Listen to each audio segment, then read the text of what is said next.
Chapter 1. White Tiger Lackey. In the bustling streets of Shanghai, a notorious thug named Jun Hao ruled with an iron fist. Known for his strength and ruthlessness, Jun Hao was feared by many. The year was 2022, and he had gone up from being a lackey to the right-hand man of the boss of the White Tiger gang. Jun Hao, boss wants to see you, Bo One, a bald-headed friend said. Where is the boss? In the warehouse. He wants you there now. I'm going. Jun Hao let go of his cigarette and went to the warehouse. He passed by his underlings as he walked. They were bowing their heads in respect. Jun Hao was pleased. After serving as the lackey, running errands, cleaning toilets, and doing dirty work for the past 8 years, he was finally promoted to the boss's right-hand man. It was well-deserved. Jun Hao helped the boss obtain the land he had always wanted. He arrived at the warehouse. The stench of gasoline and blood mixed in the air, which made his nostrils burn. It was dark, like it always was when he met the boss. Jun Hao still does not know the face and identity of their boss, but he knows he has a distinct white tiger tattoo on his left arm. You called for me? Ah, Jun Hao. It's nice seeing you after a while. I heard you're doing well these days. Yes, I smiled. The territories are under control. That's good. How's your sister? Jun Hao smiled. She's still crazy for those Korean idols. She begs me every night to fly her to South Korea, but you know I don't have enough money for that, he chuckled. Jun Hao's sister, Mei Ling, is the only family member he has left. Their father was Chinese while their mother was Korean. As a result, Jun Hao knows how to speak both languages since their mother would talk to him in her native language when she was still alive. However, his mom died after giving birth to Mei Ling, and his father overdosed on drugs not long after. At the young age of 8, he had to take care of his sister and live in an orphanage. When he turned 18, he started looking for jobs but couldn't find a decent-paying one since he wasn't able to finish high school. When he was fighting off bullies one day, the boss took him in and made him a lackey. He was taught how to fight, negotiate, and manipulate other people. He knew the boss was a bad person, but he rewarded Jun Hao with a decent pay. The boss chuckled. That's good. At least she's of legal age now, right? Jun Hao frowned. Yes, he answered slowly. Why did you ask that? No reason, the boss brushed it off. Did you close the deal with the Thunder Dragons? Yes, Jun Hao boasted. I got the briefcase you wanted. Give it to me. Jun Hao shook his head. My pay hasn't been given this month, boss. I need it so I can finally pay for my sister's tuition. I'm sorry to withhold the information from you, but I'll give it as soon as I get my pay. The boss was not pleased by Jun Hao's answer. He had been wary of Jun Hao since becoming the right-hand man. Give me the briefcase, the boss insisted. Give me my pay. The boss had enough of Jun Hao. He heard rumors from other members that Jun Hao was becoming stronger, and he was threatened by that fact. The boss had to take the briefcase by force if Jun Hao didn't want to give it to him willingly. Just then, Jun Hao felt a chill run down his spine, followed by footsteps entering the warehouse. Bowen, what are you doing here? Jun Hao asked. Bowen remained silent and pointed a gun at his head. Jun Hao tried to get away, but another member held onto his arms, making him unable to move. His jaw clenched as he looked at the gang members he once trusted. What are you all doing? Such a shame, Jun Hao, the boss coldly said. You're a good man, a very good man indeed. But I can't have my right-hand man disrespecting me, do we? Jun Hao scrambled to escape their hold, but he had no fight against 5 people. He was only one, and the boss was right before him. The boss pulled out a gun and placed it on his temple. Don't do this, boss. I did everything I could for the gang. You did, the boss said. And I'm afraid you'll only get stronger. So, it's better to eliminate you now before you become my enemy. Bang. Jun Hao's vision turned black. System integrating. Jun Hao gasped for air as he woke up. He looked around and saw himself in an unfamiliar room. It was small, even smaller than the beat-down apartment he used to live with his sister. How did he get here? Did somebody save his life? Jun Hao's fists clenched when he remembered what happened. After slaving his life away to the gang for 8 years, this is how his boss repays him? At least he was still alive. He didn't know what would happen if he died and didn't get to look after his sister. Jun Hao stood up from the bed and felt lighter than usual. His stiff muscles felt more nimble. It was as if he had aged backward. His skin was fairer, too. What had happened? Mei Ling. He called for his sister, but stopped when his voice sounded different. It was more delicate, very different from the husky and gruff smoker voice he had. Everything felt foreign and weird, so he washed his face in the bathroom. He washed it thoroughly, his collar and sleeves getting wet. After washing his face, he looked up and stared at his reflection in the mirror. Who is that? He took a step back and held onto his face, feeling the soft skin of the young lad. System has been integrated. Suddenly, a vibrant holographic display appears in the center of the room, projecting the image of a sleek, futuristic AI system. Congratulations, Jun Hao. You have been chosen. Jun Hao's eyes widened in surprise, his curiosity piqued. Chosen? Chosen for what? You have been selected as the host to embark on a transformative journey to become a top idol. Jun Hao's jaw drops, a mix of fear and disbelief washing over his face. And just like that, everything turned black once again. Chapter 2, June. Oh good. You're awake. For the second time in the night, Jun Hao woke up with a gasp. He looked around the room but didn't see anyone. Instead, he felt dizzy because of the swift movement. Careful, host. You just fell down in the bathroom. You don't have any money to go to the hospital. His eyes widened when he realized what happened earlier. He ran to the dresser and looked at his face. Indeed, he looked very different. More handsome and youthful, like a flower boy. Who is this? He whispered. That is you, host. You are Choi Joon-ho. He laughed out loud. He really thinks he is going insane. Did he actually die? Yes, you died. But your soul continues to live. It is now in Choi Joon-ho's body. Who are you? He asked, looking around. I thought you wouldn't ask. My name is Fu, and I am your system. Have you heard of transmigration before? He nodded his head. His sister was a fan of novels like such, so she would tell him stories from time to time. However, he didn't expect that it would actually happen to him. That is what happened, host. Read the screen to know more about your current body. A projection was cast in front of him, and he took a step back in surprise. Born to be an idol. You have been chosen to fulfill Choi Joon-ho's lifelong dream. Choi Joon-ho, born in 2002. He works at a convenience store at night and is a trainee for Phoenix Entertainment. He had been training for 6 years and was promised a debut during the year. However, a new trainee came and took his spot. Not even a year later, they became the well-known boy group Chaos. Since then, he has been depressed.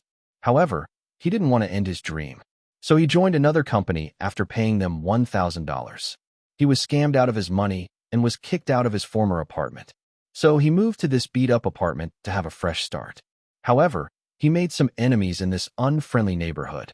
He found another company to take him in, but the thugs in the area made rumors that he was a bully. So he ended up being rejected by his last resort. He didn't have any parents or friends to hold on to. So in the end, he decided to end his life. Jun Hao sighed when he finished reading the kid's life story. His story was similar to Jun Hao's, but he was so young. He was only the same age as his sister. Why did his life end so quickly? You are responsible for continuing his dream, host. Jun Hao chuckled. As much as he pitied the teen, he did not want to become an idol. He already knew a lot about idols because of his sister, and he definitely did not want that life. I won't do it, he said. Take me back to my world instead. My sister is waiting for me. System declines. The host cannot reject the offer. I decline, he repeated. Find another host to fulfill his dream. System declines. The host has been finalized. Jun Hao sighed and hesitated for a while. He peeked outside the window and saw a completely different world. It looked like he was far away from Shanghai. Instead, he's in Seoul, South Korea. Even the street names were written in Korean. No way. He must be dreaming. He went in front of the dresser again and banged his head on the mirror, causing it to shatter into pieces. He had cuts all over his face, but he didn't care. Shit, he said. That hurts. I'm not dreaming. Everything is real, host. Let me show you something. Just then, the projection flashed another scene. It was his sister, and she was laughing with her peers. It seemed like she was in school with her friends, and they were watching the latest music video of their favorite group. That is your sister right now, host. She had lost her memories since your death and is now living with a good family. Jun Hao smiled as he gazed at her sister's gleeful face. At least he now knows that she's doing okay.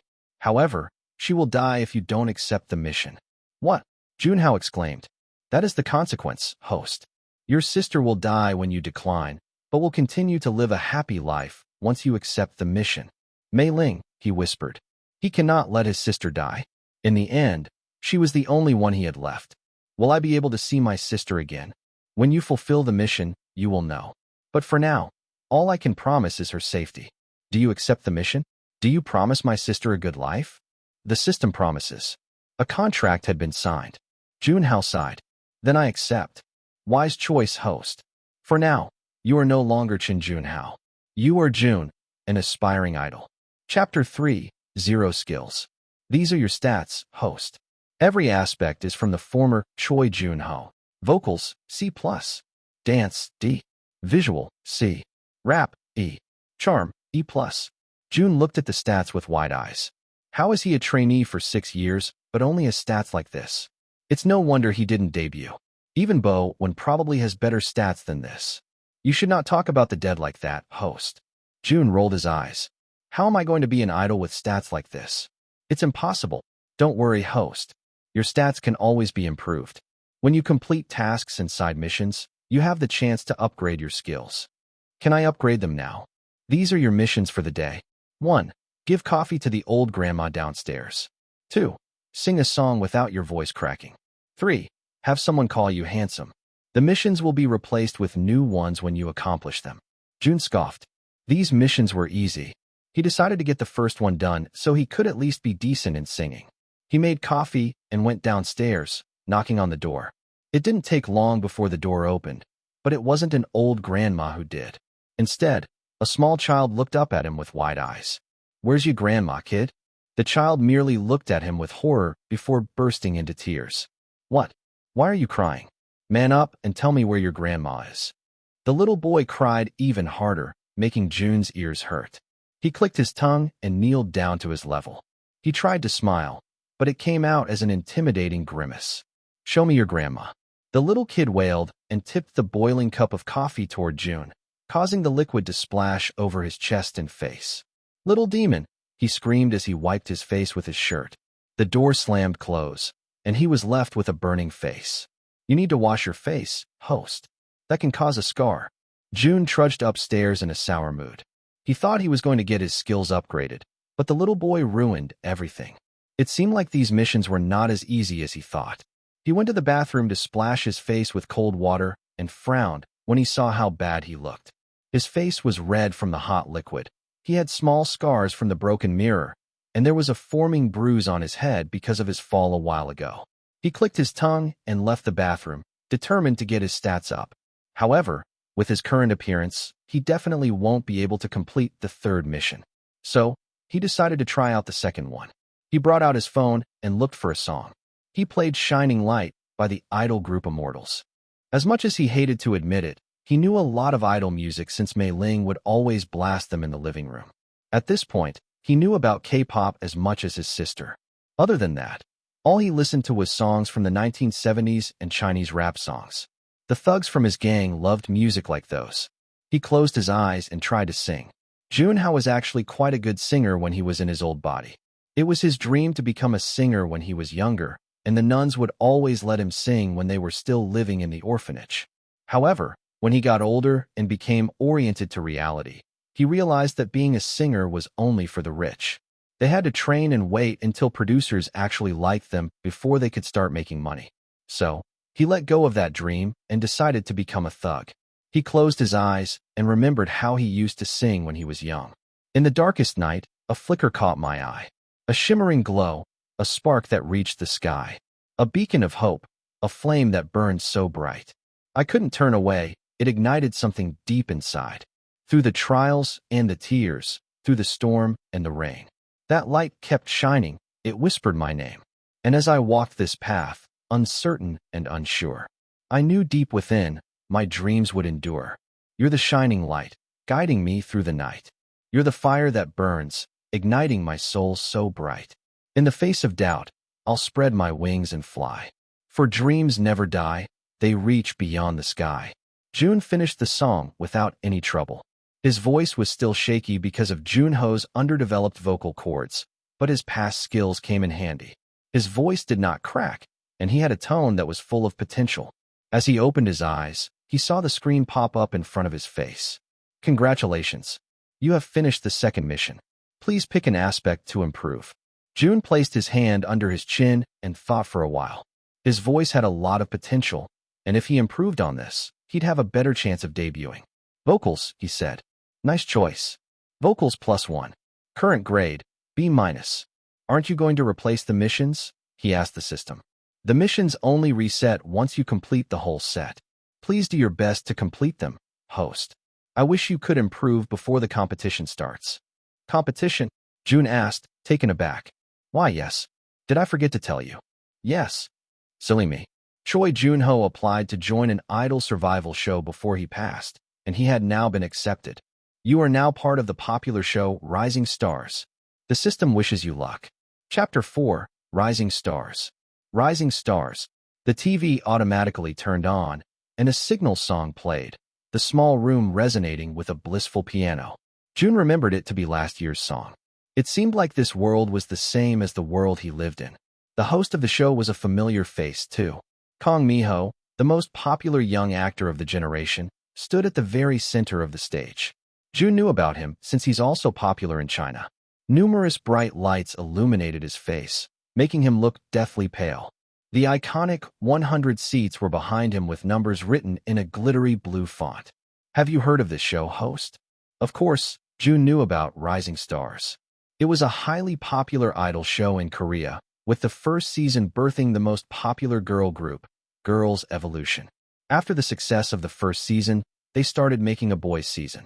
That, too, became popular, with the group becoming even more successful than Girls' Evolution. They faced backlash during their third season for exploiting the trainees and rigging the results. The birth group from that season disbanded not even months after. How does Jun know all of this? It's because his sister cried her eyes out when they were disbanding. Mei Ling had always been interested in these kinds of shows, so she became a fan of each and every one of the groups. She even begged Jun Hao to take her to their last concerts. Rising Stars became the blueprint for all other idol shows in Korea. However, even with multiple shows coming out with the same concept, Rising Stars continue to reign on top. This is mainly due to the TV station's mischievous and witty editing.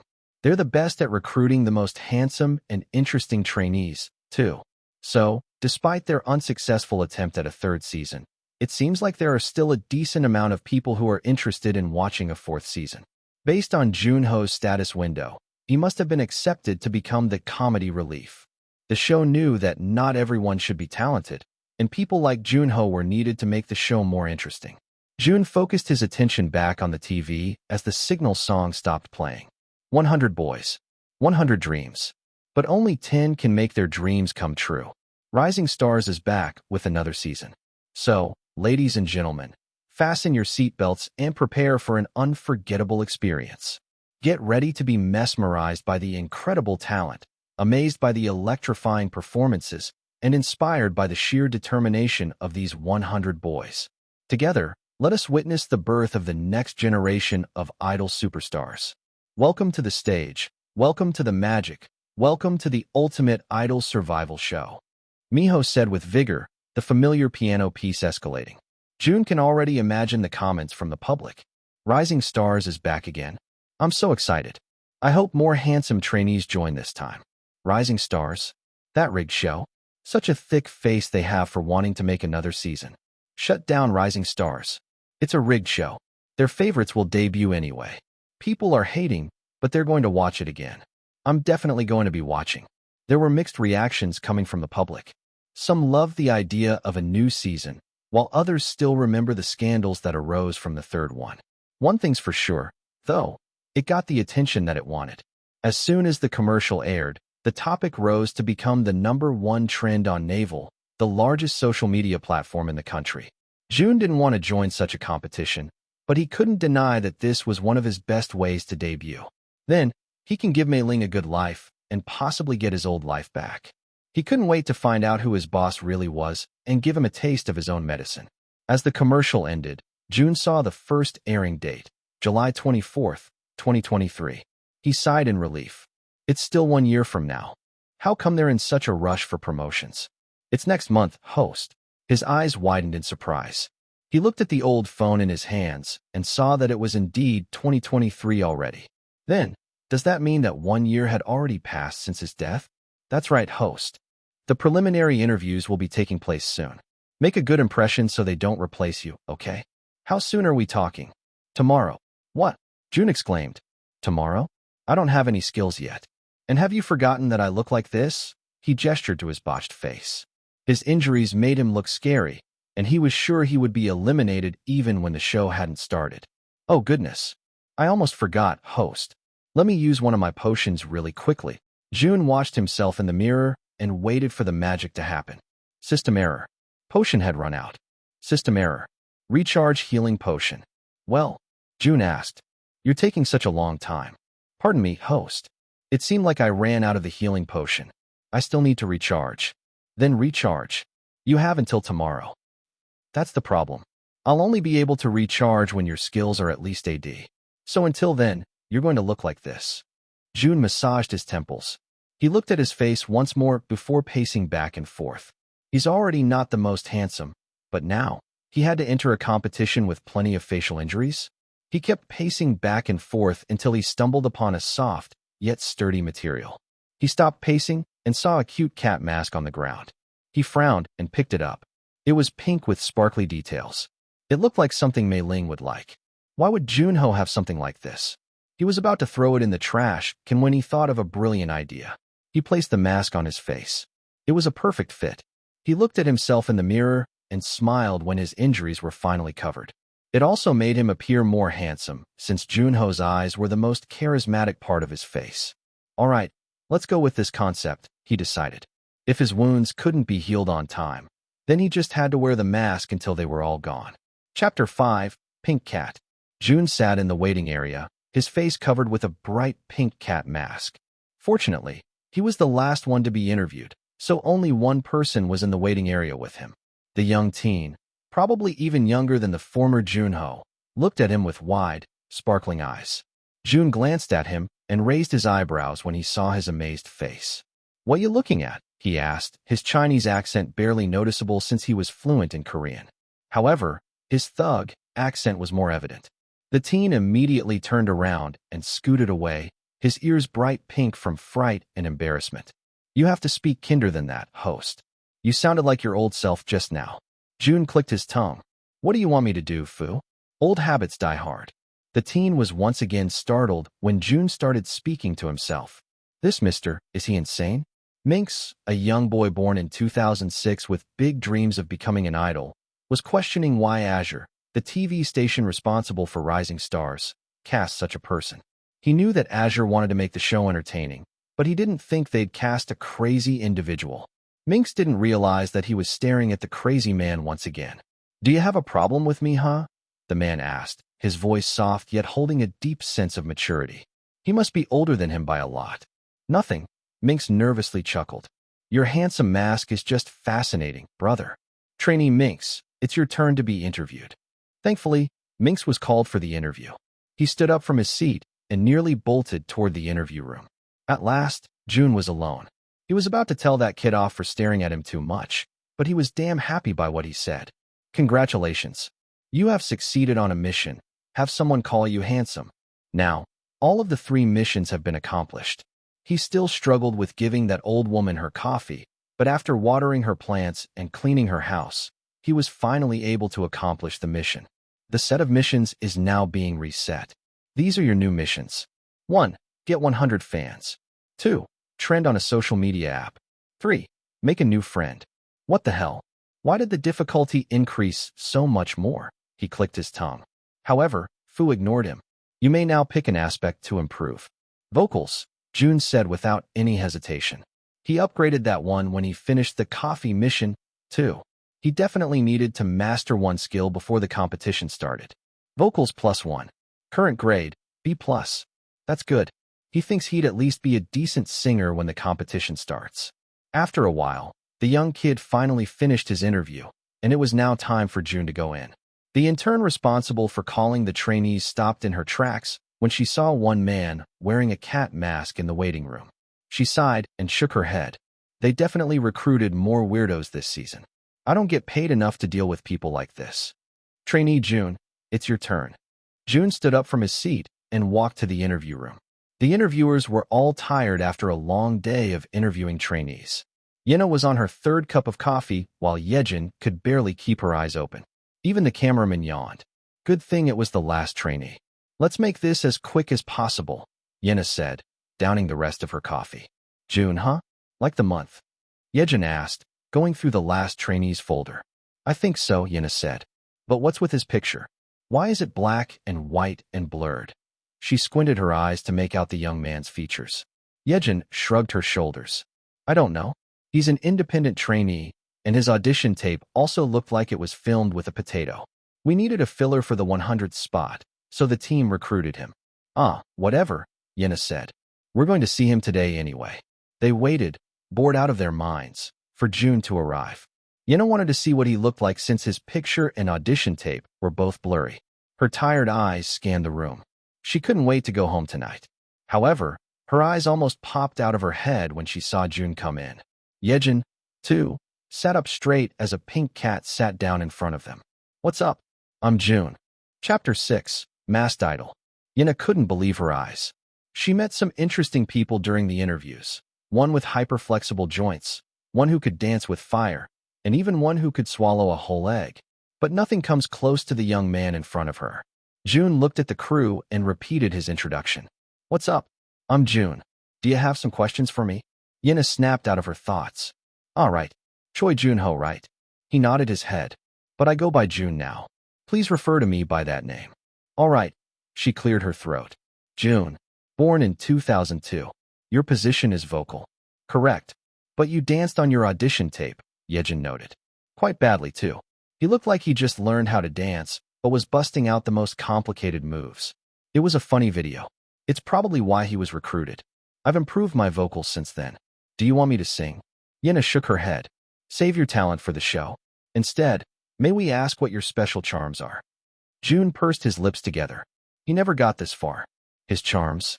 He stabs well, punches well, and shoots guns well. Oh, he's good at throwing heavy objects too. But he couldn't say that, could he? I'm good at making coffee, he said, remembering how he made coffee for the old grandma downstairs. Oh, Yejin said, a bit surprised. His hobby seemed a bit tame compared to his look. Then, is being an idol your dream? Or were your parents against it? June's mind clicked. He knew what kind of scenes the two women were aiming for. It was the time of the episode when the trainees' struggles were shown. Usually, the saddest stories would be aired, and even unpopular trainees had the chance to pull the heartstrings of the watchers. As much as he wanted to exploit this moment, he didn't want anyone pitying him for his past. Besides, it wasn't a wise choice to become popular because of that image. The popularity will run out quickly and will be forgotten by the watchers. Everything's good, he said. It's been my dream to become an idol ever since I was young. He gave out generic answers. Yejin shook her head, disappointed by his answer. Then, can you explain this? She asked, gesturing to his face. The crew members listened attentively. Was it a gimmick? They didn't know if they could accept such a person into the competition. They'd only be a laughing stock. Cats are my favorite, he said. That's it. Yena asked. That's the reason why you're wearing a mask. And I'm still not ready to show my face, June added. My confidence isn't that good. Oh, Yejin exclaimed. Why is that? I'm uncomfortable talking about it, he said. But I want the watchers to realize my talent without even seeing my face. I can prove to them that I can make it far with my talents and charms alone. June was bluffing.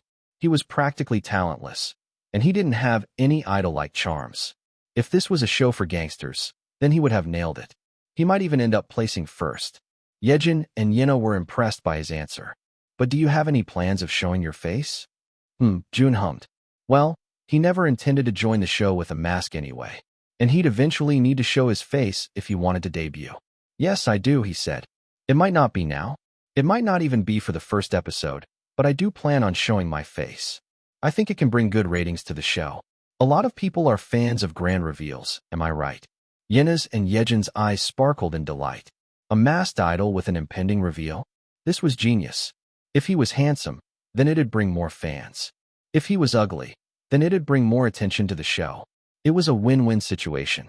Yena was hesitant to accept him into the show, but now she's completely convinced. June is going to be a great addition to the show. The other crew members agreed, and they stamped his application as approved. Congratulations, trainee June, Yejin said. You are now officially a part of Rising Stars. The first episode will be filmed in 3 days. Make sure to prepare your specialties ahead of time. We look forward to seeing you in the audition. Chapter 7. Upgraded Skills. 1. Get 100 fans. 2. Trend on a social media app. 3. Make a new friend. Jun stared at his mission list and tapped his foot on the ground. Only 2 days were left until the audition, and he still didn't know what to do. He wanted to upgrade his skills in the meantime, but his first 3 missions were more difficult than he thought. He can't possibly get 100 fans overnight, and he also can't get to the naval trends without any reason. So, he had to settle with the last one, make a new friend. However, that, too, is a hard mission since Jun's not a very friendly person. As a thug, he made enemies. And the people in this neighborhood are downright crazy. He sighed and plopped down on the couch, not knowing what to do. Aside from that, he also hasn't practiced for his audition stage yet. Heck, he doesn't even have a song picked out. Jun was sure that the other contestants, especially those with big entertainment companies behind their backs, were now in the process of getting their stage polished. It was pretty obvious when the first season of Rising Stars first aired. The very few independent trainees had a less extravagant stage on the show, so their screen time was also lesser. Meanwhile, idols from big companies had nice stage outfits and nicely produced songs, garnering them more fans at the start of the show. Let's settle this, Jun said, opening his phone to look through some new songs. Labyrinth of Time by Chrono. Too High. Elysian Embrace by Ethereal. Too Low. Celestial Waltz by Astral. Too Slow. Twilight Reverie by Luna. Too Dancy. Jun can't dance well. He groaned and leaned back against his old couch. Why are idol songs so complicated these days? Everyone's coming out with bizarre concepts because of the market saturation. He decided to sleep it off and pull a last-minute decision, but his rest was interrupted when someone rang the doorbell. He groaned and got up from the couch, ready to curse out whoever interrupted his sleep. What the hell? Take care of my grandson. I have somewhere to go, the old grandma from downstairs said, pushing the little boy inside his house. I'll come back in the afternoon. And just like that, she bolted from Jun's sight. Hey, Grandma, he tried to call out. I can't babysit this kid for free. Grandma was already out of sight. Jun wondered how she could move so fast when she already had weak joints. He had no choice but to close the door and take the kid in. He looked into his slanted eyes and frowned. It was the same kid that splashed coffee on his face. He still hasn't recovered until now since Fu's stupid healing potion still hasn't been refilled. You're ugly, the kid said, causing Jun to resent him even more. Speak for yourself, kid. Just wait until you grow older. The kid rolled his eyes and sat down on his couch. Give me your phone. I want to watch something. Jun raised his eyebrows. This kid had a lot of nerve. What's your name, kid? Minjun, he snapped. Now, give me your phone. Jun shook his head. No way, Minjun. Sit there and wait for your grandma. Minjun's jaw clenched, and then he started crying loudly. Jun immediately covered his ears. However, it was futile as his tiny wails resonated in the small room. Stop crying, kid. What the hell do you want? Minjun pointed at the phone. I can cry for hours if you want. Minjun opened his mouth to cry once again, but Jun had enough at this point. He tossed his phone in defeat. Nasty kid, he spat. Ew, Minjun said. What's this? Your phone's so old. Even my grandma has a better model. Jun rolled his eyes. Whatever. Just stay quiet. Jun watched as Minjun opened his phone and went to a video streaming platform. He scrolled through multiple streamers until he landed on a young teenage girl singing songs about dinosaurs. Is this what kids like these days? Jun asked. Minjun nodded his head. All of my classmates love watching this girl. If you want to be cool, then you'd have to know who Little Meow Meow is, he smiled. It was the very first time he smiled at Jun. And aside from being the spawn of Satan himself, Minjun looked pretty cute when he smiled. The teenage girl dressed in all yellow sang an easy tune. The lyrics were perfect for kids, and the dance was easy to follow. That's why it must be so popular. Jun looked at her viewers and saw that a whopping 2 million people were tuning in. Holy shit, he cursed. Minjun glared at him. I'll tell you to my grandma. Jun clicked his tongue. Give me that, he said, snatching his phone and observing the teenage girl. Jun hummed, suddenly thinking of a great idea. Minjun smirked as he looked at the engrossed Jun. She's good, right? I can tell you more about her most famous songs. I know all of them. I know all of the dances too.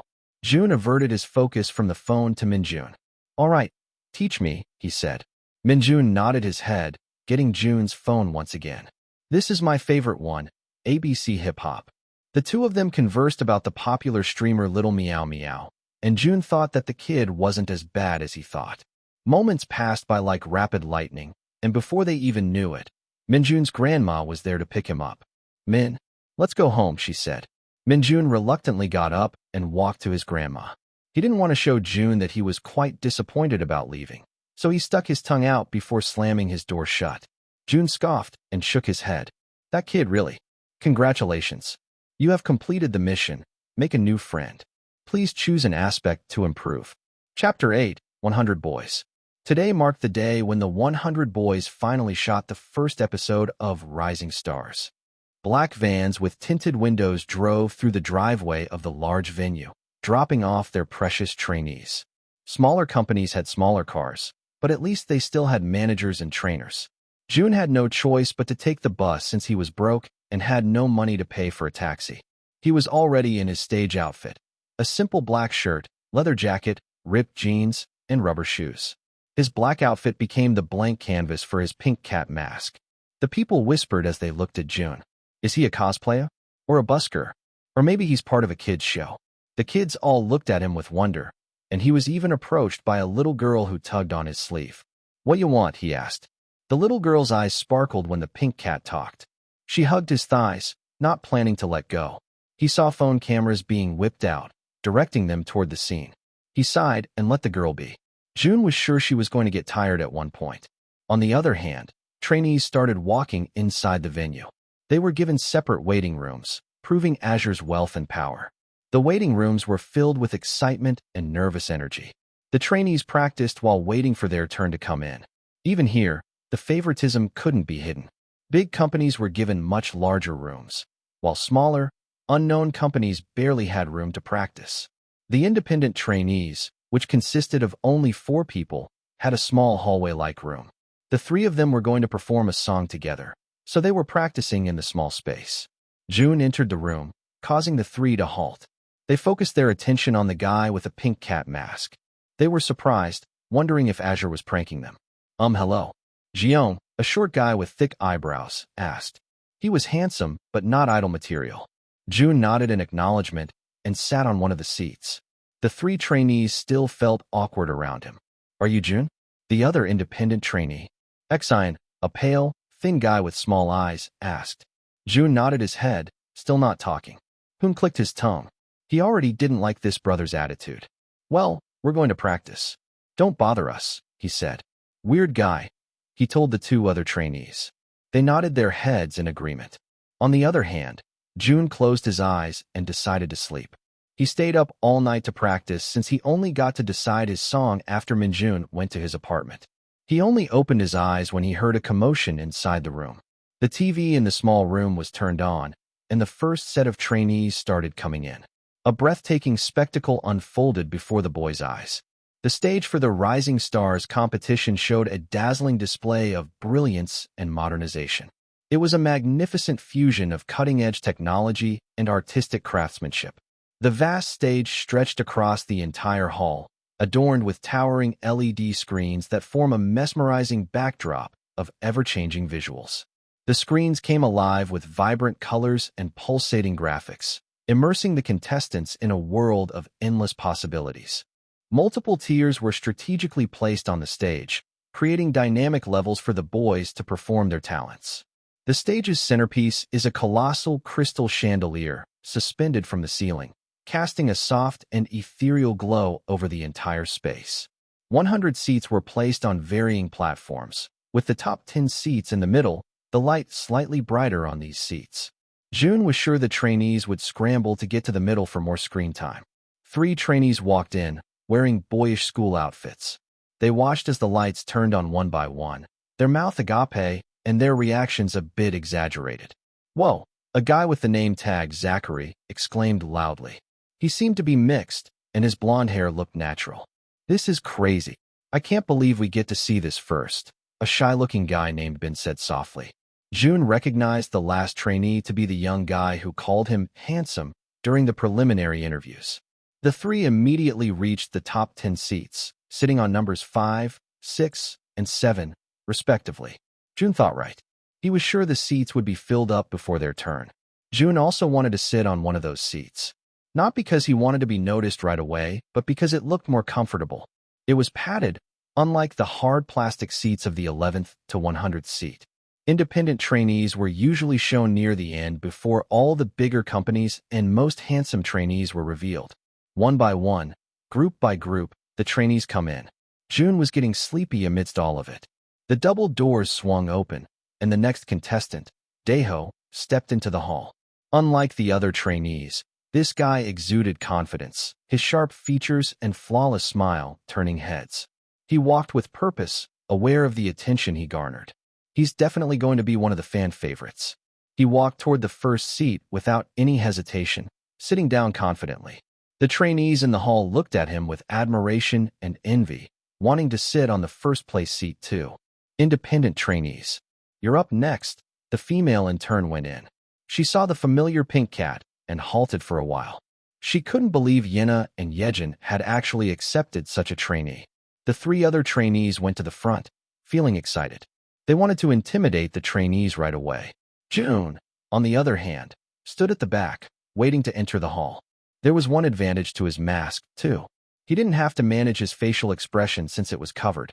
The word independent trainees were shown on the giant LED screen, and the other trainees exclaimed in awe. "Whoa, so cool. Our independent brothers." Independent trainees don't belong in companies. They had a harder time getting here. "Oh, quite handsome, eh? But I'm more handsome." The room buzzed with multiple comments. Jun knew that independent trainees were popular among the contestants. Still, it was harder to capture the attention of the general public. After the three boys, Jun entered through the double doors and scanned the crowd. He tuned out their comments and tried to find a nearby seat. What is that? Why does one of the trainees have a pink cat mask? Chapter 9, Side Quest. Jun created chaos as he entered. It was the very first in the history of the show where a trainee didn't show his face. Much less, where something so cute and feminine. Almost everyone was curious about his identity, and the three other independent trainees were quickly forgotten. Jun ignored their whispers and walked to the closest seat. Number 91. He picked that seat since nobody else was sitting in the row. Trainees continued pouring in, yet nobody could top Jun's first impression. However, his entrance was inevitably forgotten when the trainees from big companies started pouring in. Starmuse. 5 trainees came in wearing suits. Right off the bat, they were already on a different spectrum from the other trainees. Their image screamed all-rounders. Dragonfire. 7 trainees wearing plain white button-ups entered the venue. They were tall and had model-like charms. It looked like they were good at dancing too. One particular trainee, Leo, stood out from them all. Jun knew that he had participated in the last season. He was one of the trainees who were supposed to make it, but was replaced by a trainee from a bigger company who paid for his spot. Phoenix. It was the company that Choi Joon-ho used to train in. It's a wonder how he got into a famous company when he had the skills of a mediocre man. You're questioning the dead again, host. Oh, shut up, Fu. I'm just telling the truth. 2 trainees came in, Alex and Hyunwoo. Jun didn't recognize these people, but maybe the former Jun-ho could. They looked talented, yet they also felt like troublemakers. Harmony. A tall, handsome-looking, shy boy came in. He appeared to be the same age as Jun, but he looked quite clumsy despite his handsome image. Well, Harmony is a relatively new company. Still, they have produced some good solo artists in the past few years, which earned them the image of a good company. The timid trainee sat beside Jun. "Hello, brother," he shyly said. "My name is Jisung, but you can call me G. What's your name?" Jun merely pointed at his name tag. "Ah, June. Like the month? I was born in June." "That's good," Jun said, wanting to finish their conversation quickly. "Oh, you have a good voice, brother. You must be good at singing." Jun nodded his head. "You look handsome," he complimented. The shy boy beamed, instantly liking the mysterious trainee with a pink cat mask. Only 20 more trainees, and the room will be filled. More trainees poured in, and Jisung continued talking beside him. For someone who looked shy, he for sure talked a lot with Jun. "Oh, it's Prism Entertainment. Someone from their company always makes it to the final lineup. I wonder who it will be this time. For trainees came in. Like the other trainees from big companies, they, too, were very handsome. Jisung gasped. It's Casper, he exclaimed. Jun glanced at Jisung. You know these guys? Of course, he said. Trainees from big companies already have content posted on YouTube and other platforms. I watched some of their videos, and they're really good. Jun nodded his head. He was familiar with idols who had already debuted, but he didn't know that trainees could have fans too. Crystal Entertainment. 3 guys came in this time, and all the other trainees stood up. Jun was confused about why they were all standing up, but then he recognized the faces of the people in the group. These trainees have already debuted. Specifically, they were once the idol group Raven. They debuted in 2020, but didn't become popular in Korea. Instead, they made it big in Western countries. However, that wasn't enough to sustain their career, as they disbanded 1 year later. Now, they came back as an incomplete group to compete in Rising Stars. Our seniors. Jisung looked at them with sparkling eyes. I've always liked their music. Jaeyoung, the leader of Raven, scanned the room and landed on the 3 empty seats beside Jisung. Jisung froze when the group started walking toward them. What do we do? Do we greet them? Do we bow? He frantically asked. Relax, Jun told him. Just sit down. He pulled Jisung to sit down while Raven settled on their seats. At that point, Jisung stayed silent for fear of disturbing the senior group. Jun glanced around him and saw only 2 seats left, 31 and 32. At that point, he could only think of one company. Top Star. Like the name, they were the biggest entertainment company in Korea. Almost all of their groups are famous both domestically and in the West. 2 trainees came in, earning a warm and amazed reaction from the trainees. Jisung leaned closer to him. They sent Run and Zeth. Top Star is really a different class. Why? Jun asked. Are they good? More than good, Jisung whispered. They're the best of the best among these trainees. Jun sighed. He knew that talented trainees would make their way to this competition. However, he wanted to know specifically who he was going against. If only he could see their status window like he could see his. Just then, a holographic display was shown in front of him. At first, he thought it was one of the LED screens from the show, but when he looked around and saw that no one had noticed, he instantly knew that it was Fu. You decided to show up now? He asked in his mind. This is your first side quest. It's called Status Prophet. See other people's status windows. Do you want to take up this mission? Well, what is the mission? You may only know when you accept. Do you accept this side quest? Jun shrugged his shoulders. Seeing other people's status windows would make it easier for him to know who to avoid and who to team up with. I accept. Wise choice. Your side quest is entitled Heart of Gold. Comfort a friend. Make use of your touching words to build someone's confidence. Side quest deadline, 2 hours. Failure to accomplish the side quest will result in skill deterioration. One aspect will be downgraded by 1 level. What? You never told me about any of this. Good luck, host. Your timer starts now. Chapter 10, Men and Mentors. Fu is the spawn of Satan. That's confirmed. How was Jun supposed to accomplish the side quest when the auditions were finally starting? Just then, extravagant music started playing. A state-of-the-art sound system enveloped the hall, ensuring crystal-clear audio that resonates deep within the 4 walls. Lights focused on the middle of the stage, commanding the attention of the trainees. Kim Mi-ho walked out of the double doors. His aura was unbeatable by anyone in the room. He practically shone on stage, and his experience was evident in how he walked. Ladies and gentlemen, welcome to the first episode of Rising Stars. Today, we have 100 talented young men ready to showcase their abilities and compete for the chance to become the next idol sensation. Who's your lucky boy? Mi-ho stated, and the trainees erupted into applause and cheers. Before we get to the auditions, let me introduce you to our mentors for the season. Everyone waited in anticipation. The first 2 mentors slowly opened the door, revealing themselves to the trainees. Our vocal mentors, Kim Ji-hyun and Lee Woo-jin. A tall woman with voluptuous curves entered the hall. Kim Ji-hyun is a multi-talented singer and actress known for her versatility and captivating performances. She started her career as a child actress, but got recognition for her musical performances. On the other hand, Lee Woo-jin is a talented singer-songwriter known for his soulful voice and emotional lyrics. He began his musical journey as a street performer and gradually gained attention for his unique style and captivating performances. The two of them looked quite intimidating, and the trainees who were more focused on dance became nervous. "Good day, trainees," Ji-hyun said. "Today marks the start of your journey as idol trainees. I am quite pleased to see such handsome trainees." She scanned the room and smiled at the young men. However, she stopped when a pink creature came into her view. "Is that a trainee?" she whispered to her co-mentor, Woo Jin. Woo Jin narrowed his eyes and frowned. "I think so. Is that a concept?" he asked. "I don't even know," she said. "Kids are getting weirder these days." The two of them went to their seats and waited for the other mentors to be announced. "Our dance mentors, Hyerin and Gun." The trainees cheered at the mention of the famous mentors. Hyerin is a renowned K-pop idol.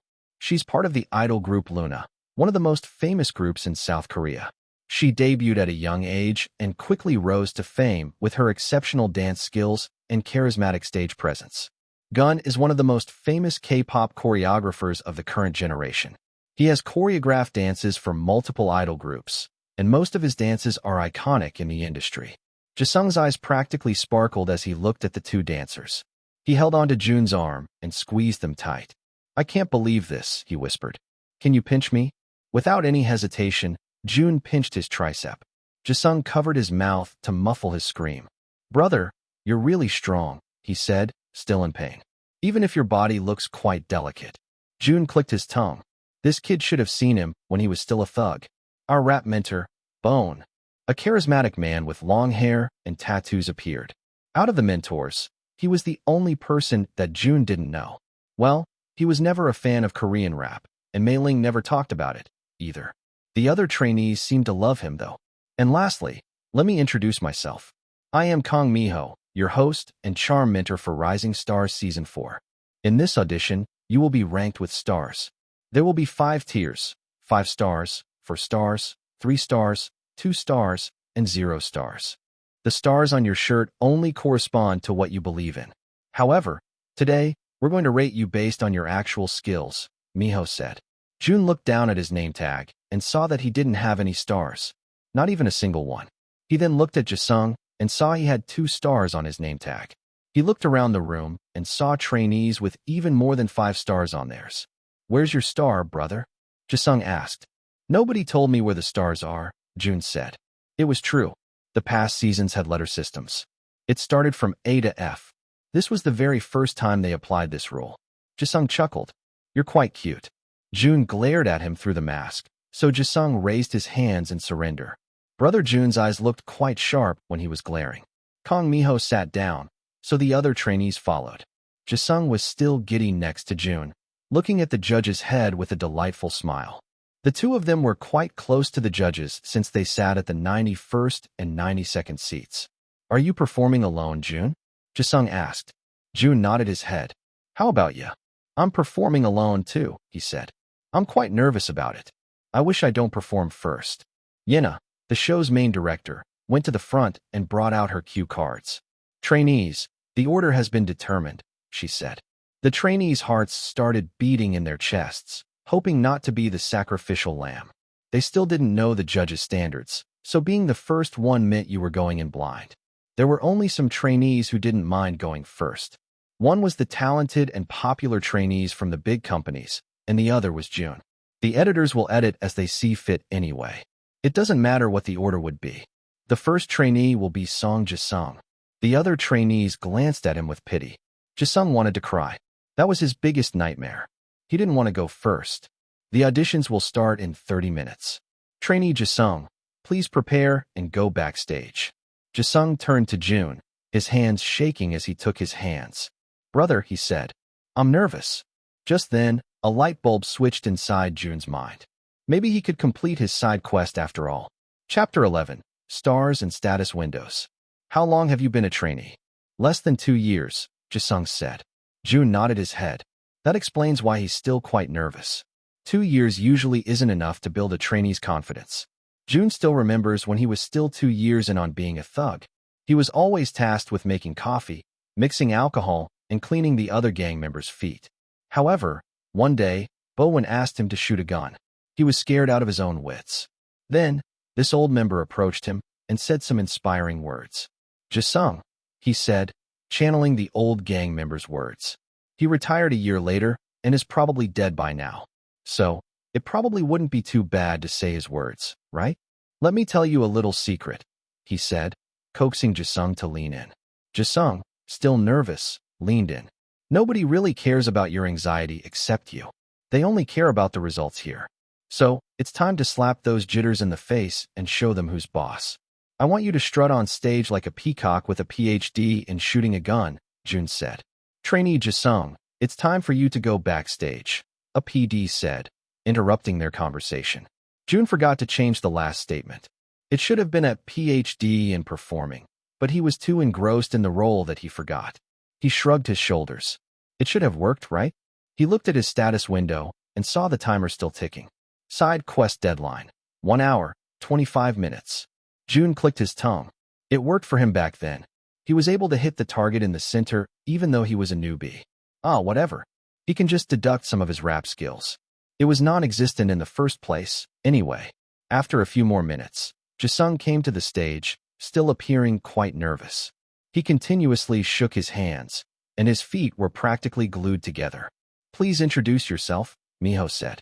Jisung cleared his throat. "Good day, mentors and trainees. My name is Song Jisung, 20 years old under Harmony Entertainment." His face was shown on screen, and hums of approval were heard around the room. "He's a handsome trainee. I'm jealous. My parents should have done a better job. Why wasn't I born with that kind of face?" Jun can resonate with what they're saying. This kid is blessed with good looks. However, having good looks wasn't a foreign concept to him at all. As Jun Hao, he was hailed the most handsome in his gang. He looked like a rugged man, though, and the beauty standard in the idol industry is more delicate and flowery. Choi Joon-ho actually has a lot of potential to become even more handsome. However, he had incurred many scars from his past fights with the hoodlums in his neighborhood. It seemed like he didn't take care of himself well, too. His skin was blemished, his hair dry, and his eyes quite sunken from lack of sleep. "Whenever you're ready, Jisung," Ji-hyun said. Nervousness filled the hall once more. Everything felt more real. It was really the time for them to show the judges what they had worked hard on for the past weeks, or even months. In Jun's case, 2 days. Music started playing, and Jisung became a completely different person. There was still a hint of shyness in his movements, but barely noticeable to the amateur eye. His voice was a bit shaky, but it was outshined by his dance. Dancing seemed to be his specialty. With every step, the floor beneath him ignites as if it were not merely a stage but a blazing inferno of passion. His movements were fluid, a seamless fusion of strength and grace. Each extension of his limbs told a story, expressing emotions that words alone could never capture. As the stage ended, the trainees erupted into applause. The next trainees became even more nervous. Jisung had set the standard so high. Not bad," Miho said. "You're trained in dance, I presume." Jisung nodded his head, still catching his breath. "Give us a moment to discuss." The judges gathered around and started discussing his skills.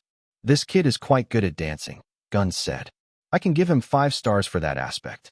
"Me too," Hiren agreed. "His voice is a bit underdeveloped," Woo Jin contraindicated. "I'd say he's 2 stars in vocals." "I can't give more than that." Ji-hyun nodded her head. "Trainees these days are quite good at dancing. He's better than the average idol, but I don't think he can handle the vocal training in the 5 stars class." As the judges discussed, a status window appeared before Jun's eyes. "Congratulations, host. You have succeeded in the mission, Heart of Gold. You may now see other trainees' status windows when they are on stage."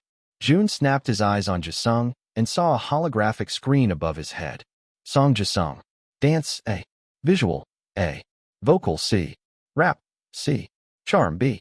Okay, this kid is more talented than he'd imagined. He has 2 A's and a B. However, judging from the judge's long deliberation, they must be discussing his vocals and confidence issues. With that, Jun concluded that he would at least be 3 stars. "Trainee Song Jisung, you have 3 stars," Kong Miho said. Chapter 12, Talentless. The trainees exclaimed in surprise. 3 stars. He's better than I am. How many will I get then? Their judging criteria are much stricter than I thought.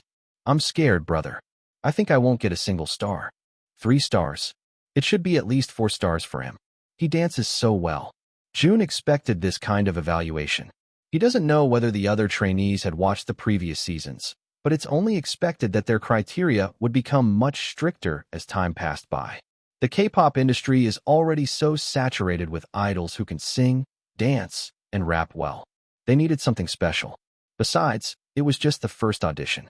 There is still lots of time to catch up. It's also not a guarantee that trainees with 5 stars will be able to debut. What's important is getting the most screen time. Even a trainee with 0 stars can debut if he is favored by the editors. After Jisung, the performances were quite mediocre. They mostly got 2 stars or stars. Their judging criteria also became stricter as the performances went on. More than 10 performances had already been done, but no one got 5 stars yet. Just then, the large LED screen flashed the words StarMuse. The applause for their entrance was different from the other trainees.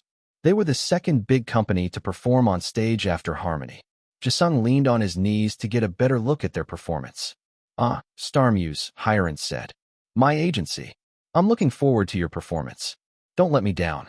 I hope we get an A this time, Woojin said to his co-mentors. The music started, a strong guitar opening rattling the trainees. The 5 boys moved in a synchronized manner, showing off how much they had practiced. They seemed to be a group that had already debuted. What song is this? I've never heard it before. Jun narrowed his eyes and listened to the music. It's a song he was not familiar with. It may have been from a group that Mei Ling did not listen to. Or perhaps an original? Trainee Yuri sang the first lines, showing off his unique vocal texture and prowess. Jun nodded in approval. This trainee is the best out of the singers so far. He also has a B grade in vocals. The mentors were also surprised by his vocal techniques. In a world where walls divide, we'll shatter them, side by side. A melody of unity we'll sing. Breaking barriers, we'll spread our wings. No more limits, no more bounds. Together we'll break through any rounds. We'll rise above, we'll reach the sky. With open hearts, we'll unify. We're breaking barriers, can't you see? Embracing differences, setting spirits free. A song of love, a clear message. United we stand, conquering fear. The song ended with the 5 of them in a semicircle. Yuri was in the very middle, out of breath from the magnificent performance. The trainees and mentors applauded. Hiren said. It's definitely different. Did we make you proud, senior? Jackson asked with a charming smile. Unlike everyone from his group, he had a rugged charm, causing Ji-hyun and Hiren to become giddy in their seats. He's also another trainee to look out for. It wasn't bad, Hiren said. You guys did a good job. Thank you. Thank you. The 5 boys bowed respectfully. You guys have a good foundation, Gun said. The dance was well synchronized, but the routine wasn't the most difficult, he pointed out. This is an original song, too, right? He asked. The trainees whispered among themselves. An original song of this caliber? StarMuse is really amazing. Who made the choreography? Gun asked. The trainees pointed to the shortest guy on the team. He had light brown hair and tense skin. His name, Steel, was something that Jun noticed. He had a friend named Steel when he was still in White Tiger. He was extremely hairy and big-headed, though. So, they're definitely different people. Jun looked at his status window and pursed his lips. This guy was a constant B-dash. It seems like he's an all-rounder, but he's not the best in each aspect. It's going to be tough for this guy to debut. Steel, Gun said. I feel like the choreography didn't match the song well. However, you dance pretty good, brother. I just don't like the elements of the dance. Steel nodded his head in acceptance, disappointed in himself. We're now going to give you your stars. 4-5 stars, Yuri and Jackson. The trainees burst into cheers. They were the very first 5-star trainees. So, this was the standard that the mentors were looking for. The rest of you get 3 stars. We look forward to seeing your improvements. Try your best to move up to 5 stars. Hiren cheered. Despite their disappointment, the 3 other trainees nodded and accepted the results. Next trainees, please come in. 2 boys entered the stage, and Jun frowned when he saw their stats. Their highest aspect was AC. They also hadn't been training for a long time. Jun can now guess what's going to happen. Since 2 big companies have already performed, they're now saving the other big companies for last. Which only means one thing. It's time for the comedy relievers of the show. His time is going to come soon. The stage was set, the lights dimmed, and the panel of mentors watched as the intro of Fever Dream by SJXC played. Hyan opened his mouth to sing the first line, but his voice instantly cracked. The mentors and trainees grimaced. Not only that, but their dancing wasn't synchronized. It looked like something from a school's talent show. Ji-hyun looked at them with disbelief. These kids need a lot of work. 0 stars. The next contestant, Mike, confidently strutted to the center of the stage. He started to dance, but his moves were stiff and awkward, more reminiscent of a flailing fish than a skilled performer. Gun chuckled. Is he trying to imitate a jellyfish? Hiren giggled. I don't know what's worse, the dancing or the facial expressions. Mike finished his routine with a clumsy twirl, nearly tripping over his own feet. The mentors struggled to maintain their composure. Your voice isn't bad, but your dancing skills are nearly 0, Gun said. 0 stars. The audition continued with a series of equally amateur and disastrous performances. A hip-looking trainee named CJ entered the stage, and a familiar rap song started playing. Jun shook his head. This guy is a D in rap. He should have focused on dance since he's at least a B on that aspect. He forgot his lyrics in the middle of the performance and asked for another chance. However, Bone shook his head. I think we've heard enough. I have one more verse, the rapper insisted. Bone shook his head. This is enough for a deliberation. 0 stars. What? He asked in disbelief. You don't know what you're talking about. How can I have 0 stars when I'm the only real rapper in this place? The mentors gestured toward the producers, and CJ was rightfully removed from the stage. The trainees were shocked by his outburst. Jun smirked as he looked at the producers. Their eyes were practically sparkling in delight. They loved this. Jun already knew that they would use this footage in the teaser. Well, that was something, Miho said. My head is aching from all the performances already, and yet we only have 2 5 stars. Tell me about it, Ji-hyun said. I'm getting tired from judging. Should we take a break? She asked. Gun nodded. Yena. He gestured to the main director. We'll have a 15-minute break. Yena agreed. Having talentless trainees was definitely funny at first, but as time progressed, it wasn't as fun anymore. It just felt pathetic. The mentors were given coffee, and they also took this time to tell something to the trainees. Trainees, Miho said. The room turned silent as they gauged the seriousness in his voice. It's quite disappointing seeing such performances today. We would appreciate it if you at least show something mediocre. The performances just now were only under 0 or 2 stars. This is a show where we're looking for idols, Hiren added. You can't rely on everything that your company has taught you. Show off your charms as well as your talents. Don't be angry when we give our comments, too. We're telling it for your own sake. CJ looked down at the ground. Do you understand? Miho asked. Yes, mentors. Miho and Hiren sat down. I hope that wakes them up somehow, Miho sighed. Bone nodded. Thanks for that. It was definitely needed. I do wish the next acts would show us some talent, Woojin said. Ji-hyun agreed. I hope a good vocalist shows up too. These kids are too focused on dancing nowadays. As they waited for the 15-minute break to finish, the same female in turn approached Jun. Trainee Jun, please stand by and wait backstage. Chapter 13, Jun's Audition. Good luck, Jun, Jisung enthusiastically said. Do a good job out there. Jun nodded his head and proceeded backstage. Another disastrous trainee was performing, and the mentors weren't pleased since so many talentless trainees had already gone. The independent trainees would perform next, and Xian, Hoon, and Jeong were performing before Jun. The 3 other independent trainees glanced at him as they practiced. The weirdo's here again, Hoon said. I'm glad we got to perform before him. I'm sure he will put the judges in a bad mood and ruin our chances if he goes first. Xian nodded his head. This brother's really strange. Is the pink cat his concept? Hey Jun, Jeong said. Don't mess up our image, all right? And make sure you don't associate yourself with us. Jun glanced at them and nodded. Xian scoffed. He doesn't even talk to us. What an arrogant man. The next group, it's your turn, one of the crew members said, pushing the 3 independent trainees to the stage. As soon as they entered, the trainees burst into a big applause. Every season, the trainees and mentors looked out for independent trainees since unpolished gems might be hidden among them. Good day, trainees and mentors. We are the independent trainees, Jeong said. Please take care of us well, they said in unison. Independent trainees. I always look forward to watching your performance every year, Ji-hyun said. Go ahead and perform. The trainees gasped when they heard the intro of the song. Infinite Rhythm by Ember? They're singing this song? But it's so high. As expected from the independent trainees. They're brave because they have nothing to lose. Tell me about it. They don't have to carry the company's reputation with them. With this song, they must be talented. Jun watched the trainees through the screen. It seemed like the status window could only be seen in person. He couldn't see their stats on screen, so he had no idea how their stage was going to turn out. I hope they're good singers, Ji-hyun said. This song requires great vocal skill. You spoke too soon, Woo-jin said. These trainees are focused on dancing, too. It was true. Xin, Jeong, and Hoon weren't as bad as the previous performers, but they're still mediocre. Their vocals were unstable, and their dancing was nothing special.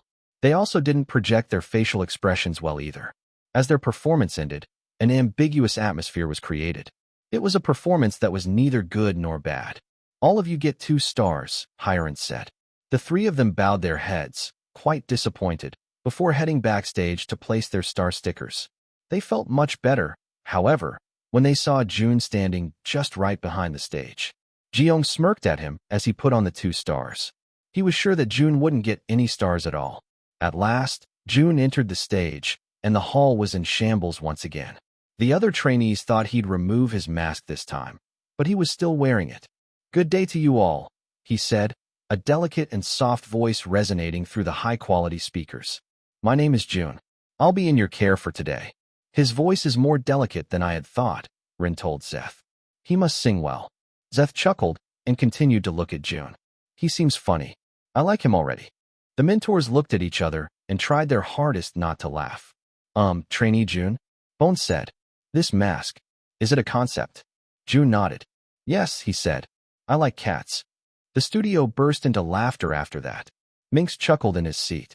This brother never fails to make him laugh. He answers so seriously, too. I like cats, too, Hiren said amidst her laughter.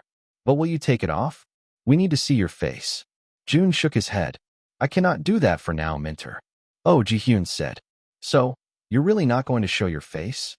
He shook his head. Not right now. Woo-jin sighed. I really don't understand kids nowadays. Since Jun sounded so serious, the judges moved on to another topic. Trainee Jun, why did you join this show? Miho suddenly asked. The actor couldn't help but become curious about Jun's identity.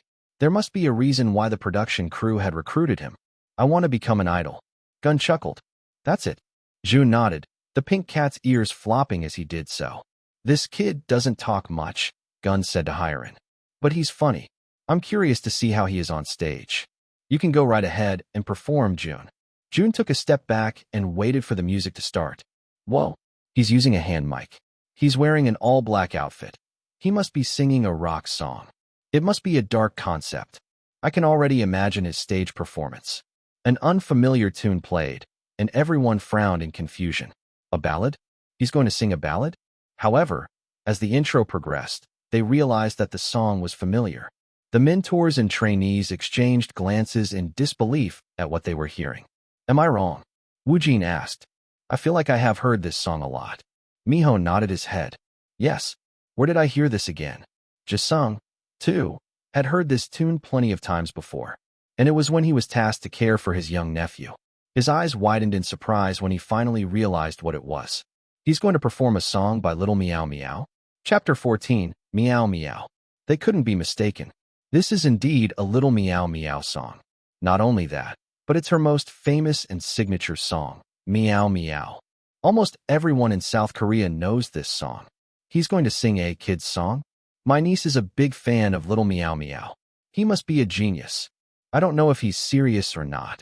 Zeth laughed out loud and slapped Ren's arm. I really want to be his friend. They watched in awe as Jun narrated the first part of the song. In a world filled with endless adventures and heartwarming companionship, cats hold a special place. These majestic creatures, with their graceful movements and expressive eyes, enchant us with their charming ways.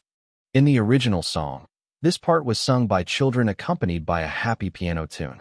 However, with Jun's delicate voice complemented by the solemn piano he had recorded himself, the mentors and trainees wondered if this was the same song after all. The piano accompaniment was recorded on Min Jun's grandma's phone. They were kind enough to let him borrow her new phone. Then, he downloaded a piano app and recorded the piece in his tiny bathroom. It was a hidden skill of his when he was still a part of the White Tiger gang. Whenever they had year-end parties, the newbies were forced to perform in front of the old members. Jun Hao didn't want to sing or dance since he was too embarrassed, so he settled on playing the piano instead. The track definitely sounded amateur, but it added to the vibe of the song.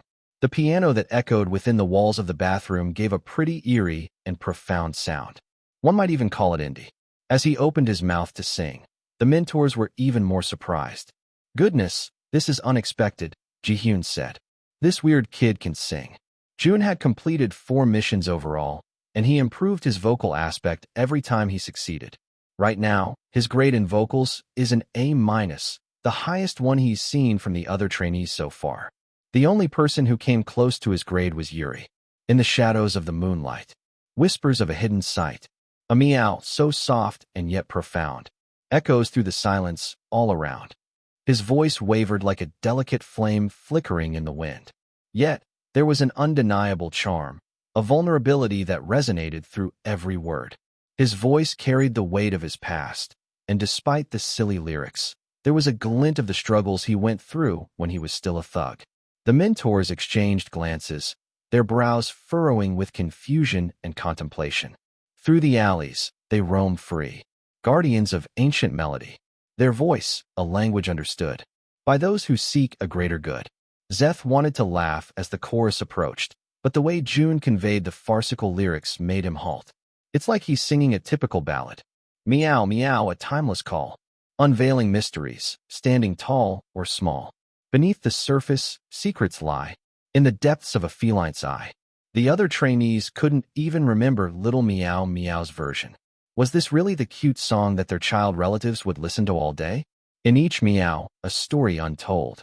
Whispers of wisdom age-old. They dance between worlds unseen, guiding us to places serene.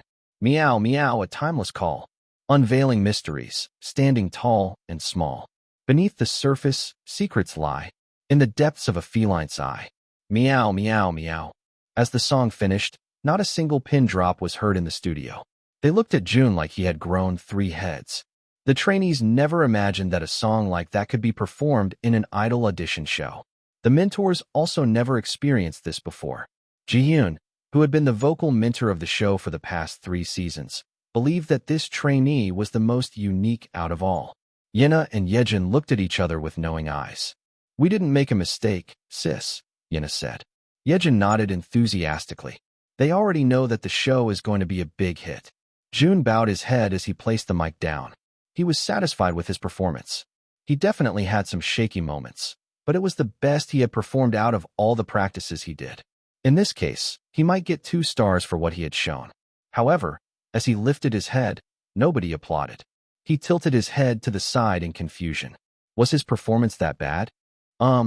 Thank you for listening, he cautiously said. And at that moment, the room erupted into applause. Chapter 15, The Big Guns. "Wow," Ji-hyun said. "I can't believe someone actually sang a Little Meow Meow song in an idol program. You are the first of your kind." "Thank you." Jun bowed his head. The mentors laughed. This trainee just sang an unserious song, but now he's back to being serious? It seemed like he had a clumsy and contrasting charm. "But I don't hate it," Ji-hyun added. "Your voice is quite good for a trainee." Jun nodded. "Thanks, mentor." Woojin chuckled. "You don't talk much, do you?" "Well, I agree with Ji-hyun. You sing pretty well. I like the tone of your voice, and you also have a lot of potential to improve." Bone nodded. "You didn't rap, but I also found it quite cool, especially with the new arrangement. Whoever made your demo music is very good. You hired a good producer." Jun didn't bother correcting him. It was bothersome to tell them that he played the piano and arranged the song himself. "Let us deliberate for a while," Miho said. The mentors gathered in a semicircle and discussed their opinions. "What do you guys think?" Ji-hyun asked. "I can give him 5 stars based on his vocals alone. I also think he's quite charming." Woojin agreed. "I'm not sure about the mask. It's still pretty weird to me, but I think he has a lot of potential. His voice is very fitted for ballads. I don't know whether he'll be able to adapt to idol singing, but I think it's not impossible. I can give him about 5 stars based on his potential, too." What do you guys think? Miho asked the other mentors. I don't know, Bones said. I like him though. I just don't know if the public will accept someone with a pink cat mask. After all, visuals are important for an idol. They chuckled, but Gun and Hyerin seemed to be seriously going over his profile. Do you guys have something to say? Miho asked. Hyerin hummed. Does he not dance at all? She asked. Gun nodded. I noticed that too. I don't think I'll be able to give him 5 stars until I see him dance. Jihyun nodded. As much as she wanted to give the weird kid 5 stars, an idol must possess well-rounded skills in both singing and dancing. Trainee Jun, Miho said into the mic. Yes, mentor. Can you show us a dance you've prepared? Jun froze for a second before stiffly nodding his head. Fortunately, he had prepared for this. He wished they wouldn't have to make him dance, but this was an idol survival show, so he prepared something in advance, just in case. Okay, music cue. Miho exclaimed, and another familiar tune started playing. This time, the piece wasn't arranged, and the original song played. The trainees burst into laughter. He's playing another little meow meow song? Is he a fanboy? The cute lyrics played through the speakers, and Jun started moving his body. A is for the awesome tunes we drop. Bouncing to the rhythm, we just can't stop. C is for the cool cats, breaking it down. Dancing to the music all around. He had a D on his dance aspect, at least, so he wasn't appalling. But he wasn't good, either. Not even decent. However, the easy choreography masked his real skills. He moved to the rhythm accurately, but there was something off in his movements. Hip-hop ABC, come and sing with me. Learning letters in a groovy melody. From A to Z, it's a hip-hop spree. Let's dance, oh can't you see? The trainees couldn't stop laughing in their seats.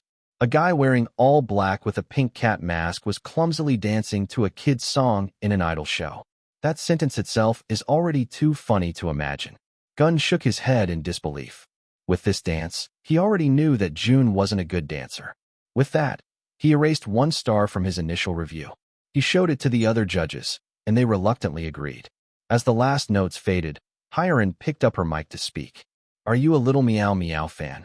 Jun shook his head. My neighbor is. He recommended this song to me. Oh, she said, taken aback. So, your neighbor decided your song for you? He nodded. He wanted me to perform it. Okay, she said, not knowing how to react. Well, we have deliberated, and will now give you your stars. Jun waited. 2 stars. It was probably 2 stars. Trainee Jun, you get 3 stars. She finished her sentence. Jun nodded and bowed his head. Thank you, mentors. With that, he left the stage, leaving a deep impression on the trainees and the mentors. He passed by Exine, Hoon, and Jeong, the 3 of them looking at him with agape mouths. Jun ignored them, however, and walked to where he could get his star stickers. He placed the first 2 on and hesitated to place the last one. He already knew he didn't deserve such a place. It would have been better to start at the very bottom and make his way up. Now, he had no choice but to mingle with people who had more talent than him. It would be tough to improve when the other trainees are on a whole other level. However, since he was gifted such a place, he decided to just accept it. After sticking on his stars, he went back to his seat. Some of the trainees waved at him, so he gave them a nod of acknowledgement. Brother, Jisung exclaimed as he sat. I've become your fan. We're in the same class, Jun said. I know. I'm so excited.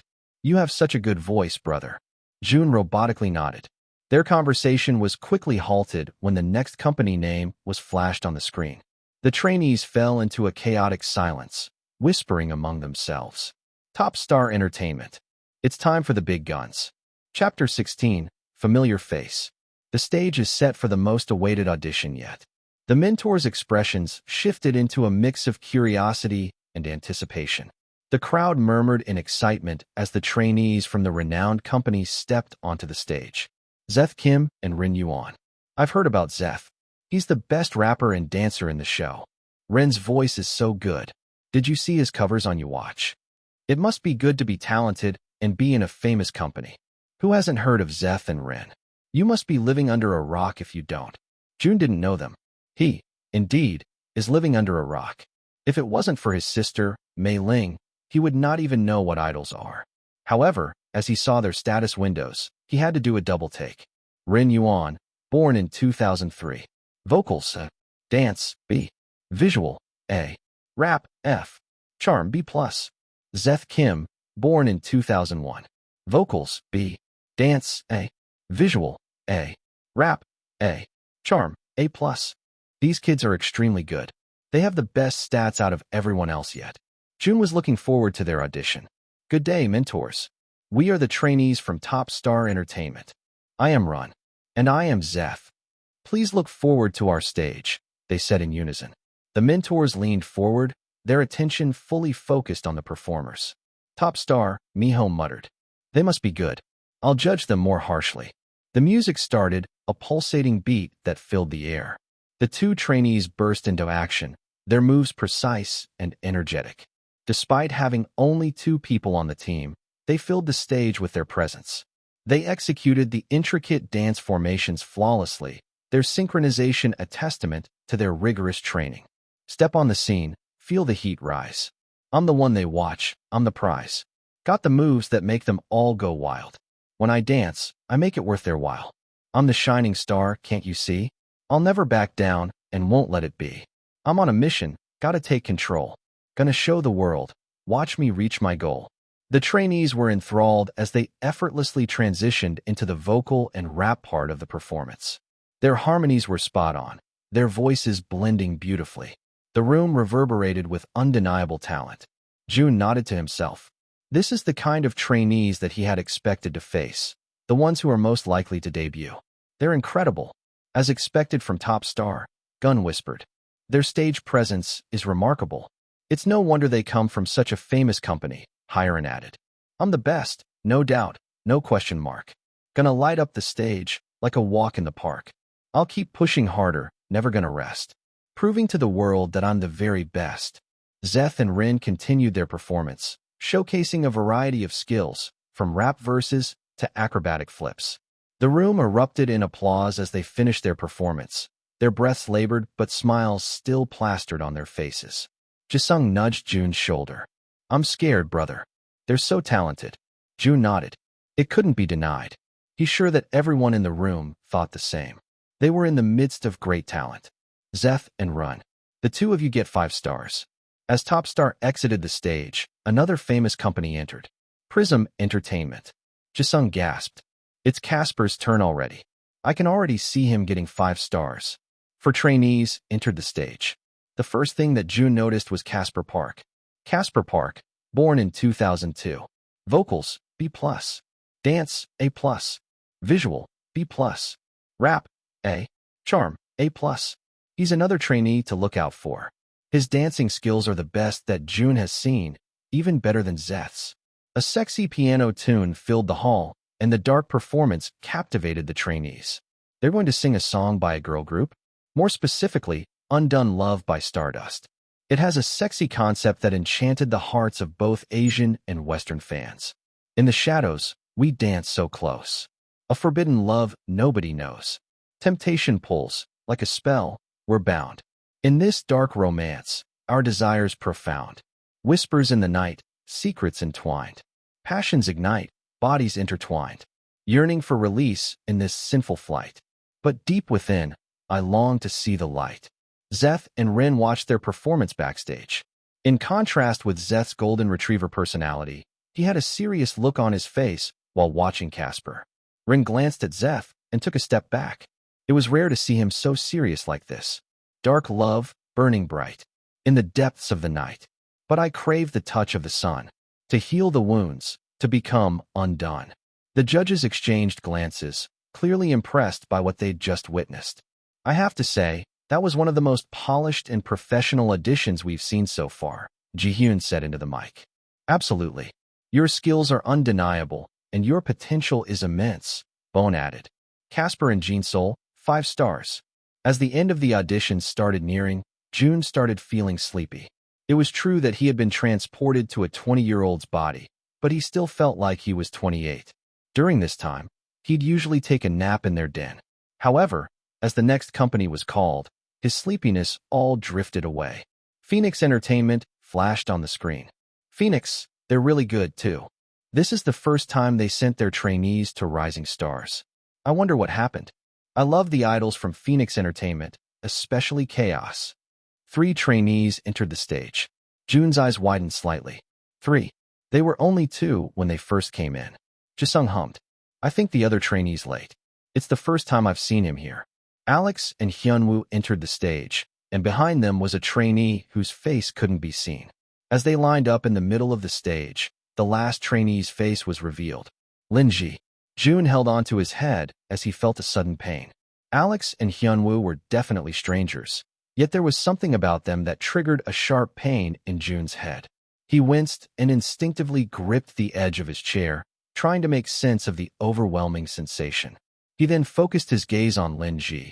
Fleeting glimpses and images flashed in Jun's mind. Snippets of memories, disjointed and fragmented, flickering like a damaged film reel. Linji? At that point, he realized that it wasn't just Choi Joon-ho's memories that flashed in his mind, but his. Because Jun, as Jun Hao, knew who Linji was. Chapter 17, Killer Idol. 2 years ago, March 2021. Yo, Jun Hao. Bowen called. Jun Hao stopped scrubbing the toilet and stood up. A new member is waiting for you. Orient him for me. With that, the baldy walked off while snacking on a chocolate bar. Jun Hao pursed his lips, removing his cleaning gloves. It's your job, for fuck's sake. Why does it always have to be me, he muttered. He washed his hands and ensured he looked decent before meeting the new member. He entered the den and saw a few people gambling, drinking, and sparring even in mid-daylight. He looked around until his eyes met an unfamiliar face. Are you the newbie? He asked. The new face stood and bowed his head. This kid looked pretty handsome. What is he doing in a place like this? Yes, sir. My name is Linji. I'll be joining the White Tiger gang from today. How old are you, kid? Jun Hao asked, sitting on the beat-up couch and pulling out a cigarette. He then patted the spot next to him. Linji reluctantly sat. I was born in 2000, sir, Linji responded. You're pretty young, Jun Hao stated. Only 21, right? What are you doing in a place like this? But then again, Jun Hao entered the gang around the same age. The boss offered to make me a drug dealer, he said. I need the money to go to Korea and stay there. Korea? Jun Hao raised his eyebrows. What are you going to do there? I can't disclose that, sir. But I have already told the boss about my plans. He had agreed to keep me here until I had enough money for that. Jun Hao felt quite bitter. A newbie was already given the position of being a drug dealer when he wasn't even part of the gang. However, he had been stuck being an errand boy for the past 6 years. He would have made more money by now if he was a drug dealer. He sighed and stood up from the couch, placing the cigarette but on the ashtray. Fine, I'll show you around. Make sure to listen closely so I don't have to repeat myself, all right? 1 year ago, January 2022. Congratulations, big brother. Linji exclaimed, giving Jun Hao a cheap bottle of vodka as a gift. What a cheapskate you are, Jun Hao teased. I finally got promoted, but this is all you're going to give me? You know I'm saving up for something, brother. Cut me some slack.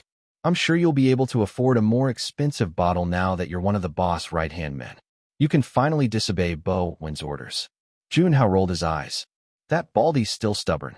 I'm sure he'll make me clean his toilet even if we're at the same level now. Well, at least you won't clean other people's toilets now. I'm proud of you, brother. Don't forget me, all right? Jun Hao ruffled the younger's hair. How could I forget the kid who gave me so many headaches? He chuckled. Don't worry, brother.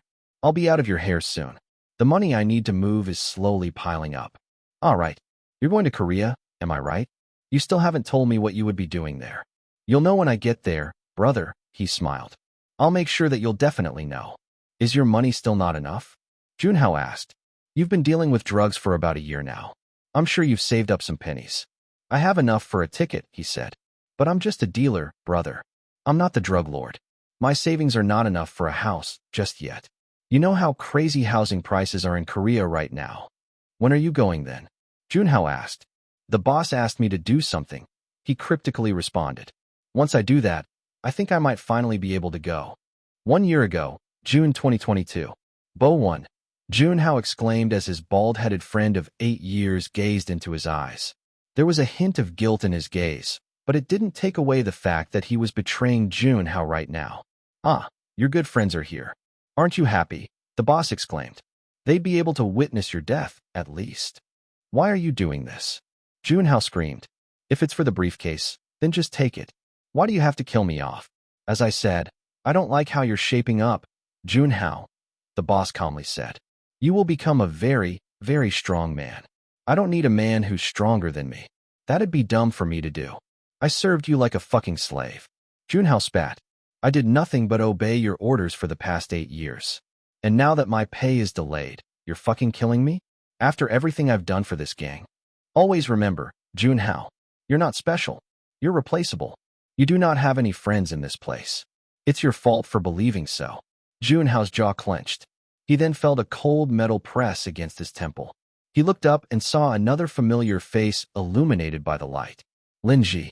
Jun Hao chuckled like a madman. Oh, he must be really stupid. Jun Hao knew that the gang wasn't a place to make friends. But was it really his fault for caring for the people he worked with every day? Bo-won, he treated him like a real friend. Lin Ji, he already thought of him as a little brother. I'm sorry, brother, Lin Ji mouthed before placing his finger on the trigger, pressing the gateway to Jun Hao's death. Bang. Chapter 18, Veterans. Year 2023, present time. There is no doubt. This is the Lin Ji that Jun Hao knew. When he said he was going to Korea, this was what he was talking about. Becoming an idol? Jun wanted to laugh. This kid actually had such a dream? Fucker. Did he have to kill me to get a house in Seoul? Lin Ji, Jisung said beside him. I've heard of Alex and Hyunwoo, but Lin Ji must be a new trainee. He's pretty handsome, though. Handsome, my ass, Jun muttered. However, Jisung heard him. Jisung's eyes widened in surprise and quickly covered Jun's mouth. Don't say that, brother. The editors will have a field day if you do that. We don't want to get evil edited, do we? He anxiously looked around. Jisung sighed in relief when he saw that their personal camera was filming Raven at that moment. Jun pushed him away. Don't do that, will ya? He snapped. I might hurt ya unknowingly or something. Jun's thug accent came through, causing Jisung to become surprised. However, he chuckled not long after. I don't think you can hurt me, brother. You're very delicate looking. Jun scowled. He wanted to teach this young kid a lesson right there and then. Junho's body is indeed absolute shit. He doesn't have enough stamina, and his abs are a result from only eating 1 meal a day during his darkest times. However, Jun Hao still knew how to pack a punch. Oh, it's starting, Jisung exclaimed, causing Jun to snap out of his thoughts. He focused his gaze on Lin Ji. Lin Ji, born in 2000. Vocals, C+. Dance, B. Visual, B. Rap, C. Charm, B+. Jun frowned when he realized something. This was bad. Stepping into the lights, the energy's ablaze. Heart pounding, adrenaline never fades. We're warriors on a mission, with fire in our souls. To conquer every moment, to take full control. With his skills, it's most likely he's going to end up in the same class as Jun. The crowd's anticipation, like thunder in the air. We're ready for the challenge. We show them we don't care. We'll rise above the doubts. We break the barricade. With every move we make, we leave a lasting cascade. Alex and Hyunwoo were definitely better. They had some as here and there and trained longer than Lin Ji, so it was expected. However, Jun can't get his mind out of the worst-case scenario. We're killing the stage, leaving it all behind. Every step we take, embracing the grind. The spotlight's our weapon, passion's our guide. We're killing the stage, where dreams collide. Jun scoffed. Talk about irony. They're actually singing about killing the stage when they're with a literal killer. The stage ended, and the crowd erupted into cheers. The judges deliberated shortly before giving out their star levels. Alex and Hyunwoo, you get 5 stars. Lin Ji, Miho said. You get 3 stars. Jun wanted to scream. This is what he didn't want to happen. As much as he had a lot of unanswered questions, he knew that mingling with Lin Ji will not be good for the future. Suppose the media finds out that he was a former drug dealer and murderer. In that case, the people he associated with are dead meat. Jun already let his past life get ruined by the kid. He doesn't need him ruining his chances in this life, too. He needed to debut to make sure that Mei Ling was safe. Lin Ji's face morphed into a frown. However, he still accepted the results. Jun sighed in his seat. This is going to be troublesome. It's better to stay away from him, host. That's what I plan on doing. Huh? Jisung leaned closer. Were you saying something, brother? Jun quickly shook his head. He really should practice speaking in his mind more. After seeing Lin Ji, Jun wanted nothing but lie down and sleep. Thankfully, they were down to the last performers. Crystal Entertainment. The crowd buzzed once again. I still can't believe that Raven is participating in Rising Stars. Weren't they doing well? It's because of their members' cheating scandal, right? They halted their comeback promotions because of that. It's unfair. They already have a big fan base from both the East and the West. How come they're joining now? It wasn't the first time debuted idols joined Rising Stars. In fact, in the first 3 seasons, already debuted idols also participated. However, it seemed like Raven caused quite a controversy since they were really popular in 2020. Most of the debuted idols that joined the show were nugu, or quite unknown in the idol industry. That's why some of the trainees have problems with Raven suddenly joining. It's like throwing a well-trained dolphin back into the ocean. The 3 trainees entered the stage. As far as Jun knows, they were once a 4-member group. They were definitely on the rise to popularity, but one of their members, Luke, got into a cheating scandal which led to their downfall. Miho's melancholic expression was shown on screen while the Raven members bowed their heads. Good day, mentors. We are trainees from Crystal Entertainment. They lifted their heads, and one of them had teary eyes. It was a hard-to-swallow pill that they called themselves trainees again. How have you been? Miho asked. Jae-young, the leader, pursed his lips. We've been good, senior. It's been a while, Miho said. In reality, the 2 of them were from the same company. Miho and Jae-young were even good friends, so Miho knew the struggles he went through. Raven, Ji-hyun said. I was a big fan of yours back then. Thank you, mentor. Evan, another member, said. I know most of us are thinking the same thing, Hiren said. But as far as I knew, your group was doing well. You could have re-debuted instead of being here instead. Jae-young took the mic and sighed deeply.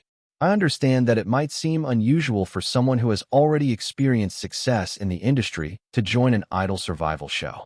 However, we are on the same page with the other trainees. We still hold the dream of becoming idols.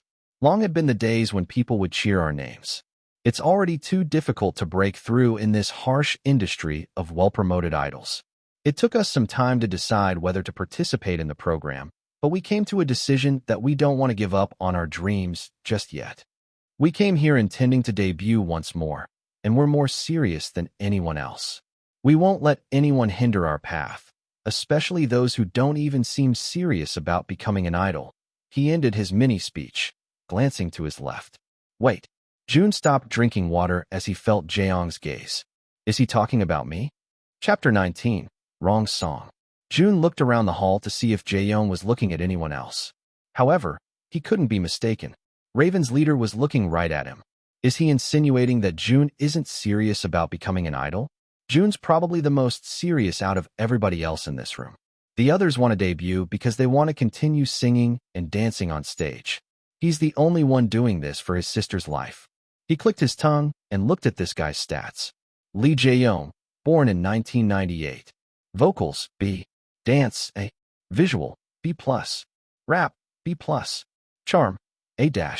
This lad's even younger than Jun when he was still Jun Hao. Well, he's probably the oldest out of everyone here. Jun ought to teach him a lesson if they crossed paths. The 2 other members are on the same page as Jae-young. They didn't have a grade that was less than C+. Well, that's only expected from already debuted idols. I can see you're very passionate about this, Woojin noted. You can start whenever you're ready. The 3 boys went to their formation while Jae-young signaled the sound team to start the music. A familiar tune started playing, causing most of the trainees to gasp in shock. They're doing their own song? It's their most popular song, too. How come they made this decision? Jun frowned. This is definitely a risky decision. While it would be wise to perform something they've probably performed 100 times, there's always a risk for comparison if they don't do it as well. And since the main rapper, Luke, had left the group, this is the first time that Raven will perform the song once again. Jun still wondered if they could pull it off, considering the song is very rap-heavy. The song started with Jae-young covering Luke's iconic rap part. Jun's frown deepened. He had heard this song before. It was one of Mei Ling's favorites when it came out. He had to endure listening to it for 2 weeks after that.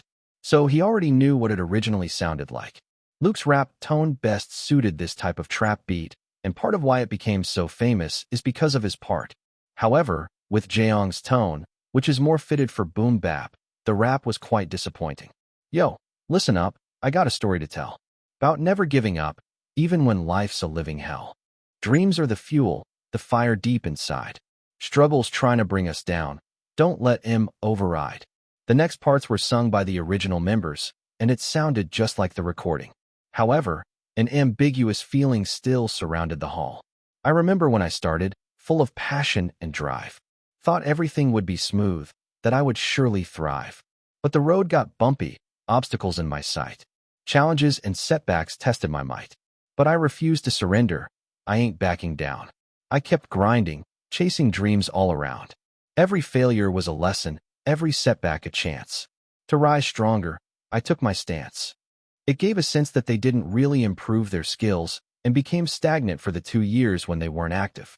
As the last chorus played, the hall still had an ambiguous feeling. The performance was good, but it really wasn't any better than how they'd performed it before. Jun pursed his lips. It went just as he had expected. If they were a group that hadn't debuted before and did this exact performance, they would have gotten 5 stars, there's no doubt. However, since they did their own song without any improvements, none of them would probably get 5 stars at all. I won't give up. I won't let go. I'll keep pushing forward and let my true colors show. When the going gets tough, I'll fight. I'll strive. I won't back down. I'll keep my dreams alive. The song ended, and yet the claps weren't instantaneous. It only started when Jun clapped his hands, causing a domino effect. Miho took the mic and let out a disappointed sigh. You guys are good, but you're not any better. Jaeyoung's face fell while the 2 other members cast their heads to the ground. I feel like I'm watching The Old Raven, Jihyun added. I don't think this was the right song choice for you. Did you get lazy and just pick one of your songs to get it over with? Evan opened his mouth to speak, but Jaeyoung brought his mic down. The 2 of them shared a silent conversation. They knew how much hard work and effort they put into the performance. However, retaliating will only make matters worse. They'll be branded with a bad image at the very start of the season. Jaeyoung's voice also doesn't match the first part of the song. I can't help but compare the original with this one, Bone continued. It would have been better if you chose another song. You guys aren't Raven from now on. You're aspiring idols. That is noted, mentors, Jaeyoung said despite the heavy feeling in his heart. Miho sighed. Who picked this song? Evan turned to their Japanese member, Akira. It was him who had suggested that they try to go back to the past and perform their old song. It was me, Jaeyoung said, taking the blame for their wrong song choice. His 2 members wanted to say something, but he gave them a stern look. That's disappointing, Miho said. Let us deliberate for a while before giving you your stars. The trainees whispered among themselves as the mentors deliberated. What a shame. I was looking forward to their performance the most. Yeah, I'm even better than them, right? I guess the group crumbled for a reason. Jisung looked down at his lap as he heard the chatters around him. They're so mean, brother, he said to Jun. Raven made a big decision to come here. I don't know why they're getting so much hate. It's normal, Jun said. They've been placed on a higher standard, so the judging is quite biased. Besides, their song choice wasn't the best. I think they'll be around the same level as us. What? Jisung exclaimed. Then, does that mean we'll get to train with them? He asked with sparkling eyes. I can't wait. I'm going to ask for a picture with Jaeyoung. Jun shook his head. This young kid is still innocent, after all. 4 stars, Evan and Akira. 3 stars, Jaeyoung. Evan and Akira felt quite bad for their leader, but Jaeyoung continued to look unfazed. Thank you, mentors, they said in unison, bowing before they exited the stage. Chapter 20, Signal Song. Jun sighed in relief when the auditions finally ended. He glanced at his watch and saw that it was already evening. They'd been filming for 10 hours straight. It's no wonder he was so sleepy.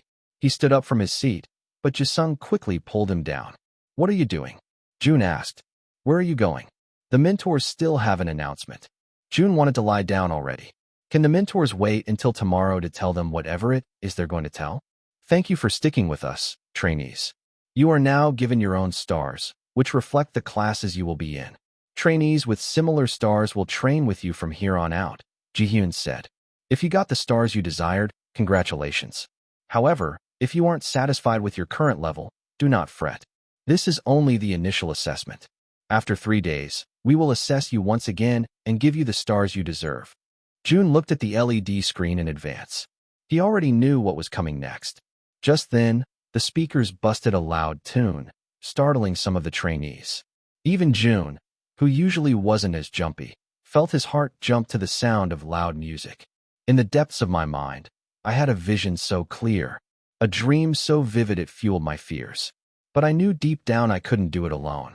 I needed the strength of those who called me their own. The first verse sounded quite emotional and contemporary, setting the hopeful tone of the song. They say dreams are just fantasies, illusions we chase. But with the right people, they become our saving grace. Together we rise, we conquer, and we soar. As dreams come true, we'll shout it out, and so much more. The difficult dance was finally shown. Dreams come true when we're together, hand in hand, in stormy weather. With the people around, we'll reach for the sky. United as one, our spirits flying high.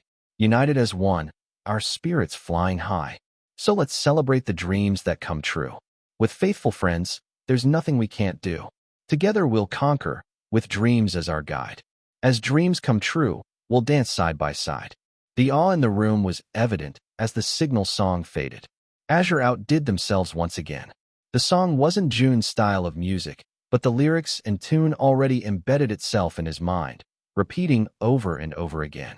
He already knew that the song would become a hit once it aired.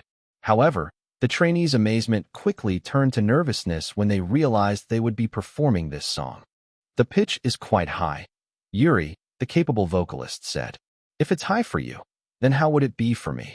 Steele asked in distress. It sounds like it's in the female key. We have to do this while dancing? A zero-star trainee exasperatedly asked. I don't know. I give up. The dance is easy, Jisung said. But singing it would be quite hard.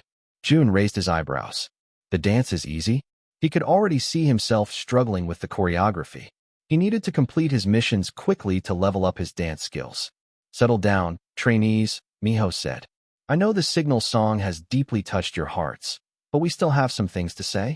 As I said earlier, you will be reevaluated in 3 days.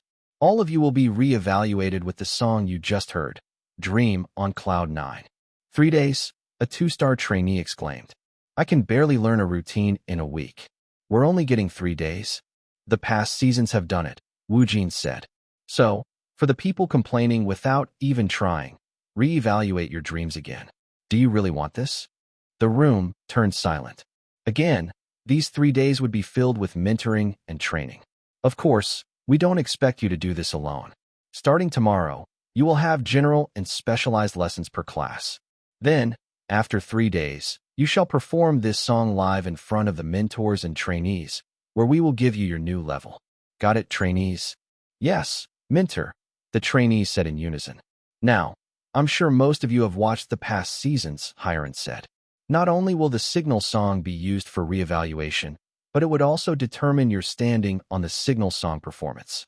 Jun nodded. The signal song of the season usually airs even before the first episode. The 100 participants are arranged like a pyramid, with the top class at the highest and the bottom class at the lowest. The top class gets the most screen time, while those in the bottom class would be lucky if they were included in the group shot. It was a harsh segregation of skill and popularity. This year, it's going to be different, Gunn said. If last year, all of the trainees were given the opportunity to stand on the same extravagant stage, it wouldn't be like that this year. Instead of filming just one performance video, each class will be given the opportunity to film a performance video of their own. The trainees chattered. Well, isn't that a good thing? Minx, who got 2 stars, asked the older trainees. We no longer have to fight for screen time since we'd be a smaller number. That's honestly better, another 2-star trainee exclaimed. I don't want to be fighting with the 5 stars. Jun continued to listen.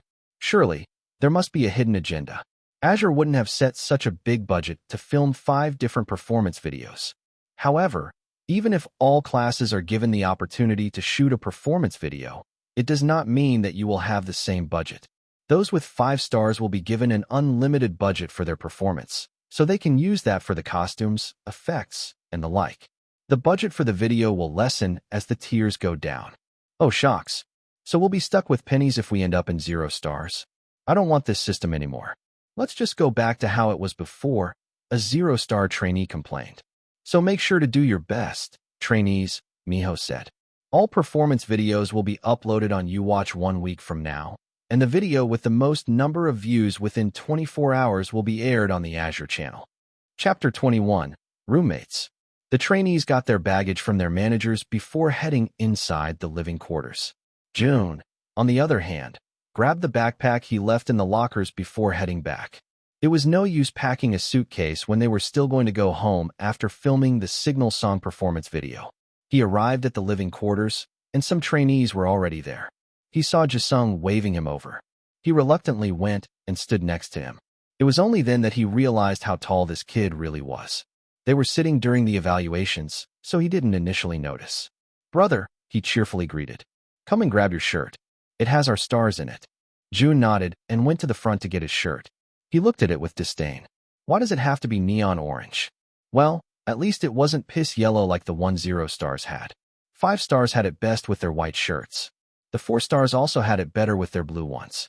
Honestly, Jun even liked the green shirt that the 2-star trainees had. Jun wasn't the only one displeased with the color of the shirts. Some of the trainees already felt discouraged because of the segregation of trainees. "Let's go," Jun said to Jisung. "I want to sleep." Jisung chuckled. "I hope we're roommates. Let's see the rooms real quick." The two of them walked together to the designated rooms. Jisung clapped his hands when the key handed to him was the same as Jun's. "We'll be roommates," he exclaimed. "Can you believe this? I was just hoping for it a while ago." Jun nodded. He was quite thankful that his roommate was someone he knew. He was sure he would get tired of listening to Jisung's chattering, but Jun knew he was a good kid, so he didn't mind it much. "Do you want to take the bottom or top bunk?" "Any would do," Jisung responded. "Then you take the top bunk," Jun said, placing his belongings on the bottom. Jisung smirked. "Are you afraid of heights, brother?" Jun froze but shook his head. "No. It's troublesome to get down every morning." Jisung chuckled. "You don't have to feel embarrassed. You must be a softie under that mask, huh?" As they conversed, another person came into the room. The two of them turned around and saw Hoon in the doorway. Hoon immediately scowled as soon as he saw the familiar pink mask. "Ugh," he groaned. "Why did it have to be you?" he spat, roughly placing his belongings on the floor. Jisung awkwardly said, looking at the two independent trainees. "What's up, brother? Nice to meet you." "It's nice to meet you, too," Hoon smiled. "If I were you, I won't get close to that weirdo. Who knows what's under that mask?" he joked. Jisung awkwardly chuckled. Jun couldn't care less about Hoon. He had met far worse people when he was a thug. Jun knew kids like Hoon only wanted to feel superior by looking down on others. "Let's hope our other roommate isn't a weirdo," Hoon continued to mock Jun. The door opened, revealing their last roommate. Jisung and Hoon quickly bowed when they saw Jae-young in the doorway. "Senior," Hoon said, his tone suddenly turning respectful. "It's nice to meet you. You did really well on your stage a while ago." Jun rolled his eyes. He heard Hoon and the other independent trainees calling themselves better than Raven during their audition. "I'm a big fan, senior," Jisung sincerely said, bouncing like a little kid. "Thank you. Let's get along well together from now on." Jae-young smiled. His smile fell, however, when he saw Jun sitting on one of the bottom bunk beds. His face twisted into a scowl. "Aren't you going to bow?" Hoon clicked his tongue as he nudged Jun's shoulder. This kid really has a lot of nerve. However, he decided to play civil since the cameras were filming them. Jun bowed his head. "Nice to meet you," he said. Jae-young didn't bother greeting him back, making the air more awkward. "Great," Jun said in his mind. He couldn't have been luckier with his roommates. One of them is a stuck-up trainee with anger and superiority issues. One is a veteran idol who seemed to dislike his guts. And the other is a noisy kid who suddenly turns silent in times like this. "I'm glad you're having fun, host." Jun rolled his eyes. Can't Fu even tell that he's being sarcastic? "Is nobody going to use the bathroom yet?" Jun asked, breaking the silence. "I'll still unpack," Jisung said in a soft voice. Hoon rolled his eyes. "I'm all right. I'll wash later." He removed his shoes, and the stench of his sweaty feet immediately wafted over Jun's senses. Jun glanced at him with disgust. Surely, the people at Tiger Gang were much nastier, but even then, Jun was a bit of a clean freak. Why do you think he got the job of cleaning toilets? It's because he's goddamn good at it. Jae-young did not respond, so Jun took that as a cue to shower first. "I'll go first, then." He started removing his mask, careful not to hurt his present wounds. His 3 roommates discreetly watched him. As much as they don't want to admit it, They were curious about Jun's appearance. There were only two conclusions. He's either extremely ugly or incredibly handsome. Hoon hoped for it to be the latter. A voice like his would probably not have a pretty face, would he? They waited in anticipation while Jun took his sweet time. The three kept their gaze on him until the time came when his pink cat mask had been removed. However, they couldn't help but take a double look as soon as it was gone from Jun's face. Why the hell are you wearing another mask? Chapter 22. Power Up. The trainees woke up with the sound of the signal song blasting through the speakers. They groggily got up, hair sticking in all directions and dried saliva on their cheeks. Among the tired trainees stood an enigmatic force. Jun stood in the middle of the room, dressed in his neon orange shirt and bright pink cat mask. Jisung screamed as he saw him, causing their other two roommates to jolt awake in their beds. "Ah!" Hoon screamed. "What the hell are you doing there?" "I'm waiting for the song to finish," Jun said. In reality, he was trying to capture the notes of the song. The trainees had only heard it once, so he wanted to learn it as soon as possible to get a good night's sleep. "I can't believe you're wearing that mask so early in the morning," Hoon grumbled, finally getting up. Jae-young clicked his tongue and sent him a small glare. Jun pursed his lips. His patience was slowly thinning for this kid. From what he recalls, he hasn't even done anything wrong to him. Jun was about to tell him off when Fu's screen appeared before him. Another side quest had opened. This time, you can earn a booster. The title is Power Up. Gain a boost of strength or motivation once activated. Good for one day. Affects close proximities. Jun frowned. Where the hell would he use this kind of booster?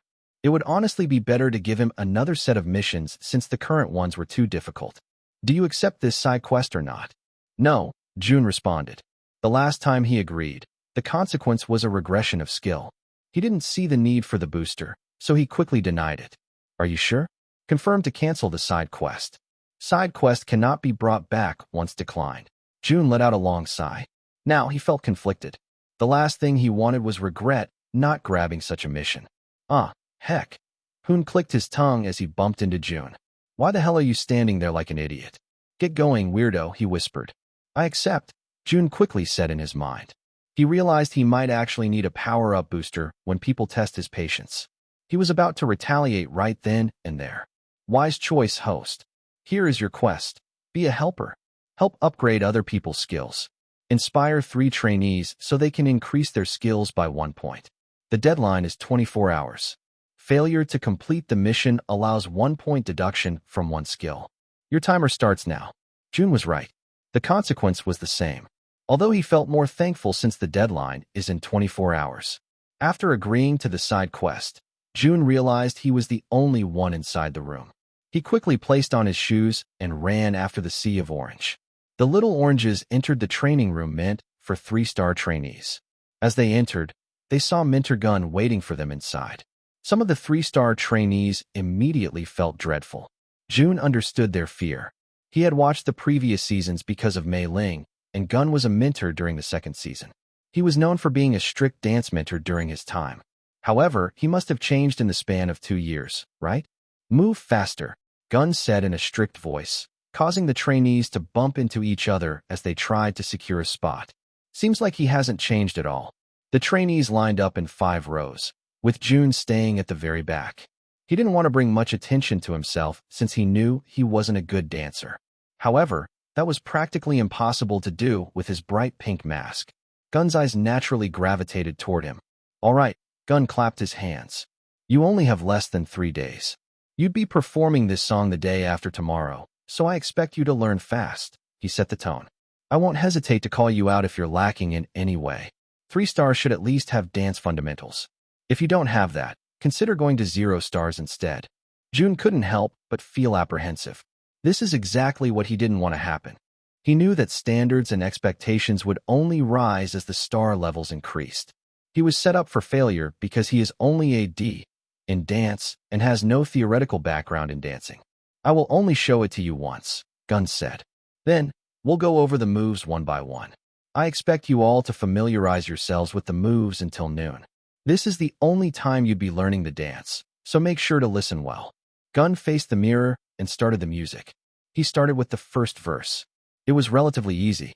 It didn't require much vigor, but a sense of elegance was embedded in his movements. It looked easy to the eyes of an amateur, but Jun knew that it probably takes some skill to make it look good. Then, it only got worse after that. The chorus was filled with acrobatic movements and jumps, making it practically impossible to sing while executing the moves. It calmed down during the second verse, but got even more difficult at the bridge. The dance break even involved some floor work. What did Azure think of the trainees? Some goddamn robots who could learn such choreography in less than 3 days' time. The atmosphere in the different classes was all different. The 5 stars wore bright smiles, excited to learn the new choreography. The 4 stars, too, beamed with happiness as their vocal mentor asked them to sing one by one. It starts crumbling in the 3-star room. Of course, some trainees were still excited as they watched the choreography. Jisung was practically peeing himself in excitement. Trainees like Jae-young, on the other hand, were more serious than ever. He had already started memorizing the moves when Gun performed them. The trainees at the back, those in Jun's row, seemed to be the least confident. Poor kids, Jun muttered. You should worry more about yourself, host. Shut up, Fu. It's not even worth mentioning the 0-star and 2-star trainees. The mentors assigned to their classes already want to give up because of their lack of enthusiasm and skill. There, Gun said after finishing the routine, only mildly out of breath. Now it's your turn. I would expect you to pick up the chorus part, at least. Yes, mentor, the trainees in the first few rows said. Jun frowned. He doesn't have a clue about what the first move even was. Trainees at the last row, Mentor Gun suddenly said. I only want to see your row standing up. The trainees in the last row looked at each other with confusion. The first 4 rows, sit down, he instructed. Let's monitor your learning skills. The last row, all of you shall dance to the chorus. Chapter 23, Unluckiest Idol. This was bad. Jun surveyed the room and found the other trainees and cameras focused on them. He glanced at the trainees by his side and saw they weren't any better. What the hell? Is that one kid crying? Fu, help me, he said in his mind. System is resting. Please try again later. He pursed his lips. Why would a system even rest? It's not like Fu's a real person or something. I'll be playing the chorus part, Gun said, starting the music. The pre-chorus played, and some of the trainees started moving shyly, recalling some of the movements. Jun had already memorized the dance, that was certain. He had quite a good memory, so remembering what the movements looked like was not much of a problem. The problem is he doesn't know how to translate the movements to his body. He knew the first move of the chorus involved a pop and lock movement, but he didn't know how to do that. The chorus approached fast, and the trainees started moving to the beat. It was a mess. None of their movements matched, and the crying trainee only made them look pathetic. Jun stood still, playing the movements in his mind. If only he could level up his skill, he'd know how to do them. He was sure that if he had Jun Ho's passion for dance, he could have at least done a mediocre job. However, being a thug, he never had the opportunity to dance. Aside from Little Meow Meow songs, he had never tried dancing before joining Rising Stars. So, it's as if he's learning how to walk for the first time. Gun stopped the music halfway through the song, clicking his tongue and looking at them disappointingly. I expected more from the 3-star trainees. And you, masked boy, he pointed at Jun. Jun turned to him. I would have put you in 0 stars if I knew you would be like this. You're lucky the other mentors liked your voice, he scolded. Jun bowed his head, not bothering to say anything. He had to look remorseful somehow, if he didn't want to become evil-edited. Those at the first row, stand up, Gun instructed. This time, it was Jaeyoung's and Jisung's turn to be evaluated. Along with them are trainees who have decent dancing skills, too. The music started, and they executed the dance pretty well for people who had only seen the movements twice. Jaeyoung and Jisung stood out among them. Their movements were precise, powerful, with the right amount of fluidity. It showed their natural talent and prowess in dance.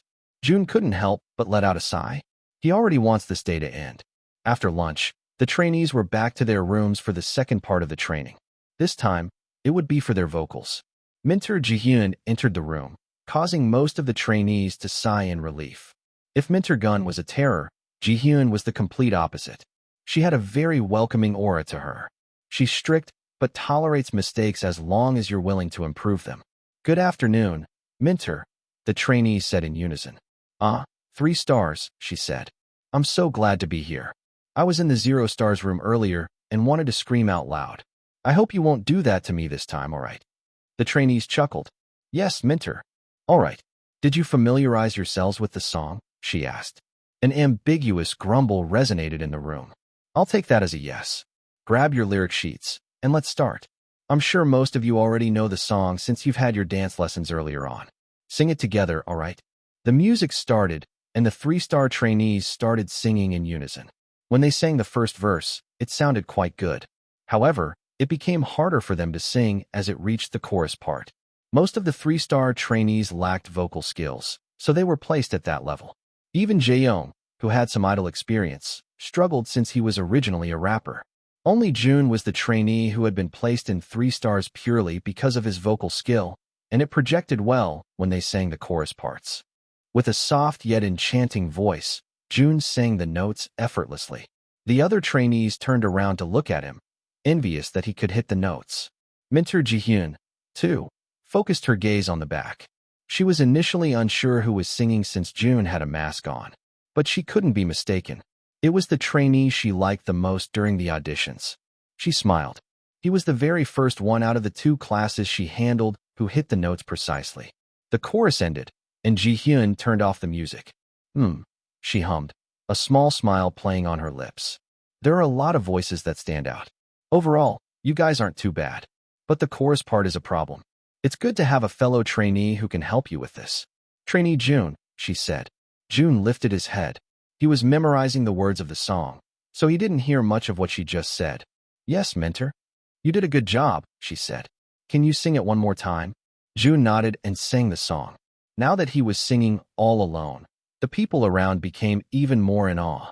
His vocal tunes sounded clear, and the lyrics of the song were projected well. Good job, Ji-hyun commented. I would expect you all to do the same, all right.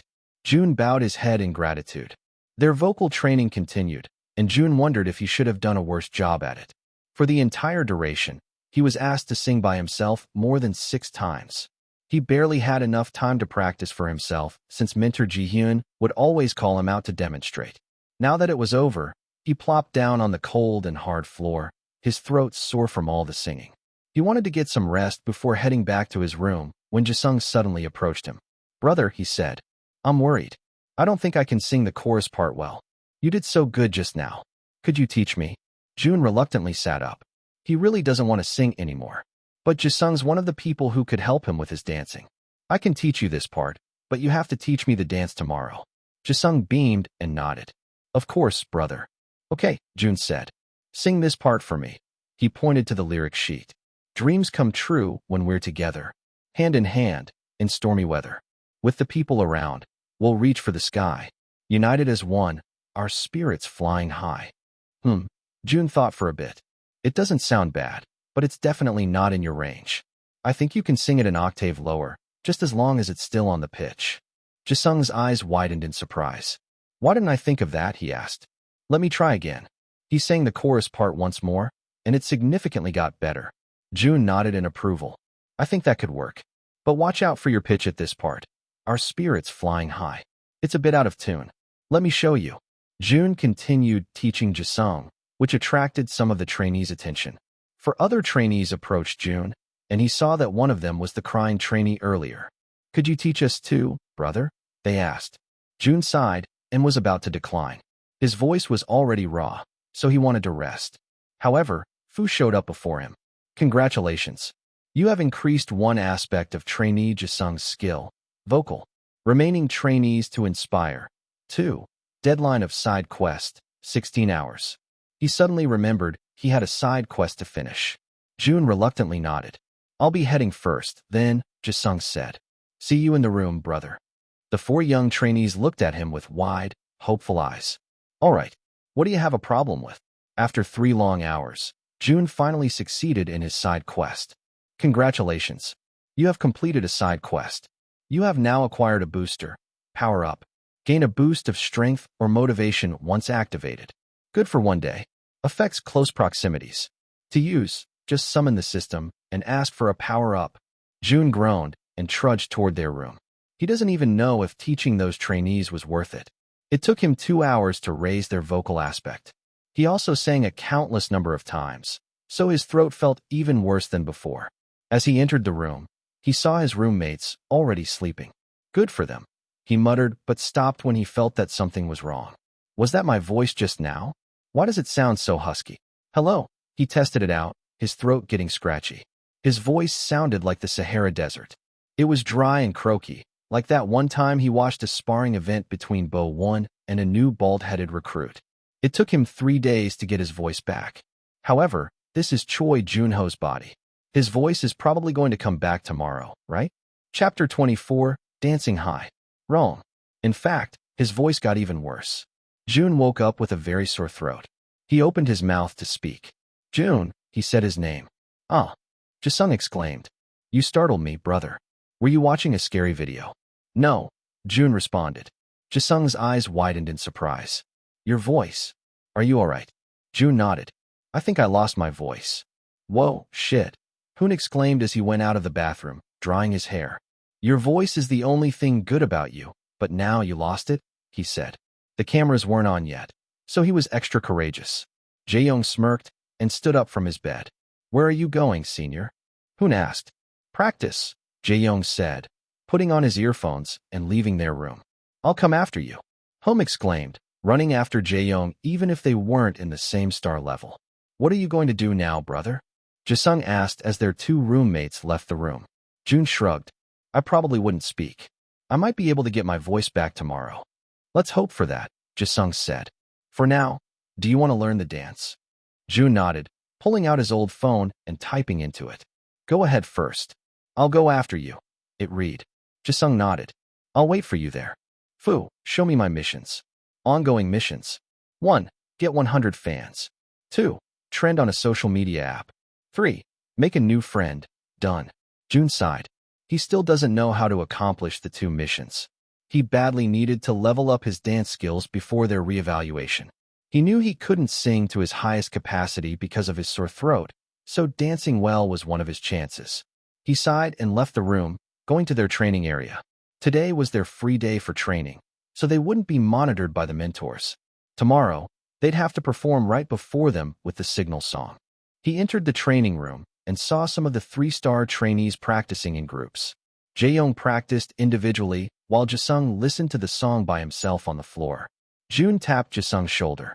Oh, brother, do you want me to teach you now? Jun nodded, still not speaking. All right, let's go to an empty space. Jisung and Jun stood in the corner of the room, readying themselves for a dance session. All right, what do you know about dancing, brother? Jun shook his head, signaling that he didn't have a clue at all. Jisung raised his eyebrows. You've never learned how to dance? Jun nodded. That's okay. Do you want me to go over the moves? Jun shook his head and typed something into his phone. Already memorized it. Show me how it's done. Jisung frowned.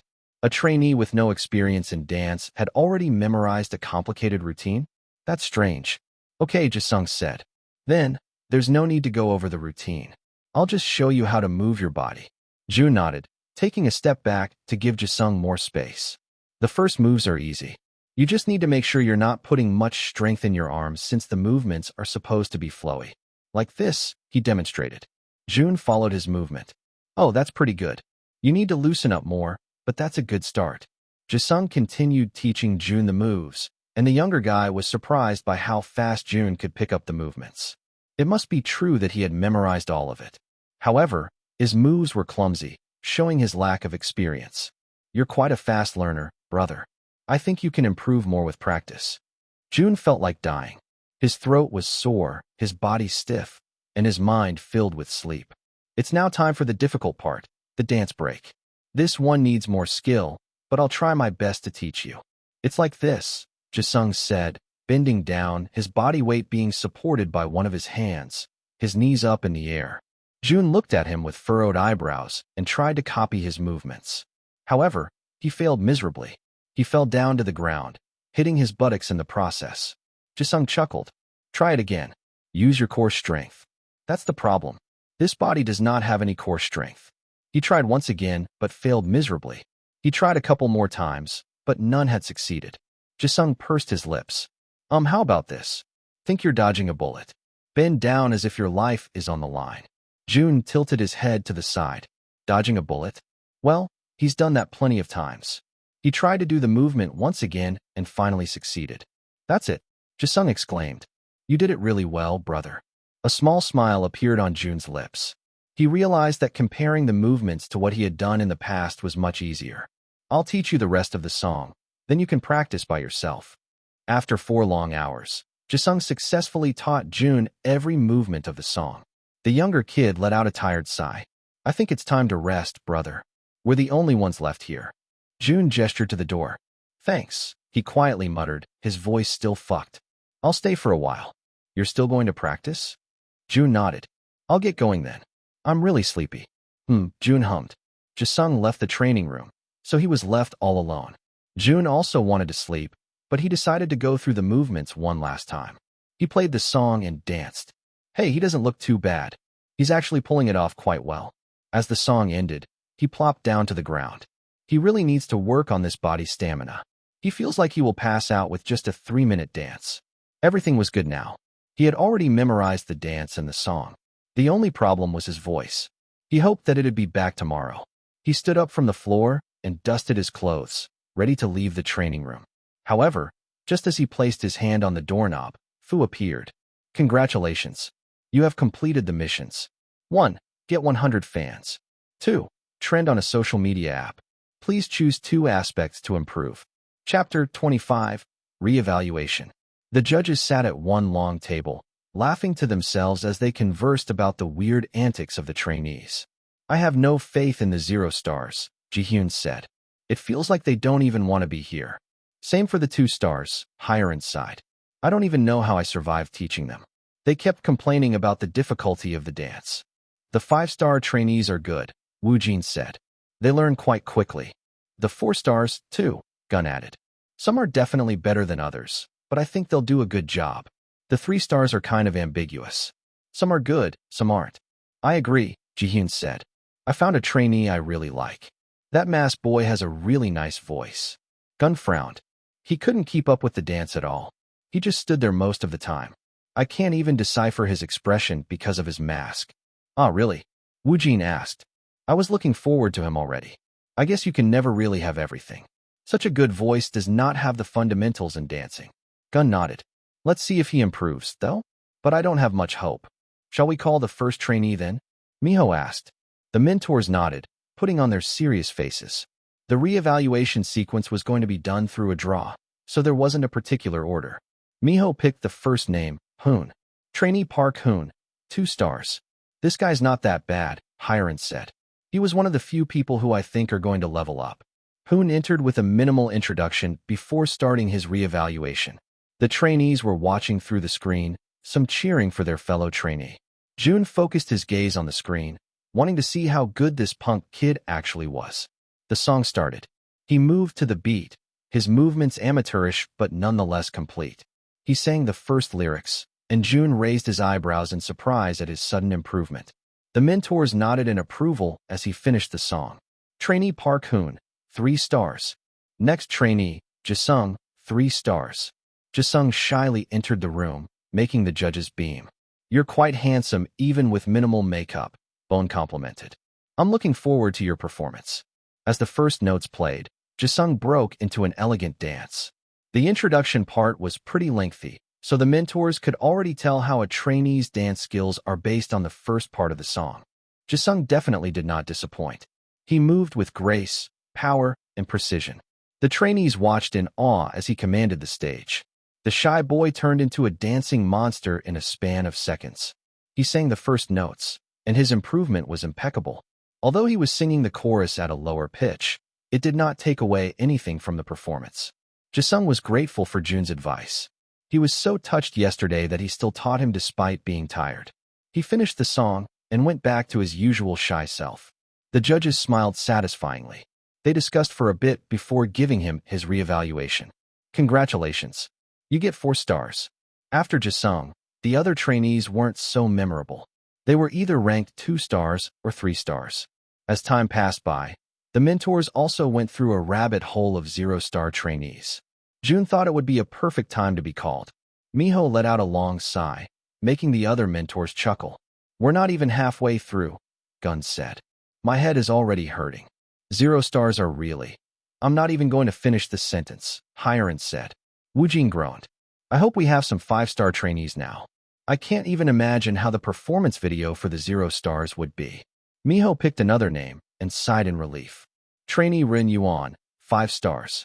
Rin entered the room, immediately brightening the atmosphere. He didn't waste any time and performed the song right away. Different. It was definitely different. The 5-star trainee showed the other trainees how the signal song was supposed to be done. I can't keep up with him. As expected, the 5 stars are really different. So, that's how it's supposed to be like. I already forgot because of all the 0-star performances. That's my friend, Zeth boasted. But I'm still better than him. The other 5-star trainees chuckled. Jun glanced at them and found their aura untouchable. Their stats were filled with A's, something Jun could only dream of at this time. Trainee Run, you get 5 stars. After Run, other 5-star trainees were called. Like Destiny, Seth performed after him, and he had shown once again that he's deserving of a spot in the final group. Like Jisung, he sang the song in a lower register. Jisung and him had similar dancing skills, but Zeth's vocals were more developed. Trainee Zeth, you get 5 stars. Trainee Casper, 5 stars. 5 stars for Leo. Yuri, congratulations. You will be staying in 5 stars.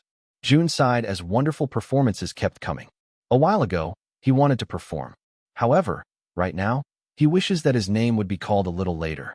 Performing after these monsters would only make him look far less talented. However, when has Jun ever been lucky during the competition? Next up, Trainee Jun. Please enter the room. The trainees glanced his way and couldn't help but look at him with pity. The others also laughed as he stood up. Good luck, Catboy, Zeth exclaimed, causing the trainees to burst into laughter. Jun scowled and turned to him, the smiling cat face looking directly into Zeth's eyes. Zeth chuckled. I enjoyed watching the video. You were really cute there. Jun sighed and went to the room, ignoring their boisterous laughter. The set of missions is now reset. These are your new missions. 1. Donate money to charity. 2. Increase height by at least 1 centimeter. 3. Get an autograph from a famous person. His mission box had now been reset after accomplishing the last set. It felt like the missions were getting more ridiculous as time passed by. Donate to charity? Jun does not have any money. Increase height. This body is already 21 years old. Jun was pretty sure his growth plates had been closed. At least getting an autograph would be easy. He can just ask one of the mentors or something. He then looked at his stats while he waited for the last trainee to move out of the reevaluation room. Current skill status. Vocals, Dance, D. Visual, C+. Rap, E. Charm, E+. Last night, he was surprised to find he accomplished the 2 missions. However, when he woke up, he became the laughingstock of the dormitory. Apparently, the video of him on the train with the little girl hugging his leg was uploaded online, and it was entitled, Weird Gangster Cat Cosplayer is Actually a Softie. It had 100K views in 24 hours and trended at number 11 on Naval. It seemed like kids loved the video too, and they want to buy the cat mask he wore in the video. However, it wasn't too bad since he got to upgrade 2 aspects. He decided to upgrade his dance and visuals. As Steele, who looked disappointed that he was promoted only 1 step to 4 stars, left the room, Jun quickly entered. The mentors had varying reactions as he bowed his head. The vocal mentors were excited, while the dance mentors looked disappointed. Miho and Bone had neutral expressions, making them hard to read. Trainee Jun, you may start. Chapter 26, New Stars. I'm not expecting much from him, Gun said. Even if he sings well, I'll demote him to 0 stars if he doesn't dance at all. Hiren nodded. That's just fair. What do you guys think? Ji-hyun frowned. His voice isn't for 0 stars, though. It's not even for 2 stars. He did well demonstrating how the vocals should be during our classes. Even if, Gun insisted. Trainees are supposed to be well-rounded. I don't think he's ready to join the higher-ranked trainees if his skill set is incomplete. Ji-hyun nodded. Let's just see. Trainee Jun, you may start. Jun nodded and stood at the center. He closed his eyes and let out a deep breath. The music played, and he started moving his body. Gun was sure Jun didn't improve his dancing skills at all. It's only been a day, and he didn't exert much effort during their classes. However, as the song continued, his eyes widened in surprise when Jun was able to keep up with the music. His moves weren't excellent, but he wasn't bad at all. Was it possible for a trainee to improve so much in a span of 2 days? Scary. This trainee was scary. He finished the beginning dance part without any problem. Now, it was time for him to sing. As he sang the first lines, the mentors and trainees looked at him with shock. Is this really the trainee that Mentor Ji-hyun commended during her classes? His voice was gone, merely a breath. Everyone could tell that he had lost his voice. Hoon smirked. He made sure to crank up the air conditioning in the room so Jun wouldn't be able to get his voice in time for the reevaluation. It seemed like his plan succeeded. Rin and Zeth whispered to each other. Such a shame. I know he has a good voice, Zeth said. Rin shrugged. It's the cruel part of life. The mentors need to evaluate him based on what they see now. Jisung was on the verge of tears. He knew that Jun worked hard for this more than anyone else, but he became a victim of a cruel fate. If only he didn't let Jun teach the chorus part of the song, then would his voice be okay now? Lin Ji, who had been noticing him since they were in the same class, smirked as he watched him struggle. It was always a joy to find other trainees struggling more than him. He felt even better since he had been promoted to 4 stars a while ago. Jae-young was also delighted by the turn of events. At this point, he still doesn't think Jun is taking the idol life seriously. He thinks that what's happening to Jun is just what he deserves. The mentors looked at each other with frowns on their faces. Ji-hyun had the biggest frown of them all. She was embarrassed about boasting about Jun's skills, and then he showed up like this. The song continued, and Jun tried his best. However, with his hoarse voice, he could only show a limited performance. Ugh, I just want this to end. My throat is killing me. Those were the thoughts that echoed in his mind as he continued the song. Since this morning, he had already prepared himself for the worst since his voice still hadn't come back. However, since he had polished his dancing skills, he decided to do good in that aspect at least. Gun pursed his lips as he watched Jun dance. He still hadn't committed a mistake at this point, which impressed him. However, that doesn't mean that he likes him. He still does not believe that someone like Jun should become an idol. The song finished, and Jun posed for the ending. He was breathless, and the sweat had already soaked his hair underneath the mask. Thank you, mentors, he said with his hoarse voice.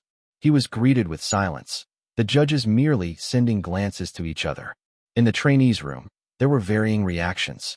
Some were happy, especially those who didn't like Jun from the start. Others didn't care, while others felt pity for him. The other independent trainees were the most amused. However, they didn't make it that obvious since the cameras were filming their every move. The mentors started to discuss quietly. He's better at dancing than I thought, Hiren started. But his voice. Ji-hyun smiled sheepishly. I apologize, mentors. It was true that he did well during our classes. However, it seemed like he had lost his voice. How are we going to evaluate him then? Woojin asked. We can't grade him based on what you heard during the classes, Ji-hyun. I understand. Gun sighed. I think it's best if we place him at this level. Yes, he danced to the entirety of the song. But as I said earlier, idol trainees should be well-rounded, right? Gun showed them what he had written. Don't you think that's a bit too harsh? Bone asked.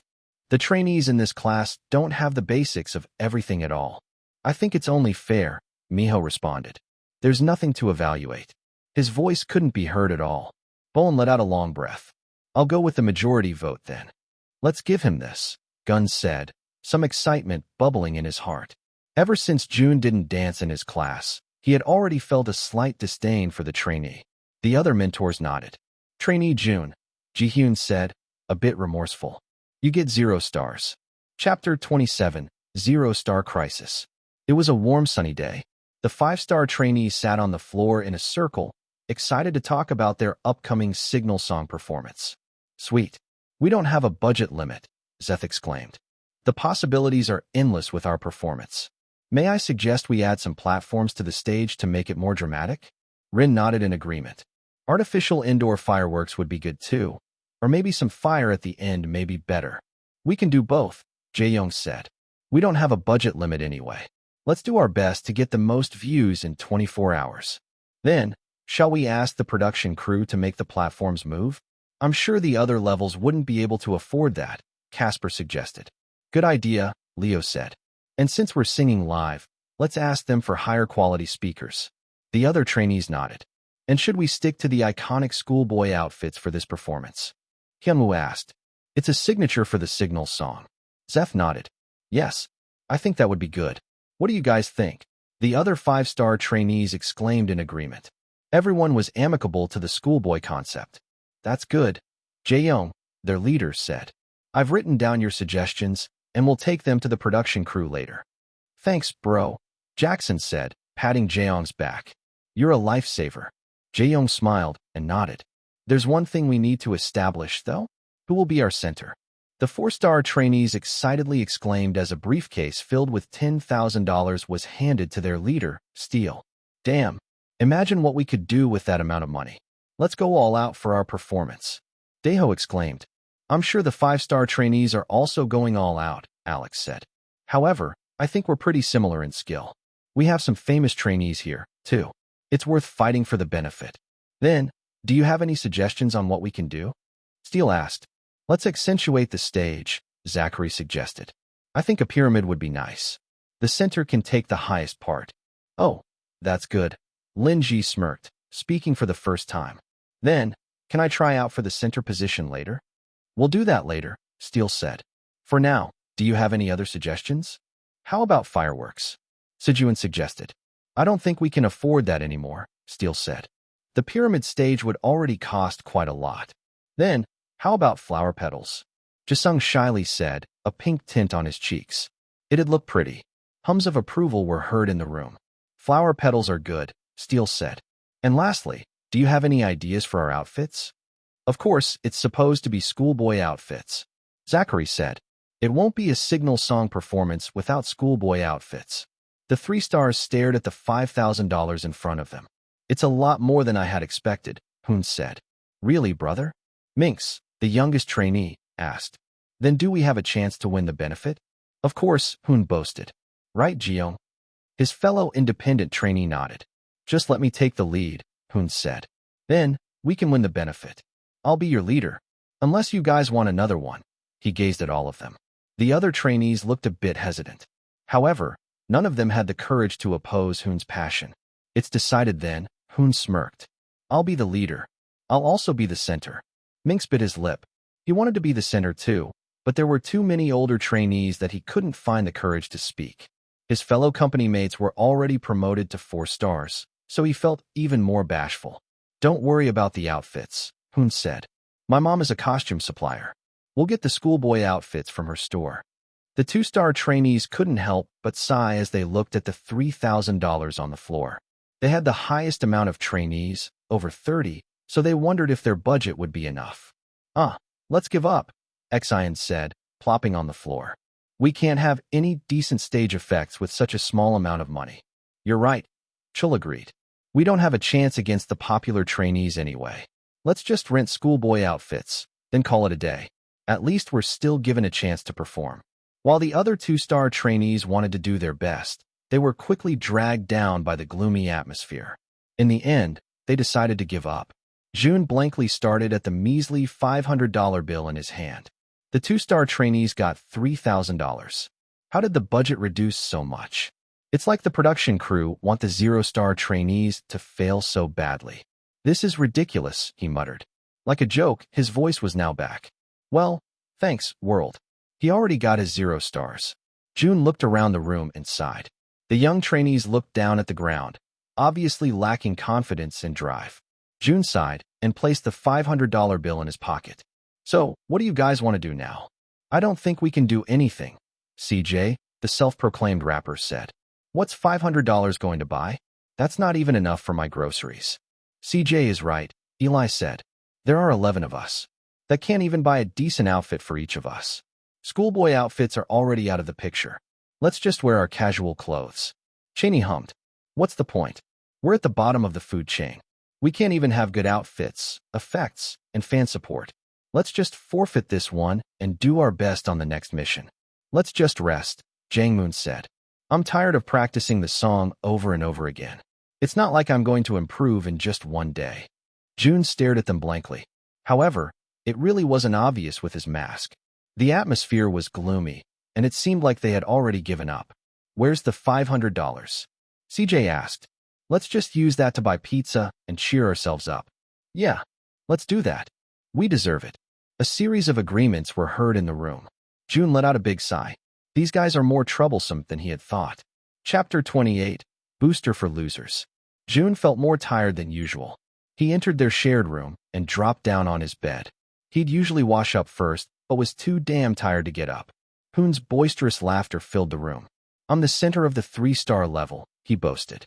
I'm also the leader. Can you believe it? I'm such a vital person to our group. You have a lot of responsibility, brother, Jisung said with awe. This kid is really innocent. He doesn't even notice that Hoon is just boasting. Of course, Hoon said.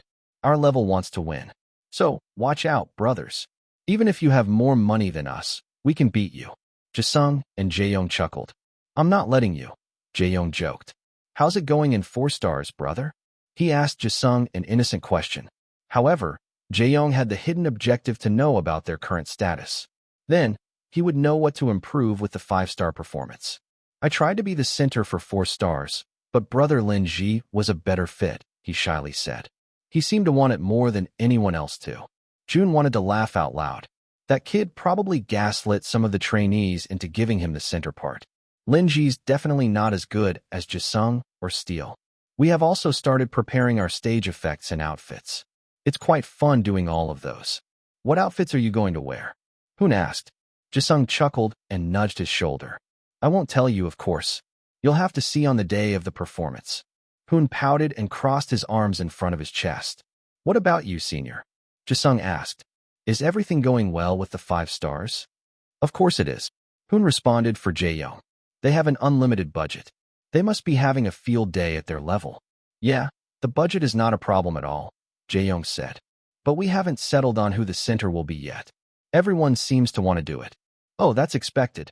There are a lot of excellent brothers in 5 stars, Jisung said. How about you, Jun? Jisung suddenly asked. Jun could feel their gazes on him despite his face being buried in his pillow. He sighed, not bothering to lift his face. I don't even want to talk about it. It was another day, and Jun was all alone in the training room. They had agreed to start practicing at 10 a.m., but the trainees only started coming in 30 minutes later. Jun had enough. They couldn't go on like this. He wouldn't end up debuting at this point. He clapped his hands, causing the discouraged trainees to look his way. All right, it's time for us to talk about our stage. We can buy our outfits with the $500 at least. The default stage lighting is already built in, so that wouldn't be a problem. We just need to show a good performance to the mentors and the starlights, he said. People who vote for the rising stars are called starlights. What's the point? Jangmoon whined. The 5 stars will win anyway. The trainees there are naturally talented and have fandoms already. Who would even watch a video of a bunch of untalented trainees? Jun sighed, trying his best to stay patient. Then, let's establish the center, he said, hoping they'd cooperate this time. You do it, CJ said. You're the only one who has experienced being in 3 stars. And you seem to be the most enthusiastic out of all of us. Brother Jun would be great, Cheney said. You're the only one who can hit the high notes. That is if your voice is already fine. Eli chuckled. Yeah, you do it. Maybe we'd earn some views from your pink cat mask, he joked. The trainees burst into laughter and exclaimed in agreement. That'd be hilarious. CJ exclaimed. Imagine a cat as the center of the performance. They chuckled once more. They thought of it as a joke. However, Jun found himself pondering upon Eli's statement. Genius. If they can't win through popularity, they might be able to win through other ways. Only 3 kinds of videos got popular during these idol survival shows. 1. Handsome idols. It would be a bonus if they were talented, but they must be handsome in the end. 2. Pitiful idols with sad backstories. Tearjerkers always get the media. Mei Ling herself is a victim of this trend. She cried endlessly when she found out a trainee had been training for more than 3 years with their family disapproving of their dream. It's quite ironic since the siblings' past could also be considered pitiful. This body, Choi Joon-ho, is quite pitiful too. If she's watching now, she must be bursting into tears if the real Jun Hao participated. 3. Funny moments. If one's lucky, this would be the biggest hit of all categories. Normies who aren't fans of the idol industry might even tune in if the moment is too funny or ridiculous. Jun already had an idea in mind. However, he needed the 0-star trainees to cooperate for his plan to push through. If only he had something to boost their spirits, even if it's just temporary. Ah, Eureka! Jun stood up and paced back and forth, surprising most of the trainees. What time are we shooting tomorrow? He asked. 10 a.m., Mike responded. We'll be the first to perform since the other groups probably have quite extravagant stages. What? Jun glanced at the wall clock and smirked. 11 a.m. Perfect. Fu, prepare the power-up. Booster. Power-up. Booster preparing. Chapter 29. Hope for the hopeless. Power-up. Ready. State in a loud voice to activate. Jun sighed. Fu always has ridiculous requests. How can he say that loudly without looking strange? What's the distance of its affected proximities? Jun asked. 6 feet, host. He nodded and thought about ways to activate the booster without looking like a lunatic. Right, where's the money? CJ asked. I'm hungry. Lunch is already approaching. It's with me, Jun said, patting his pocket. Give it to us, Jangmoon said, walking up to him. Jangmoon was quite tall, standing at 185 centimeters, so Jun had to look up to face him. Jun clicked his tongue. Why does this body have to be so short? He's only 175 centimeters, so he's one of the shorter trainees. It was hard being intimidating with a height and build like his. We're going to use this for our outfits, Jun said, unwavering. He might be 175 centimeters, but his personality can be linked to a 200 centimeters person. You're still yapping about that? Eli asked. Let's just wear these shirts and some nice jeans. It won't make a big difference anyway. Jun felt like strangling these little kids. Most of them are already so untalented, but they have such shitty attitudes too. Come here. All of you, Jun calmly said. The 10 other trainees looked at each other before laughing loudly. Why are you suddenly so serious? Mike asked. Just hand over the money, brother. We're all craving pizza. Come. Here. Jun repeated his statement, slower this time. The group shared skeptical glances, their confidence slightly faltering because of the tone of his voice. Jangmoon chuckled. Come on, brother. Just follow us. You're the only one here. There's 10 of us. Jun took a step forward, his gaze piercing through Jangmoon's eyes through his mask. A sudden change in his aura sent shivers down the spines of everyone present. Even the cameramen held their breaths as they watched the scene before them. The air became heavy with an unspoken danger. I said, come here, Jun said. Gather in a circle right now. The group of trainees exchanged uneasy glances, their bravado wavering. Slowly, they began to comprehend the gravity of the situation. All right, CJ chuckled nervously. No need to get all serious. Let's make this quick, all right? Link your arms together, Jun said, still serious. What? Eli asked. Jun snapped his gaze at him, so he quickly followed. Despite finding the situation strange, the other trainees started linking arms with the people next to them.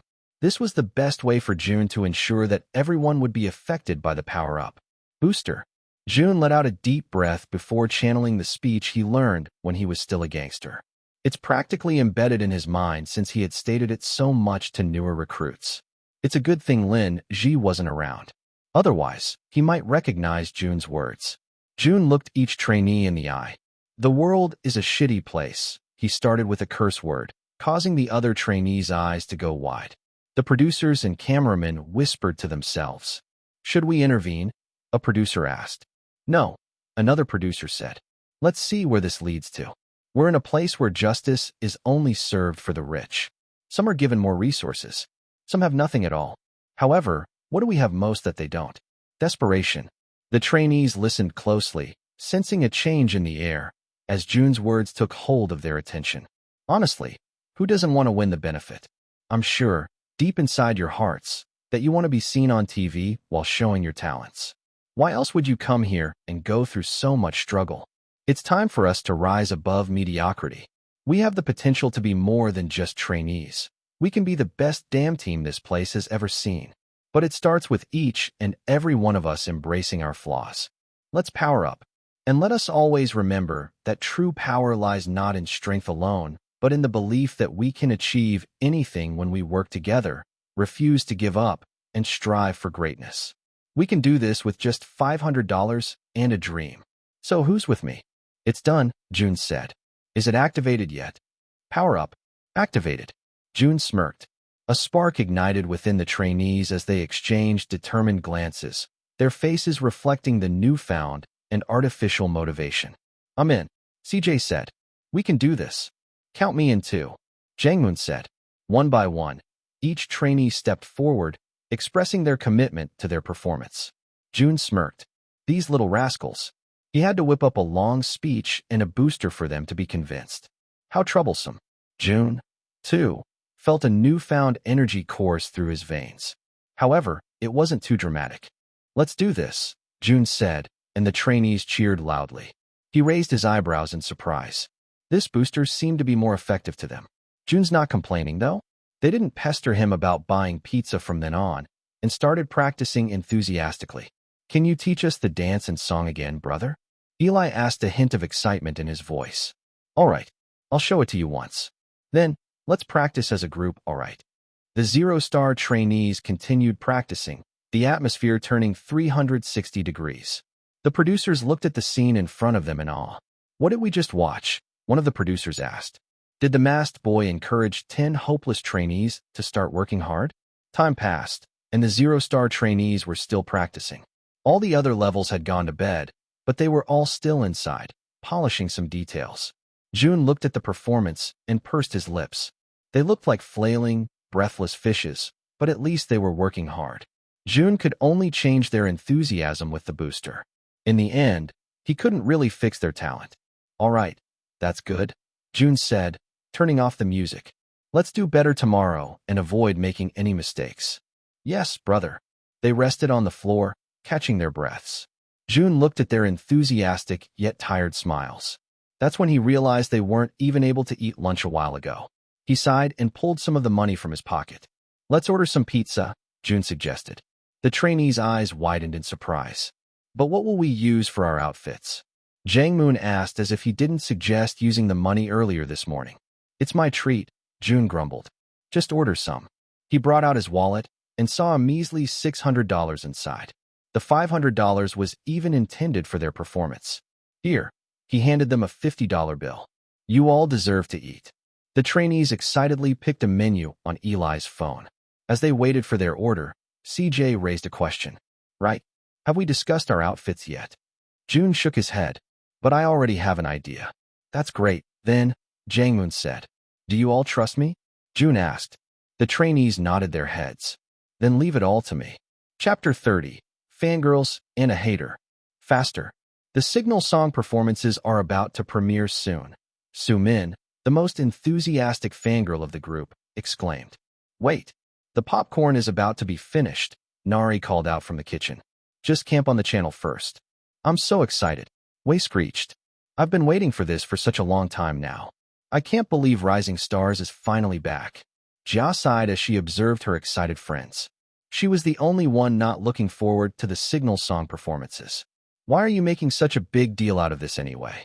It's just a bunch of semi-good-looking boys singing and dancing to an overly edited pop song.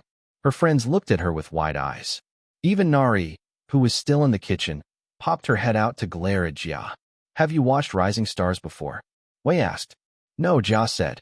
There's no reason for me to watch a rigged show. It's not rigged now, Nari defended, carrying a bowl of popcorn in her hands. They hired a third-party vote-counting specialist to ensure that the voting will be fair. Yes, and I heard there are a lot of cute guys this season, too, Soo-min added. Just give it a try, Jia. You're going to find someone you like eventually. Jia sighed. It's not like I have a choice. You'll force me to watch even though I don't want to. Let's just get this over with, she said, tossing some popcorn in her mouth. Ooh, only 1 minute left, Wei exclaimed. Whose video are we going to watch first? The 5 stars, of course. Nari said. Let's see if Raven is really going to participate. If they do, then let us watch where Jae-young is. Soo-min shook her head. No, we definitely have to stream the one where Zeth is. He's also rumored to be joining the show. What if they're on the same team? Wei asked. Then that'll be the best. Soo-min gave a thumbs up. Jia frowned as she listened to her friend's conversation. 5 stars. The 3 other girls nodded. Azure came out with a statement that the trainees will be divided through star levels. Today, they're going to show the 5 performance videos. The video with the most views will be aired on TV. Jia nodded in understanding. It sounded stupid to her. With this concept, it's obvious the higher-level trainees are going to win. It's starting, Nari exclaimed. Despite her reluctance, Jia focused on the huge screen. Her friends screeched when they saw that the videos had been uploaded. Click the 5 stars right away, Sumin urged. The sound of enthusiastic music burst through the speakers, and a grand stage was shown. The lights were dim, and a spotlight shone on a group of trainees dressed in well-tailored schoolboy outfits. The music started, and they broke into a synchronized dance routine, showcasing their impeccable skills and fluid movements. The LED backdrop was illuminated with vibrant colors and patterns, enhancing the performance. The camera panned across the trainees, and the girls immediately gasped. Zeth's here, Nari said. Jaeyoung's here too, Sumin said. Oh my goodness. This team is perfect. We should watch their video again after going through the other ones. Yes, I can recognize some other trainees, too, Wei said. I wish I had multiple eyes so I can look at them one by one. Jia nodded to the beat of the song. The song sounded quite nice. She knew of Rising Stars, but never bothered to watch it. She's not into the idol culture, but her other friends are, so she's being strung along in their antics. Jia continued to watch the performance. It wasn't too bad. Honestly, it was actually really good. These idols were definitely branded 5 stars for a reason. Their dancing was good, and their vocals were stable. However, Ji is still not convinced why her friends are so crazy about the idol culture. As the performance concluded, the stage transformed into a serene setting, with a moonlit backdrop and soft lighting. The center, Zeth, took center stage, exuding elegance.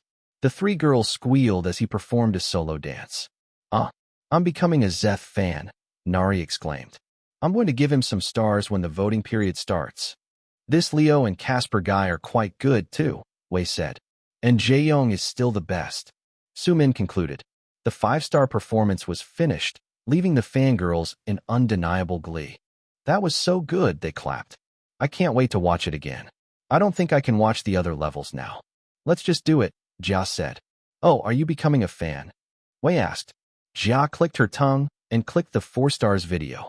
She just felt that it would be unfair to only watch the highest star level. She caught a glimpse of the view counts and saw that the 5 stars already had more than 100,000 views. The scene changed as the video was played. This time, the 4-star trainees were in front of paint-covered walls. They delivered an energetic performance, their lyrics and dance flowing seamlessly as they confidently commanded the stage. They also wore schoolboy outfits, but they had a more casual vibe than the 5 stars.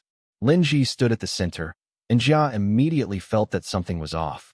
However, her friends seemed to think he's quite handsome. The stage transformed into a pyramid, and Linji stood at the very top, showcasing his charisma and skills. These trainees are good too, Nari said. I thought the 5 stars were going to win by a lot, but they're pretty close in skill. Yeah, Sumin said. Their stage has a different vibe. I still think the 5 stars are going to win, though. Their stage was much more extravagant. Agreed, Wei said. But I think I'm falling in love with the tall guy with a shy smile. Let's look at their profiles after this one. I think they're going to upload it soon too. The 4-star video finished, and Sumin immediately clicked the 3-star video. It had a similar vibe to the other 2 performances, but it was clear that they didn't have much stage effects. Their outfits looked a bit cheaper too. They're good, Sumin said. They definitely won't win, though. It's nothing special. Agreed, Wei said. The center's pretty good, though. Let's look him up too. It's bad, Jia suddenly interrupted. Some of them are not in sync. Nari clicked her tongue. They're still cute, and I'm sure they're going to improve later on. Let's watch their video again later since I see some handsome trainees. Azure really brought it up a notch, Sumin said. There are a lot of handsome trainees. We're almost done, Wei said, causing Jia to internally rejoice. Finally, the 2 stars performance was shown on screen, and the ladies watched with lukewarm reactions. It's true that they were wearing schoolboy outfits, but it was the tackiest of them all. It's like they just gave up. I feel bad for these trainees, Sumin commented. I think they're not happy with their level. Who would be? Wei asked. There are some good trainees I'm seeing, though, she added. They should have done a better job, Jia retorted. It's shit. The 3 girls gasped. Don't say that. They're doing their best, Nari defended. Jia sighed. These girls and their rose-colored lenses. They already love the trainees when the first episode hasn't even aired yet. It seemed like Jia wasn't the only one who didn't like the 2 stars performance, though. Countless comments from netizens criticized them for looking bored and committing mistakes. By the time the two stars' performance was finished, Ja already felt quite tired. She knew she wanted to give everyone a chance just moments ago, but now all she wanted was to lie down in bed. Is it finally over? She asked, leaning against the couch. I'm going to sleep now. Wait, Sumin exclaimed. There's still one video left, the 0 stars. Ja scoffed. 0 stars? That's the worst. Why would you even join the show when you have 0 skills? I don't know, Wei said. But let's give them a chance. They only have 5,000 views so far. Ja wanted to laugh. Well, they're definitely not going to win. She could already imagine what kind of performance they would pull off since the 2 stars already did quite badly. The video played, and it was obvious that the 4 girls were less interested in the 0-star performance compared to anyone else. The first scene was black, creating a sense of mystery. Then, the flat stage was illuminated, showing the small bundle of 0-star trainees. The girls looked at the TV in shock as the camera panned closer to the trainees. Even Jia, who was just about to sleep a while ago, straightened her back and looked at the scene with disbelief. Unlike the other levels, they weren't wearing schoolboy outfits. Instead, they wore animal onesies. There's a dinosaur, a fox, a dog, an alligator, and even an ant. The room was silent as they started to dance, their skills showing that they were indeed 0 stars. However, much to their surprise, it appeared like they weren't making any mistakes. Their moves were lousy, but they were in sync. The 4 girls didn't know how to react as the beginning dance was finished. Then, they burst into laughter. I can't believe this. This is genius. Fuck, I've never seen something so funny in Rising Stars. The camera focused on the middle, and Jun, who was the only one wearing a mask, was shown. The girls burst into laughter once again. His moves were lousy like the other trainees, but they appeared better compared to the other ones. A group shot was shown, and all of them looked like fish out of water. Even Jia let out a tiny chuckle. Who the hell is that? Jia asked. Why did they allow a trainee to wear a mask? My stomach hurts. Wei continued to laugh. However, as the first line was sung by the trainee with a mask, they all became silent. Jia's eyes widened in surprise. This funny guy could actually sing? The girls had never been so engrossed in watching a performance. It was filled with laughter, disbelief, and more laughter. And before they even knew it, they replayed the video once again. Chapter 31, Virus Video. Minjun burst into laughter as he watched the 0-star video on his grandmother's phone. He decided to visit June now that he was home. The trainees are given some time off until the airing of the first episode. After that, they'll pretty much continue filming for the next 2 months. Minjun and his grandma couldn't stop laughing as the lousy dancing of the 0-star trainees was shown. June watched them with a tired look. He had already watched it himself, and he wondered if the concept was a bad idea after all. Ha ha ha ha. And worse, Fu couldn't stop laughing inside his head. This damn system. Sometimes June wonders if he really wants him to debut or not. The music continued to resonate in his small room, and he watched from behind as his fellow trainees danced with serious enthusiasm, executing quirky yet synchronous moves that matched their respective animal outfits. The bear clumsily attempted a breakdance move while the bunny hopped around with boundless energy. Aside from June, there were a few vocal cracks here and there. CJ, dressed like a lion, even growled during one of his notes, but it came out as a cheesy bark. The video finished, and Grandma and Minjun couldn't stop laughing. When Minjun said you were going to join an idol show, I almost couldn't believe it, Grandma said. But you were serious. June gave him a dead look. Stop playing that, he said, snatching the phone from the little kid's hand. He glanced at the view count and saw that it was stuck on 5,600 views. He clicked Azure's channel and saw that the 5 stars had more than 100,000 views already. Even the 2 stars passed the 20,000 mark. June sighed. He definitely failed this time. He clicked on the 0-star video again and read some of the comments. Kakik, what is this? A school talent show? It's like watching a group of inflatable tube men at a car dealership. A guy with a mask on an idol survival show? What a joke. Ha ha fuck, I can't stop laughing. Hey, isn't this the guy on the bus with the little kid? So he's actually going to film for Rising Stars during that time? I think I just got motion sickness from watching them. June sighed once more and completely turned off the phone before tossing it on the couch. You sang quite well, big brother, Minjun said, giving him a thumbs up. I'll ask my friends to watch your video tomorrow so your level can win. Jun ruffled Minjun's hair. Thanks, kid. Minjun's right, Grandma said. You do sing pretty well. I was surprised when you first sang. Thanks, I guess, he grumbled. It doesn't take away the fact that their performance was horrendous and downright embarrassing, though. By the way, how long are you planning on wearing a cat mask on the show? You're a good-looking lad, Grandma said. My wounds, he said. They're not healed yet. Oh, that's right, Grandma said, inspecting his face.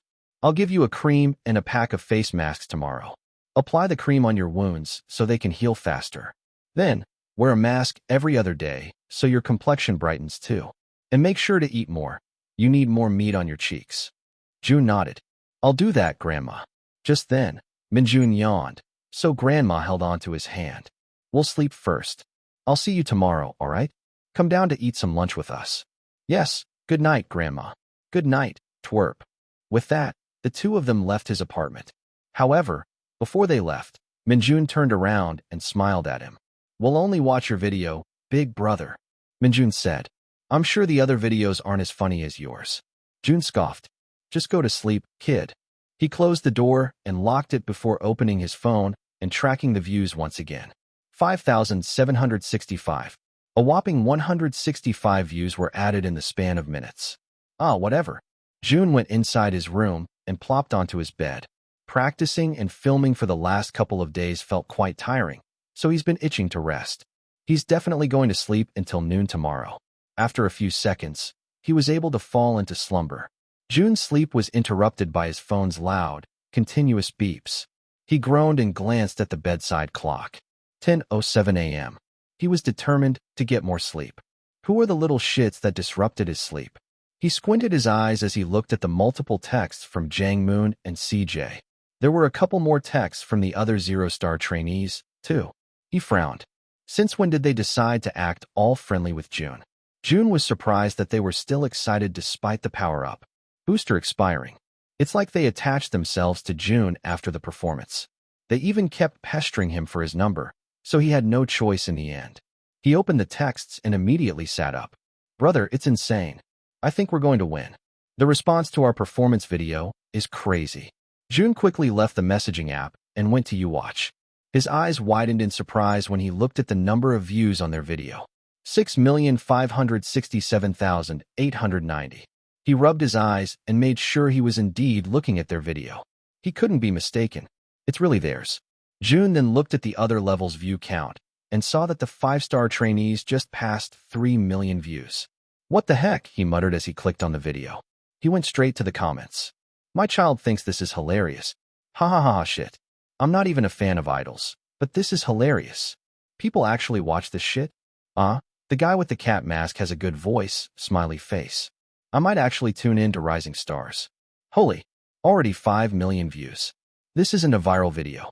This is a virus video. He let go of his phone, the video playing in the background. Then, a smirk appeared on his face. His plan actually worked. They're definitely going to see their performance on TV.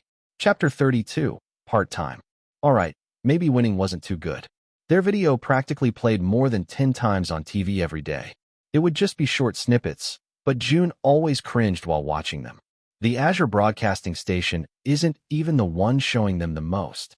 They practically became a national meme after their video went viral. However, he couldn't really complain since more people have grown more curious about him. Jun opened his phone and turned the camera on to see how his face was doing. What Grandma gave him seems to be doing wonders. His skin was already brighter, and the wounds were finally drying up. They were still there, though, so he might stick with the cat mask until they fully heal. Besides, it's fun not being judged based on your appearance in the competition. Jun would like to enjoy it a bit more. He scrolled through some of the pictures on Jun Ho's old phone, but found nothing except screenshots of idol culture. This kid's life seemed to be such a mystery. Jun decided to explore his phone further, proceeding to the Note app. Jun's eyes widened in surprise when he saw a lone note entitled, I shouldn't have seen what I did. He opened it and immediately read the content. In shadows cast by the veil of night, a glimpse of darkness, stark and tight, a secret hushed, a truth untold, a tale of sin that must be stowed. Eyes wide, my heart began to race. I stumbled upon this somber place. A truth too heavy for me to bear. A burden I must forever wear. To the grave, I'll take this weight. A solemn vow, a sealed fate. I'll bear this knowledge, dark and deep. A secret held, my soul to keep. So, here I stand, burdened by this weight. A silent witness to cruel fate. A tale of crime I'll never share. To the grave, my secret I'll bear. Jun frowned.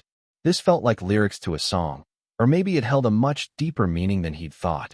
Before Jun could ponder upon it, though, his phone suddenly beeped, a sign he had received a text message. He sighed. He swears if it's one of the zero-star trainees again. They've been pestering him nonstop ever since they won the benefit, calling him a genius and a good big brother. What a joke. Some of them were older than this body. Big brother my ass. Jun opened the text and found that the sender was called Monster. From Monster. You better pay on the 20th, you little shit. You need to pay 2 months in total. 2 Monster. Who's this? From Monster. Playing pretend now, huh? You're lucky I haven't kicked your sorry ass out. It's your landlady, you shithead. Jun raised his eyebrows in surprise. Well, now he knows why Jun Hao named the contact as such. He glanced at the calendar and saw it was already the 16th.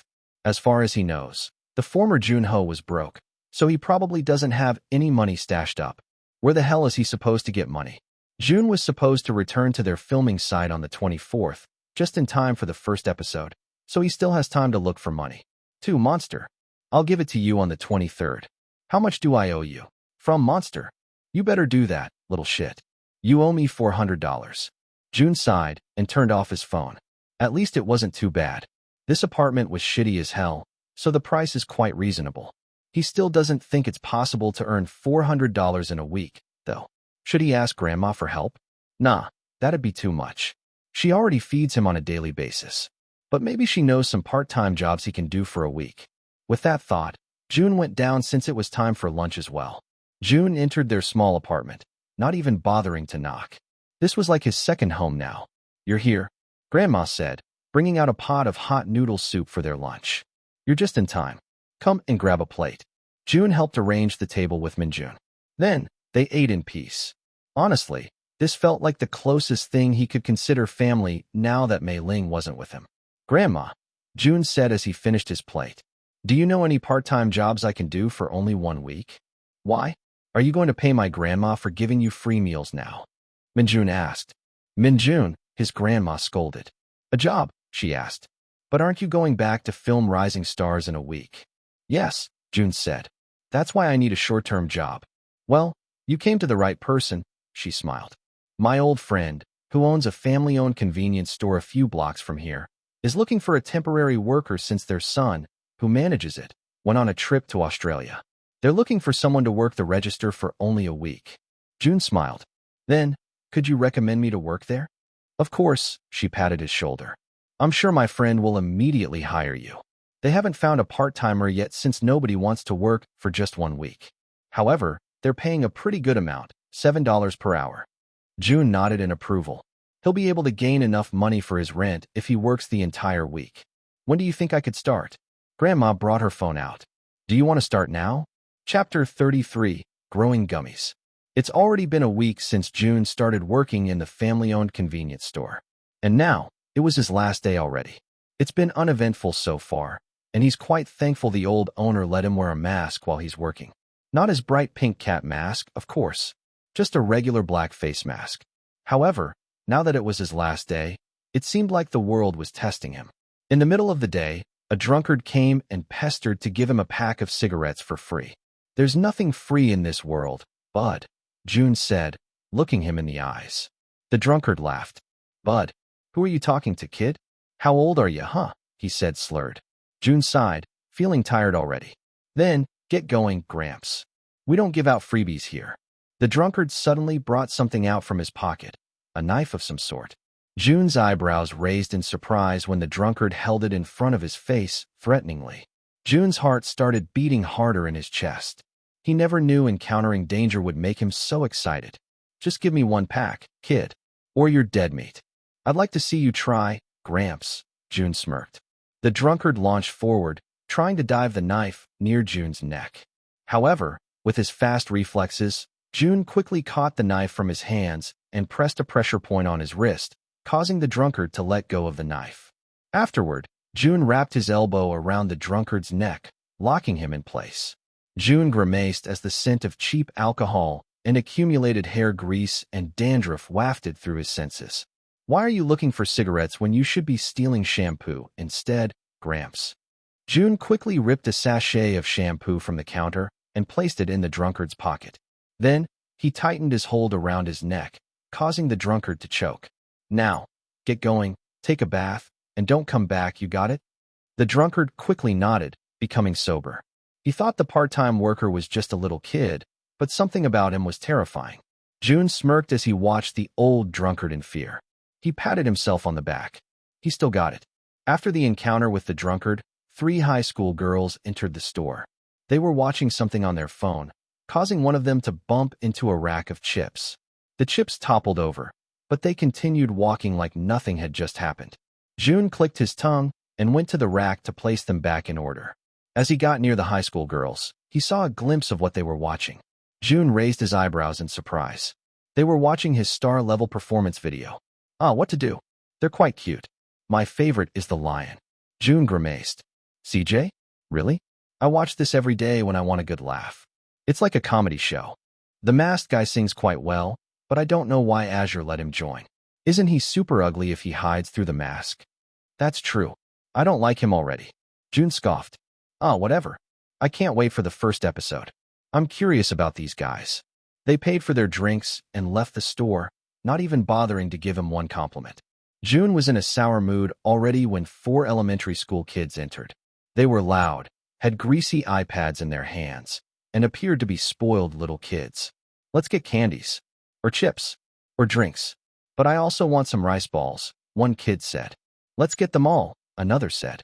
"Mommy gave her a card, so it's all right." They wandered around the store while Jun wiped the counter. However, he couldn't help but listen into their conversation when one kid started speaking. "Oh my, let's get this too." "What's that? You don't know about this? It's Bin gummies. It's going to make you grow in one day." "That's impossible." "It's true. My friend grew 2 centimeters in one day after eating the gummies." "Let's buy it then." The little kids brought a handful of snacks and drinks to the counter. However, Jun couldn't stop looking at the Bin gummies. He summoned his present missions before him. Mission status. 1. Donate money to charity. Incomplete. 2. Increase height by at least 1 centimeter. Incomplete. 3. Get an autograph from a famous person. Incomplete. "Can you make it faster, oldie?" one of the kids said, annoyed. Jun focused his attention on the little kids. "Oldie," he asked. "Just give us our snacks, oldie." They continued to tease. Jun let out a long sigh before placing their snacks in a bag. "Here, little twerps." They stuck their tongues out before leaving, causing Jun to become more annoyed. He would have scolded them if they didn't give out vital information. But since they taught Jun about Bin gummies, he's letting them off easy. Jun momentarily left the counter to get to the rack of gummies. He rummaged through the rack and saw there was only 1 pack left. He frowned. He saw many people buying this for the past week. He should have hoarded it if he knew it could increase his height. Jun was still grumbling to himself when someone suddenly tapped his shoulder.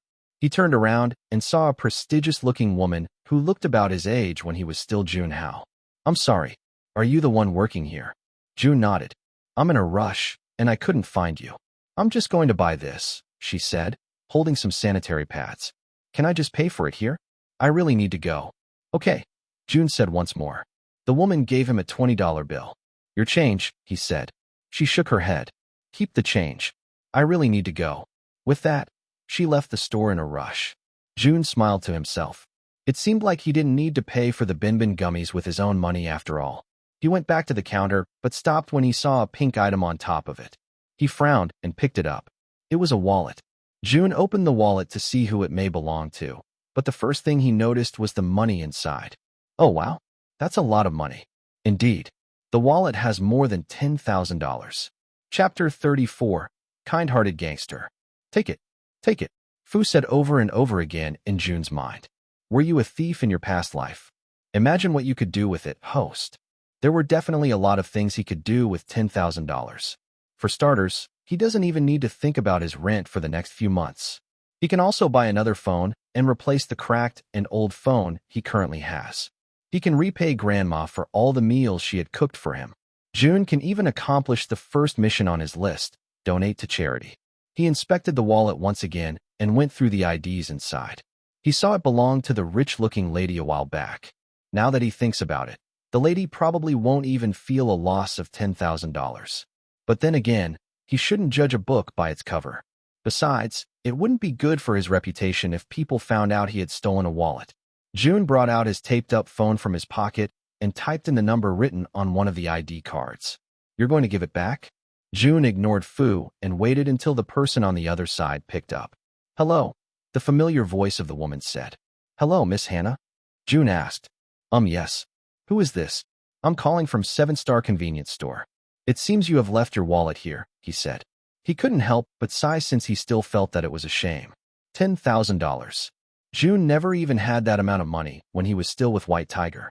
Sure, he had dealt with money as big as millions during negotiations, but he was paid with petty pennies compared to those. "Oh, thank goodness," Hannah said. "I thought I had lost everything. Thank you for calling me. Can you get it here?"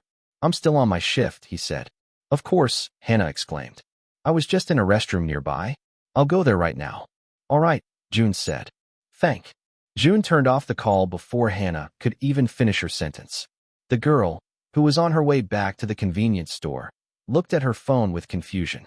Did that guy really just abruptly end their call? Does he not recognize who she is? Hannah smiled and shook her head in amusement. And to think he's returning her wallet. Other people would not have hesitated to keep the $10,000 for themselves. He must be a very kind man. On the other hand, Jun can't stop sighing at the convenience store. Maybe he should have kept the wallet for himself. It didn't seem like Hannah was frantically looking for it, either. However, it does go against his principles. Even as a thug, he never stole any money from innocent people. He only ever stole money from those who deserved it. Jun believed that normal people who had no business with gangs and their world shouldn't be involved. It didn't take long before the sound of the door chimes was heard, signaling the entrance of Hannah. Hannah had a wide smile on her face as she entered, already thanking Jun with her gaze. "Here," Jun nonchalantly said. "I didn't take anything." Hannah chuckled at the young guy's cold demeanor. It felt refreshing not to be treated like a celebrity all the time. "I'm sure you didn't," Hannah said. "Thanks for being honest." "I would have kept it if you didn't tip me," he seriously said, but it elicited a chuckle from Hannah. "I like you," Hannah suddenly said, causing Jun to raise both his eyebrows. "Do you go around falling in love with people you don't even know?" he asked. She shook her head. "It's not that kind of, young man. I just like that you brought this back to me. You seem very kind." "Kind?" Jun scoffed. If only she knew. "You're honest, too," she added. "Here," she said, suddenly bringing out a $500 bill from her pocket. A token for being a kind and honest man. Jun wasted no time in taking the money and placing it in his pocket. Stealing from a normal citizen was something he didn't want to do, but when the blessing is right in front of your face, you shouldn't even hesitate to grab it. "Thanks," he muttered. "Have a good day." Hannah looked at him, amused. "That's it. What else do you want?" Jun asked. Hannah chuckled. Nothing. I'm just curious. Do you not know who I am?" Jun frowned in confusion. He looked at her face, but she didn't seem familiar.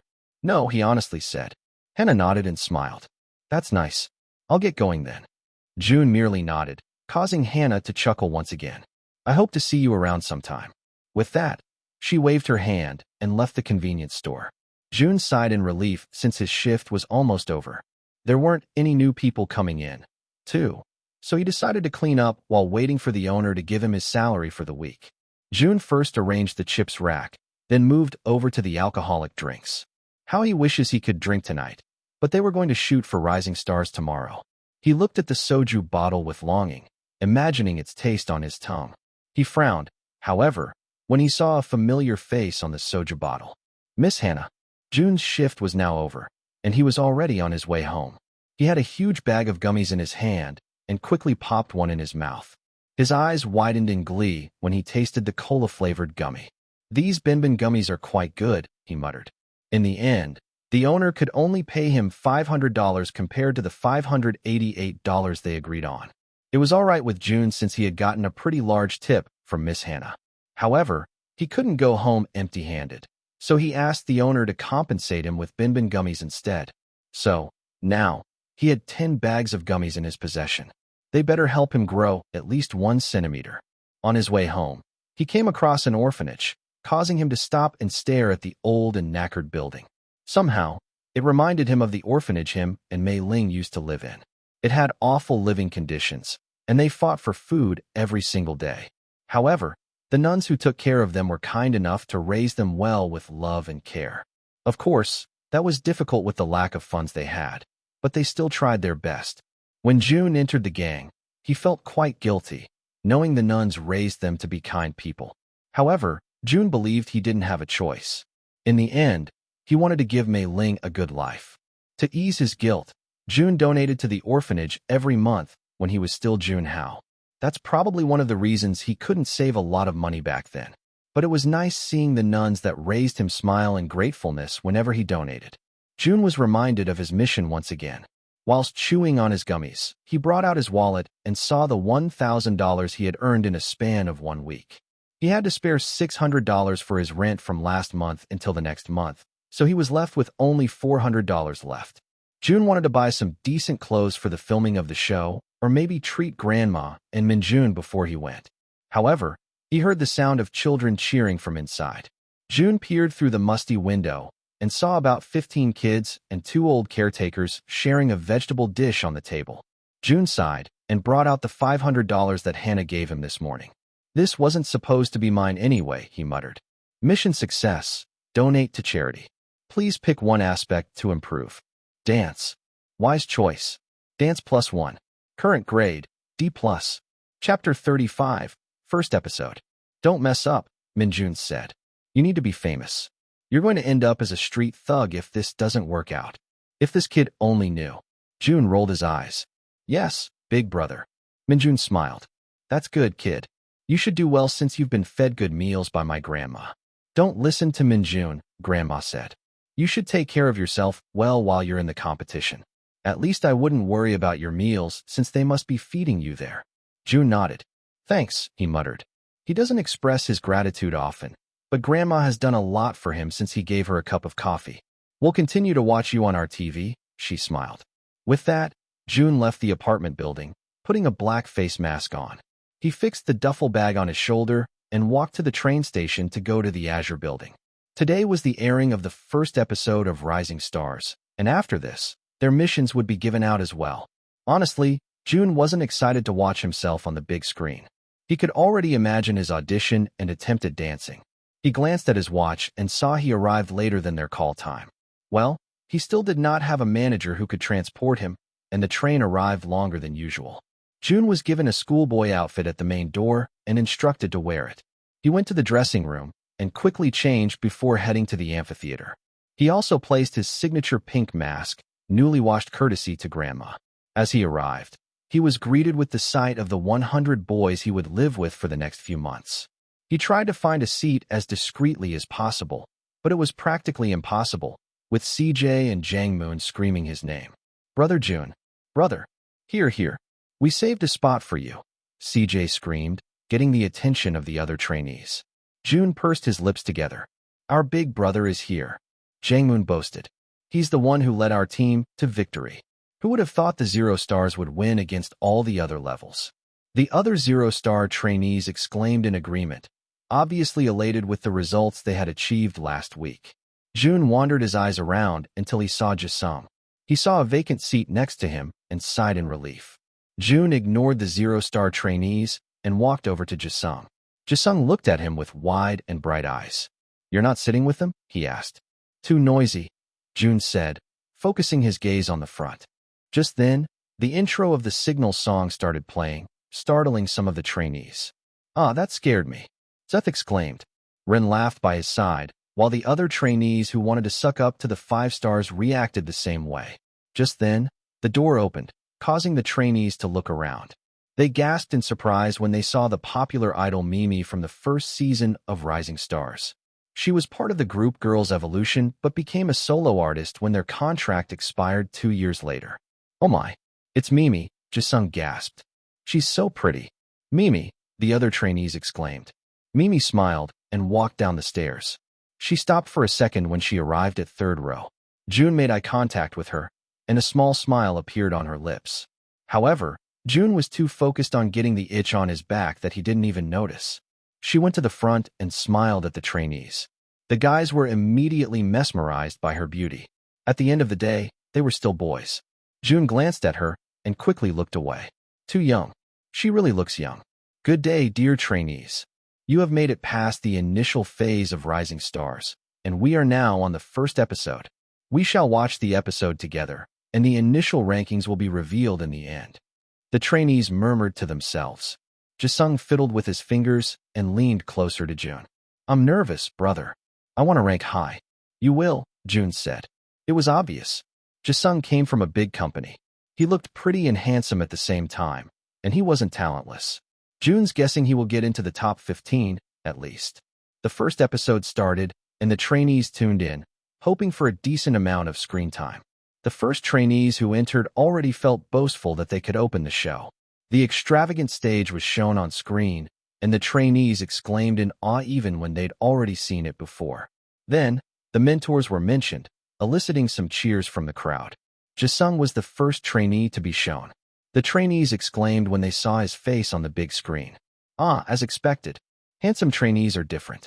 His stage was amplified by the effects and the editing, and by the end of it, everyone thought his level was well-deserved. The auditions continued, and everybody knew the show was already guaranteed to be a hit.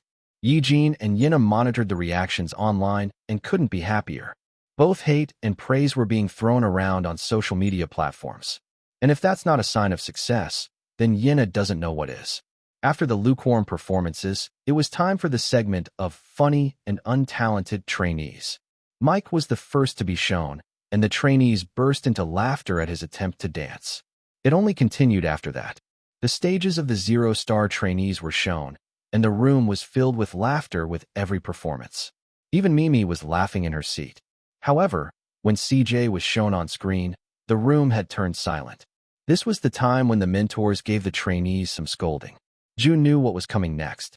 Somehow, he wished his performance would be shown on the next episode, just so the other trainees couldn't watch it live. However, his hope was shattered when the screen showed him entering the stage. Some of the trainees cheered, the zero stars being the loudest, as he introduced himself. Trainee Jun? Bone said. This mask, is it a concept? Jun nodded. Yes, he said. I like cats. Jun sighed when the trainees laughed once again. You're hilarious, brother. Eli exclaimed from the back. Mimi even turned around to look at him. Since she saw their signal song performance on TV, she had grown more curious about Jun. How could someone wear a mask during an idol survival show? And to think he actually has a good voice. Mimi definitely thinks Jun is one trainee to look out for. Jun's audition started, and the initial laughter turned into awe. He really sings well, Mimi taught. Rin sighed. I think he sings better than me, he whispered to Zeth. I thought you were confident in your skills, Zeth teased. But he does sing quite well. Even in their signal song performance, his voice stood out. Jae-young and the Raven members watched him intently too. Jae-young still didn't feel like Jun was taking Rising Stars seriously and didn't want to get close to people who thought this competition was just for fun. However, he does recognize that Jun could sing well. Jun kept silent as he watched his performance. He sounded quite good and wanted to give himself a pat on the back. However, he knew what was about to come next. The Little Meow Meow song played, and he started moving to the beat. The trainees burst into laughter once again, tears in their eyes as they watched Jun's pathetic attempt at dancing. You're so cute, brother, Jisung giggled by his side. Jun sighed and clenched his fists from the cringiness he was feeling. How could the editors add meowing sounds and hearts floating through the screen during this performance? So cute, Jangmoon whispered, smitten. How come I didn't notice that our big brother is so cute until now? You know you're older than him by 1 year, right? Mike retorted by his side. A more talented brother is a big brother. By the end of his audition, the room was practically in shambles. The real-time rating of the show soared to an all-time high, too, and the comments on the live stream were phenomenal. This kid, does he think this competition is a joke or something? I really like his voice. And his dancing was so cute, too. I'm becoming more curious about this guy. He can't dance for shit, Kikik. but his voice is the main vocal material. Ugly. He's definitely ugly. No one could have a voice like that and be handsome. I'm becoming a fan, love. I'm so sad I didn't give him stars during the preliminaries. The trainees quickly stopped laughing when they saw that the rankings were finally going to be announced. They focused their attention on the screen, hearts pounding in nervousness. 100 Eli. Eli felt his breath get stuck in the back of his throat when he appeared to be last.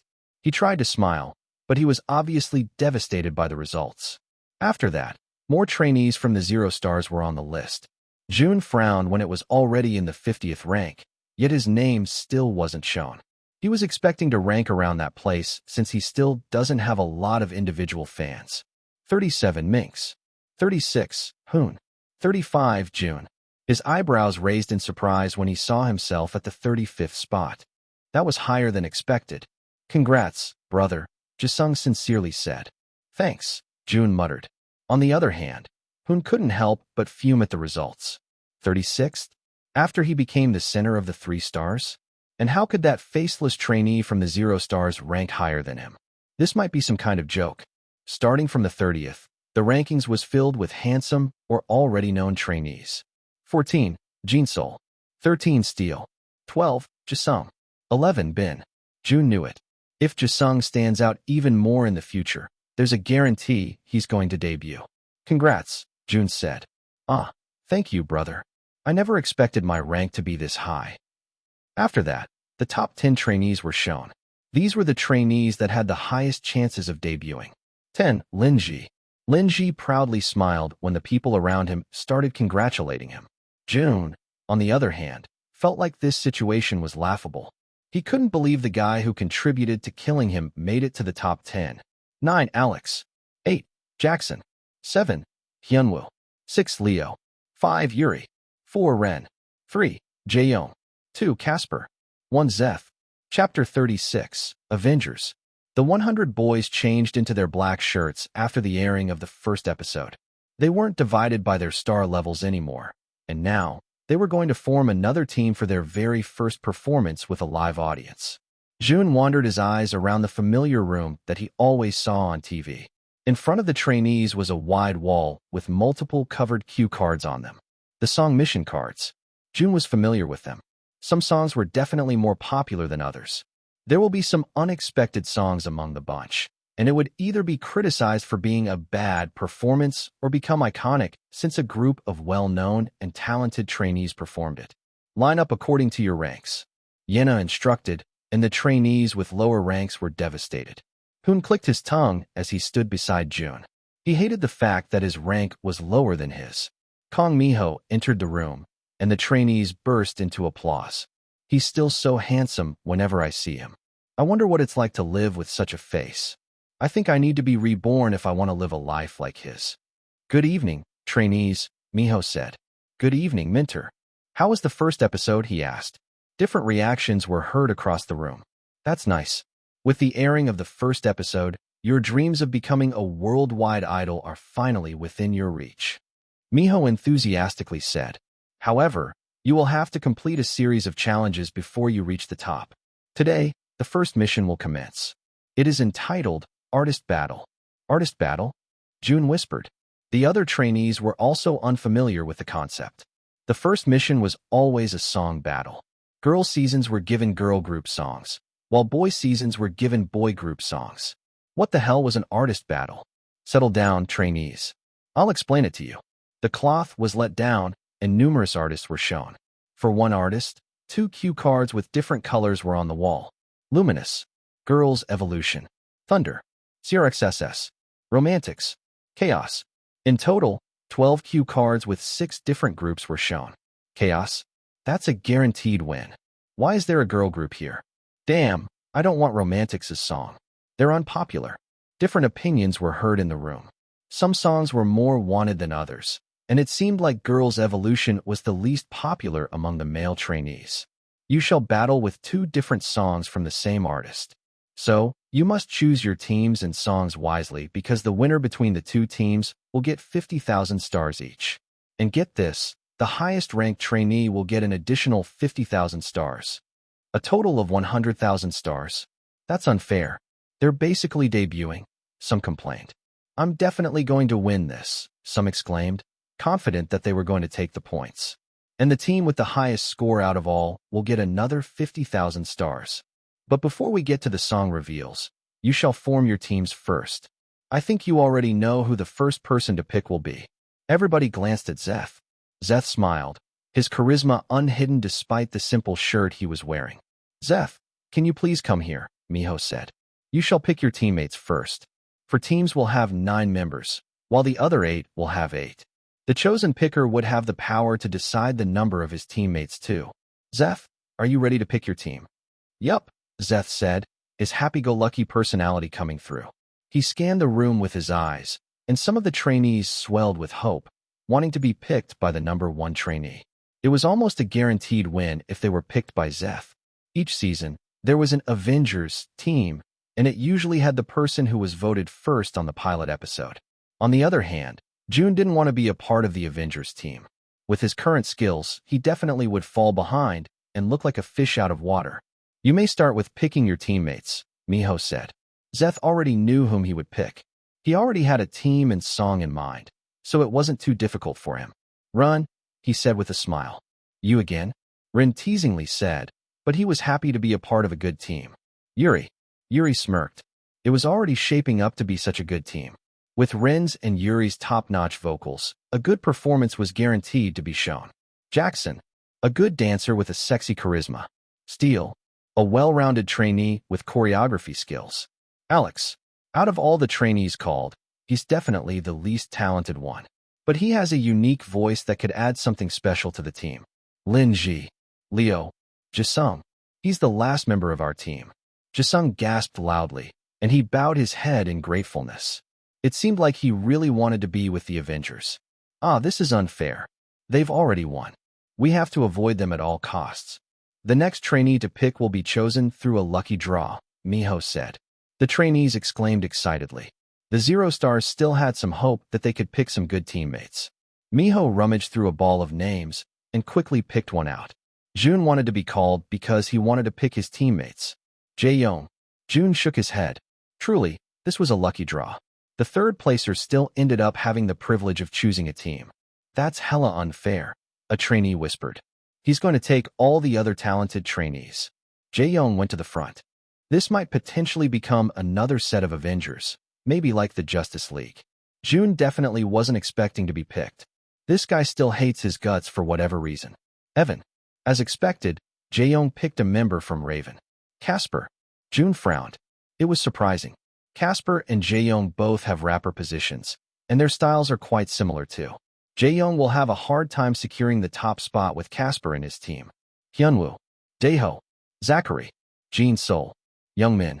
This is really unfair. Jae-young took all the good trainees. What the hell?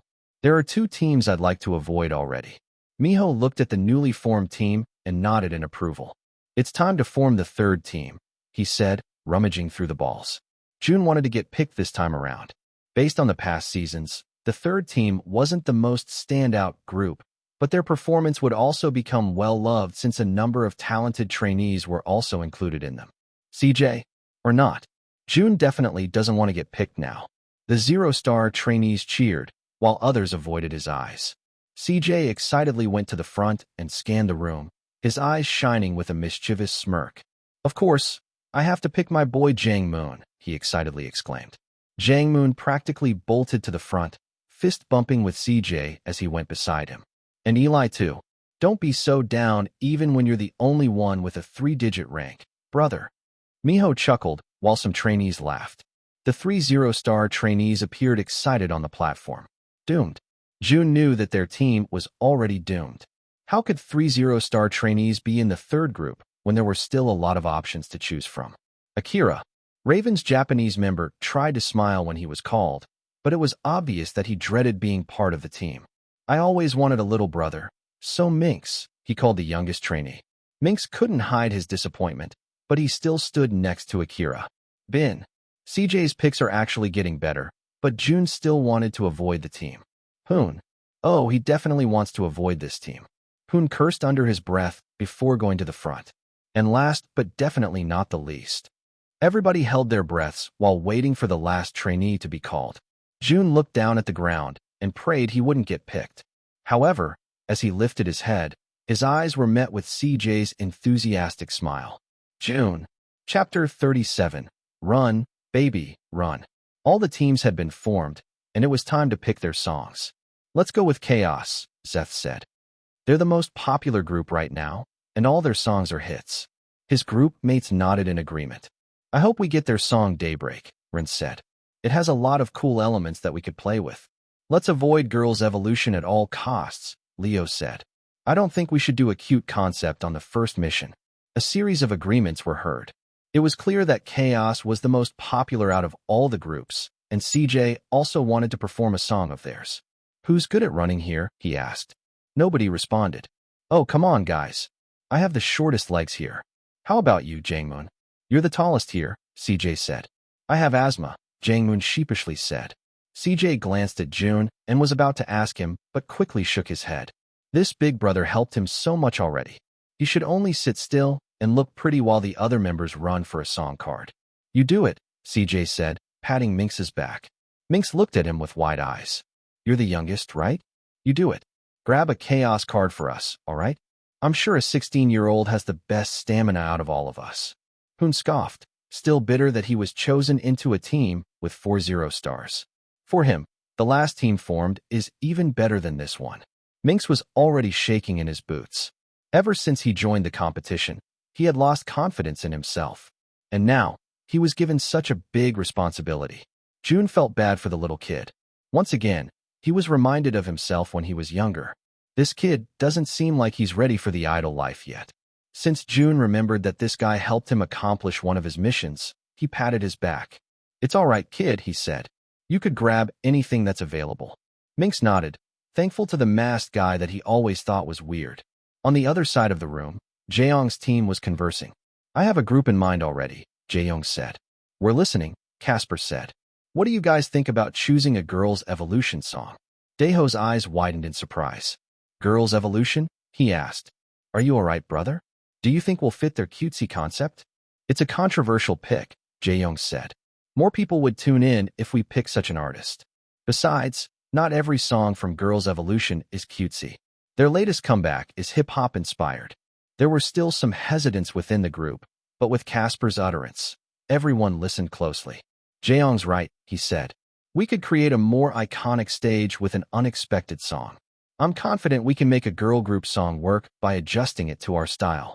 All right, the other trainees started to agree. But what if we're unlucky enough to get a cute song? I'll run, Casper said. I suggested it, so I'll take responsibility for it. The team decided to place their trust in Casper. All right, will the chosen trainees please come to the line? Like every other season, the cue cards will be chosen through speed, Miho said through the mic. The trainees lined up and waited until the signal was given. Miho blew the whistle, and they scrambled to get to the music cards.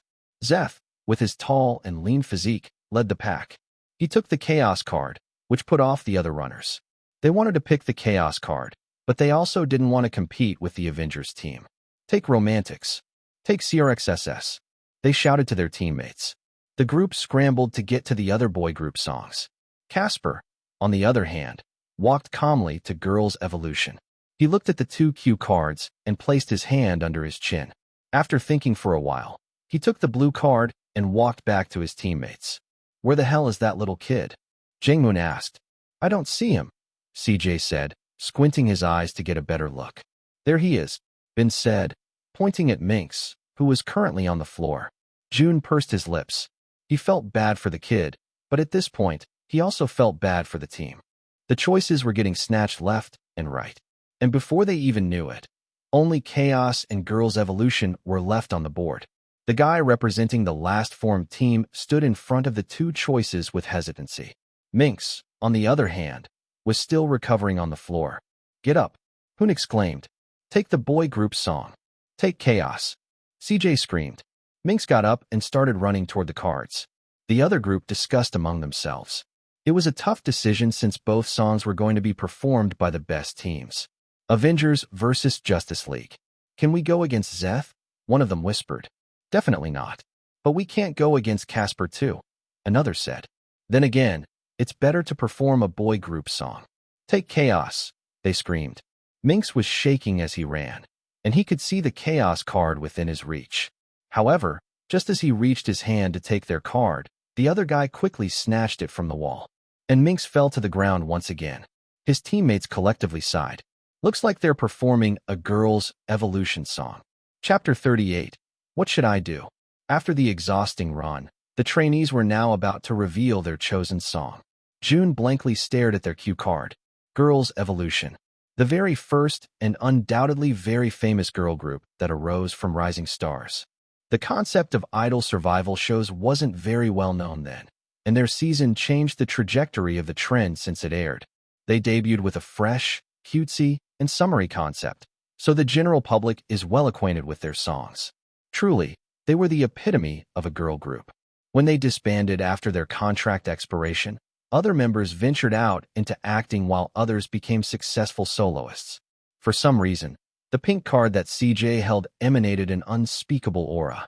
He glanced at Jaeong's team and wanted to snatch the blue card from Casper's hand and perform their song instead. All right, can the Chaos teams please reveal their songs first?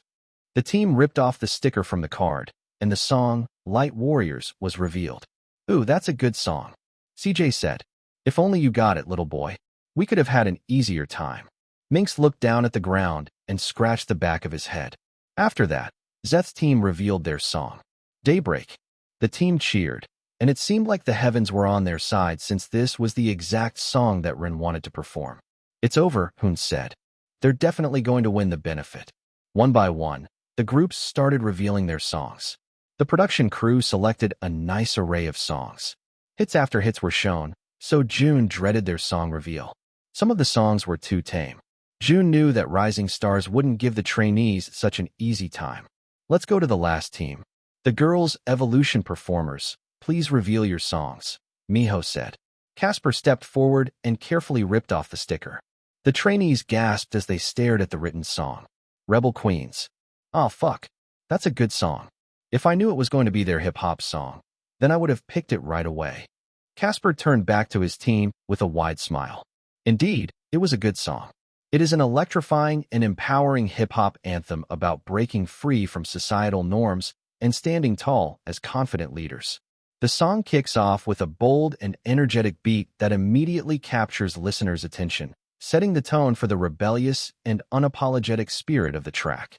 The verses are filled with clever wordplay and fiery rhymes, showcasing the girl group's fierce rap skills and lyrical prowess. It would be easier for them to arrange it into a boy group anthem, since it already has some masculine elements to it. It was now their team's time to show the song. I don't want to do it, Hoon said, still upset about the trajectory of the situation. He didn't want to be in this group, and he definitely didn't want to perform a girl group song. I'm nervous, brother, CJ said, giving the card to June. You open it. June looked around and saw the trainees looking at them impatiently. He sighed and took the card before taking a step forward. Yes, go, big brother. Jangwon cheered. Please make use of your golden hands. June focused his gaze on the card as he quickly ripped off the paper. The trainees pursed their lips together to hide their laughter. Mermaid melodies. Golden hands? More like golden poop hands. The groups have finally separated and were now preparing for their performances. Other groups were excited, while others didn't have a clue what to do. June's group is the latter. Mermaid Melodies, huh? Mermaid Melodies is from Girls' Evolution's third album. This was the peak of their popularity, so this song is quite well known.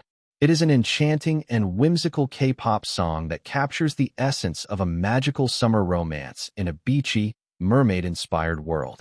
The song paints a vivid picture of a stunning coastal paradise, where the shimmering sands meet the sparkling ocean waves, and where dreams and love intertwine beneath the golden sun.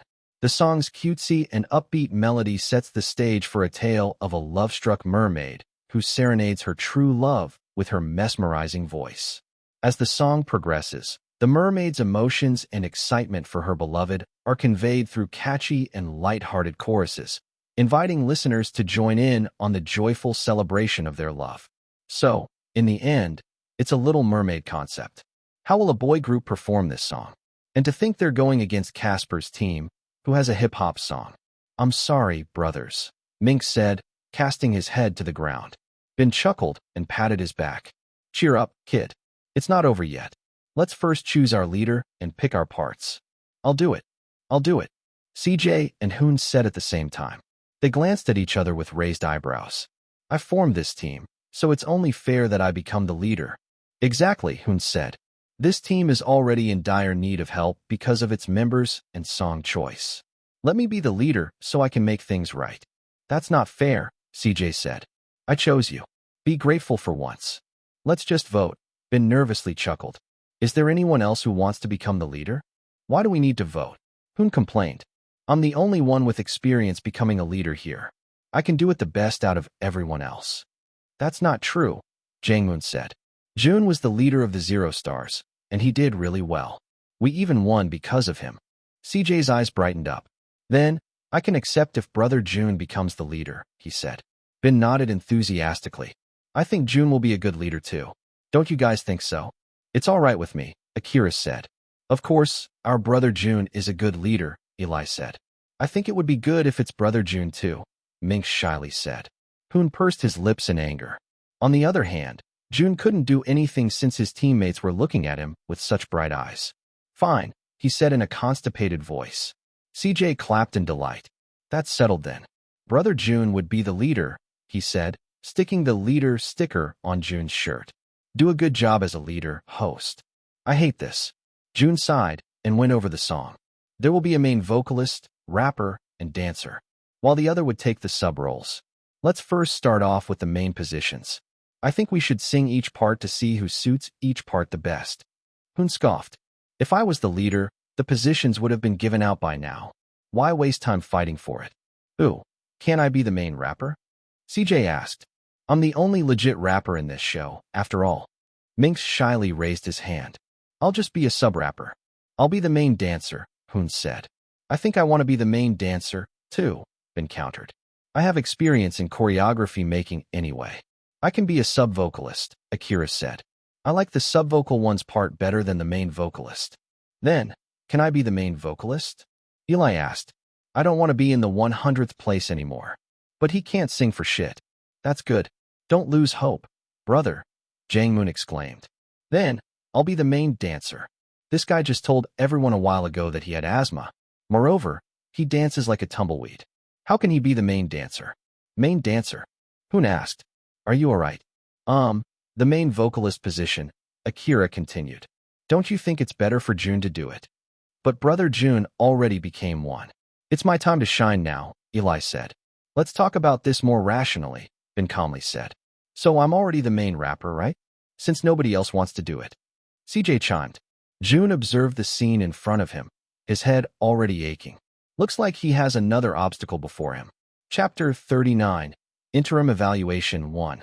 The mentors entered the wide gymnasium, and the trainees felt their hearts beating faster in both nervousness and excitement. It was now the time for their interim evaluation. They were given more than a day to perform at least half of their song to see if the direction they were heading in was actually good. All the mentors gathered today and sat at a long table. Around them are the trainees, nervously waiting to be called. Let's start with the chaos teams, Ji-hyun said. Please come to the front. The two teams came to the front, emanating a different vibe. Zet's team practically glowed with confidence. Their team was full of visuals, too, so you can't help but let your eyes gravitate toward them. On the other hand, the other team, led by a timid trainee named Jianwoo, already felt like they had lost. Zet's team, please take a step back for Jianwoo's team. The prearranged song of Light Warriors by Chaos was played.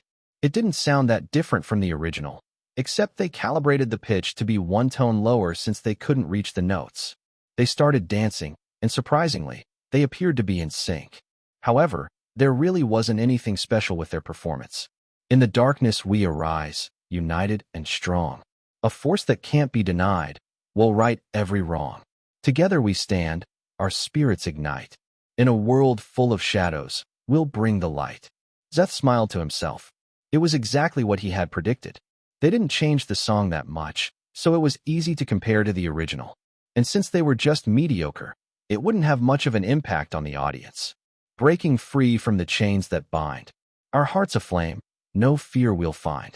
With courage and hope, we'll take flight. As warriors in the light. Even as the chorus approached, the team showed a lackluster performance. It would have been better if they showed a bit more strength, but they were too insecure at the moment. We'll fight with all our might. Defenders of truth, we'll shine so bright. In unity, we'll take our stand.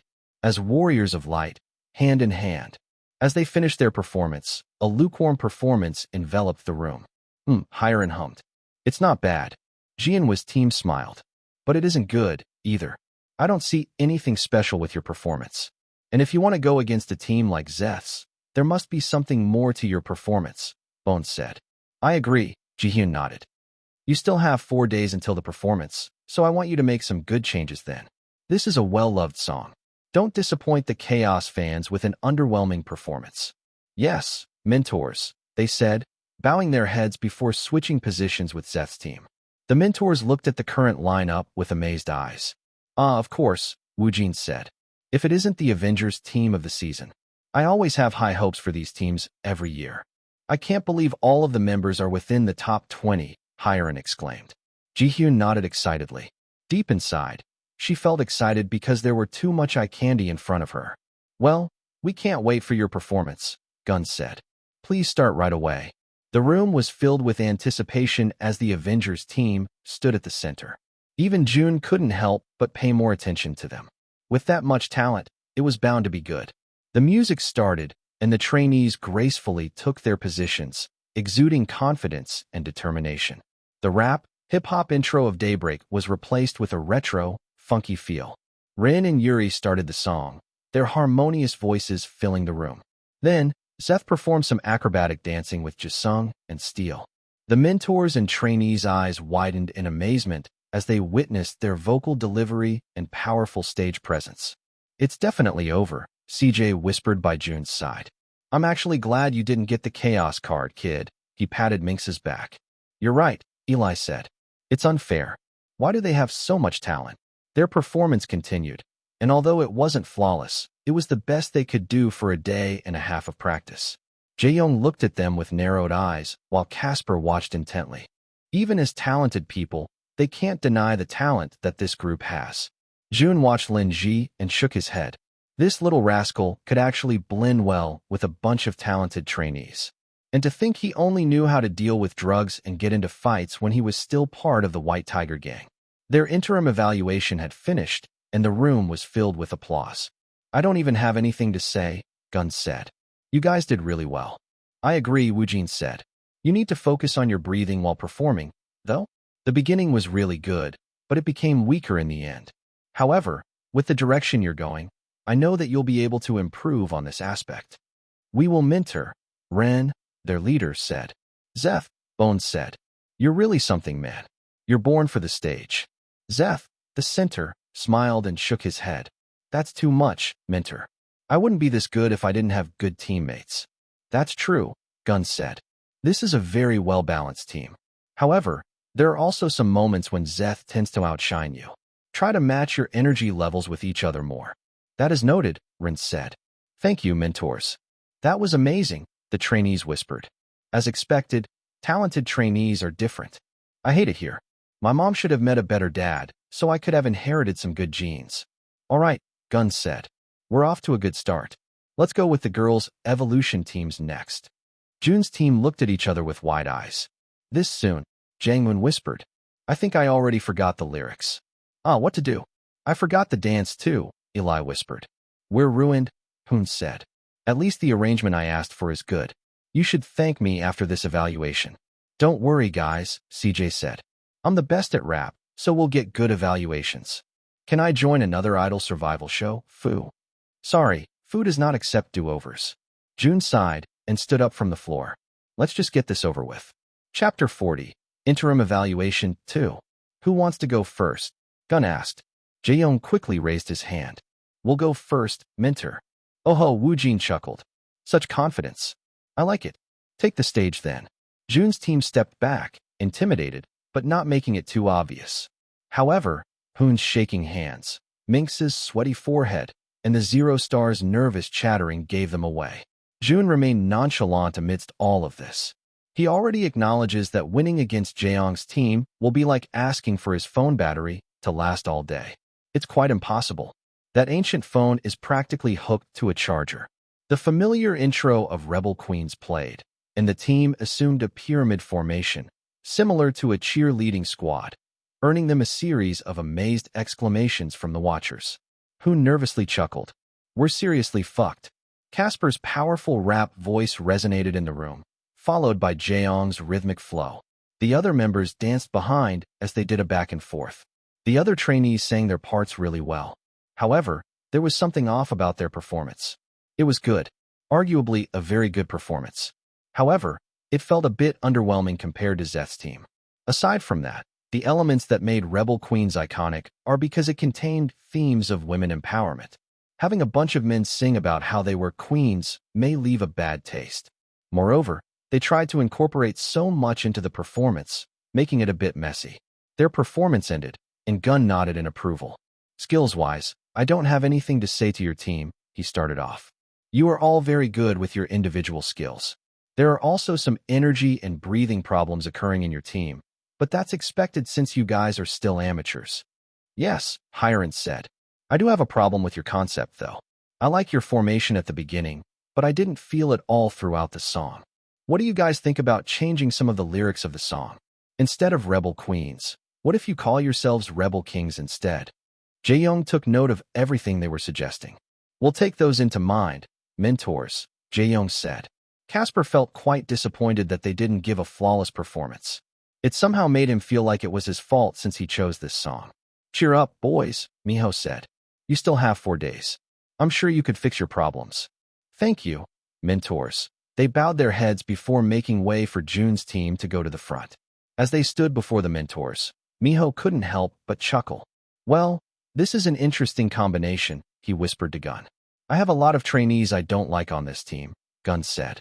"I can't believe some of these guys won the TV benefit for the Signal song performance when they don't even deserve it." "It was funny," Hiren joined in. "Even my mom laughed when she saw it on TV." Gun shook his head. "It's whatever. I already have a bad feeling about this performance." "Me too," Jihyun chimed. "They picked mermaid melodies." Bone laughed. "Why does this Jun kid always end up with unusual songs?" "He uncovered the song himself, too," Miho said. "He really must have golden poop hands." Woojin chuckled and shook his head. "Whenever you're ready, trainees," he said. The mentors focused their attention on Jun's team. Honestly, they weren't expecting much. And when the bubbly tune of Mermaid Melodies played, it seemed like their hunch was right. The trainees awkwardly began their dance routine. To Jun's defense, Bin and Hoon had some conflict about the dance moves this morning.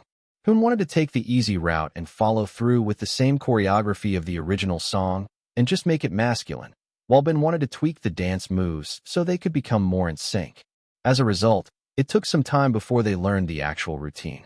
And even now, Bin and Hoon seemed to be dancing differently, causing the group to crumble.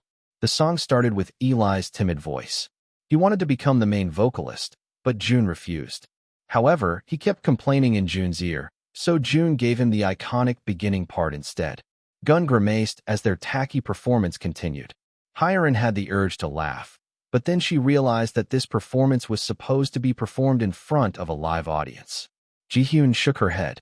Not even Jun's voice could save this atrocity. It was too painful to watch, and Eli kept trying to sing over Jun's part, determined to show everyone he deserved to be the main vocalist. Their moves were out of sync, resembling a group of marionettes with tangled strings. "Is this some sort of parody?" Miho asked. "This is Ursula's Melodies. Why the hell is that kid singing the whole song?" Woojin pointed at Eli. "And that kid looks like he's about to die," he added, gesturing to Jang-moon, who was currently out of breath.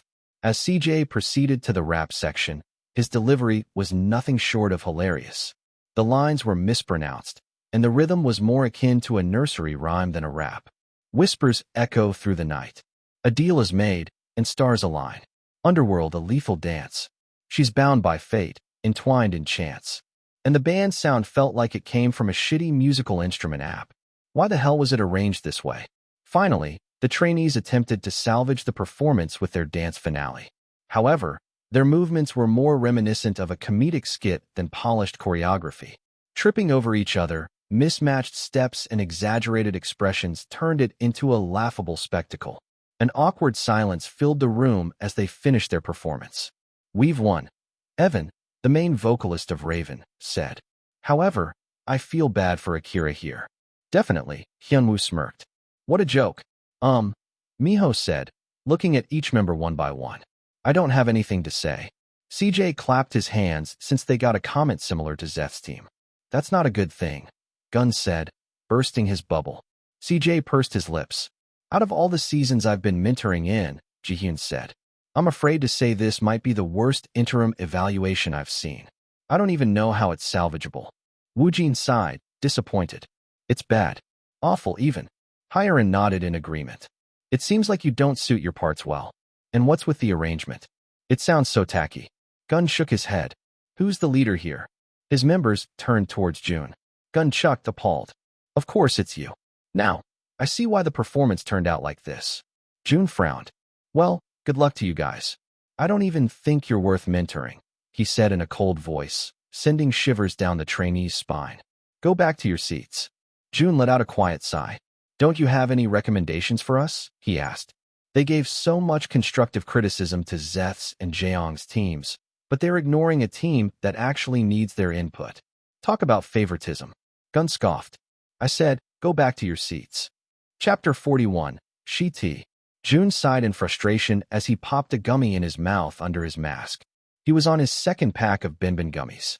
He's been addicted to them since he bought it last week. However, he didn't even grow an inch. Those little kids said it could make people grow in just a day. What a scam.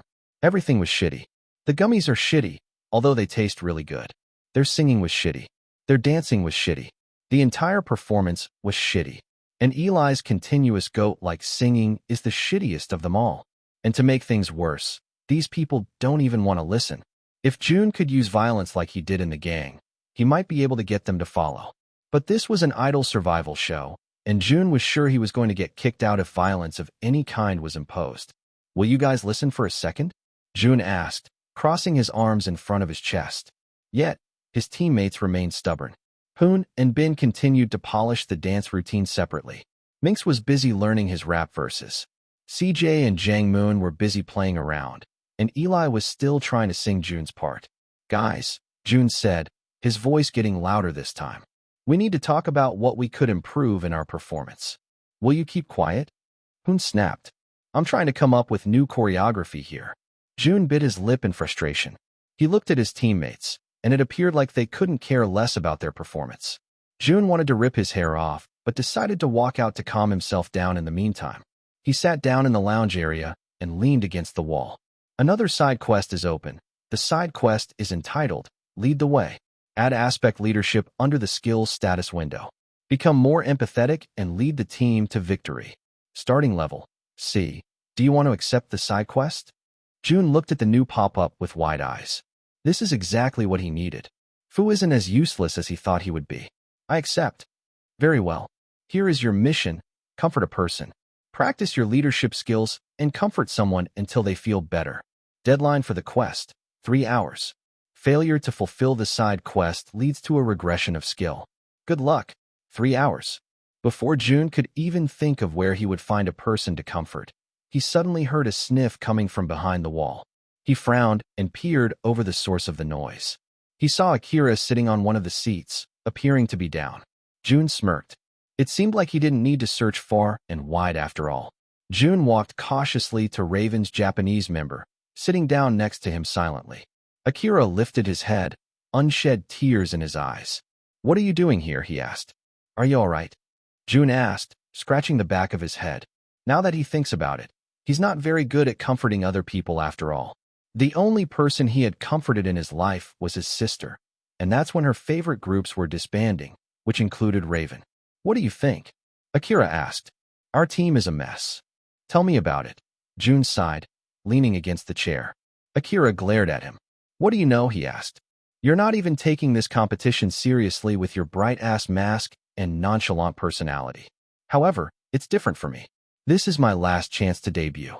"Do all Raven members think like that?" Jun asked. "Why do you all assume that I'm not taking this seriously?"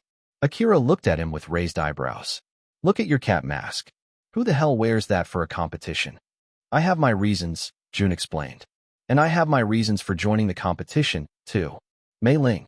The two of us may have different reasons as to why we want to stay here, and I'm sure it's difficult to take part in an idol survival show when you've already tasted what it's like to become an idol once. You must have gone through a lot to achieve your dreams, but it feels like you're going back to square one, Jun said, his mind lingering on thoughts about his sister. You did so much to protect the things you love, but it just seemed futile in the end. All the hard work, sacrifices, and kiss-assing you've done are all lost.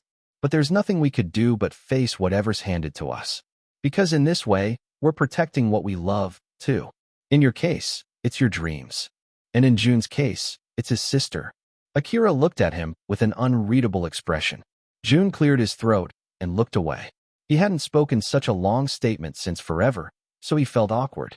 Akira felt like Jun was a completely different person right then and there.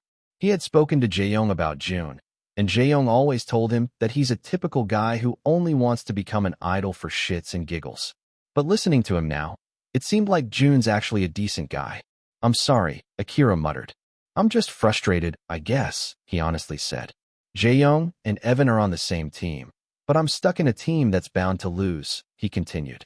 In Japanese, they're a bunch of idiots, Akira said in his mother tongue. Jun chuckled. They are, he responded in Japanese too. Akira looked at him with wide eyes. You know how to speak Japanese? Jun shrugged.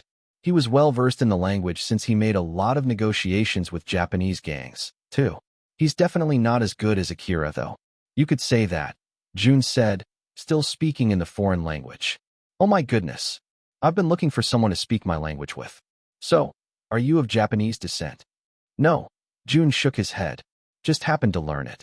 That's so cool, Akira said with bright eyes, visibly looking better. Congratulations, host. You have completed a side quest. You now have the aspect leadership on your status window. Current grade, C. Jun smiled under his mask. Let's go back to the practice room. I think it's time I knock some sense into their brains. Akira nodded and also stood up. I'll help you, my friend. The two of them walked back to the training room, but Jun paused when he realized that Akira could help him with something else too. Hey, Jun said, holding onto his arm. Yes, brother. Do you mind giving me your signature? Mission completed. Get a signature from a famous person/celebrity. Please pick an aspect to improve. Dance. Dance +1. Current grade, C-. Chapter 42, Big Thrills. Jun entered the training room and sighed when he saw they were still in the same state when he left them. However, there seemed to be something different. Jun looked at them one by one and was able to see their frustrated looks. His hearing had also become more keen. He heard how Minx tried to rap CJ's part, and it didn't sound too bad. He also heard Eli's singing and how the verses sounded like a rap. That flow, it didn't sound bad. CJ and Jang Moon were jokingly singing the song, but the blending of their voice sounded harmonious. And with Bin and Hoon facing away from each other and doing the choreography simultaneously, there was some type of unity in how they moved. Jun hummed, assessing the situation once more. He might be able to do something about this. Jun clapped his hands loudly, yet they still didn't pay attention to him. He sighed and went to the music player, turning it off. His teammates finally looked toward his way. What the hell? We were practicing. Hoon cursed. It's time we have a little chat, Jun said, his voice firm. CJ, Jang Moon, and Eli looked at him with wide eyes. There it was again. He was using the voice that subdued the entire Zero Stars class into obedience. The three of them lined up instantly. Bin and Minx also noticed the urgency of the three members, so they stood next to them. Hoon, Jun calmly said. Come here. Right now. Hoon felt a shiver run down his spine. Is it just him, or did Jun become more authoritative? Geez, you don't have to be so pissy about it, he said, but nonetheless, lined up with his other teammates. Jun stood before them, his arms crossed in front of his chest. We're going in completely different directions, and we're definitely going to show a ruined stage if we continue like this. Akira nodded in agreement. We need to change everything, Jun said, starting with the parts. Change everything? CJ asked. But our parts are already perfect enough. I was even able to blow the mentors away with my good rapping skills. Jun remained serious. That's not what the mentors said a while ago.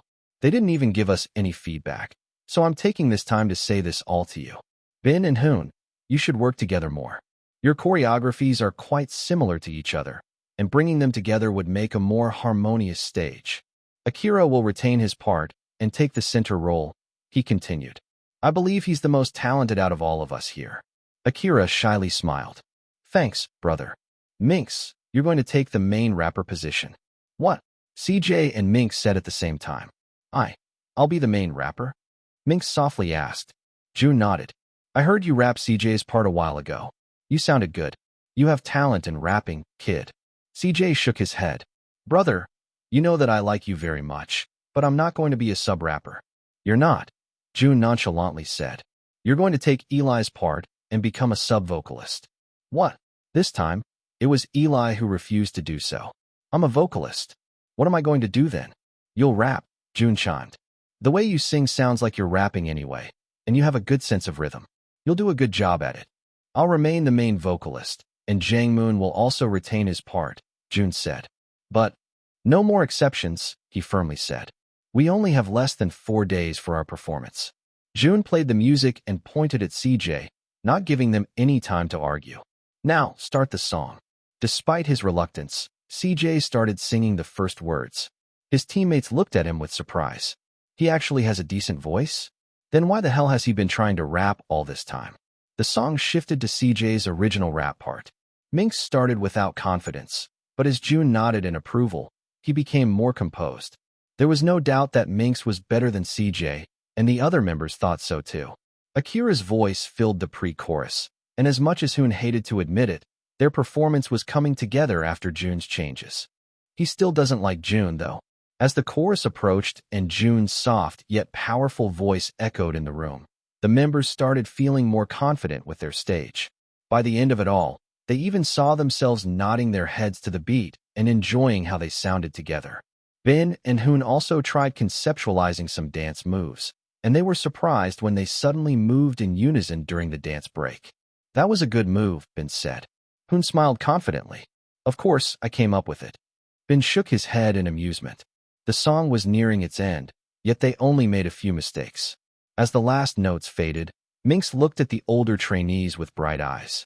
That was good, he shyly said. Jun nodded. Definitely better. We can combine the dances you've made, too. Don't make it too complicated since we don't have much time to learn it.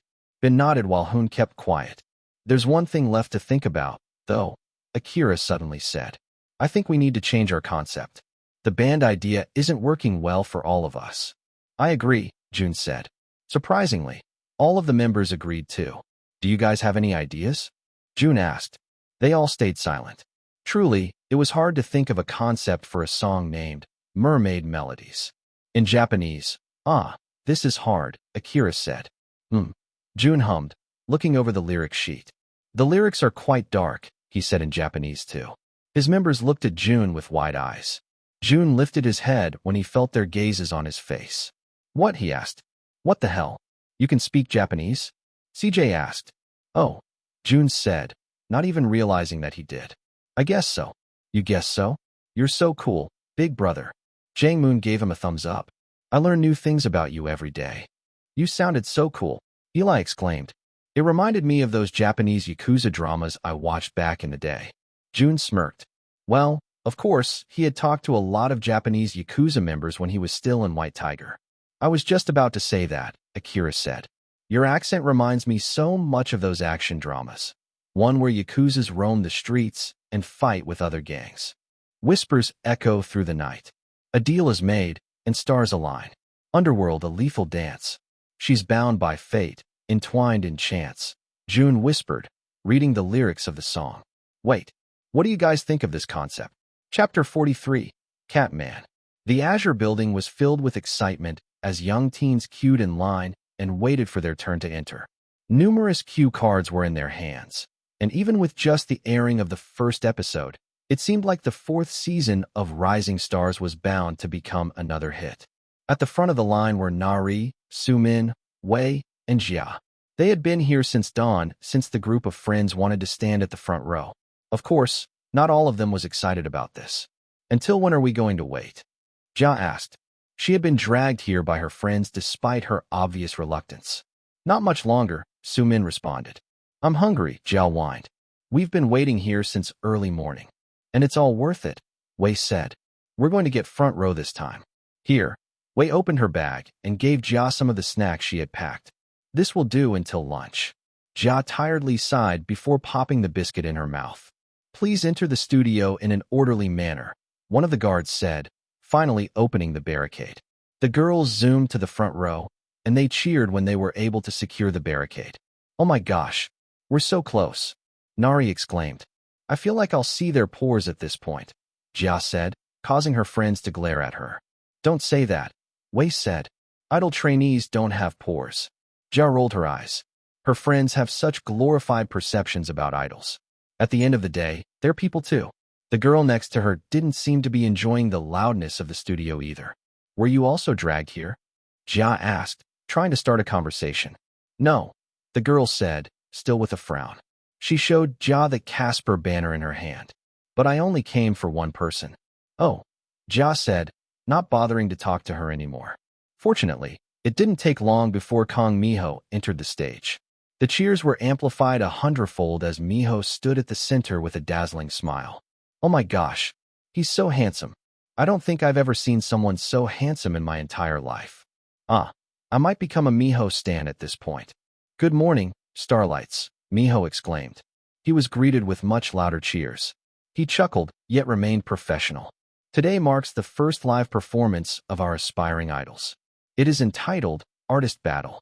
The crowd whispered among themselves, and even rising stars enthusiasts were unfamiliar with the concept. This year, we have divided the groups based on the artists they want to perform. 6 different legendary artists have been chosen for this challenge. Teams who chose the same artist will go head-to-head with different songs. The crowd started to understand what Artist Battle meant. After every performance, you are given the privilege to vote for the most eye-catching trainee in the team. Aside from that, after every team battle, you shall decide whose performance you liked better. Lastly, at the end of the show, you're also going to vote for the team who did the best out of everybody else. Is that understood, Starlights? Yes. Alright, now let's get this show on the road. Make sure to vote for Jaeong's team, alright? Nari said. No, Su-min exclaimed. What if he's battling with Zeth? I can't afford not to vote for my baby. Let's hope they aren't going against each other, Wei said. And I also hope my baby Lin Ji's in a good team. Jia clicked her tongue. Just vote for the better team, she said. Her friends looked at her with wide eyes. It's not that simple, Wei said. Yes, we can vote for the better team when our faves aren't involved. But at the end of the day, we need to help our biases the most. This is a competition, after all. Jia sighed. You guys are so complicated. Let us now welcome the first 2 teams on the stage. They shall perform songs from Luminous. The girls cheered as the first 17 boys trudged to the stage. They introduced themselves in such a cringy manner that Jia had to look away for a second. Why the hell is their group name Lightbulbs? Jia bets she can create a better team name than that. The first team took the stage, and the music played. The crowd cheered once more as the amateurish stage of the boys was shown. They're not that good, Jia said. Of course, Su-min said. It's only the first teams. They wouldn't show the talented trainees until the end. Why not? Jia asked. Duh. Who else would watch these first few stages if the popular trainees are already done? Jia shook her head. Azure definitely knew how to give people a run for their money. The stages continued, and Jia remained bored while watching them. Sure, there were some good performances, and there were some arguably very talented trainees in the competition too. Still, she didn't find them special. The market is already saturated with talented idols, and she doesn't see a point in making a new one when it's just going to become a duplicate of all the other existing idol groups. If Jia could pick a trainee she's most interested in, it would be the guy from Zero Stars who was wearing a pink mask. Out of all the trainees, she feels like he's the most different. And until now, he hasn't performed yet. His bright pink mask wouldn't be hard to miss. We are now down to our last 2 stages. Miho said, this might be the most controversial artist pick of the season. I present to you the teams that will perform songs from Girls' Evolution. The crowd gasped and chattered among themselves. A girl group song? This has never been done before, right? Su-min asked. I'm so excited. Wei exclaimed. I want Lin Ji to perform this. As the trainees entered the stage, the crowd burst into their loudest cheers of the night. The main focus of the crowd was on Jaeong's team. Truly, their aura was different from the past teams that had performed. They appeared to be more handsome and put together. The trainees backstage watched in awe as Jaeong's team was shown on screen. This is unfair. They're so handsome. We didn't get that much cheers, did we? Of course, what can you expect from trainees and idols that are already popular? Good day, Starlights. We are Team Kings. Please look forward to our stage. Jaeong's team said in unison, causing a frenzy in the crowd. After their introduction, it was only then that the crowd finally faced their competitor. They already felt quite bad for the team that Kings would be facing. In their minds, the outcome was already obvious. Jia, on the other hand, had her gaze focused on the other team from the very start. She tilted her head to the side as she looked at one of the trainees. Their eyes met for a second, which made her heart beat faster in her chest. This guy? Is he the one wearing the bright pink cat mask? 1, 2, 3, Jun quietly said. The group assumed a charismatic poise. Welcome to our world, Akira said in a deep voice. We're Team Abyss. The camera panned to each member one by one, and the trainees gasped when Jun came to view. Jisung looked at the screen with wide, sparkling eyes. Instead of his usual bright pink mask, Jun was wearing a black cat mask, similar to the one that Catwoman wears. Ah, Jun's fucking cool. Chapter 44. Kings vs. Abyss. Team Kings shall start first, Miho said, causing the crowd to erupt into cheers once more. Abyss left the stage, yet Jia still felt her heart beating fast in her chest. What the hell was that? She placed her hand over her heart to try and calm it down. The trainee, Jun, didn't even expose his face. Yet why does Jia feel like such a wreck when the two of them made eye contact? It's probably because his eyes were more evident in this mask than his past one. The bright pink cat mask made him look like a mascot in a children's show. Did somebody catch your eye, Jia? Sumin asked, causing her friends to look at her. Her cheeks reddened, and she quickly shook her head. Nope, she lied. It's just very hot in here. I saw you looking at Jun, Wei teased. Don't worry. It's all right to fall for an idol trainee. Now, you'll understand what we're feeling. Although I don't know why you'd like a masked idol, Nari said. Shoo, Sumin silenced them. It's time for Kings' stage. I wonder what their song will be. Kings took center stage, and they started their performance in a pyramid formation. Right off the bat, it was already very overwhelming. The title Rebel Kings was shown on screen, and the crowd became excited to watch their rendition of Girls' Evolution hit hip-hop song. The familiar strong intro of the song boomed through the speakers, and Casper's rap started the performance. The girl beside Jia suddenly screamed so loudly, causing Jia to jump in surprise. She was so quiet a while ago, but now she's screaming like a lunatic. We arise from the shadows, fearless and bold. Rebel kings with hearts of gold, breaking the chains, defying the norms. A force to reckon in every storm. Casper, Casper. The girl beside her continued to cheer while Casper finished his rap. Then, she was back to normal when Jaeyoung sang the next few lines. With crowns of fire, we rule the night. Hearts burning bright, refusing to be confined. Boundaries never holding us down. Scars in battle like a royal gown. The crowd went crazy as the synchronous and powerful performance was shown. Jia couldn't deny that this bunch was very talented. They seemed like already debuted idols. Jia had heard of this song before. Sure, she didn't like the idol culture, but she does listen to idol group songs, especially girl group songs. So, this particular stage was more enjoyable than the rest. Evan and Hyunwoo sang the chorus, their voices filling the stage. The crowd sang along with them, creating a more dramatic effect. Oh, Rebel Kings, hear our battle cry. Together we fly, we touch the sky. With courage and fierceness, our spirits ignite. In a world of darkness, we shine so bright. The performance highlighted their individual strengths very well, and Jaeyoung's leadership definitely shined through. The concept they've picked resonated well with the audience, too. It felt like a bunch of royal rebels that wanted to break the norms. Their prince-like visuals amplified their concepts as well. As the bridge approached, the cheers hushed down, giving Zachary and Daeho the moment to shine with their baritone voices. Through trials and pain, we stand tall. Legends that shall never fall. Empowered voices, we unite. Guided by justice, we fight the fight. With the last chorus, the crowd was in shambles. Jae-young, marry me. Evan, I love you. Zachary, please step on me. Jia looked around her, weirded out. Why are there so many weird people in this studio? Oh, rebel kings, hear our battle cry. Together we fly, we touch the sky. With courage and fierceness, our spirits ignite. In a world of darkness, we shine so bright. Their performance finally ended, and the camera panned to their faces one by one for the ending fairy shot. Screams after screams were heard, and the trainees backstage were overwhelmed by their performance. Wow, Jisung said. That was really cool. It's over. It's definitely over. If I were Jun's team, I would just go home right now. The other trainees chuckled. Well, if it's anything like their interim evaluation, then they might go home after being thrown tomatoes on stage. Well, Jun's their leader. It must be a tacky performance, Ji-young said. Team Abyss, who was watching their performance backstage, felt even more nervous as Team Kings finished their performance. Jun nodded in approval. He had to give props to Jae-young's team. They did a very good job. When he turned to his teammates, he saw them looking at the screen with pale faces and trembling hands. Jun cleared his throat. It's our turn, he said. Don't let all our hard work go to waste. His members snapped out of their dazed states. I'm nervous, brother. Eli exclaimed.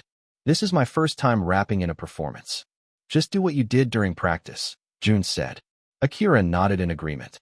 Don't think about Kings' performance anymore. We prepared for this a lot, so make sure we show the audience what we're made of, all right? Hoon clicked his tongue. None of you better mess up. Somehow, his threatening encouragement led the other members to calm their nerves down. The team went up the stage, and the response was quite lukewarm. After such an overwhelming performance from Kings, they really didn't expect much from a group of zero-star trainees.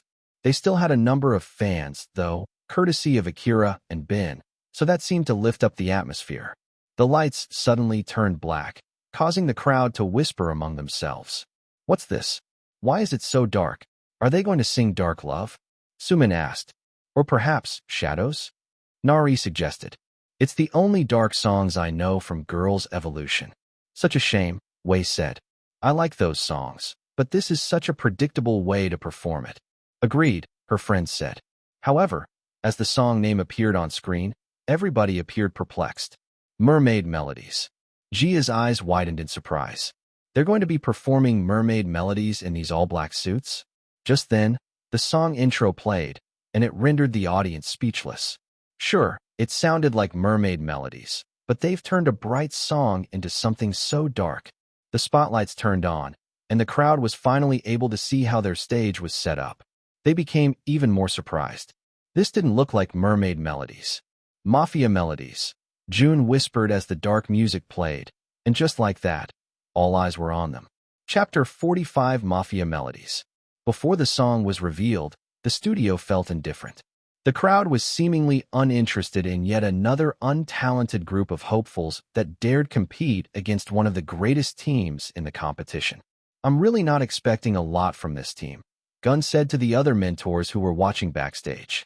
I heard they changed a lot with their performance, Ji-hyun said. Are you guys sure they're performing mermaid melodies? Hiren asked. Their outfits scream that they're going to perform another song. I don't know, Woojin said. We don't have any final evaluations this time, so we don't have a clue about how they changed their performance. The lights dimmed further, leaving the stage shrouded in darkness. A single spotlight flickered to life, revealing the silhouettes of the trainees. The faint sound of a haunting melody filled the room, drawing the audience's attention. Mafia melodies. Still, with the haunting music in the background, CJ opened his mouth to sing the next lines. What? Gun asked, sitting on the edge of his seat. CJ's singing. And this arrangement, Ji-hyun trailed. It actually sounds good. In the depths of the ocean, a tale unfolds. A mermaid's heart entwined with secrets untold. She swims in darkness, her world concealed. Where shadows dance, emotion sealed. As the beat intensified, Ben stepped forward and led the dance routine. They decided to keep the routine simple, since some of their members were still lacking in dancing skills. However, that seemed to be a good decision since they appeared to be in sync. Gun frowned as he continued watching the performance. Oh gosh, they're actually doing a good job, Hiren exclaimed. Jae-young and his members watched from backstage. He raised his eyebrows in surprise as Akira, their Japanese member, sang the next lines with confidence and ease. Akira had been telling Jae-young that he's been losing confidence in the competition, and that's part of the reason why Jae-young didn't pick him for his team. However, Akira seemed to be doing a pretty good job. Minx's voice boomed through the mic as he rapped in a nonchalant manner. The bubbly and lovely rap from the original song, turning into a dark confession of love. A chance encounter in the moonlit haze. Fates entangled in forbidden ways. Siren's heart, drawn to the danger's call. A dangerous man, where one's destined to fall. Somehow, the audience didn't feel like their concept was out of place. Surely, the original song had a bubbly and summery vibe, but as they listened to the lyrics, it actually seemed a bit haunting. The story of Mermaid Melodies talked about a young, innocent girl falling in love with a dangerous human and doing everything she could to make him fall in love with her. And the concept that Abyss had chosen perfectly embodied the song by interpreting it in a different way. It wasn't an innocent love. In contrast, it was a forbidden love. As the chorus approached, Jun stepped forward, his aura powerful even in the dim light. He took a deep breath and unleashed his mesmerizing vocals, his voice filled with raw darkness. The audience, caught off guard by the sudden display of talent, fell silent. Jia watched the scene before her with wide eyes. She could hear her heart pounding, and her gaze was focused on the guy wearing a black cat mask on stage. The crowd's indifference began to wane as they watched, intrigued. Eli's rapping skills follow, his verses cutting through the air like a knife. Although he wasn't as good as Zeth, Jae-young, or Casper, he definitely surprised the trainees and judges with his unexpected skill. Eli's a rapper? No, he's a vocalist. Ji-hyun watched the stage with bright eyes. That Jun kid, she said. He's really special. Miho nodded as he continued watching their stage. The entire group moved with an intensity that commanded attention. The stage became a canvas for their emotions, and the audience couldn't help but be drawn in. It felt like they were also stuck in a forbidden love. Nari wanted to remain faithful to Jaeyoung's team, but why is this group actually performing so well? As the chorus returned, Jun's voice soared, hitting notes that seem almost otherworldly. Casper's eyebrows shot up in surprise. Rin and Yuri also intently watched the stage. The trainees backstage, who were initially dismissive, now watched with wide eyes, astonished by the transformation of their peers. His soul as dark as the abyss of the sea. Yet she saw the fragments of a heart longing to be free, pushing her away, to escape her allure. But her voice in the waves would endure. The dark performance continued, the trainees pouring their hearts and souls into each movement, each lyric, each beat. Whispers echo through the night. A deal is made, and stars align. Underworld, a lethal dance. She's bound by fate, entwined in chance. The audience was entranced, their earlier indifference replaced by awe and admiration. The tides of fate turn against their will. The mermaid's heart aches, longing to heal. In the depths, she finds him, broken and lost. But a love like theirs comes at a cost. As the song reaches its climax, the group delivered a powerful finale. Jangmoon faltered a bit, but Jun held onto his wrist and brought him back to their formation. Jia noticed his quick action and couldn't help but admire him more. Her eyes widened in surprise when she realized what was happening to her. She glanced at her friends and suddenly felt a new connection with them. Holy shit, is she turning into one of them? The last verse played, and Jun's voice echoed through the room. Oh, a forbidden love in the twilight zone. A mermaid and a man, forever to atone. Love defying the oceans, defying the stars. As they rest in eternity, united at last, forever afar. The spotlight dimmed, leaving only the faint glow of their sweat-drenched faces. The camera panned to the members one by one, yet the studio was still encapsulated in silence. Ji-hyun smirked as she observed her fellow mentors who appeared to be in disbelief. I never stopped believing in you, Jun. The trainees, too, didn't expect such a performance from a group of tacky trainees. As the screen faded to black, Akira wondered whether they did such an atrocious job that they had left everyone speechless. The room remained silent for a moment. Then, the studio shook as the crowd erupted into thunderous applause. Chapter 46 Results Matter. Holy moly, Nari exclaimed as their performance ended. Abyss gave one final bow before leaving the stage. That was nuts, Sumin said. I definitely didn't think they'd pull off such a stage. They're all pretty good, Wei added. I recognized some of the zero-star trainees from their signal song performance, and they weren't like this. And who's the main vocalist again? Junie? Jun. Nari asked. It's Jun, Jia quickly clarified. His name is Jun. Get it right. Jia's friends turned to her, surprised by her sudden outburst. Right, Jun, Nari chuckled. He's really good. His vocals stood out from all the rest. But I think I'll vote for Bin. He's really handsome. Jia looked at them with wide eyes. What? That guy didn't even stand out. He did, Sumin said. He was the best dancer in the team. He's probably the most popular, too, since he's in the top 20. Jia frowned. She didn't even notice that guy. Wei chuckled and patted her back. It's because you were too focused on that Jun guy, my friend. Seems like someone's developing a bias. Jia rolled her eyes and turned away from them. So what if she's taken a liking to Jun? She quickly opened her phone and cast a vote for him. For her, he stood out the most, and it would be a shame if he didn't win in his group just because Bin was more popular. All right, Starlights, Miho said. It's now time to vote for the team you liked better between Kings and Abyss. Minx squeezed Jun's arm. What is it? Jun asked. I'm scared of the results, brother, the youngest said, his hands shaking. I suddenly lost confidence after we finished, CJ, who was the most confident trainee in the show, surprisingly said. Jang Moon scratched the back of his head. I made a mistake too. If it weren't for Big Brother Jun, the stage would have been ruined. Hum smirked. I didn't make a mistake. I'm sorry, Bin said. It's my fault for not making the choreography tighter. I guess I lost some confidence after watching the other team perform. Jun sighed as he watched his dejected teammates. What did you guys feel when you performed? He asked. It was fun, Akira chimed. It's been a while since I've had such a fun time performing. I think the last time I felt this way was when Raven was promoting in music festivals. Minx nodded, looking a little less nervous. Yeah, it felt really fun. I was always nervous during monthly trainee evaluations, but this one felt just like a performance. CJ chuckled, patting the youngest's back. Tell me about it. It didn't feel like we were being evaluated.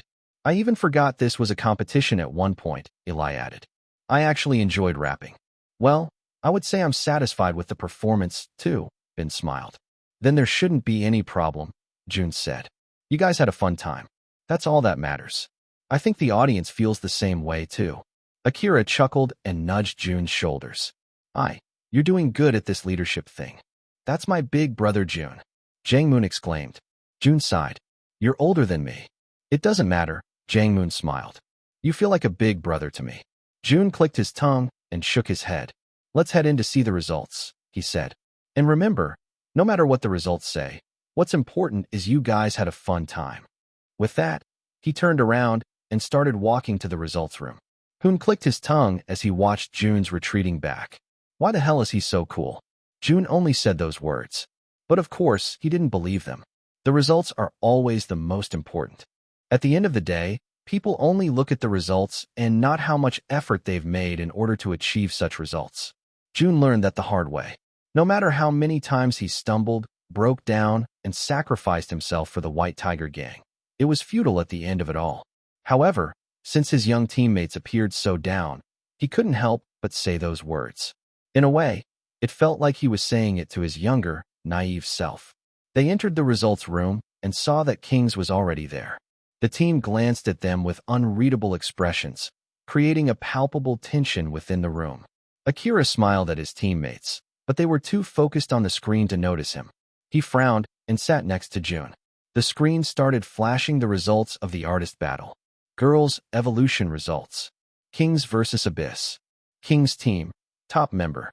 The Kings team watched the screen in anticipation. Jun looked at them one by one and found it hard to predict who was going to take the benefit. A lot of them were popular, but if he had to choose someone, it'd either be Casper or Jaeyoung. Casper. The other trainees clapped for Casper. For some of them, it was already expected. Casper is currently the second placer of the show. However, it still didn't take away the disappointment they felt. Abyss team, top member. I wish this was you, brother, Akira whispered by his side. Jun focused on the screen. Bin stood up and sighed in relief. Minx went behind his back to give him a hug. Congrats, brother, the other members of Abyss exclaimed. Only Hoon remained silent. Congrats, Jun said. Akira sighed. It should have been you. Jun chuckled. Why are you more disappointed than I am? Akira shrugged. You were the one who brought this team back to life. It's all right, he nonchalantly said. Ben did a good job. Again, Jun was saying such kind words, but he was already cursing inside his mind. After all the shit he went through, he still didn't get first place? He sighed and tried to get rid of such thoughts in his head. Ben already had some fans even before joining Rising Stars. Jun still has a long way to go. After the announcements of the top members were shown, it was now time to see who won among the two teams. The trainees backstage conversed among themselves. It's probably Kings, right? I would think so too. Zeth, who was currently on standby for their performance, watched the screen intently. I think Abyss did a better job, though, he muttered under his breath. The two team names were shown on screen, and underneath them were varying numbers ranging from 1 to 500. A drumroll-like beat played in the results room, and the trainees felt like their hearts were beating at the same, fast tempo. This is nerve-wracking, Akira said. Kings, 289. Abyss, 211. Chapter 47 Latex. The mentors monitored the results with hawk eyes. This is quite difficult, Woojin said. Even though Kings is full of talented and popular trainees, I feel like Abyss didn't lag behind. Of course, Jihyun said. Jun's on that team. Hyeren chuckled and nudged her shoulder. You've already got a favorite, What can I say? I'm a sucker for good idol vocalists. I see lots of potential in him. That mask, though, Hyeren added. It really creates such a sense of mystery. It's going to be a landslide win in favor of Kings, Gun chimed. The trainees on Abyss aren't nearly as popular as Kings. The final results were shown, and Gun couldn't help but cheer. See? I was right, he proudly smiled. Miho chuckled and shook his head.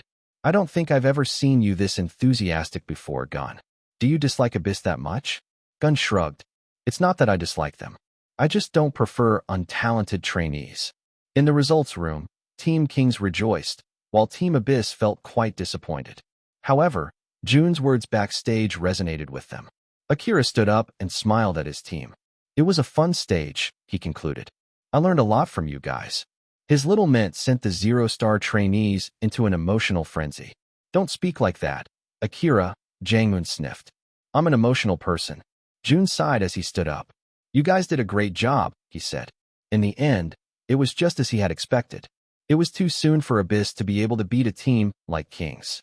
However, seeing how close the results were made him a bit surprised. Jaeyoung and Casper, too, couldn't show utmost happiness. The results, Casper whispered, are too close, Jaeyoung concluded.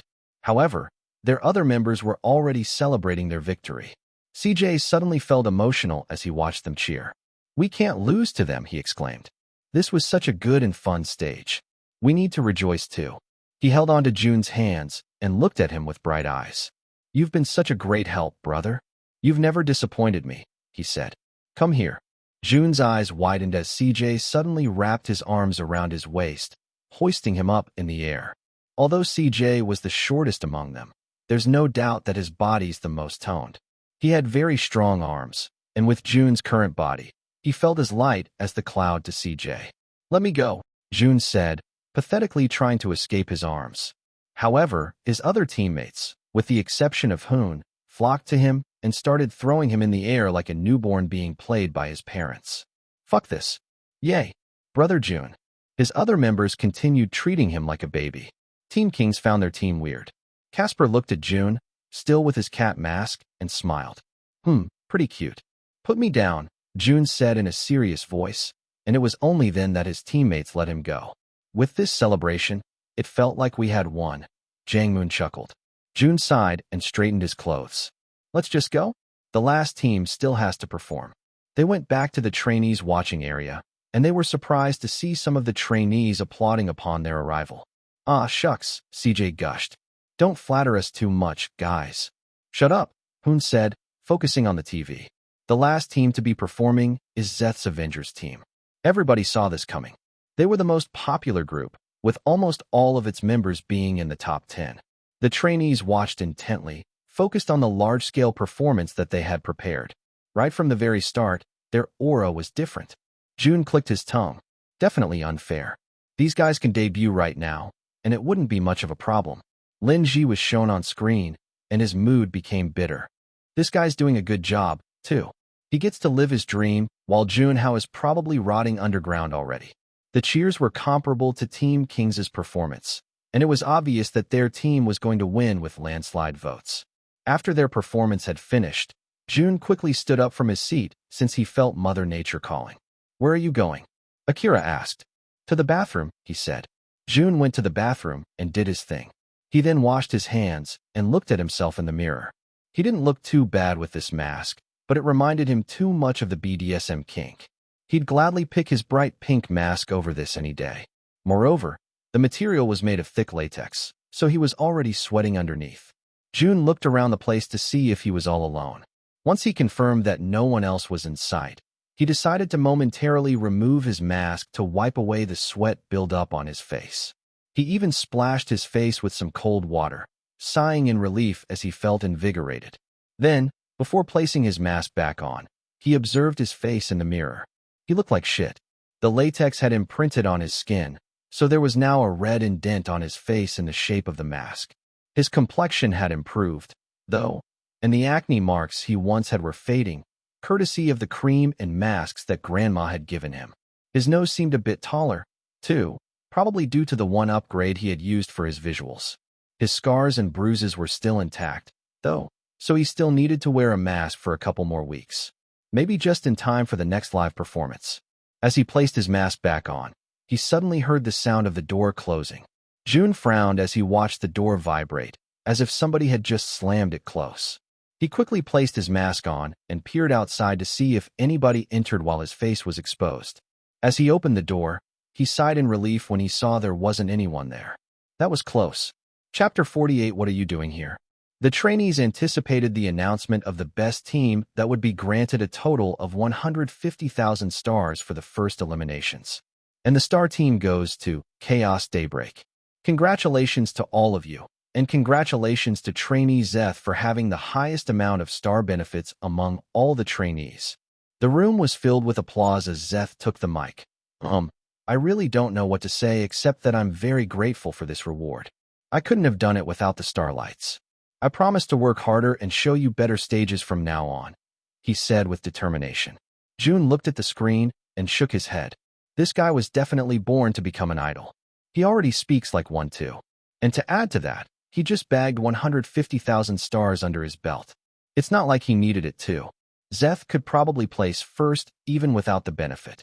However, truth be told, the kid deserved it. Some are just born to be idols, that's all. Now, time for the announcements, Miho said, commanding attention from everybody. You all know what comes after the first mission, right? He asked. Jun listened intently. The first eliminations, he muttered, and Miho said it at the same time as him. After the airing of the second episode tomorrow, Starlights will be given the chance to start voting for their favorite trainee. They will be given 2 weeks to vote, just in time for the airing of the first eliminations. The trainees chattered among themselves. 2 weeks. Shouldn't it be 1 week? CJ asked. Then, won't our fan cams be uploaded online so the Starlights can have a glimpse of our performances already? He asked. If this was last season, then that would be the case, Miho said. However, since we want to become fair to all trainees, Starlights would only be able to see your artist battle performances on the 3rd episode. It still doesn't make sense, Hoon chimed. How are we going to film the first eliminations if Starlights are given 2 weeks to vote? Miho smirked. Rising Stars always wants to be transparent to its viewers. And to avoid the controversy that had happened last season, we decided to change our elimination system this year. Jun pursed his lips. Buckle up, trainees, Miho said. The eliminations for this year would be broadcasted live. After the announcement of the live eliminations were posted online, people started complimenting the Rising Stars production team. A lot of people had lost trust in the show ever since last year's rigging controversy, so this was one way to ensure viewers that they have now become transparent with the voting. Although it isn't a guarantee, some viewers thought they made some good efforts. That's more like it. The third-party team they hired is quite trustworthy too. Stupid people. Even with live eliminations, the production crew can still rig the show. I might start watching Rising Stars now. Commenter upstairs, you really should. Only the first episode has aired, but the trainees are so good already. When's the next episode? It's tonight, guys. Make sure to tune in tonight at 8:50 p.m. Don't forget to vote for Zeth and Ren Love. The trainees had yet another break before they started their next mission. Jun, who had run out of Bin Bin gummies, went to the 7-star convenience store to refill his stock. Sure, they haven't done shit to his height. However, they tasted pretty good. Jun even tried to switch it with normal cola gummies, but it just didn't taste the same. "Oh, Jun, you're back?" the old owner said. "Yes," Jun said.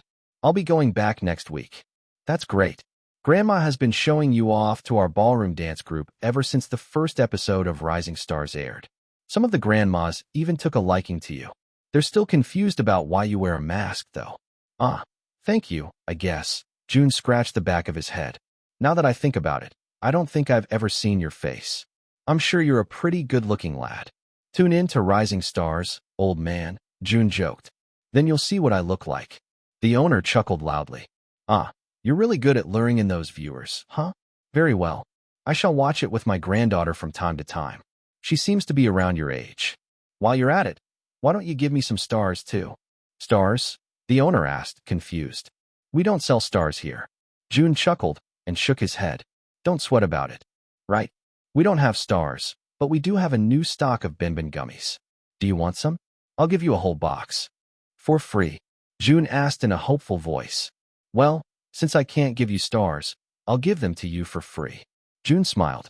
"Then, I'm taking it, old man." "Wait here," he said. "I'll just bring some out from the back." Jun smiled as he waited for his Bin Bin gummies. He sat down on the counter and started reading the magazines on the rack. On one of them, Rising Stars was the first page. "The show is definitely becoming more popular now. Are you sure this is the place? This looks like it came out from the 1960s, though. Will brother really work in a place like this? Quiet down and just enter." Jun lifted his head and frowned when he heard some familiar voices outside the store. He stood up from the counter and saw 5 silhouettes outside the door. Then, the bell chimed, and 5 familiar faces peeked inside. Jun's eyes widened in surprise when he saw who they were. "Oh my, is that brother Jun? It's his eyes. It's really you. Big brother. You're really here. Whoa, these are the snacks I had when I was younger. Hi, brother. What the hell are you all doing here?" Chapter 49, His Beat-Up Apartment. "Oh, are you Jun's friends?"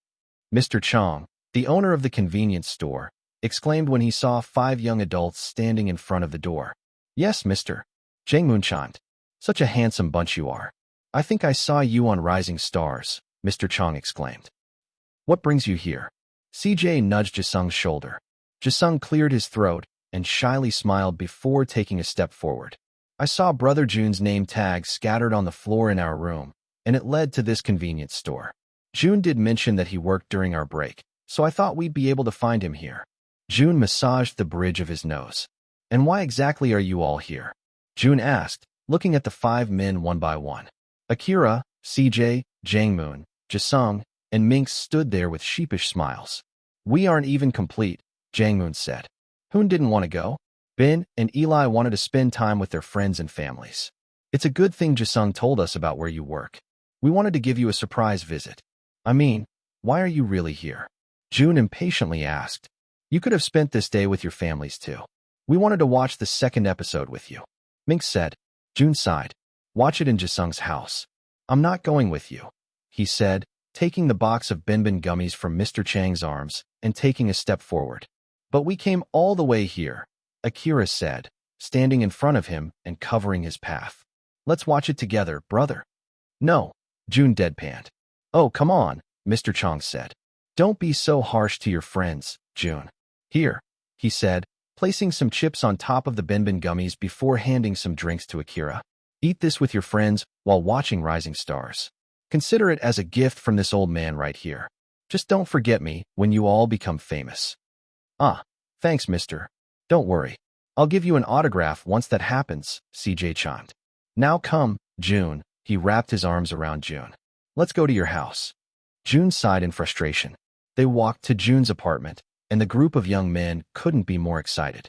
"They're going to air the signal song performances today, right?" CJ asked. Jangmoon nodded. "Yup. I saw it in the teasers this morning. My mom even woke me up because my face was shown.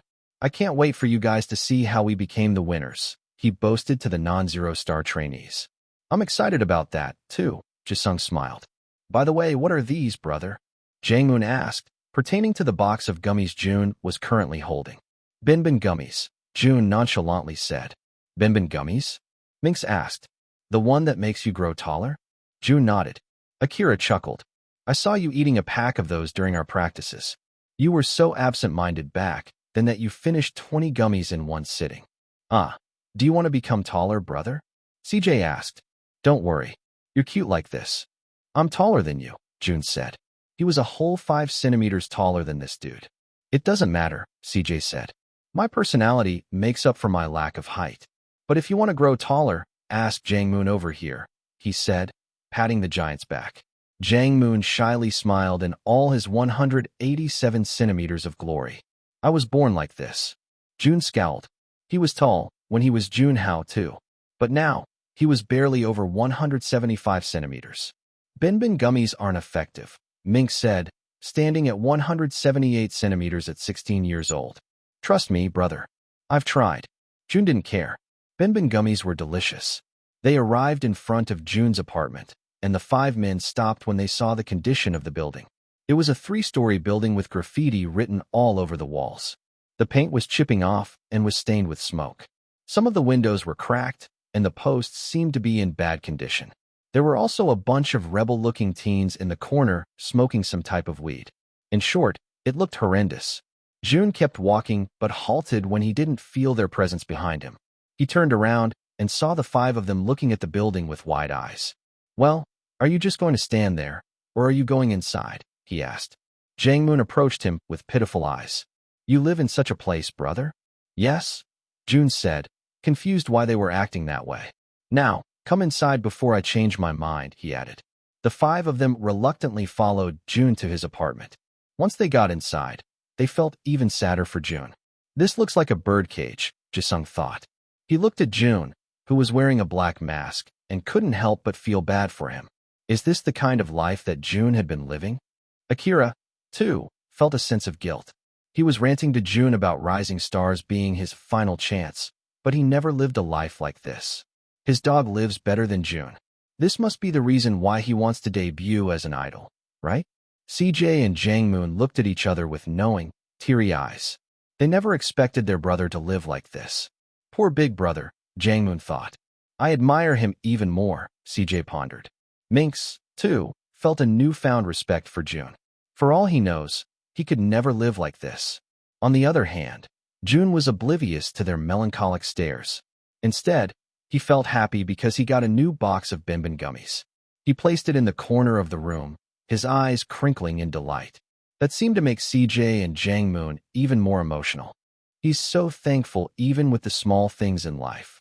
Jun turned back to the 5 of them, confused since they looked at him with wide, consoling eyes. What? Jun asked. Nothing, Akira said, a small smile on his lips. It's almost time for the show. Shall we tune in?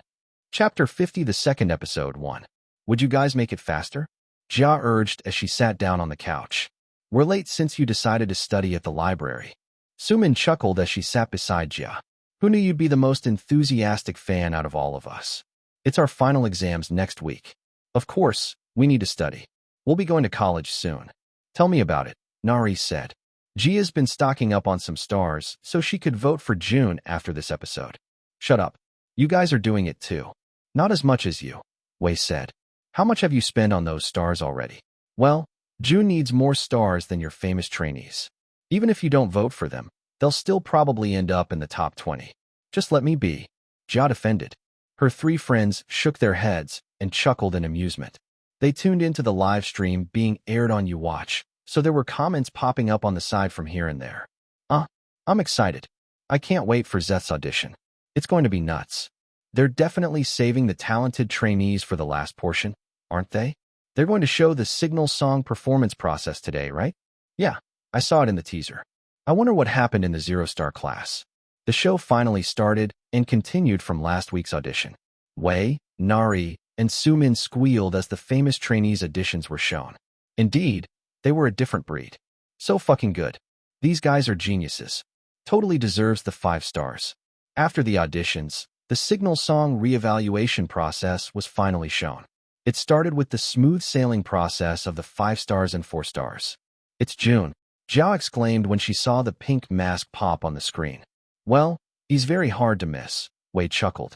"I feel like he's the only trainee I can recognize from a mile away," Nari joked. Jia frowned when the music came on, yet Jun still hadn't danced. Azure's signature dramatic music played, creating a dramatic and tension-filled scene. Is he stupid or something? Is this guy in 3 stars? What a joke. Of course, he doesn't know. Jia exclaimed. It's not like Gun had already taught their class. Calm down, Wei laughed. It's fucking funny. Look at the other trainees. They look like little worms being sprinkled with salt. But this Gun guy is taking it too far. Jia said. The other trainees were taught the dance before they were asked to demonstrate. That's how Mentor Gun is, Wei said. He's been that way since the first season. It's a fact that he doesn't like unpopular and untalented trainees. Jun's talented, though, Jiao muttered. She saw quite a lot of hate comments for Jun, saying he didn't deserve his star level. So Jia quickly opened a YouWatch account and named it My Kitty Jun. My Kitty Jun. Jun is very talented. I went to the first live showcase, and this editing doesn't do his skills any justice. This is me when I lie. Jun can't dance for shit. My Kitty Jun, I did go. Just wait and see. Whoa, Jun stands are scary. Jun is good. I watched their first performance live too. Jia sighed in relief when the dance training portion was finally over. Jihyun walked inside the 3 stars room to ask the trainees to sing. They sang in unison, and Jia's ears perked up as soon as the first note was sung. That's Jun's voice, she exclaimed. Yeah, his voice is really good. I still remember it from the showcase, Nari said. His techniques are comparable to Ren's, Wei commented. The people watching online were also impressed by Jun's vocal prowess. Oh, he isn't too bad. Yeah, I thought the Little Meow Meow song was a fluke. Keek keek, even better than some of the 5-star trainees. Jia smiled in satisfaction as she read the comments praising Jun. She focused her attention on him and smiled as he was asked to demonstrate again. She could never get tired of hearing his voice. It sounded very unique. Jun had the technique of a seasoned vocalist, yet his vocal color was very trendy. However, she grew worried when mentor Jihyun made him demonstrate the song over and over again. Even when their vocal training was already done, he helped Jisung and some other trainees in tweaking their vocal choices. Jun's growing on me, Sumin said. He's teaching my baby Jisung. He seems like a pretty decent guy, Wei said. The next few scenes passed quickly, and it was time for their reevaluation stage. Zhao was nervous about Jun's dancing. She acknowledges that her bias isn't the best at dancing, and there's only so much he could improve in a matter of days. And since the final signal song performances had been aired, Jia knew that Jun would be regressed to 0 stars. It must be because of his dance, right? The reevaluations continued on, and like ill fate, Jun went after a bunch of 5-star trainees performed. Please do well, Jia whispered. We already know he's in 0 stars, Jia, Wei said. You better close your eyes and ears for this one. Jia wanted to, but couldn't take her attention away from the screen. Why is Jun so cute? Even with the mask on, he looks hella cute. So handsome. Jia couldn't help but exclaim. Her friends looked at her weirdly. You've gone insane, Sumin said. You can't even see his face. I don't care, Jia said, her gaze focused on the screen. The song started playing, and Jia held her breath as Jun danced. However, she was surprised to see Jun doing quite well. Yo, he's not bad though, Wei said. He improved a lot, Nari said. And it's just within 2 days. What a scary trainee. Jia couldn't hear her friend's conversation anymore since she was too focused on Jun. However, when he opened his mouth, it felt like a cold bucket of water was poured all over her body. Why did he lose his voice now out of all days? Woha! He lost his voice. Unlucky guy. What a shame. His dancing improved, though. So, that's why he ended up in 0 stars. Such harsh mentors. LMAO. He lost the one thing he was good at. It seems like being a Jun stan is not an easy feat. Chapter 51, the second episode, 2. Jia couldn't bear to watch Jun's reevaluation stage. And when he was given 0 stars, she felt so bad that she wanted to turn back time and yell at the other mentors for being unfair to him. He lost his voice. Jia defended. Didn't mentor Jihyun make him sing over and over again? That's the reason why his voice had gone hoarse. Wei chuckled and patted Jia's back. Calm down, Jia. The mentors give out rankings based on their actual performance. Mentor Jihyun can't give him more stars just based on what he had shown during practice. But he did really improve in dancing, though, Nari said, trying to calm Jia down. Jia crossed her arms in front of her chest and glared at the TV. I'm not watching anymore. It's like the whole world is against Jun, she pouted. Are you sure? Sumin teased. We'll turn off the TV if you like. Jia snatched the remote from Sumin and clicked her tongue. But whatever. They won the Signal Song performance benefit anyway. Let's continue watching. She's gone insane, Nari whispered. Finally, that Jun guy got what he deserved. 0 stars Jun, I don't know why, but I really don't like this guy. It's because we can't see his face. That cat mask is hella weird. You guys are so mean. If he was handsome, then you wouldn't be throwing hate like this. This Jun guy is becoming my favorite. I don't like pretentious people. However, even if all classes are given the opportunity to shoot a performance video, it does not mean that you will have the same budget. Those with 5 stars will be given an unlimited budget for their performance, so they can use that for the costumes, effects, and the like. The budget for the video will lessen as the tiers go down, Miho said, and the ladies gasped. So that's what happened? Nari asked. No wonder the quality regressed per star level. 0 stars were lucky that they had a funny stage, though. Jia clenched her fists in anger. Jun must have had such a hard time. Damn, Azure is really brutal. The 0-star trainees are both untalented and poor. I feel kind of bad for the lower-tier trainees. These 2 stars kind of gave up, though. It's not that fun to see. I bet the 0 stars will be the same. They only have $500. Even my allowance is greater than that. Jia rested her elbows on her lap and watched intently when the 0 stars practice scene was being shown. Let's just rest, Jangmoon said. I'm tired of practicing the song over and over again. It's not like I'm going to improve in just one day. Where's the $500? CJ asked. Let's just use that to buy pizza and cheer ourselves up. Oh, uneasy face. I empathize with Jun. What the hell? Why are they speaking that way? Jun, cheer up. Why is Jun even trying so hard? They're going to lose anyway. Nari sniffed as she watched the scene where Jun continuously attempted to get the 0-star trainees to work harder for their Signal Song performance. Azure used the sad editing technique for the scene, so the viewers couldn't help but empathize with Jun. I feel so bad for him. Sumin said. Why are they being like this? My Jun, Jia whispered. Really? He must be really sad underneath his mask. She couldn't help but tear up as she watched the pitiful scene. It's as if he was the only one who wanted to continue on with their stage. Meanwhile, in that scene, Jun was actually cursing the trainees under his breath. However, since he was wearing his mask, the big wide eyes of the cat made him look so pitiful. Ah, really? I have to scold these trainees, Wei said. I hope tomorrow's going to get better. As the next scenes were shown, the 0-star situation was, indeed, not any better. There was only a day left for their performance, yet the trainees were still slacking off. Intense piano music played as Jun stood up, seemingly fed up with their attitudes. Come here, all of you, Jun calmly said. The girls collectively gasped. They've never heard Jun use such a voice before. Come, here. Holy shit. Why is his aura so different? It's like he's a whole different person. Kinda scary. Damn, I kinda want to follow him too. Go, Jun. Show them who's boss. Jun took a step forward, and the piano music became even more intense as he stood in front of Jangmoon. Are they going to fight? Hell yeah. I want to see them throwing fists. Link your arms together, Jun said, still serious. Huh. Nari tilted her head to the side in confusion. So suddenly? I thought he was going to punch Jangmoon just now, Wei said. Jun wouldn't do that, Jia said. He's a pure person. The world is a shitty place. Jun started with a curse word. However, it was bleeped out by the production crew.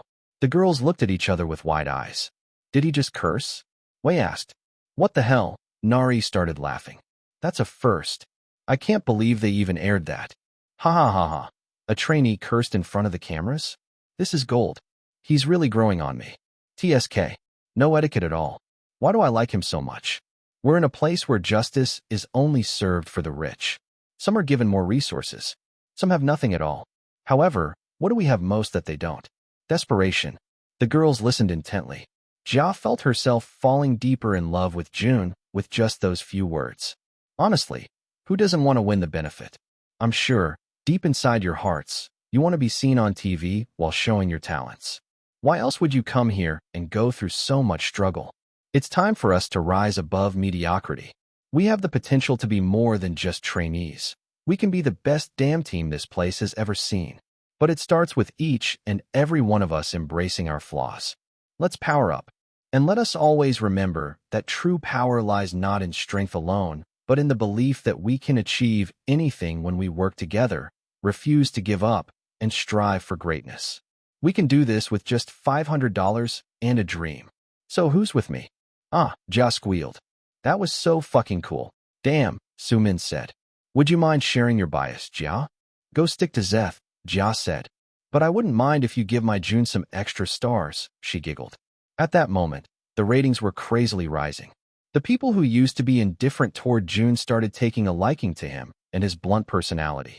The other trainees watching at home were also fascinated by Jun's way of speaking. Zeth, who had gathered with his members from the third round, couldn't help but curse as Jun's little speech ended. This Jun kid's so cool, he complimented. Lin Ji, on the other hand, frowned as the scene replayed over and over inside his head. Jun's speech, it somehow sounded familiar. It reminded him of someone he once knew. Chapter 52, the second episode, 3. You're so cool, big brother. Jang Moon sniffed as their scene finished. He cried like a baby when Jun told his little speech. I'm so sorry for being like that at first. I was just devastated that we were given less when we're already at the bottom. Me too, brother, CJ said, attacking Jun with a hug and nuzzling his face in Jun's neck. Jun pushed him away and glared at him. All right, I get it. It's over now, Jun said. Let's not talk about it anymore. But I'm really sorry. Jang Moon insisted. Here, have my kiss as my deepest form of apology. Jun looked at him with horror and pushed Akira to the front, causing Jang Moon to kiss Akira's cheek instead. Fuck, Akira screamed. What the hell? Why is it so wet? Brother, come here. Jang Moon insisted, chasing Jun around the small room. Jun got up and assumed a fighting stance. The other four watched them in amusement. Fortunately, Jang Moon got tired after a while, and they were back to watching the episode. The filming of the 5-star trainees was currently being shown, yet the other guys were still not over Jun's little speech. But you were really cool right there, brother, Jisung said. The other guys didn't give you an easy time. Akira patted Jun's back. Good job, Jun. You've worked harder than anybody else. I bet Jaeyoung will have a change of heart once he sees the episode. Jun frowned. Right? Why does he even hate me? Akira shrugged. Jaeyoung's just like that. He's trained the longest out of all of us. He became a trainee at 14 years old and only debuted at 22. He witnessed a lot of younger and less talented trainees debut before him. So he doesn't like those who think being an idol is just a joke. I don't think like that, though, Jun responded. While it's true that Jun doesn't want to become an idol, he could never think of it as a joke, especially with Mei Ling's life on the line. Akira chuckled. I guess you came off that way during the beginning, especially with your little meow meow audition piece and bright pink mask. Right, Minx said. You were wearing a mask during the preliminary interviews too. We were the last ones to be interviewed during that time. Why do you wear a mask when it's an idol survival competition? They anticipated Jun's answer. Jun shrugged and answered nonchalantly. It's simple. I'm ugly, he said. Well, he's definitely not ugly. But the wounds and bruises he had incurred made him look abused. His dark circles and acne marks didn't help with his appearance either. Moreover, since he was too poor, he was too skinny for his own sake. This body looks much better now, though. Although Jun hasn't really paid much attention to his appearance for the past few days. He just kept using the skincare products that Grandma had given him. He's also planning to use his next level up for his visuals just in time for the next battle. However, the last mission was much harder than he had thought since his height was something he couldn't really control. Jang Moon went closer to him and stared into his eyes, scaring Jun a bit. You have really pretty eyes, though. Jun pushed him away once more. Just watch the show. Akira and Jisung looked at Jun with pity. Not only is he poor, he has self-esteem issues, too. Poor Jun.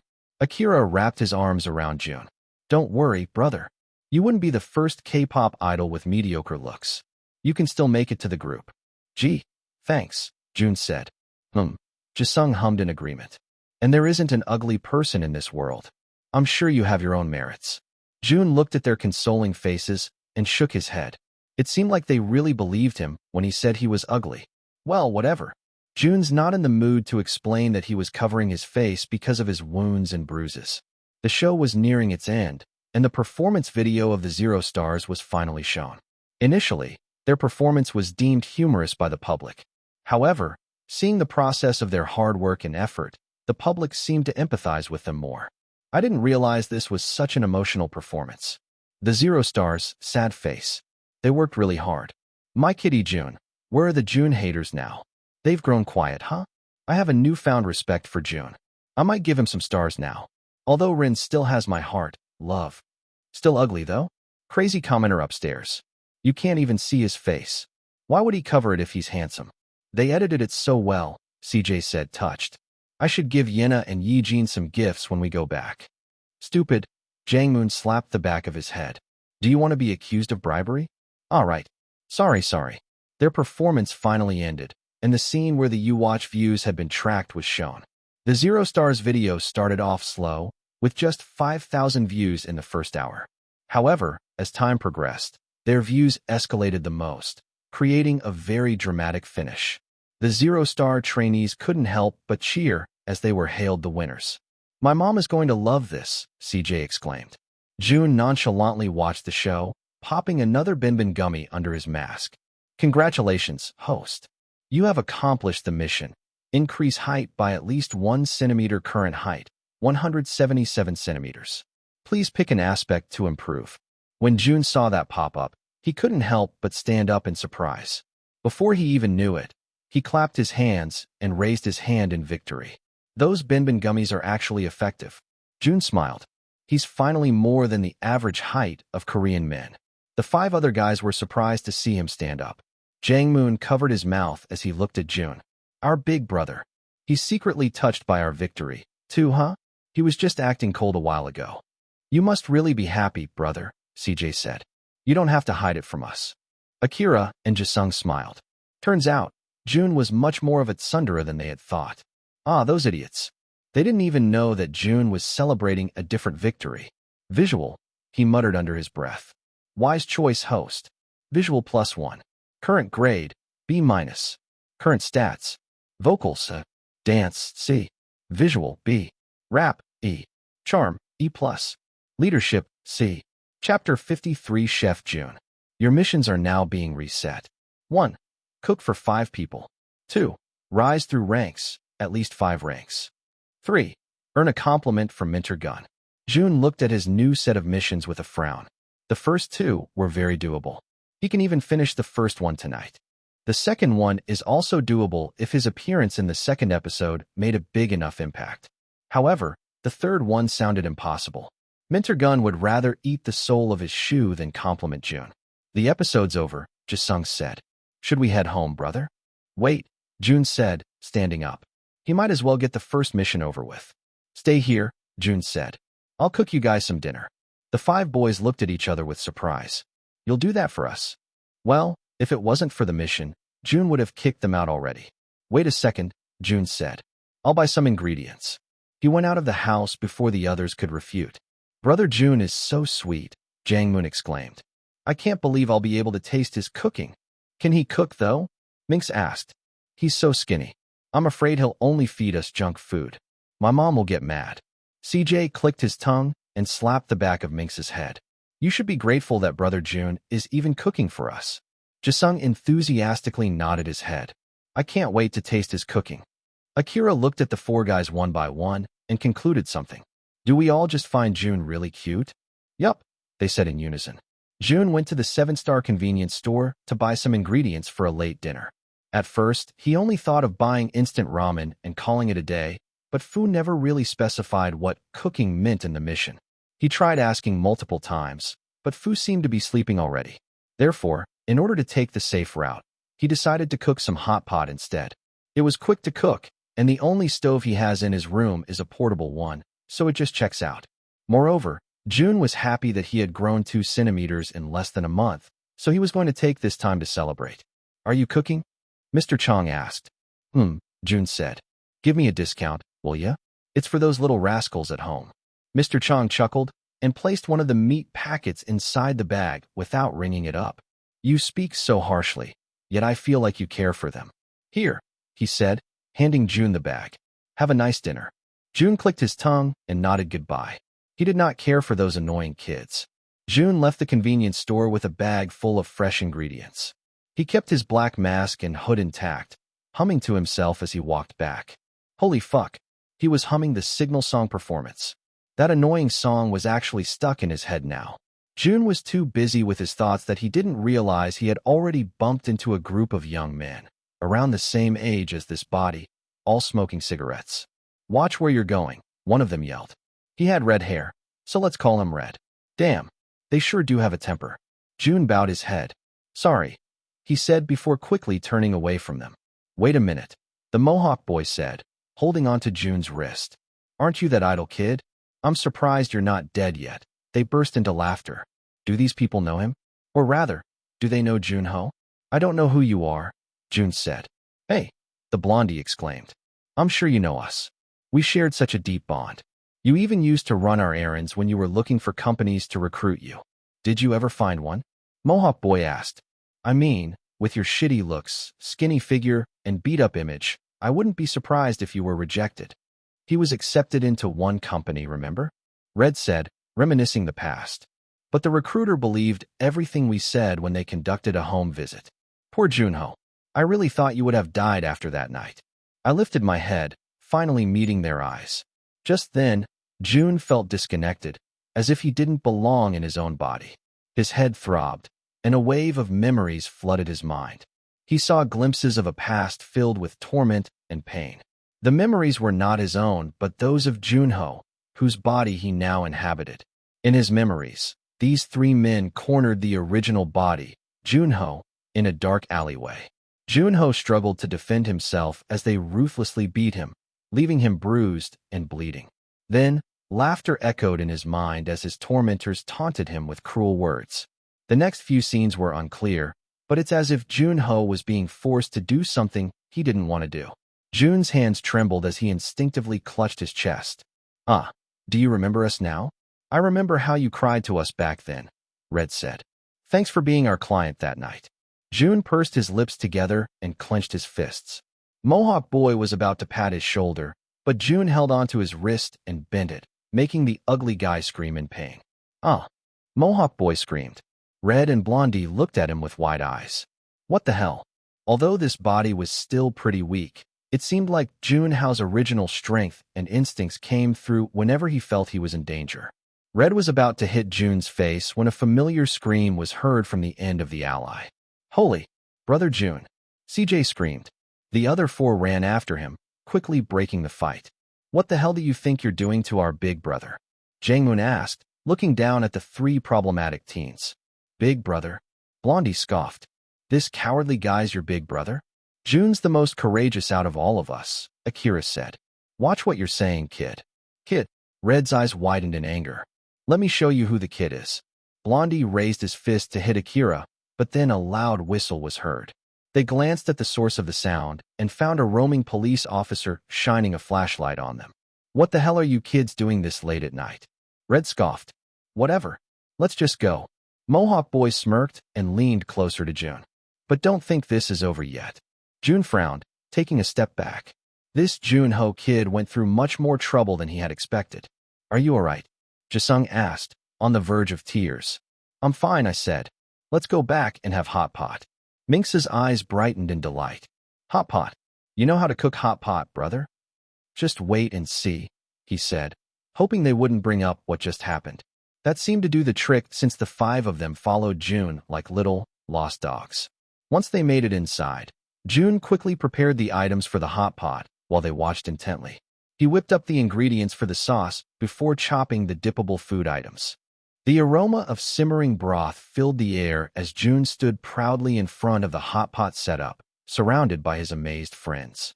Steam rose from the pot, carrying the tantalizing scent of various ingredients. What's that amazing smell? Did you hire a gourmet chef or something? Akira asked. Yeah, seriously. It smells like heaven, Jisung said, almost drooling. Jun chuckled. Dig in. They gathered around the table and started eating. Big brother, Jangmoon said, touched. This meat is so tender and flavorful. How can you be talented in this too? Of course, I'd know how to cook, Jun said. I've been living all alone. CJ pouted. Is that because your family is living far away? No, they're dead. Something like that, Jun answered. As they continued to eat, the trainees couldn't stop praising Jun's culinary skills with every mouthful. It somehow made Jun feel proud, and it reminded him of the times he used to cook for Mei Ling. That voracious eater also loved his cooking. Seriously, Jisung said. Is there anything you can't do? Dance, Jun seriously answered. The whole table turned silent before they burst into laughter. You're definitely better than Jangmoon, Akira joked, making Jun crack a smile. You're improving each day, though, Jisung said. You weren't like this during your audition. How can you learn to dance so fast? I don't know, Jun said. Our brother is very hardworking, CJ said, his mouth filled with chewed-up meat. Don't underestimate him. Congratulations. You have succeeded in the mission. Cook for 5 people. Please pick an aspect to improve. Although Jun had improved a lot in dancing, there's no denying that he still isn't good. Dance. Wise choice. Dance +1. Current grade, C. All right. I almost forgot, CJ said. Who were those thugs just now? They seemed like they knew you. Jun Ho definitely does. But it would only bring Jun harm if he associated himself with such people. I don't know them. Chapter 54 Self-PR. Welcome back, trainees. It's only been 5 days since I've last seen you, but it already feels like forever, Miho said, greeting the trainees as they entered the room. He was accompanied by Gun this time, which immediately instilled fear in the trainees. Today, there was an interim mission before the airing of the 3rd episode. Apparently, this mission was supposedly going to help the Starlights get to know about the trainees more. You've all gotten more handsome since the last time I saw you, Gun smiled. It seemed like being in the spotlight had given the trainees a different glow. One trainee still looked the same, though. That damn cat mask. It still gives Gun the creeps. Welcome, welcome, Miho continued to greet. Are you all settled? Yes, mentor. I'm sure most of you have learned about today's agenda, Gun said. But you do not know the details yet. However, if you've watched the previous seasons, I'm sure you'll be familiar with this interim mission. Self-PR, Jisung whispered. I don't like this already. Song Jisung, the young guy with social anxiety, shook in his boots when he realized they'll be doing live streams today. What are you going to do? CJ asked Jun. Do you want to have a joint live stream and have a rap battle? No. I want to do a dance battle with Big Brother, Jangmoon said. Jun listened to them with deaf ears. These two are really confident despite their lack of skill. What are you going to do? Akira asked Jisung. I don't know, Jisung said. I'm not good at speaking, so I just want to dance. The other trainees were already discussing what they were going to do among themselves. Not so fast, trainees, Miho said. You guys seem excited. Self-PR live streams. Every season of Rising Stars, the trainees were given chances to promote themselves in between the episodes of the show. The self-PR live streams were one of the most popular segments of the show. Azure partners up with YouWatch and creates 100 live streams where people can get to know the trainees more. Each trainee was given only 15 minutes for the live stream, so the trainees busted out everything they had for those few minutes. Jun even saw one of the trainees eating with his feet last year. He looked so crazy that he ended up getting eliminated on the first elimination. The trainee with the highest views by the end of the 15 minutes takes home a tangible benefit. It's not stars or anything like that. It's related to what they did in the live stream. For example, a trainee who dances will get new expensive speakers. Most of the time, Azure gave out a new phone too. Somehow, the same scenario that happens every year. Famous trainees will showcase their talents, and they'd garner the highest views, while low-ranked trainees try all desperate antics but still end up at the bottom. Jun wanted to win this one. Sure, there weren't any star benefits. But if it's like the other seasons, then Jun might be able to replace his old phone. Settle down, Gun said in a stern voice, causing the room to go quiet. This would not be like the past seasons, he added. Back then, trainees were given the freedom to showcase their talents without any limits. However, that gave the Starlights very similar content. In order to show the Starlights a variety of talents, trainees shall incorporate a chosen item in their respective live streams. What does that even mean? Eli whispered. There are hidden items in this room and in the hallway, and you can pick out, at most, 2 items to use in your live stream. This does not have to be the sole topic of your live stream, but you must incorporate them in order to become eligible for the price. No wonder there were so many weird items in the hallway a while ago. Jun even saw a set of balloons just right outside. What was Azure expecting them to do? Produce a clown show? Jun looked around the room and saw a speaker on top of the tall post. Well, looks like he's not going to be able to reach that. I'm going to get that speaker and have a rap battle by myself, CJ said, determined. Keep dreaming, brother, Jangmoon said. You're too short. On your marks, Gun said, and the trainees prepared to run. Get set, go.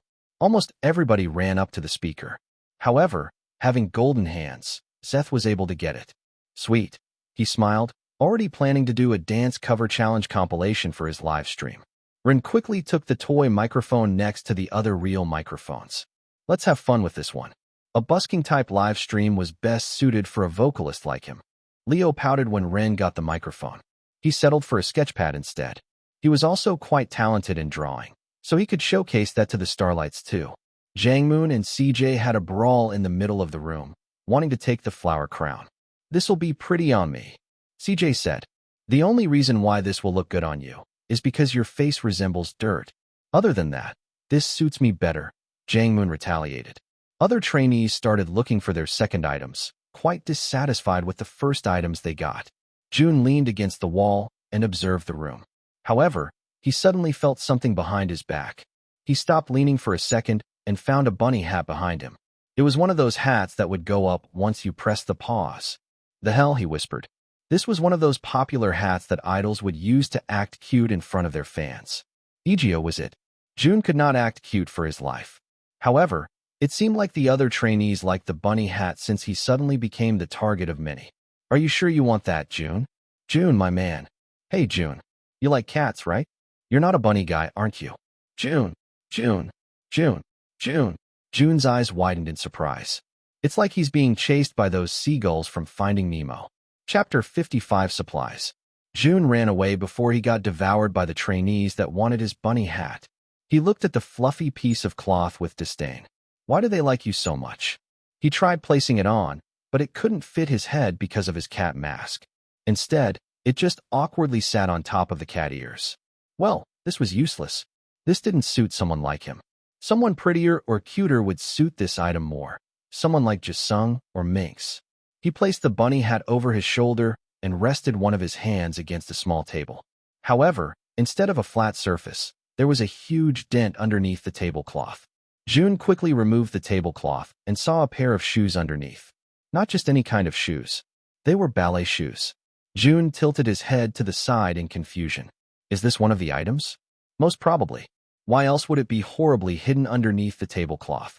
Jun glanced at the timer and saw there were only 5 minutes left until the end of the item hunt. He decided to walk back to his spot while racking up some ideas on what to do with his items. I can't find any more items, CJ whined. I guess I'm stuck with these darts or something. At least you can show off your non-existent skills, Jangmoon said. I have a book. What the hell am I going to do? Read to the audience. Akira chuckled, holding a strange instrument. Lucky me. I found something I can play. What's that? Jun asked. It's a koto, Akira responded. It's a zither instrument, similar to a guitar and a harp. It's a good thing my mom forced me to learn this instrument when I was younger. Now I can show off my skills. It was similar to China's guzheng. It was used in folk or traditional court music. Jun can already imagine Akira singing while playing the instrument. It would make a pretty neat combination. I'm so unlucky. Minx pouted, holding up a human head. Jun jumped in surprise. What the hell is that? A mannequin head. CJ chuckled. You don't know this one, brother? It's the mic they use for ASMR. ASMR? Jun asked. The hell was that? You're such an oldie at heart, Akira chuckled. It's famous on You Watch. I don't get why you're complaining, Minx. This would create a good live stream. You can try different triggers while whispering to the starlights. Jun frowned. Oh, it's that weird fetish with whispering. It's not a fetish, Jangmoon exclaimed. I use it to help me sleep. Just then, Jisung joined them empty-handed. His hands were still shaking, scared from the thought of doing a casual live stream with the starlights. Jisung was used to performing on stage, and although he usually got nervous before the start of a performance, he becomes a different person during the actual performance. However, since this was something that didn't involve performing and focus more on talking, his social anxiety was gradually getting worse. "You don't have an item yet?" Akira asked. Jisung nodded, anxious. He glanced at the timer and saw there were only less than 3 minutes left. "I don't know what I'm going to do," he said. "Who has an extra item?" Akira asked. He looked around until his eyes landed on Jun's items. "Whoa," Jang-moon exclaimed. "You're so lucky, brother. You could dance and act cute in front of the starlights." Jun grimaced. "That's 2 things he isn't good at." "These are ballet shoes," Jun stated the obvious. "Do you know how to dance ballet?" he asked Jisung. "I'm ballet trained," Jisung said. "It's one of my dance foundations." Jun unhesitatingly gave him the ballet shoes. "Then, use this." It's not like Jun could dance ballet. He'd only end up humiliating himself if he used the item. "Really, brother?" Jisung asked with wide eyes. Just thinking about having the chance to perform ballet in front of the starlights already eased his mind. "Yes, it's fine," Jun said. I really don't know what to do with my stream." Minx suddenly whined. "I don't like ASMR." Jun placed the bunny hat on top of Minx's head and squeezed its paws. The ears went up while Minx looked at Jun with wide eyes. It suits him well." "Keep this one, then," Jun said. "If it makes you feel better." "Are you sure?" Minx asked. Jun nodded. "It doesn't fit my head." Akira frowned. "Then, what are you going to use?" There were merely 30 seconds on the clock, and Jun had given all his items away. He glanced around the room until his eyes landed on a familiar material. "That one," Jun pointed. "What?" his friends exclaimed. "What the hell are you going to do with that one?" CJ asked. Jun shrugged, taking the large item and placing it next to him. "I'm quite good at this one." "All right, trainees. Time is up," Miho exclaimed. "Please go back to your original spots." The trainees went back to their original spots and waited for the next instructions. Gun and Miho observed the room as the trainees organized themselves. Miho chuckled when he saw one of the trainees with a princess tiara and wand. "What is that trainee going to do with a basket of fruits?" Gun asked. "Probably a mukbang," Miho responded. "Azure is really crazy. I'd be miserable if I ended up with an ASMR mic." "Well, it's a good thing he has bunny ears with him," Gun said. "It suits him as the youngest trainee in the competition." "I guess some trainees are just luckier than others," Miho said, looking at the higher-ranked trainees who all had decent items. Gun narrowed his eyes at Jun, who stood at the back of the room. "What is that?" he asked. Miho frowned while looking at Jun's large item. "Cleaning supplies?" Meanwhile, the janitor in the next room frantically searched for his rags and soaps. "Where the hell are my cleaning supplies?" Chapter 56 Toilet Whitening. Who placed cleaning supplies as part of the hidden items? Yena asked, frustrated at the production team. The crew members started pointing at each other. The intern, and, who always seemed to run into Jun, sighed and raised her hand. "What?" Eugene asked. "Are you insane? It's not part of the hidden items," and explained.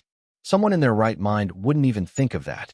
I just spilled my coffee and borrowed the janitor's cleaning cart. I left it there since I got busy preparing the live stream. I didn't know a trainee would even get it."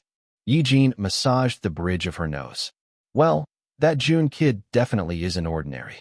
What should we do now?" "I say we just let it be," Yena suggested. "He doesn't have any other item. Besides, I'm also curious about what he'd do with cleaning supplies." "All right," Eugene sighed in agreement. "Let's get this thing started then." Loyal Rising Stars viewers waited in anticipation after the announcement that the trainees' self-PR live streams were going to be aired this afternoon. As usual, the 3 friends huddled in their own laptops inside their university library. It was their final exam this week, yet the fangirl's life still did not stop. Yes, there were only 3 of them. Since Jia was unlucky enough to have an exam scheduled in the afternoon, she couldn't join her friends for the live-streaming event. "Wait for me, Jun," Jia thought as she pressed the numbers on the calculator harshly. She was already cursing her professor and wishing him a lifetime's worth of bad luck. Sumin immediately clicked on Zeth's live stream, his striking blue hair and wide smile being shown on the thumbnail. "Hey guys," Zeth exclaimed. "Oh, you're filling in this stream so fast. I can't believe 1,000 of you are already in here." "Zeth," Sumin whispered, falling in love with his boyish charms. I'll give you the world if I could. We don't have much time to talk, but I hope you still enjoy this stream. I'll be doing dance covers with you guys. Zeth moved back and started playing the trending idol songs on social media.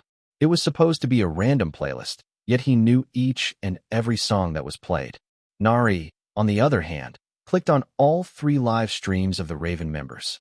She knew she couldn't focus on all 3 of them, but who cares? She was staring at 3 handsome men on her tiny screen. What more could she ask for?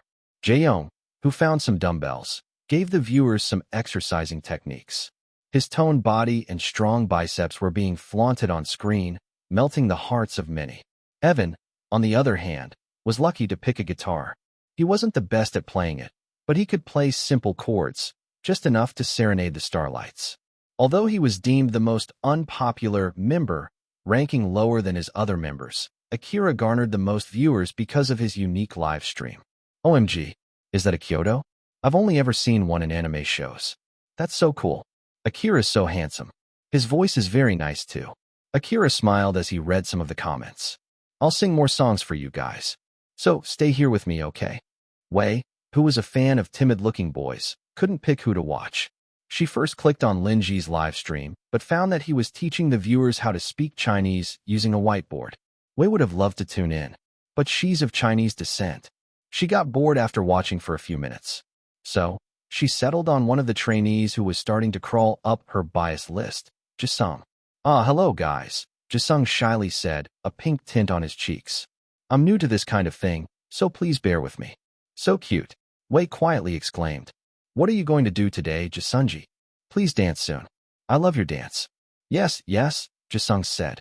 I'm going to dance ballet today. Omo, ballet? What did we do to deserve this? I can't wait to see it. Now that it was their 3rd week, Jisung became increasingly popular after an edit of his audition was posted on Licklock, a popular application for sharing short videos.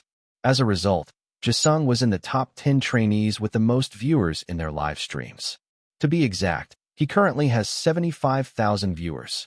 I'm going to be dancing a routine I learned in ballet school, Jisung continued. But I learned it when I was very young, so please bear with me. As he was about to stand up, he realized that he didn't get to thank the person who allowed him to put on a ballet performance. He shyly sat back down, clearing his throat as he prepared to talk. I have one more thing to tell you guys. Tell us anything, Jisunji. Go ahead, our baby. Honestly, I was really unconfident during the start of this mission, but one of my brothers was kind enough to give me these ballet shoes as an item. I want to thank Jun for being such a good friend and for selflessly giving his item to me. Jun? That masked guy? OMG, Jun. I like that guy, right?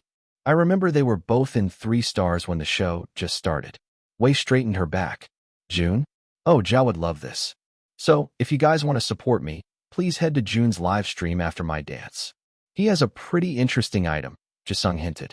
Wei watched Jisung gracefully dance to a Nutcracker song, and she was amazed by how broad his dancing background was.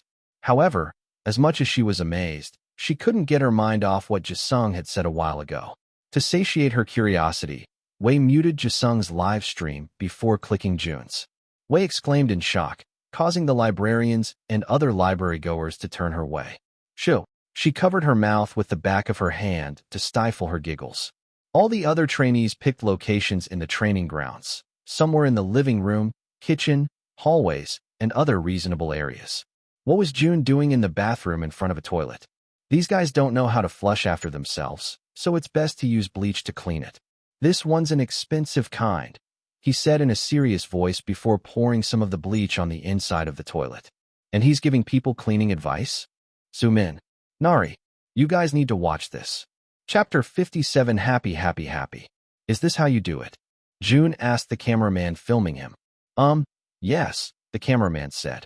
Isn't this kid 21 years old? Doesn't he know how live streaming works? So like this.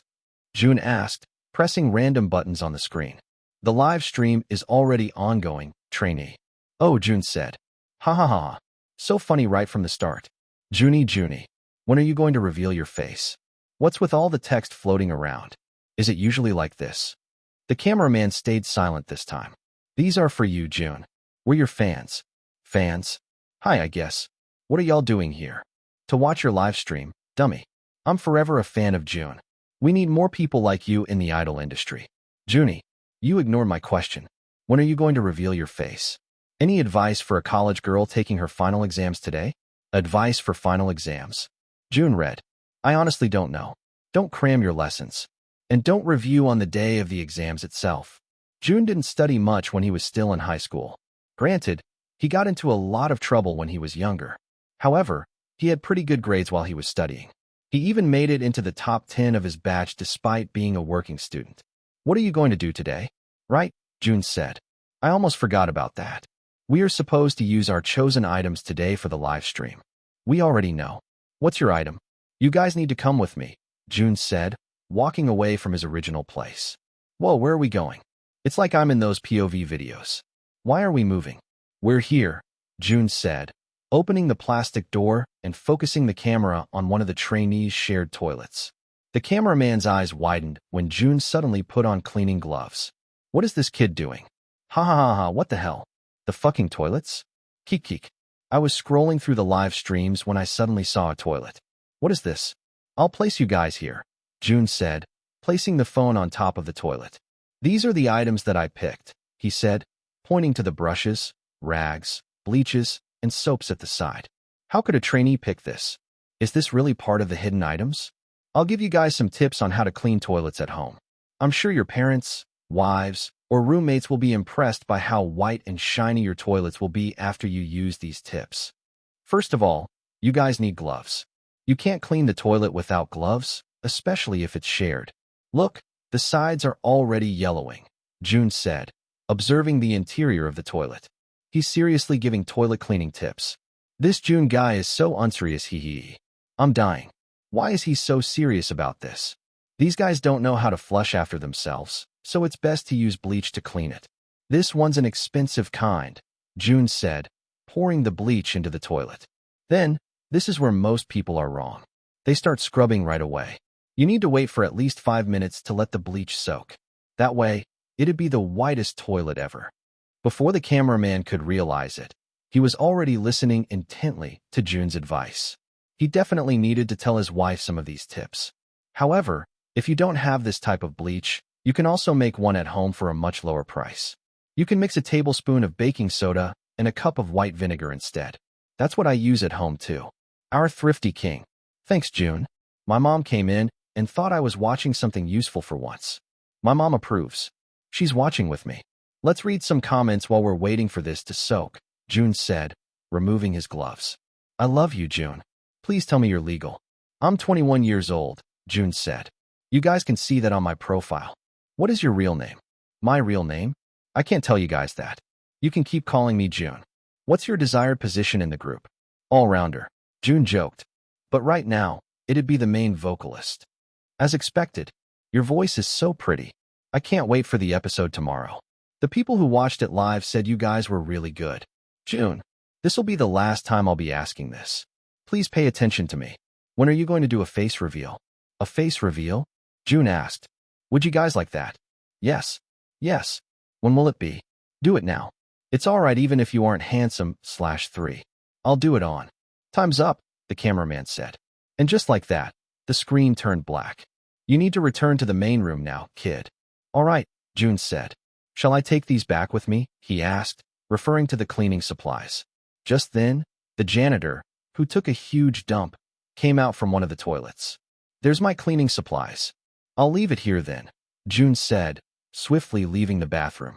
As the two of them walked back to the main room, the cameraman complimented Jun. Those were some pretty good advice, kid, he said. I hope you get good results.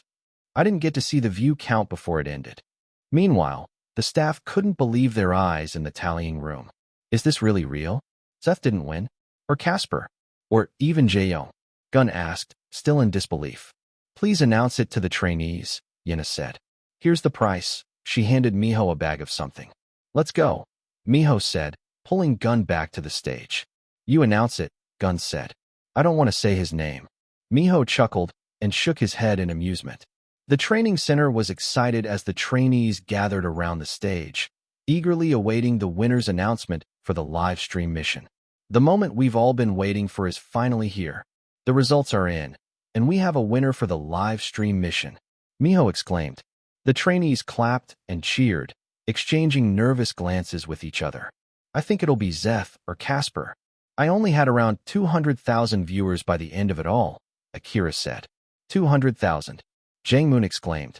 Boy, I had 15,000. How many did you have? Rin asked Zeth. Around 450,000. Rin scoffed. I had 400,000. How about you, Jun? Jisung asked. How many did you get? I don't know, Jun honestly said. And the winner, with the most viewers during the live stream, is none other than Jun. He garnered over 600,000 viewers with his cleaning live stream. Let us congratulate him, Miho announced. Surprised gasps and cheers erupted from the trainees around Jun. What? That dude won. What did he do again? Cleaning live stream. Congrats, brother, Jisung sincerely said. You deserved it. Jun tuned out all of their cheering. Instead, he focused his gaze on the prize that Miho was holding. Come up here and claim your prize, Jun. He wasted no time in walking to the front. Miho gave him the heavy paper bag with a wide smile. Jun felt excited. He was finally going to get a new phone. As he opened the paper bag, expecting to find a valuable reward, he was taken aback by what he saw inside. His smile slowly faded as he pulled out a stack of the expensive bleach he used in the live stream. This has got to be a joke. Chapter 58. He's ugly, him? I can't believe you won bleach, Akira said, continuing to tease Jun. Jun, on the other hand, didn't find this situation amusing at all. He was given 5 bottles of bleach. They couldn't even give him anything else. This one's the expensive kind, brother, Jisung comforted Jun. My mom likes this brand, but doesn't think it's practical because other brands are cheaper. Jun absent-mindedly gave him 1 bottle. Here, take one home. Jisung's eyes brightened up. Are you sure? Hey, that's unfair, Akira whined. My mom likes this brand too, although she's in Japan. Then take one too, Jun said, handing Akira 1 bottle. Akira and Jisung looked at each other with glee. As expected, Jun is the best. Akira retrieved his phone from his pocket and started scrolling through Naval. His eyes widened in surprise when he saw Jun's cat mask on the front page. Brother, look, he exclaimed, bringing the phone to Jun's face. You're on the front page. What? Jun asked, reading the headline title. Toilet talented trainee flushes the competition with hilarious cleaning tips. Akira and Jisung burst into laughter. They did a great job in making the title, Jisung complimented. Hey look, Akira said, pointing to one of the reposts in the article. The bleach brand even left a comment. Read it out loud, brother. Jun sighed and read the comment. Hey Jun, these are some pretty useful tips. Hit us up, and we'll give you a lifetime worth of supply of products. And after the competition, let's see if we can work together. Jisung's and Akira's eyes widened in surprise. This is nuts. I think you just landed yourself a brand deal, Akira exclaimed. It's a shame you can't accept it yet, though, Jisung said. But hey, you get a lifetime supply now. Don't forget us, brother. Jun let out a deep breath. He definitely did not need more bleach. Most of the trainees gathered in the cafeteria after the live stream mission. The place was packed with trainees, so CJ and Jangmoon sat at the farthest table. One thing about Azure is that they never disappoint with their food. I feel sorry for my mama, but these cafeteria ladies are better than her, CJ said, stuffing a piece of sausage in his mouth. Tell me about it, Jangmoon said, his mouth full. I can't believe Jun won the mission, CJ said. He was supposed to be our 0-star brother, but he's becoming so popular so fast. You're right about that, another voice chimed. CJ and Jangmoon lifted their heads and found Zeth and Rin hovering above them. The two of them looked at the 5-star trainees with wide eyes. Sure, they've seen each other in the hallways and in the training room, but this was the very first time they actually interacted closely with each other. Mind if we sit here? Rin asked. The other tables are full. Go ahead, Jangmoon squeaked. Not long after, Hoon, who couldn't find a table, was called over by CJ and Jangmoon. Yo, Hoon, over here, CJ called out. Hoon was about to ignore the two of them, but then he saw Rin and Zeth sitting at their table. So, he put on a smile and went to sit down with them. The 5-seater table was now full. CJ and Jangmoon exchanged glances at each other, not finding the courage to talk since 2 prestigious trainees were in their presence. Zeth noticed their hesitancy and nudged Jangmoon's shoulder. You guys can speak normally. Rin and I will leave after eating. Rin nodded in agreement. Hoon scoffed. Since when did the two of you act this shameful? For all I know, you don't have shame. Jangmoon and CJ reflected upon themselves. That's right. They're shameless. With that, they started talking like the other three weren't even there. As I was saying, Brother Jun is improving so fast. It feels unfair since we started at 0 stars together, CJ said. I know, Jangmoon exclaimed. But Big Brother deserves it. Is Jun a good person? Seth suddenly asked. He has been curious about the masked guy ever since he saw him during the auditions. But they never really had the chance to interact since then. Yes, Jangmoon and CJ exclaimed in unison. Our brother is an angel in disguise. Although, don't tell him that. He doesn't want to be fawned over. What's so good about him? Hoon suddenly asked. He doesn't take this competition seriously. That's what I thought in the beginning, too, Jangmoon said. But he does work hard. And although he doesn't show it much, I feel like he cares a lot about the people around him. There are some times when I find him scary, though, CJ said. But I think that's one quality that makes him a good leader. Hoon clicked his tongue. You're just saying that because you guys won the Signal Song Performance Challenge. And we wouldn't have done it without Jun, CJ defended. You guys got lucky, Hoon retorted. Besides, how can you trust a guy who hasn't even shown his face? What if he's a criminal or something like that? Hey, don't speak about Jun like that, Jangmoon defended. He has some issues. That's why he doesn't want to show his face. Issues? Rin asked. CJ gestured for them to come closer. Don't tell this to anyone. But Jun has some self-esteem issues. What do you mean by that? Seth asked. He's ugly, Jangmoon bluntly said, causing CJ to slap him. You're not supposed to tell them that. Oh, Jangmoon's eyes widened in surprise. Right. I'm sorry. I take that back. Forget about everything I've said. Hoon frowned. You guys have seen his face, too? CJ frowned. Hoon cleared his throat. I mean already. You've seen his face already. No, CJ shook his head. He only told us. But at the end of the day, who cares? Looks are overrated. Hoon smirked, leaning back against his chair. Hoon didn't see his face clearly in the bathroom that day, but recalled that Jun's face was bruised and red. But now it's confirmed. He's ugly, Chapter 59, the third episode 1. I can't believe this is how our reunion will be like, Sasha said, sitting next to Lala with a bowl of chips in her hand. If our fans knew the three of us came together just to watch Rising Stars, they'd go ballistic, Lala said, turning on the TV. Shall we take a selfie then? Mimi asked, coming out from her bedroom with a fresh face mask on her face. With these looks, Lala chuckled, pertaining to their bare faces and baggy sleepwear. There's no way in hell. At the end of the day, we're still idols. The three members of Girls' Evolution gathered in Mimi's apartment to watch the third episode of Rising Stars. It was quite weird to watch the show they once participated in, but they couldn't resist Mimi's invitation, especially when she told them the boys would be performing some of their songs. Are you sure they're going to perform our songs? Sasha asked. Of course, Mimi said. It's in the teasers, too. Don't you watch the show? Nope, Sasha said. This drama filming is taking up all my time. I've seen some clips here and there, Lala responded. Some trainees from my company are joining, so I watched their audition. Casper, was it? He's really good. Yeah, he's good, Mimi said. But there's another trainee that caught my eye. Oh, Lala teased. Is he handsome? You only like handsome guys. I'll show him to you, Mimi said.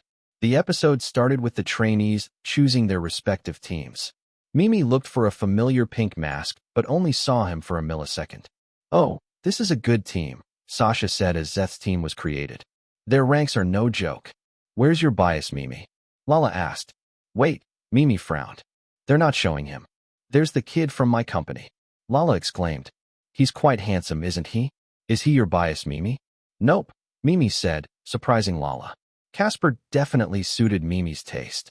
Ooh, there he is. Mimi pointed at Jun, causing her two friends to look at the screen with disbelief. Who? That Akira guy from Raven. Sasha clarified. No, dummy, Mimi chuckled. That guy Jun. Isn't he cute? Girl, you can't even see his face, Lala said. Wait, Sasha exclaimed. I think I've seen him before. Is he the center of the Signal Song performance that kept on airing? The one that went viral? Exactly, Mimi said.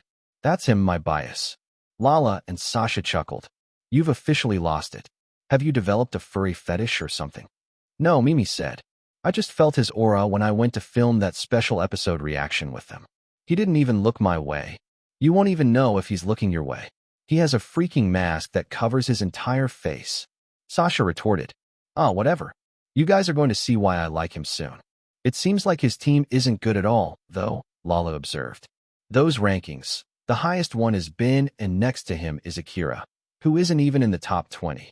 And to make matters worse, they're actually competing with Casper's team. Look, the comments even agree. Congrats to Casper's and Jaeong's team. I watched the show because of the toilet guy. Poor him. I really liked his live stream too. Why are y'all being Debbie Downers? There might be a twist in the results. As the songs were being revealed, the girls' Evolution members couldn't help but reminisce about their past.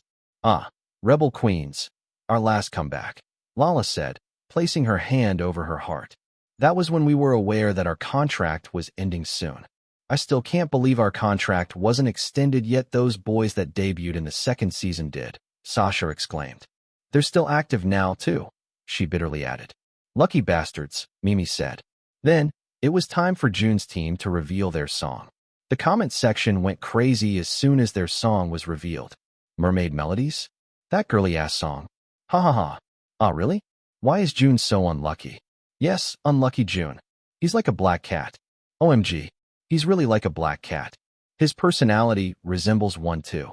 And he's got the luck of a black cat. From losing his voice in the reevaluation song, to being demoted to 0 stars, to getting the cleaning supplies, and now with Mermaid Melodies. Geez, this is a tough song for a boy group to perform, Lala said. It was even hard for me to promote back then because it was too bubbly. But the lyrics are kind of dark, Mimi said. It's based on the real Little Mermaid story, not the one that Disney made. But the vibe is still very summery and girly. I wonder how they arranged the song. Let's just hope they did a good job. The show continued, airing the performances of the different teams. The girls' Evolution members couldn't wait to watch the rendition of their songs. Oh, here it is, Lala exclaimed. Casper's team is going first. I hope they put on a good performance. They didn't receive the best feedback from the judges, but they're all talented, so I'm looking forward to it, Mimi said. Kings's performance started, and the girls' Evolution members were impressed right off the bat. Whoa, this is really good. I didn't expect any less from trainees with high ranks. I feel so proud watching this as a girls' Evolution stan. Wow, that was really good. Lala clapped her hands as soon as their performance was finished. Mimi, on the other hand, felt anxious since she really wanted Jun's team to win. Jun's team entered the arena, and the comment section was filled with confused remarks. HNG? Aren't they going to perform Mermaid Melodies? What's with these outfits? It's too fierce looking. OMG. We manifested it. Jun is wearing a black cat mask. Holy, Sasha exclaimed. They don't look like they're going to perform Mermaid Melodies at all. How the hell did they arrange this song? Lala asked. What do you think, Mimi? On the other hand, Mimi couldn't take her eyes away from Jun. Mimi, Lala said, snapping her fingers in front of her face. However, Mimi remained unfazed, her eyes practically shooting hearts at Jun. Sasha chuckled and shook her head. I think we've lost her, Lala. Mimi smiled, her eyes never leaving Jun. Ah, he's so handsome. Mimi squealed. You can't see his face. Lala and Sasha exclaimed in unison. Chapter 60, the third episode, 2. Shut up. His eyes were handsome. I saw it through his mask, Mimi exclaimed, her eyes still on the screen. She's gone crazy, Lala whispered to Sasha. I can still hear you guys. As Team Abyss assumed their positions, the training process was first shown. It started with the interim evaluation. The training room was a bundle of nerves. Azure's tension-filled editing style made the audience watch on the edge of their seats. I remember this feeling, Lala said. Minter Gun is still as scary as ever. Oh, you were one of his favorites, Mimi retorted. I, on the other hand, had to earn his respect. I could see he feels the same way with this group. The camera panned to capture the trainee's performance, but something seemed off. Wait, they're performing our song, right? Lala asked. Sasha squinted at the screen. Looks like it. But why does it feel like they're performing it on another planet? Lala chuckled. I can already sense the internet exploding with memes about this. The trainees struggled with synchronization, some were out of tune, and their choreography was far from polished. Awkward glances and hesitant moves filled the performance, creating an almost comical spectacle. Is this a cover or a cosmic joke? My expectations are officially buried. They turned our bop into a flop. Someone call 911 because this is an emergency. I'm scared they might break the space-time continuum with this performance. Sasha burst into laughter. Oh goodness, these comments are brutal. Well, to be fair, this is quite something, Lala trailed off. You're judging them too quickly, Mimi said. Just watch. Girl, we are watching, Sasha chuckled. The trainees on screen finally wrapped up their performance to a mix of scattered applause from the trainees and bewildered expressions from the judges. Then, it switched to the next scene, where the team merely sat in silence. Although the girls weren't there, they could still feel the tension in the air. Are they just going to sit there? Mimi asked. Do something, please. Just then, the camera panned over to Jun, and he was seen bringing out a red pack from his bag. He started going through the gummies one by one, slipping them into his mask at an appalling speed. What are those? Lala asked. Those look familiar. I also ate those when I was younger. Wait, Benben gummies? Benben gummies? The one that makes you taller? Ha ha ha ha, Jun surprises me every minute. Brother, I'm an 18-year-old teenage boy who eats this too. It's reassuring to see an idol who also wants to improve his height. The three girls burst into giggles. Okay, this Jun guy is pretty cute, Lala admitted. See, Mimi boasted. Their performance is still shit, though, Sasha snorted. As the frustrating scenes continued, Akira was seen leaving the room. Then, a personal interview was shown. Akira just sat there in silence before tears started streaming from his eyes. Ah, poor guy, Lala said. We promoted with them too, right? When we disbanded, they just newly debuted. I remember this guy, Mimi said. He was so full of life then. He must be struggling a lot. Sad piano music started playing, and the words, "Why are you crying?" were shown on the screen. Akira sniffed. I don't know. It's just been really tough for the last couple of days. Actually, it's been very difficult for us to come here. Raven, that is. We thought we would be promoting for a long time after all those years of training, but in the end, our group still disbanded. Then, we got a lot of hate for joining this show. People are saying it's quite unfair for us to be competing with trainees without experience. But we're also trainees too. We're no longer idols, he continued. And to make matters worse, my teammates are in a different group. I really thought Jaeyoung would pick me, too, he whispered. After that, the scene shifted to him sitting all alone in the lounge room, still quietly crying. Ah, my baby Akira, you're going to debut. Mark my words. Vote for Akira, you guys. You just can't expect to always be picked by your team members. It's why you're the most unpopular member here. Ah, really? Why do haters exist? Sasha sniffed, causing her two friends to turn to her. Wait, you're crying? Lala asked. Sasha nodded, tears brimming in her eyes. She could actually relate to Akira. Before joining Rising Stars, Sasha was also part of a small K-pop group. They definitely weren't as famous as Raven, but she could still relate to his words. Mimi rubbed her back, comforting her dear friend. Just then, the scene showed Jun coming out of the room. He sat in the lounge area, appearing to be in deep thought, when he suddenly noticed Akira. He stood up and sat beside him, seemingly comforting him. Wait, chill, Mimi exclaimed. Jun's on screen. We weren't even speaking, Lala chuckled. Chill. There was a moment of silence before Jun started speaking. You did so much to protect the things you love, but it just seemed futile in the end. All the hard work, sacrifices, and kiss-assing you've done are all lost. But there's nothing we can do but face whatever's handed to us. Because in this way, we're protecting what we love, too. In your case, it's your dreams. His mini-speech was shown, and Mimi felt herself falling deeper for Jun. Kaya, that was so cool, Mimi exclaimed, placing her hand over her beating chest. He sounds like a really good guy, Lala complimented. I'm starting to see his appeal now. After that, Jun's and Akira's conversation in Japanese was also shown. The three girls looked at each other with wide eyes. He speaks Japanese, Mimi slowly said. However, deep inside, she was already losing her mind. Oh goodness, you like him even more, huh? Mimi enthusiastically nodded.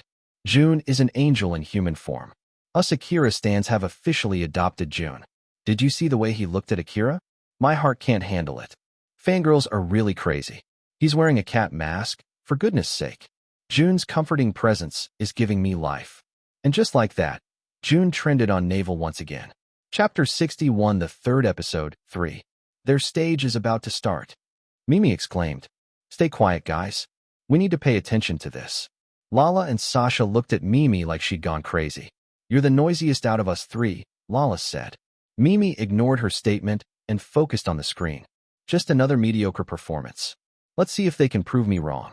Jan, wake me up when something interesting happens. Can't wait to be unimpressed. My expectations are so low, they're practically in the Earth's core. Let's see if they can dance better than I do in the shower. Spoiler, they won't. The screen turned black before Jun's cat silhouette was shown on screen. Mafia melodies, Jun whispered, and the girls were immediately enamored. Honestly, Sasha and Lala also had low expectations, but as their performance progressed, they were stunned to silence. Team Abyss radiated confidence and determination, capturing viewers' attention with their synchronized and well-distributed parts. Wow, Lala said.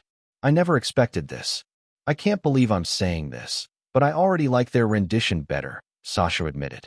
And as the chorus approached and Jun started singing, they were even more stunned. Oh, my goodness. Your bias has such a pretty voice, Lala exclaimed. Mimi watched the screen in awe, her mouth agape and her eyes wide. She knew Jun had excellent potential based on the first few episodes, but he exceeded her expectations with this performance.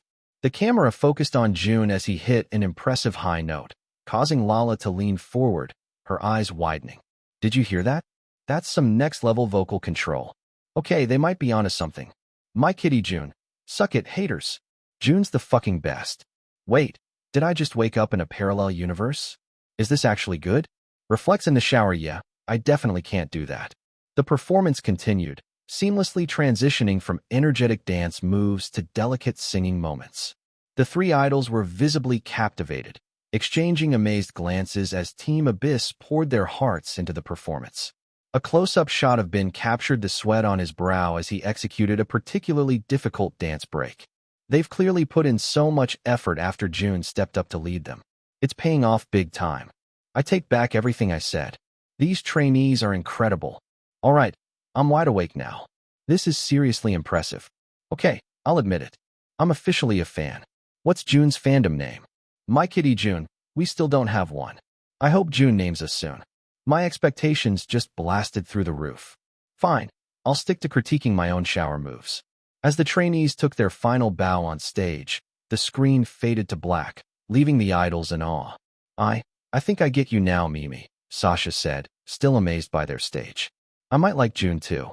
Mimi snapped out of her daze and glared at Sasha. You can like him, but he was my bias first, okay? Sasha chuckled and raised her hands in surrender. All right. I'm not stealing him from you. It's time for the results, Lala said, bringing the two's attention back to the screen. Who do you think is going to win? Sasha asked. Well, I'd hope it's Team Abyss, Mimi said. I remember their performance more. Now that you say it, I do remember their stage more. Team Kings did a good job, too, though. I just didn't find it that memorable. Ladies, Sasha said. I think we already know what's going to happen, though. Mimi sighed. Of course. This happens every season. I still remember when Kara's team won against Lala's when your team was clearly better. Lala chuckled. Well, Kara is our center, and she was very popular back then. It's all good now, though. We all debuted in the end, didn't we? Mimi pouted. I know, but it sucks that I already know how this will end. The screen showed Team Kings' victory, and although the three girls were disappointed, they couldn't really say they were surprised. It's all right, Mimi comforted herself. I'm just happy to see Jun perform. It's official, Lala chuckled. You've fallen in love. Wait until Hunter hears about it, Sasha said.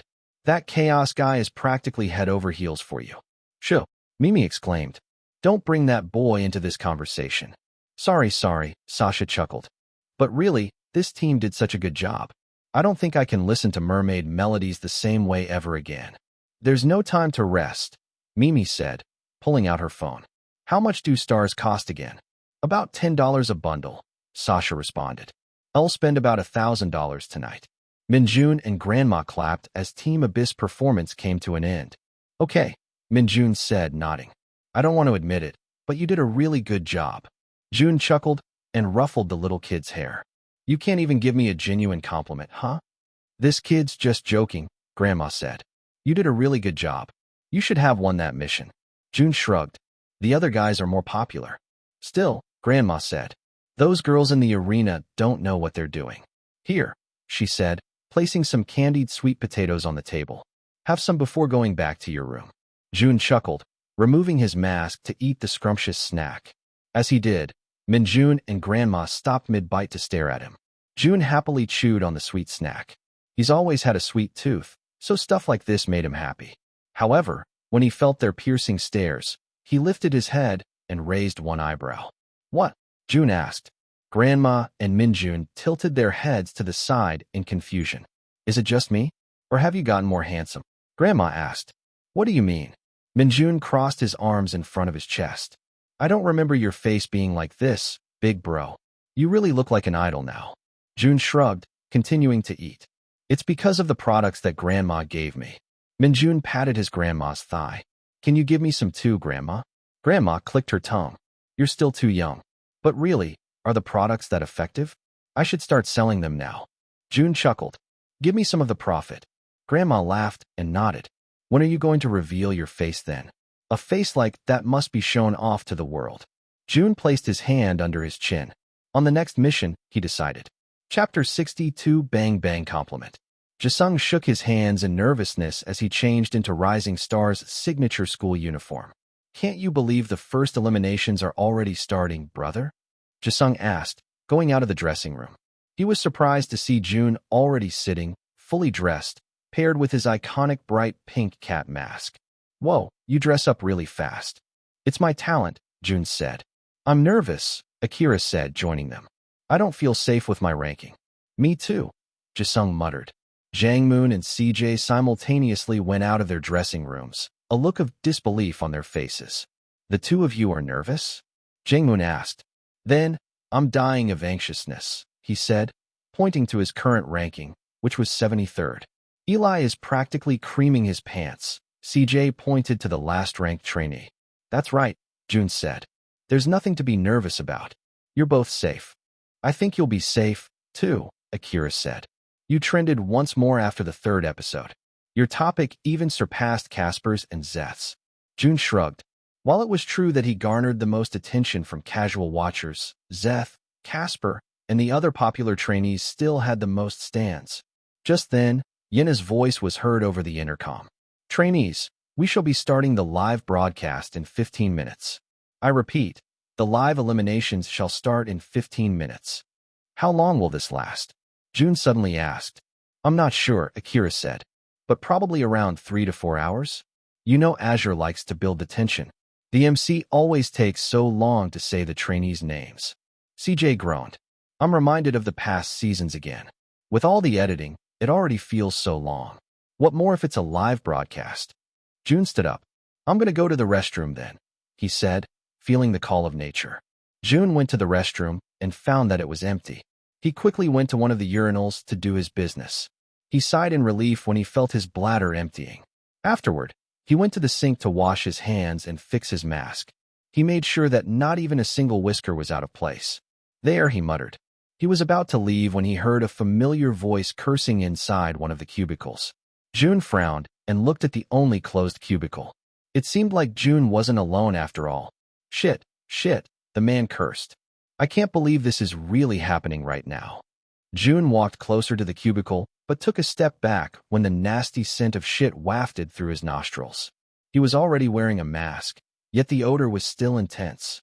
He was about to leave the restroom when the door suddenly opened, and he was met face-to-face with Minter Gun. The two of them froze for a second. Minter Gun looked at Jun with wide eyes and quickly closed the door. What are you doing here? Gun asked with a frown on his face. I pissed, Jun nonchalantly answered. What else would I be doing here? Gun awkwardly cleared his throat. Are you sure you should speak to me in that tone? Jun crossed his arms in front of his chest. The show is about to start in less than 15 minutes. Are you sure you should be picking a fight with me when your poop still hasn't been flushed? Gun's face turned red, and he clenched his fists together. You're such a little shit, he spat. Well, your shit's definitely not little, Jun retorted. He chuckled in the back of his mind. That was a good one. Gun sighed and ran his fingers through his hair. If you're not going to help, then I suggest you leave. I'll handle this on my own. Jun raised one eyebrow. Are you sure? It looks like you're struggling right now, though. I've got this, Gun insisted. Do you even have a plunger? Jun asked. Gun sighed in frustration. I got it, okay. Jun pointed to the supplies room at the side. The plunger is inside that room. Gun weirdly looked at him. How do you even know that? Wait, don't answer that. Just go. Gun walked to the supplies room and took the plunger. He looked at it, not having a clue what to do with it. In reality, Gun was born with a golden spoon. Growing up, he had always been called a nepotism baby possessing zero talent. That's how he grew to dislike people in the industry who don't really have talent. And that's why he built a reputation that was built around talented people. However, his golden spoon past couldn't really be hidden this time. He had never used a plunger before.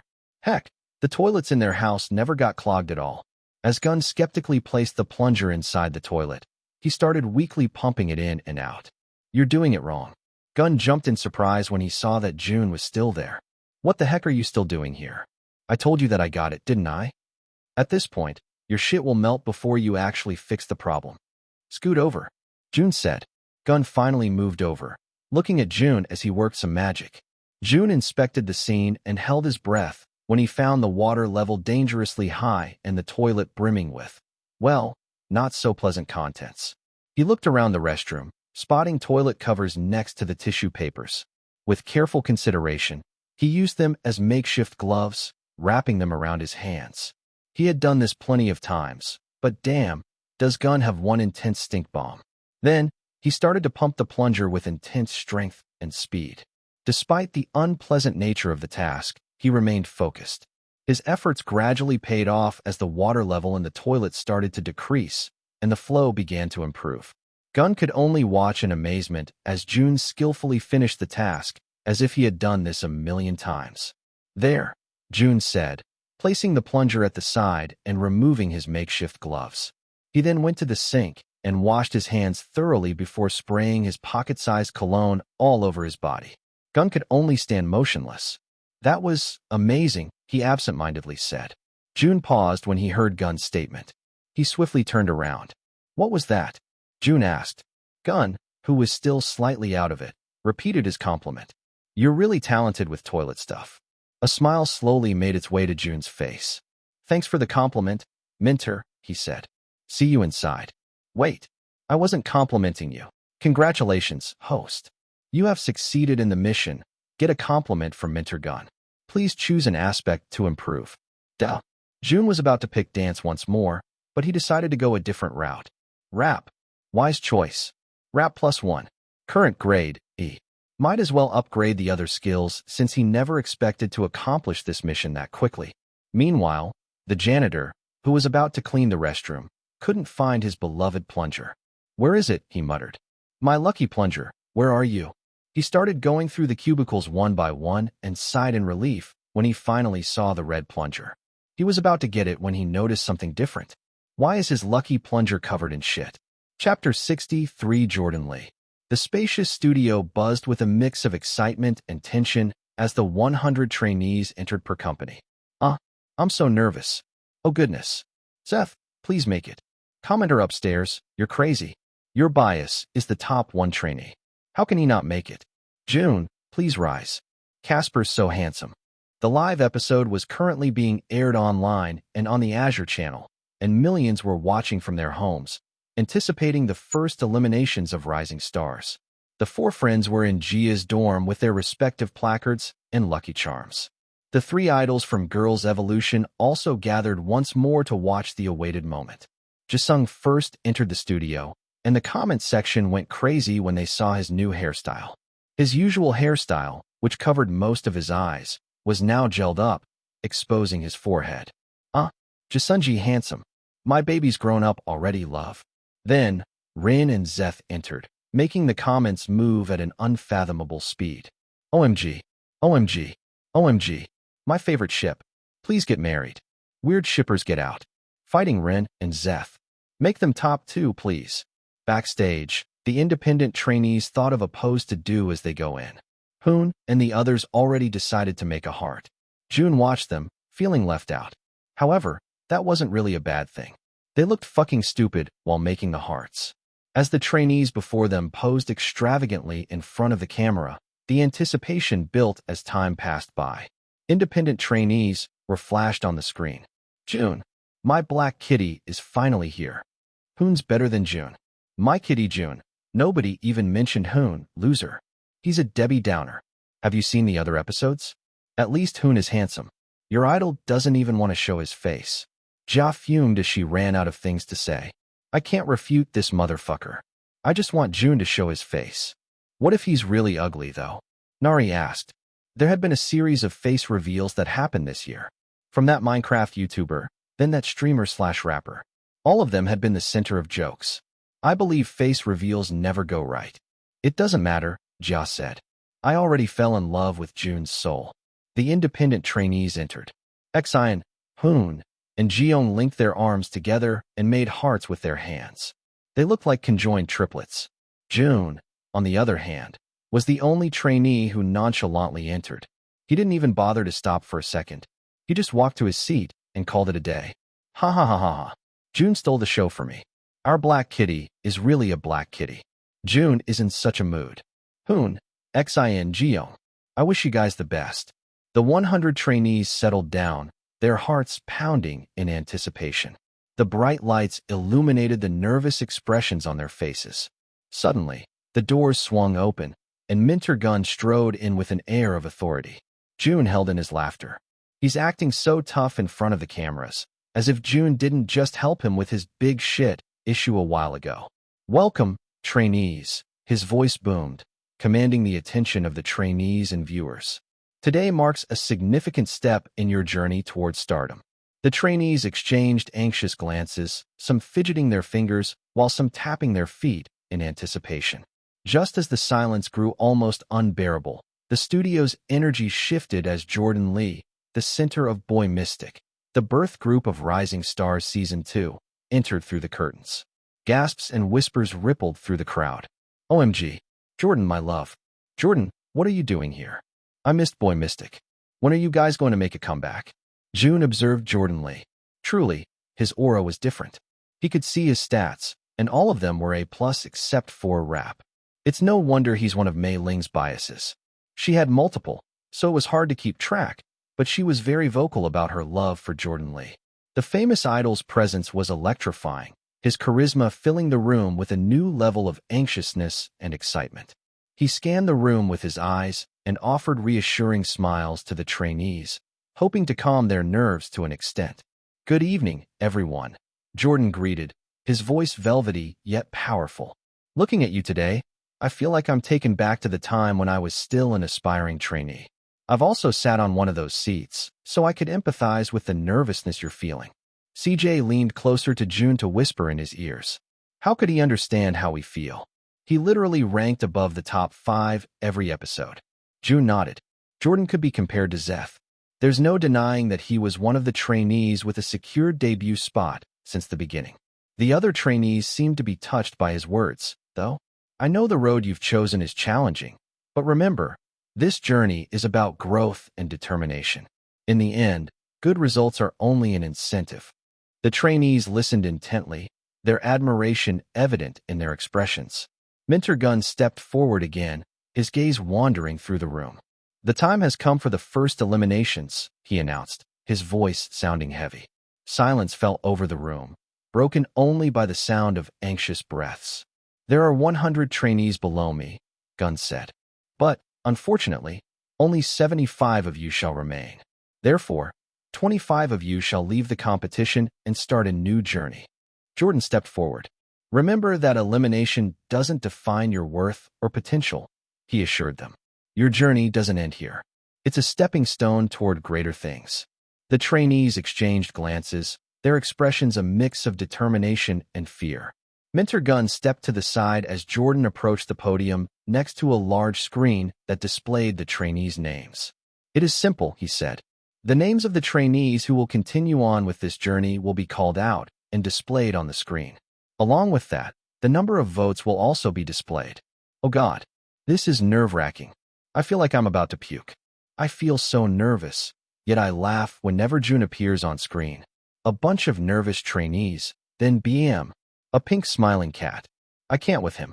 Please drop your stars while the voting still hasn't ended. As of the moment, the votes are still coming in, Jordan said. But, in a few seconds, it shall halt. Trainees, count down with me. 10, 9, 8, 7, 6, 5, 4, 3, 2, 1. The room grew tense as the screen showed the number 0, flickering into a different layout. Let the eliminations begin. Chapter 64, Best Boy Jun. The room was heavy with anticipation as Jordan Lee leaned closer to the microphone. The tension-filled background music thrummed, the notes hanging in the air like a suspenseful breeze. The music seemed to make the trainees even more anxious, and the viewers watching at home felt the familiar nervous energy coursing through their veins. It's really happening. Goodness, Azure's playlist is so fitting for each scene. All right, everyone, Jordan began, his voice cutting through the silence like a sharp blade. Let us start with the 74th place. As he spoke, the background music intensified, its haunting melody sending shivers down the spines of the trainees. Every eye was fixed on Jordan, and the atmosphere seemed to tighten with each passing second. The 74th place goes to. Jun played with his fingers. He knew better than to anticipate the announcement. To a trainee who was in the team that performed a song from a boy group. And here it was. The never-ending descriptions. That only crossed out the teams that performed Girls' Evolution. And it's from a group that didn't win any of the benefits. Jun sighed in frustration. Is this what it's going to be like for every trainee? This will take them an eternity to film. Then, it's from the team that performed Crucifixion by CRXSS. The camera panned toward their team, nervousness evident on their faces. He captured the audience with his good dance skills and stable voice. This is killing me. Jordan, I love you, but please make it faster. And the trainee in the 74th place is. We're back to square one. The music's crescendo matched the collective tension in the room. Jordan took a deep breath, and then, with deliberate emphasis, Sun Wusiak, the fair-skinned trainee with short hair stood up, a look of relief washing over his face. Fucking finally. As Jun gazed at the 74th place trainee sitting on his designated seat, he began to feel sleepy. This is going to be one hell of a long shoot. As the names continued to be called, the tension in the room seemed to grow thicker. However, amidst the hushed anticipation, a soft snore could be heard. Jun jolted awake when Akira patted his arm. Damn, he really fell asleep. Unluckily for him, the camera captured that moment and was aired live to the starlights at home. He's sleeping? Lala incredulously asked. He's so cute, Mimi exclaimed. Jia, in her small dorm, nodded in approval. I would have done the same thing if I was in his shoes. Jun glanced at the ranking board and saw that they were already on the 37th trainee. He slept through almost half of the announcements. He already saw CJ sitting around the 50s and Minx around the 40s. Eli, Jangmoon, Bin, Hoon, and Akira were still in their seats. He straightened his posture and prepared himself to be called. He was the 35th on the first episode.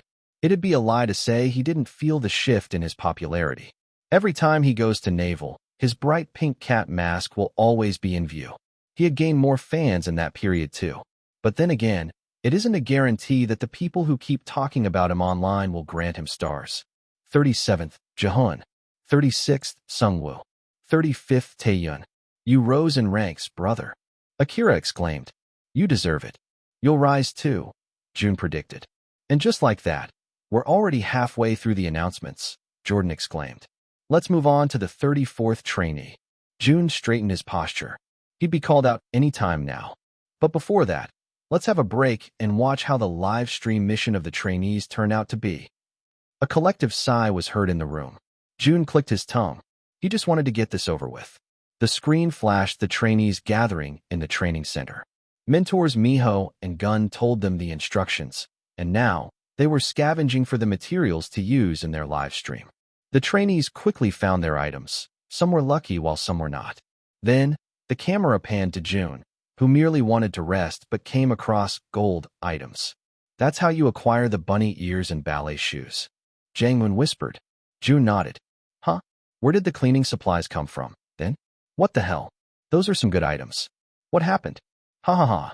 Isn't that Jisung's item? The video moved swiftly, and Jisung was shown to be in a dilemma. Ah, poor boy. He's just too shy. If I had been there, I would have given Jisung all of my items. However, like an angel in disguise, Jun gave both his items to Jisung and Minx. Then, a snippet of his interview was shown. They need it more than I do, he said, melting the hearts of many. Jisung glanced at him with grateful eyes, while Minx gave 2 thumbs up. Jun's eyes widened in surprise. He never recalled ever getting interviewed after the live stream. He only recalled saying those words after the production crew found out that he had given his prize, the bleach, to Akira and Jisung. He shook his head in disbelief. This was the power of editing. However, it seemed to favor him this time since the Starlights were eating it up like a good stew. Best boy Jun. He really is kind, First, he helped Akira, and now he helped Jisung. It's all pretend. He deliberately chose the cleaning materials to trend on Navel. My kitty Jun. How would he even know he'd go viral? Jun did that because he's a good friend. Help. I'm falling for this masked dude. Still ugly. Why doesn't he show his face? Mimi watched the scene with heart-filled eyes. I should have bought you more stars, she said to the screen. You're going to become bankrupt at this point, Lala chuckled. You already spent more than $1,000 for him. And I'd gladly spend 1,000 more, Mimi said. Us Jun stans aren't the biggest population. They focused their attention on the screen once more, showing Jun desperately trying to find his item. There were only less than 20 seconds on the clock when he came across the cleaning cart. Without hesitation, he pulled it toward his body, securing it like a bag of money. Calm down, Jun. No one's going to take that from you. He's acting like someone's going to steal those cleaning supplies from him, ha ha ha. As Jun stood there with his cleaning supplies, captions suddenly appeared. The cleaning supplies weren't part of the hidden items. But whatever makes trainee Jun happy, I guess. The studio burst into laughter after they read the captions. Even Jordan stifled a little chuckle. Jun closed his eyes and slumped on his chair. When was this going to end? Chapter 65 Surprise Attack. The trainees burst into applause and laughter as the livestream mission video ended. The last scene showed Jun's obviously displeased reaction after receiving his prize, 5 bottles of bleach. Jordan chuckled into the microphone before turning serious again. That was a fascinating video, he said. Let's congratulate trainee Jun once more for winning the live stream mission. Would Jun? How was the bleach? The trainees clapped while teasing Jun, who didn't bother clapping for Jun at all. Instead, he clicked his tongue and rolled his eyes. What Jun did wasn't even amazing. They're acting like he saved the world. How could someone like that rank higher than him?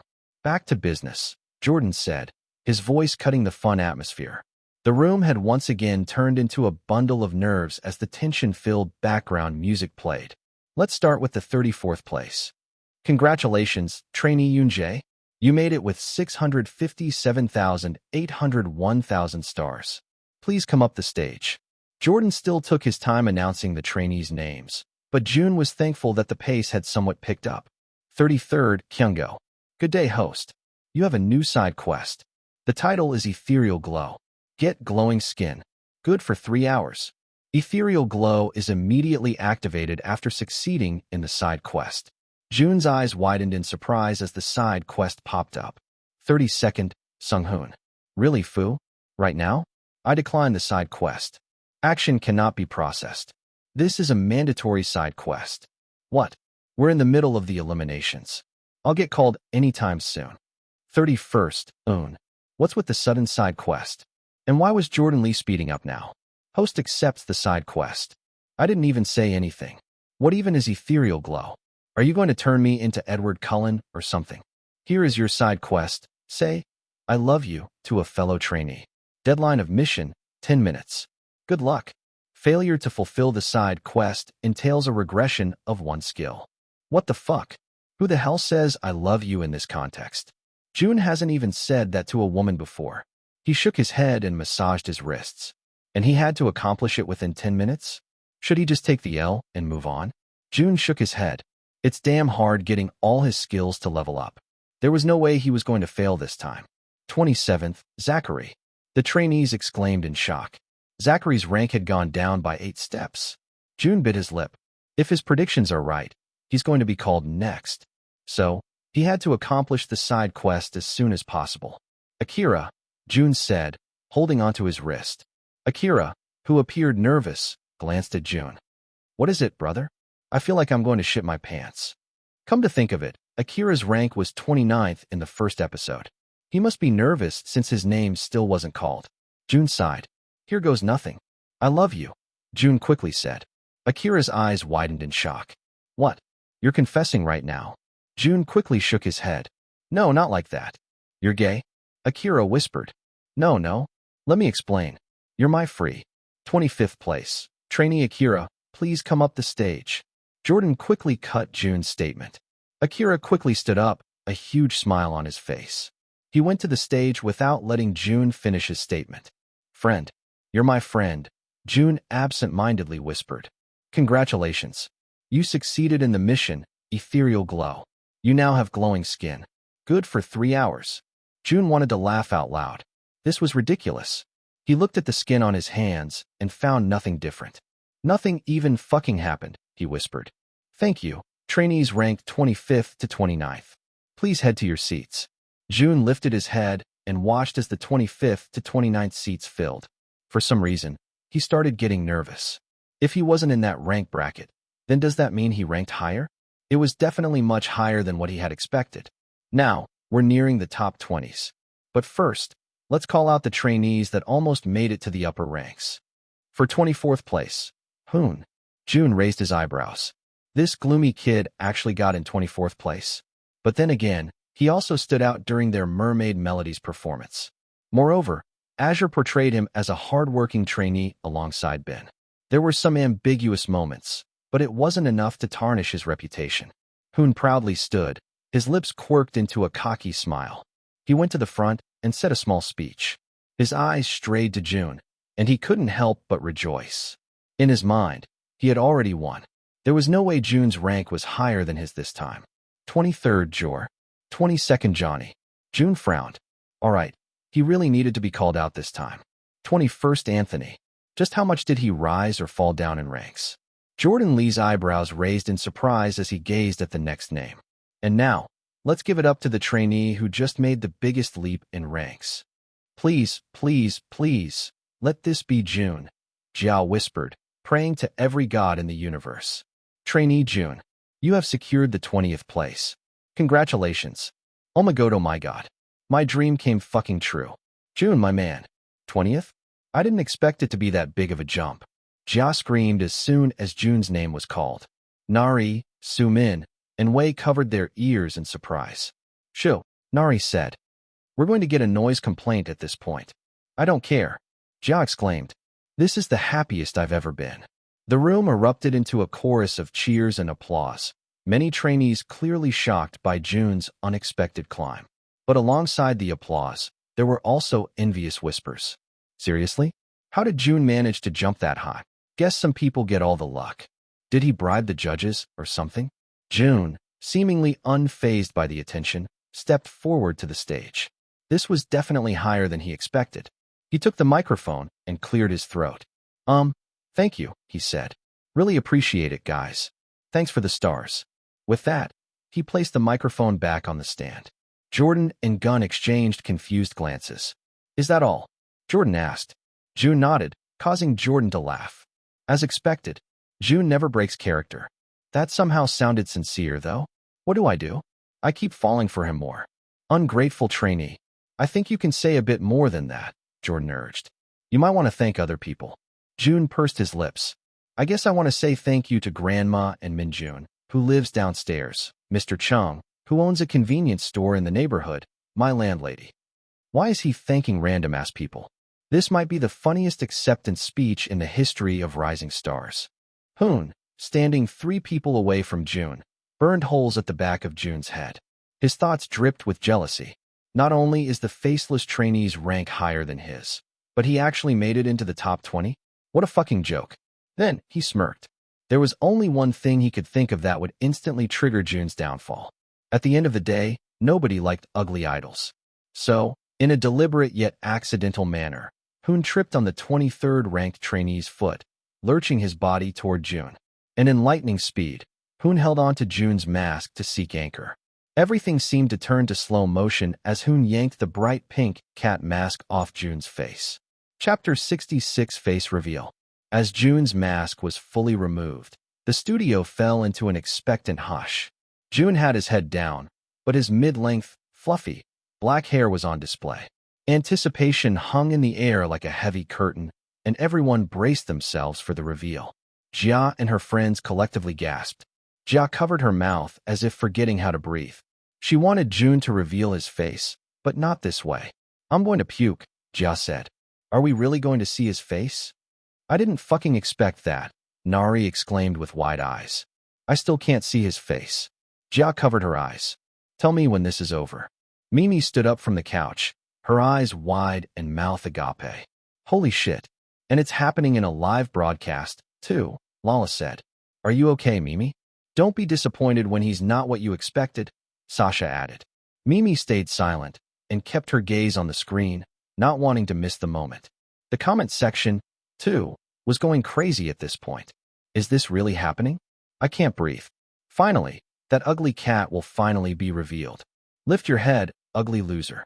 Hoon's thoughts raced with cockiness as he took a step back, the pink mask in his right hand.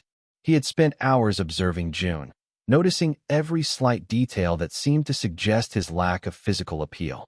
First, the way he looked in the bathroom after the artist battle. Then, how his friends confirmed that he has self-esteem issues. All of it enforced Hoon's conviction that he was about to reveal something embarrassing. "Let's see the real face that somehow managed to get 20th place," he thought with a self-satisfied grin. He was convinced that the reveal would solidify his position and prove his point that someone like Jun didn't deserve to rank so high. But of course, he didn't really show it on screen and tried to look as apologetic as possible.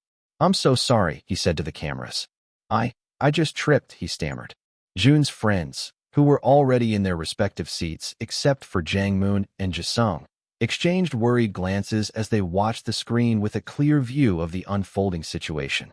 Knowing Jun's struggles with his self-esteem, they had an inkling that this moment might be challenging for him. Fuck, fuck, fuck, fuck. Curses echoed in the back of Jun's mind. At this point, he still hasn't lifted his head. However, he knew there was no escaping this situation. Fuck it. His visuals are already a B-. Might as well just get it over with. So, without hesitation, Jun lifted his head, running his fingers through his hair. At that point, Hoon's smugness reached its peak. He was prepared to see the surprise, the disdain, and even the laughter ripple through the studio as Jun's ugliness was laid bare for everyone to see. But as Jun's face was revealed on the screen, Hoon's confidence crumbled like a house of cards.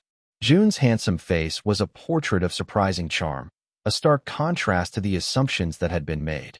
His big, cat-like eyes were a striking shade of honey brown, framed by long, dark lashes that seemed to add an extra layer of allure.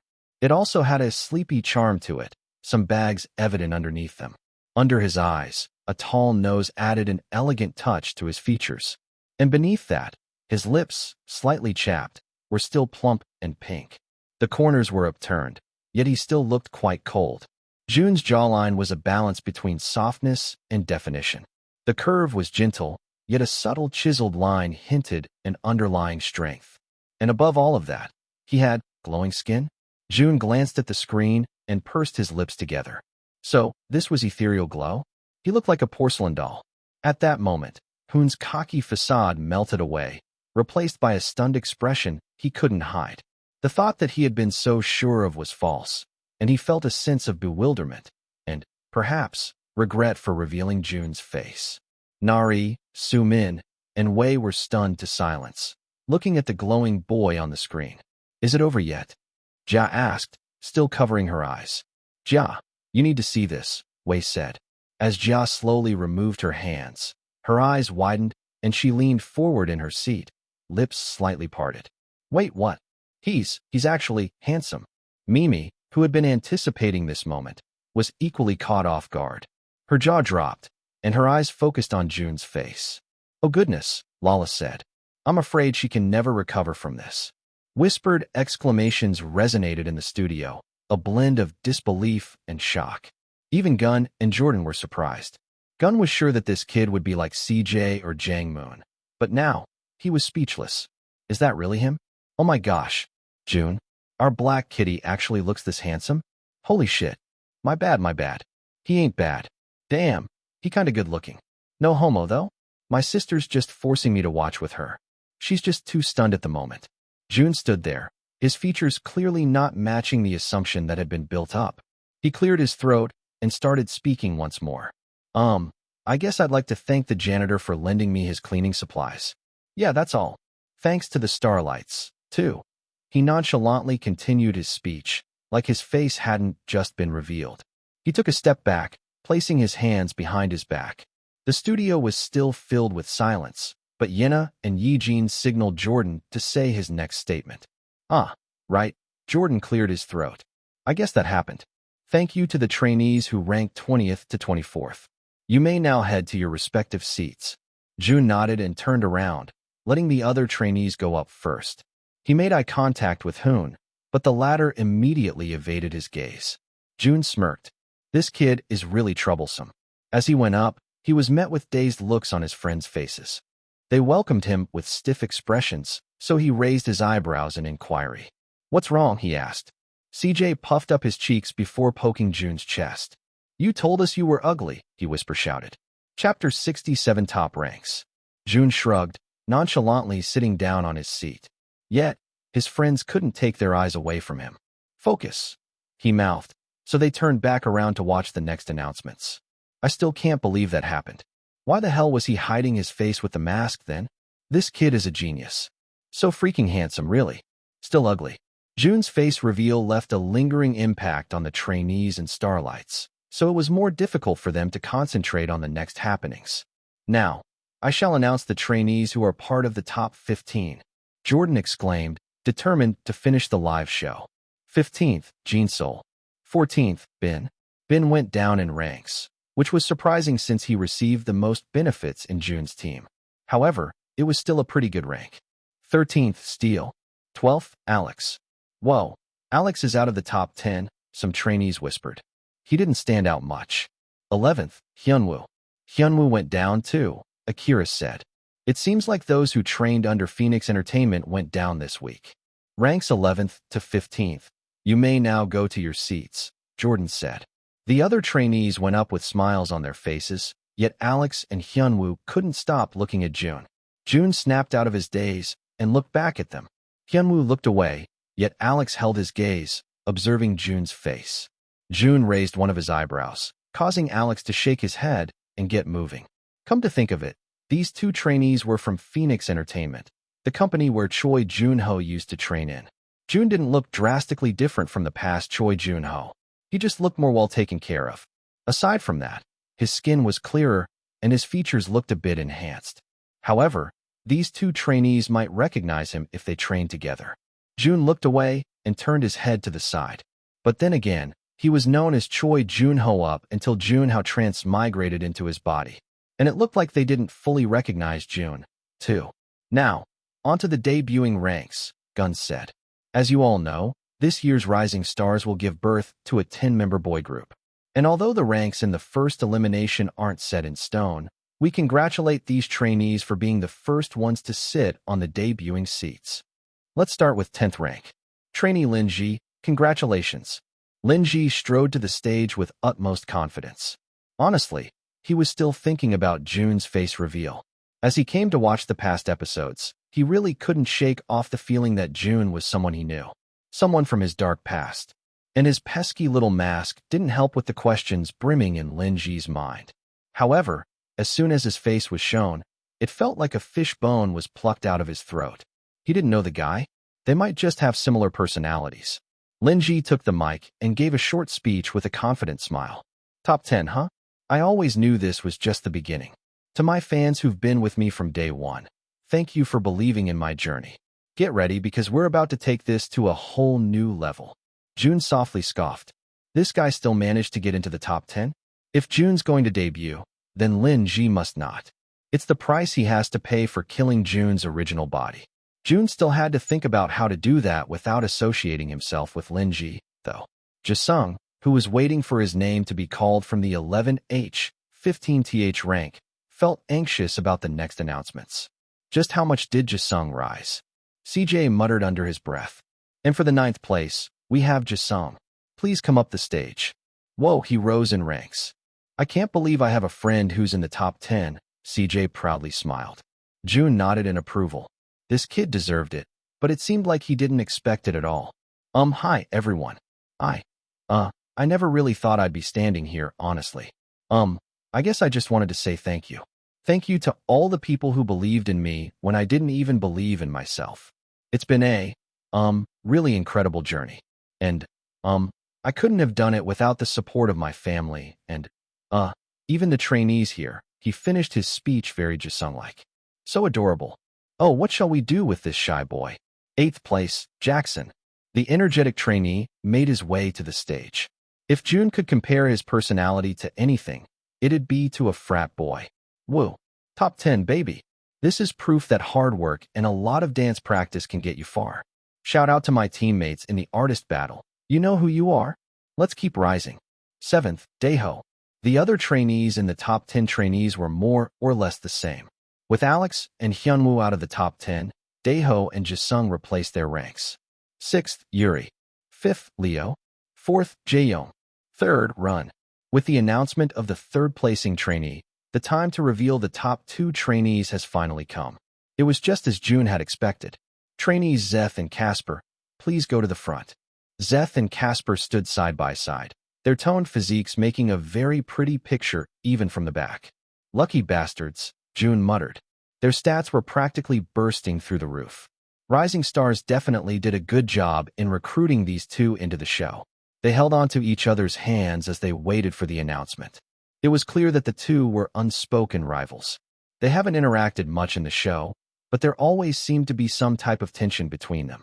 Their positions were very similar to each other, too. They were both in charge of rapping/dancing in their teams. Screenshot. These two are too handsome. I can't believe they're humans who live on the same planet as I do. Team Zeth. Team Casper. Two very talented trainees. Minter Gun started off. If I were a Starlight, I wouldn't know who to pick between the two, honestly. However, Rising Stars is a show with what? He asked the other trainees. A center, they answered. That's right, Jordan said. And there could only be one center during this time. So, without further ado, let me announce the first-ranked trainee. Chapter 68 Bonus Round. Zeth, congratulations. With 3,567,891 stars, you've retained your position as the number 1 trainee. Casper fell short by 120,000 stars, but is still ranked the number 2 trainee in the competition. Congratulations to the two of you, Jordan exclaimed. Damn, 3 million votes. I only have 6 digits. These two are monsters, really. I can't dare touch these top 10 trainees. Jun intently looked at the numbers displayed on the screen. They both got 3 million stars, while he just barely passed the 1 million mark. Of course, that's still a huge number of votes. Jun can't even imagine having 1 million people in a stadium. It was insane how he even got that amount of votes. However, if he wanted to secure a debut position, he needed to at least go past the 2 million mark. Jun doesn't even think of competing with Zeth and Casper since they were on another level. Placing 10th will be more than enough for Jun. It's still a long journey, but the competition is only starting. Congratulations, host. You have completed the mission, rise through ranks, at least 5 ranks. Please pick an aspect to improve. Jun thought hard about this one. He was already one of the best singers in the competition, but it couldn't be denied that his dancing skills still lagged behind the top-ranked trainees. He also has a hard time getting choreography down, so maybe the level up could help him with that. Dance. Wise choice. Dance +1. Current grade. C+. Jun waited for his missions to be reset. However, nothing popped up. Jun frowned. Where's the other missions? Fu did not respond. What the hell? Did his missions run out or something? Can't he upgrade his skills now? Last but not least, let us find out the trainee who ranked 75th. He will be the last trainee to continue on with Rising Stars. The two trainees, ranked 75th and 76th, will be shown on screen, Gun said. Let us all find out who they are. Jun's thoughts were interrupted when Jang Moon and Eli were both shown on the screen, with nervous expressions on their faces. Azure is so cruel. Why would you give the other trainee hope? Damn, I would simply pass out if I were in their shoes. Jun pursed his lips. This means that one of his teammates wouldn't continue with them after this. There are 2 bright men on the screen, Yet only one of them can continue on this journey with the rest of us, Jordan Lee announced, his voice sounding empathetic. As the moment of truth arrived, Eli and Jangmun's faces twisted into sorrow, and the tension in the room couldn't be cut with a knife. The studio held its breath as the name was finally called. Jangmun's name appeared on the screen, securing his place at the bottom rank. CJ sighed in relief as his partner in crime was called. Jun also felt quite happy about the outcome. Even if he still wanted to strangle Jangmun every chance he got, he couldn't deny that the annoying boy had grown close to him. Jangmun stood up, his expression somber. However, as he got on stage, he let out a dramatic wail that resonated through the room like an opera singer hitting a high note. Jun shook his head, still as crazy as ever. Jangmun's face twisted into an expression of comedic despair, his body hunching over dramatically as he unleashed a bucket of tears. At this point, it felt like he was the one who got first place. The unexpected display of emotions sent bouts of laughter through the room. Eli, my man, Jangmun managed to say between exaggerated sobs. It's been an honor sharing this journey with you. Even if your voice almost busted my eardrum in the practice room, I'm still thankful for having a zero-star brother. I also thank all the starlights, he continued. Because of you, I get to stay with my brothers, especially my very handsome big brother, Jun.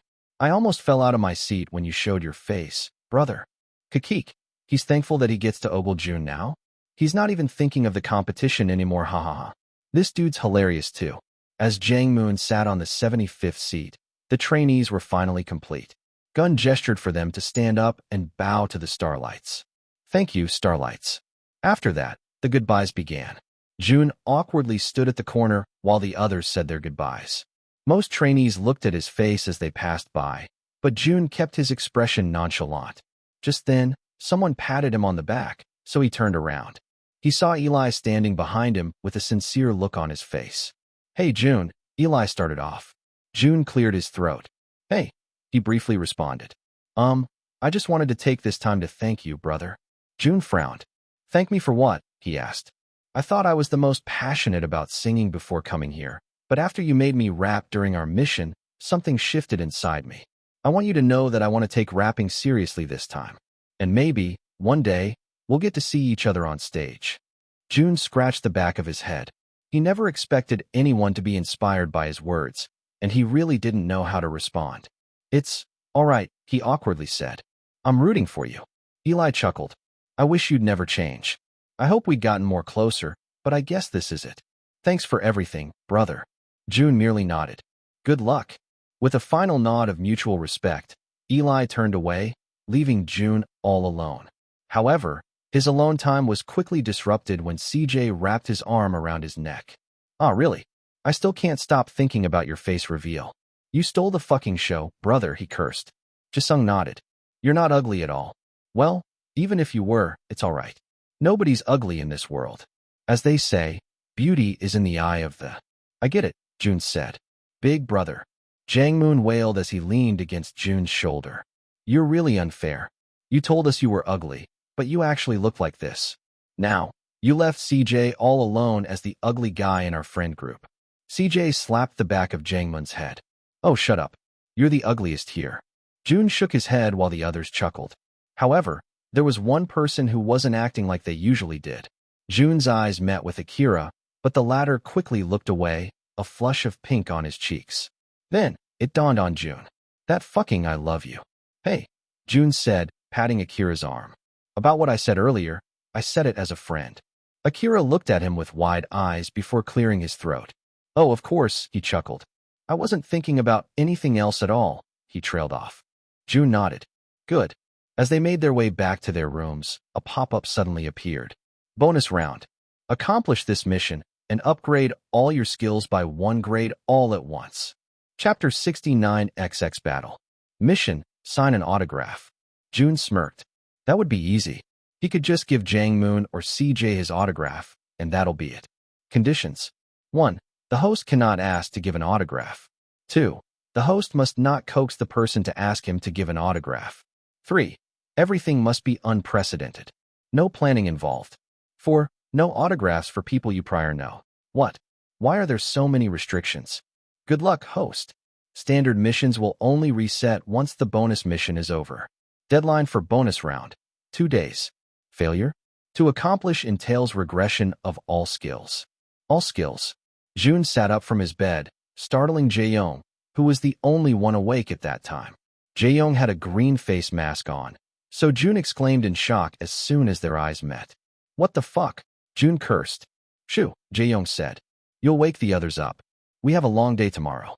Jun placed his hand over his chest. "Well, why are you still awake?" "I'm meditating," Jae-young said. However, Jun noticed there was something off in his tone. "Are you all right?" Jun asked. Jae-young frowned. "What do you mean?" Jun shrugged. "Nothing," he said. "It just looks like there's something boggling your mind." Jae-young sighed, leaning against his bed. "It's just that my rank went down." Jun gave him a nonchalant look. "You're the 4th-ranked trainee in the competition," he deadpanned. "Your rank went down by 1 place." Jae-young bitterly chuckled. "Well, you wouldn't really know. Your rank went up so much." "How is that my fault?" I asked. "I'm just doing my best here." Jae-young smiled. "Yeah, I can see that." Jun couldn't believe his eyes and ears. Jae-young, the trainee who has disdained his presence ever since he came to Rising Stars, actually believed in him?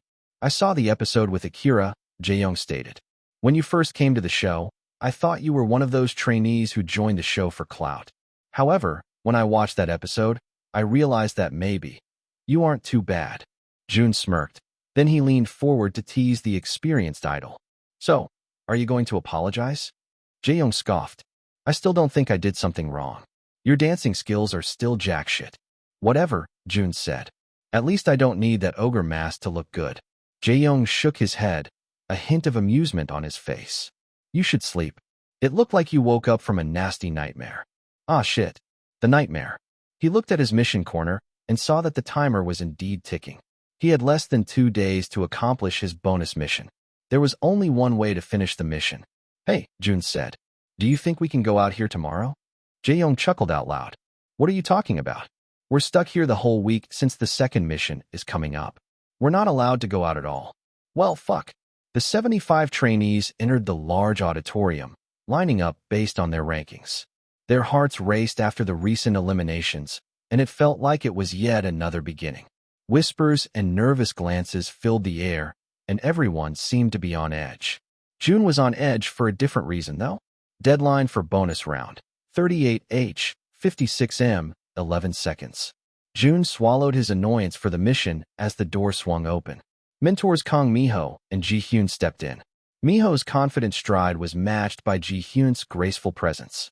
All eyes were on them as they took their positions at the front. As Ji-hyun entered, her eyes immediately searched a familiar face. She smiled as soon as she saw him, Jun. Ji-hyun couldn't help but steal glances at Jun from time to time. For a second, her eyes lingered a moment too long, and she made eye contact with Jun.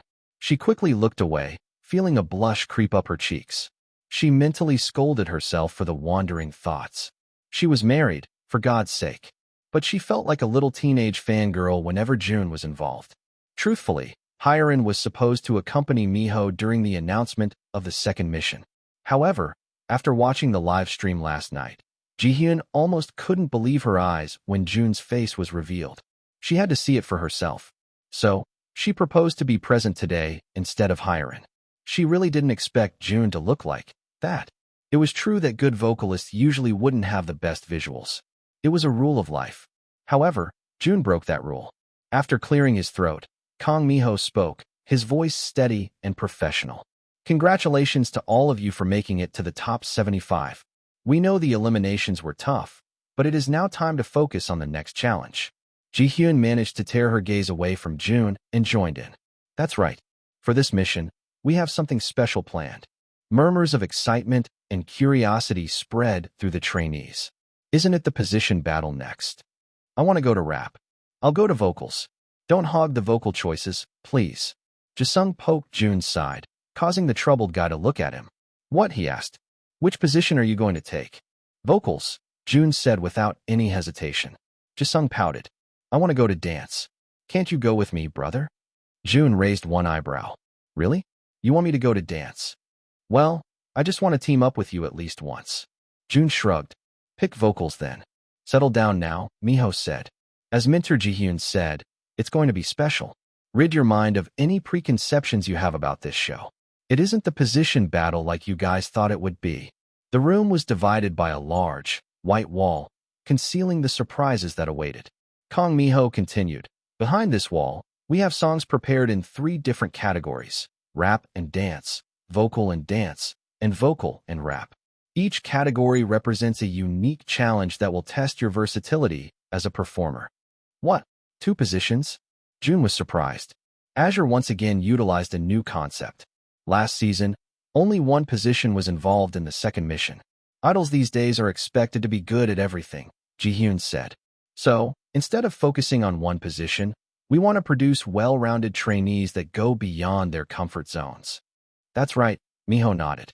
Let us now commence the XX position battle of all-rounders. Chapter 70. Kick him out. Does this mean we can finally be on the same team? Jisung asked, bouncing in excitement. It depends, Jun said. Jun would like to pick an easy song this time. He already went through so much hell because of mermaid melodies, so he's going to take it easy on this mission. Amidst the excited and nervous chatters, mentors Ji-hyun and Mi-ho began to explain the details of the XX position battle's song choosing. Kang Mi-ho's voice rang out. Beyond this wall are 12 songs of varying styles and genres. They would be divided into 3 categories: rap and dance, vocal and dance, and vocal and rap. Each category has 4 songs to choose from. Now here's the catch. The number of group members allowed for each song varies. The highest limit would be 8 members, while the lowest limit is 4 members. It is, therefore, crucial to choose a song that emphasizes the group's strengths and members' individual abilities. Some trainees exchanged glances, starting to discuss amongst themselves as they mentally calculated the best strategy. Let's team up again, Akira said, nudging his shoulder. He was near behind him, so he was able to reach Jun. Jun shrugged. Akira was one of the trainees who were on a similar wavelength as him. Their voices complement each other well, and they aren't the most talented at dancing. Sure, Jun said. Unfair, Jisung called out from in front of them. Akira chuckled. Sorry, kid. Your music taste isn't the same as ours. Jun's the same age as me. I think he's even younger by months, Jisung defended. He seems older than all of us, though, Akira retorted. Let's just see where it leads us, Jun said. Ultimately, he'll pick a song that suits him well and would be the easiest to perform. Remember, like the first mission, this mission is a combination of individual and group battles. The highest voted individual from each team will receive 100,000 stars, a reward for showcasing their personal talents. And for the ultimate challenge, the team with the highest overall votes per category will earn another 100,000 stars. 200,000 stars for one person, Jang Moon exclaimed. That's more than what I had during the first eliminations. Damn, that's like securing a spot for the 3rd mission. I probably won't get the personal benefit, but I need that group benefit. Determination and excitement swept across the room. Ji-hyun smiled warmly as she continued. This is your moment to shine, to prove your skills and unity. Select your songs wisely, practice diligently, and give it your all. The fate of your team and your individual success rests on your shoulders. This is how you're going to pick the songs, Mi-ho said. Each of you will go behind this wall, one by one, and stand beneath your song of choice. So, line up according to the order of your rankings, starting from the last-place trainee. Whispers of excitement rippled through the lower-ranked trainees, while confused statements were heard in the upper ranks. Hell yeah! Jangmoon screamed. It's finally our time to shine, my fellow losers, he clapped, causing the auditorium to laugh at his antics. Trainee Jangmoon, please come to the front, Mi-ho said. Jangmoon trudged to the front with a smug smirk. Jun shook his head. Jangmoon was quite an innocent lad. There's definitely something more than what meets the eye. Azure wouldn't have a change of heart overnight and suddenly display the principle of equity to the low-ranked trainees. Do you have a position in mind? Ji-hyun asked. I do, Jangmoon said. But then, I kind of wish that the higher-ranked trainees would go first. Why? Mi-ho asked. Jangmoon playfully smiled. I want to be on the same team as Big Brother Jun, he proudly said. The trainees sent Jun amused glances and chuckles. Jun sighed and gave out a thumbs up. He was determined to stay away from CJ and Jangmoon at all costs. These two were his good friends, but becoming their teammates would be very frustrating. Shall I go now? Jang-moon asked. I can't wait to see the songs. You may, Ji-hyun said. But before you choose, remember that each song has a maximum limit of group members. If the team is full, the higher-ranked trainees have the opportunity to push the lower-ranked trainees out of the team. And there's the catch. The lower-ranked trainee's expression shifted from excitement to disappointment. Jang-moon's shoulders slumped. His dreams of having the first choice were crushed, and the reality of the competition's dynamics sank in. Now, you may head inside, Miho said. With a disappointed sigh, Jang-moon went inside and looked at the song choices with wide eyes. Forever Young by Blackbuns under vocal and rap. Bodilicious by J. Kim under rap and dance. Beside Me by Thrice under dance and vocal. Jang-moon smiled and went to his first choice. However, he stopped when he remembered Jun scolding him during the first mission. He loves to dance, but he has 2 left feet. So, to spare his future members' blood pressures, he decided to stand under the Forever Young. But wait, he really loved to dance. Whatever, he's the last place. He'll pick a song that he would love to perform. So, in the end, he picked Bodilicious by J. Kim. As Jang-moon finished choosing, the next one in line stepped forward, and the process continued. Each trainee grappled with the weight of their choice, weighing between the song they'd like to perform and the song they could truly excel in. Akira entered the room and saw the vocal and rap and dance teams unusually full. It seemed like nobody wanted to pick vocal and dance since it was more difficult to sing in a stable voice with choreography. There were already a few trainees among all the song choices, but Akira picked the safest choice. Jang-moon and CJ appeared to be on the same team. They tried coaxing Akira to join them under Bodilicious, but Akira shook his head and stood under the first song on vocal and dance. Beside Me by Thrice. It was a cheerful band song that could showcase his vocals well, and it wouldn't be that difficult to choreograph since it already had a cheerful and rhythmic beat.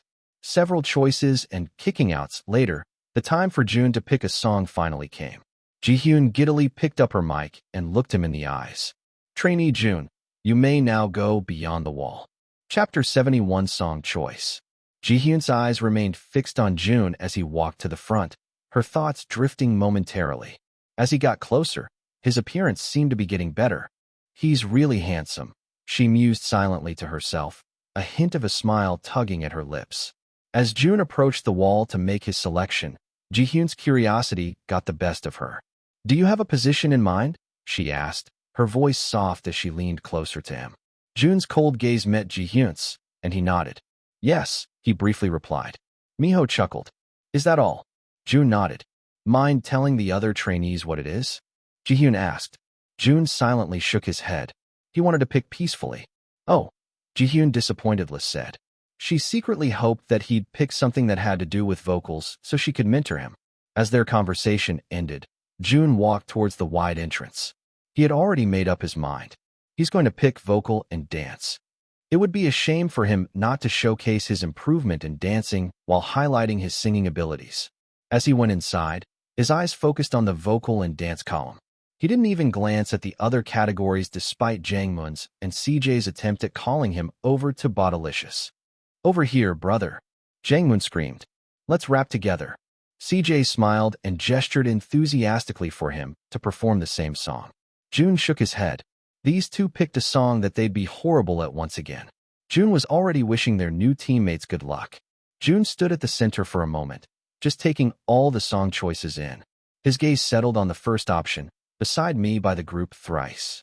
It was a band song with a good rhythm, and it would be a safe choice to perform. It is quite melancholic and yearning in the beginning, which can showcase the rawness of his vocals. There are also lots of chances to add in harmonies since the melody is easy to follow, with the gentle strumming of the guitar forming the backbone of the melody. Moreover, he looked at the people under the song's name and saw Akira, who was smiling at him and coaxing him over. Jun glanced at the other team members and saw that they, too, were pretty decent. 8 people were needed in the group, so joining the team means he'll be completing it. However, he took the time to consider the other songs. The second song was entitled Electric Pulse by the idol group Vibalocity. The title alone hinted at an energetic and electrifying track. It is a pop-rock anthem known for its addictive chorus and powerful bridge. If Jun recalls, the song began with a techno-piano riff that gave off a retro feel.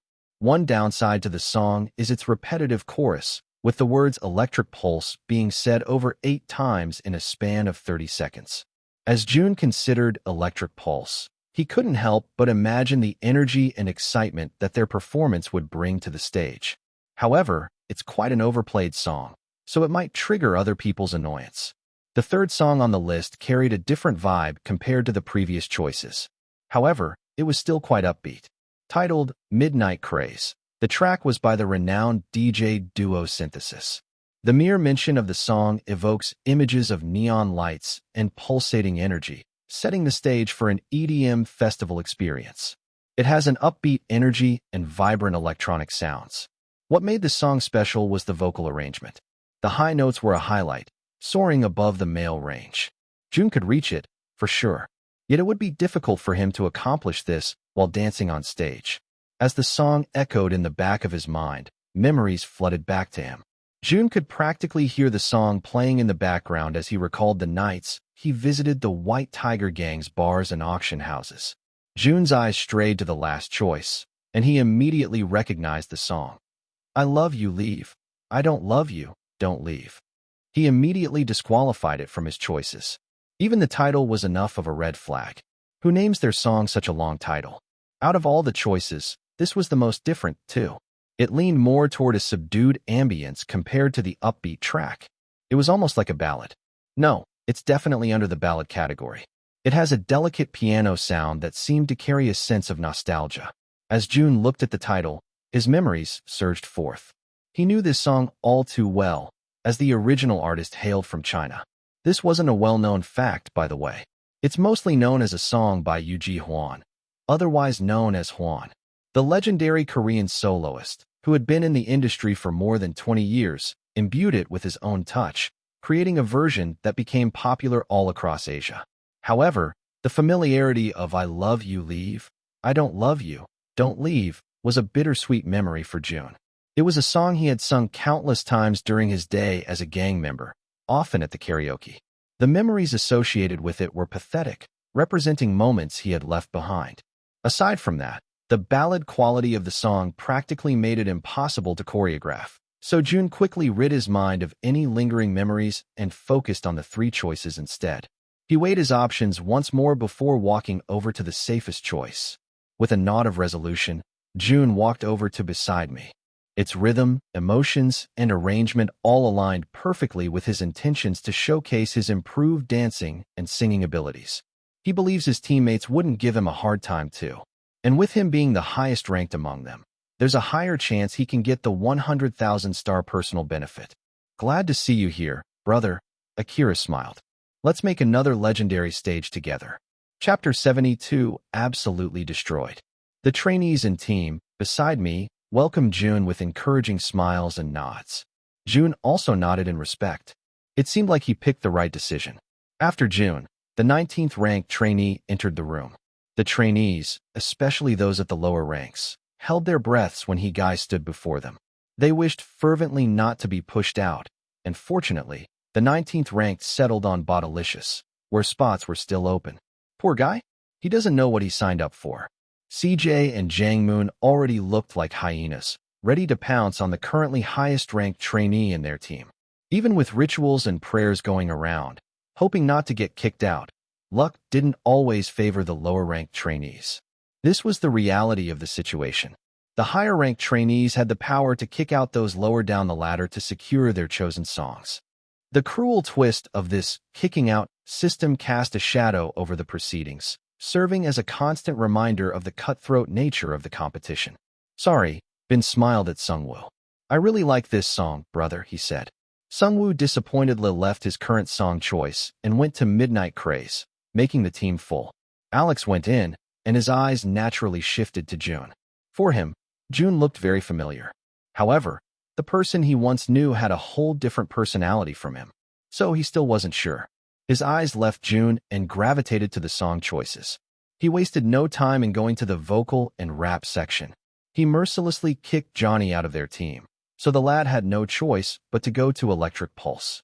The kicking out system continued, and another trainee joined electric pulse, also making the team full. Among all of this, Jun remained in the fortunate position of not having been pushed out. At this point, 3 vocal and dance songs were finally full. However, amidst the tension for the song choices, there was one song that remained untouched. I Love You Leave, I Don't Love You, Don't Leave was empty. It was obvious that the trainees thought it would be the toughest song, perhaps uncertain about taking on the emotional depth that the ballad demanded. Not until Lin Ji entered the room. Jun immediately felt annoyed as he strode in with a confident smirk. As if determined to fill the void, he stepped forward and claimed the first spot of the unclaimed song. Whoa, he's picking that song. As expected, the top 10 trainees are indeed different. That'd be very tough, though. After Lin Ji picked the difficult song, the next trainees followed a similar pattern. Like clockwork, the next trainees picked, I Love You Leave, I Don't Love You, Don't Leave. Jisung, Yuri, and Leo all stood with Lin Ji, their ranks intimidating the other teams. Damn, Akira whispered by Jun's side. The lowest-ranked trainee on that team is the 10th ranked. How unlucky we are for facing someone like them. I think our team is better, though, Jun honestly said. Akira raised his eyebrows in surprise. How do you say so? Jun shrugged. It just seems a bit too much, he said, looking at the pasted ranks on their t-shirts. Jaeyoung entered the room, and he didn't even waste any time. He simply went to Shake It, a rap and dance song that can showcase his rapping skills very well. With only 3 trainees left, Jun started feeling more secure. Ren's voice was very well fitted for a ballad. He was sure that he was going to pick, I Love You Leave, I Don't Love You, Don't Leave. Ren entered the room, and his eyes fixed on the vocal and dance category. He hesitated for a while, closely looking at the choices. He situated himself in the middle, walking back and forth between Beside Me and the ballad song. Jun's heart raced as he watched, a sense of unease settling in. Was Jun wrong? He saw a hint of uncertainty in Ren's eyes as he looked at the ranks of those under, I Love You, Leave, I Don't Love You, Don't Leave. That's when Jun realized he was fucked. And then it happened. With a determined gaze, Ren went in front of Jun and pursed his lips. Sorry, I'm kicking you out, he coldly said, taking Jun's place in the team that had been his from the start. Gasps were heard through the room, and Akira even let out a small no. However, Jun couldn't hear anything. It felt like a hammer hit him in the head, making his ears ring and his mind blank. As the room fell into a tense silence, CJ's and Jangmun's voices broke through. Big brother, over here. We still have 1 spot left. Brother, here. Come here. With only a few spots remaining and the song choices narrowing down, the tension in the room reached its peak. Jun found himself faced with a tough decision. There was 1 spot left for Bottylicious, and 2 spots for the challenging song that Lin Ji had bravely chosen earlier. So, in simple words, Jun was fucked. Both songs would be a nightmare to perform. Jun definitely didn't want to perform the ballad, but he didn't want to perform with CJ and Jangmun too. Along with that, Bottylicious was a rap and dance song. That was 2 aspects that he still needed to improve. Fuck it, he whispered, ruffling his hair and walking over to I Love You Leave, I Don't Love You, Don't Leave. Jisung's smile widened as he patted Jun's back. I guess we still ended up in the same team, brother. Jun absent-mindedly nodded, still in disbelief about the turn of events. He didn't even notice Casper coming in and kicking out a trainee from Shake It, causing him to go to Jangmun's team. As Zeth entered the room, the trainees started chattering among themselves. I kinda don't want him to be in our team. Yeah, I agree. He'll take the star benefits anyway. Well, vocal and dance are safe. Zeth's a rapper, so... Yeah, Zeth is a rapper. He's known as a very powerful dancer and skilled rapper. It's obvious that he's going to pick something that has to do with rap, right? Right? Wrong. Because at that moment, Zeth confidently strode to the vocal and dance section and stood next to Jun. Chapter 73, Too Many Cooks. Are you all familiar with the statement, too many cooks spoil the broth? Apparently, the origin of the phrase can be traced back to medieval times, where it likely emerged from a communal kitchen. Suppose individuals are involved in preparing a dish with differing methods, preferences, and opinions. In that case, it is almost certain that a disastrous dish would be the outcome. That's exactly what was happening within Jun's team. 10th, 9th, 6th, 5th, 1st. A team of 6 where 5 members are within the top 10. And there was Jun, in 20th place. By no means was his rank low, but compared with these big dogs, he was somewhat like a chihuahua. Zeth's decision to join the team wasn't taken lightly, too. How could a rapper/dancer pick a ballad song with intricate vocal styles? Zeth cleared his throat and decided to take the lead. So, why did you guys pick this song? He asked. I like Juan, Yuri said. I've always admired him since I was younger, and I believe this genre suits me the best. Indeed, Yuri's voice was comparable to Ren's. His vocal style is mellow, which will work well with the song. I already have a choreography in mind, Leo responded. I majored in contemporary dance, and this was the only song that could help showcase that. Jisung shyly raised his hand. But wouldn't it be predictable if we go the contemporary route? Of course, this is just my suggestion. You guys can just ignore my statement. He trailed off when he felt pressured by the look his teammates. Zeth awkwardly patted his back.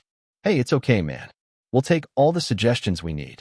The reason why I chose this song is solely because I already have a contemporary dance in mind, Leo said. Besides, wouldn't it be great to show the Starlights a stage that differs from our competitors? Zeth hummed. That is true. I have another suggestion, though. The song is quite high-pitched. What if we transpose it one chord lower, just so it can match all our vocal ranges? Lin Ji nodded in agreement. Yeah, this isn't my comfortable range. Contemporary is nice, but we can also take Jisung's suggestion and add some pop elements in the chorus. Pop elements in a ballad song? Yuri asked. We're going to look funny if we execute that. And I don't really agree with changing the key. I believe the Starlights would want us to challenge ourselves. Besides, this is a range I'm comfortable in. I'm sure Jun can reach the high notes too. But you need to think about the whole team, Lin Ji argued. It's not only you who will be singing the song. It's all 6 of us. Leo let out a deep breath. You're not thinking about the entire team, too. Taking it lower would also mean making Jun, Yuri, and I sing uncomfortably. Besides, changing the key will make it a bit disappointing. I can just settle with the parts in the beginning, Jisung said, since I can't reach the notes in the chorus. Zeth nodded. I can't reach the high notes, too, he said, but I want to sing the chorus and the bridge. I feel like I can do it well. It's not just about your feeling, Yuri chuckled. It's a matter if you can really sing it or not. Yuri definitely suits the main vocalist part more. Then, I can be the main dancer if you'd like, Leo added. Jisung pursed his lips before courageously speaking up. I also want to be the main dancer, he said. Zeth clicked his tongue. What shall we do? I want to be the main dancer too. This is bad. I also want to be the main vocalist. I heard this song before coming to Rising Stars and immediately liked it. I even sang it in one of the trainees' evaluations, Lin Ji said. Again, this isn't about what you want to sing, Leo said. It's about who suits the part the best. So, are you saying I don't suit the part at all? Lin Ji asked. Well, if you can only sing it with a lower key, then maybe you don't suit that part at all. Yuri let out a chuckle while Zeth and Lin Ji frowned. The tension increasingly became more uncomfortable, and it was clear that the team had very different visions. But I think Brother Jun suits the main vocalist part the best, Jisung suddenly said. His voice is very pretty. With the mention of Jun's name, the 5 trainees turned toward him. Jun raised both his eyebrows as he looked them in the eyes. He was keeping quiet for a reason. There were already too many ideas, and he was sure his suggestion would only make things worse. Come to think of it, Zeth said. You haven't spoken at all, Jun. Jun nodded, still not saying anything. Then, what's your opinion? Lin Ji asked. Why don't you decide for us, brother? His teammates looked at him with wide, hopeful eyes. Oh, hell no. Jun's not going to decide. You guys decide. Jun stood in the middle of the room, looking at his teammates with a gloomy expression. It couldn't be denied that the conversation had diverged the team into sub-teams. Zeth was in the corner of the room with his earphones in. He was seriously studying the lyrics of the song while trying to come up with some choreography. Compared to his bubbly and golden retriever-like personality, he was more composed than usual. Leo was on the other side of the room, doing the same. There was a frown on his face as he tried to get the moves down. Jisung, too, was choreographing the bridge part of the song. In the end, since the main dancer agenda still hadn't been settled, they decided to cut the song into 3 parts and come up with 3 different choreographies. However, in the meantime, Leo was able to persuade everyone that he'd be a reliable main dancer.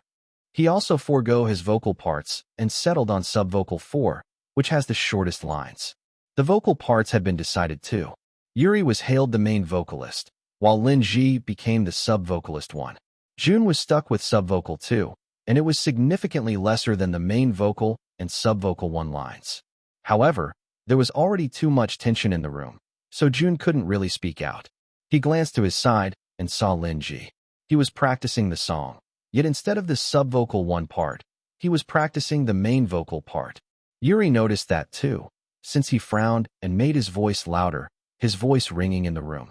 The sound of dissonance resonated in the practice room, and Jun couldn't do anything but stand there and watch. Jun sighed. Maybe Botalicious wouldn't be too bad, after all. Chapter 74 Sneaking Out.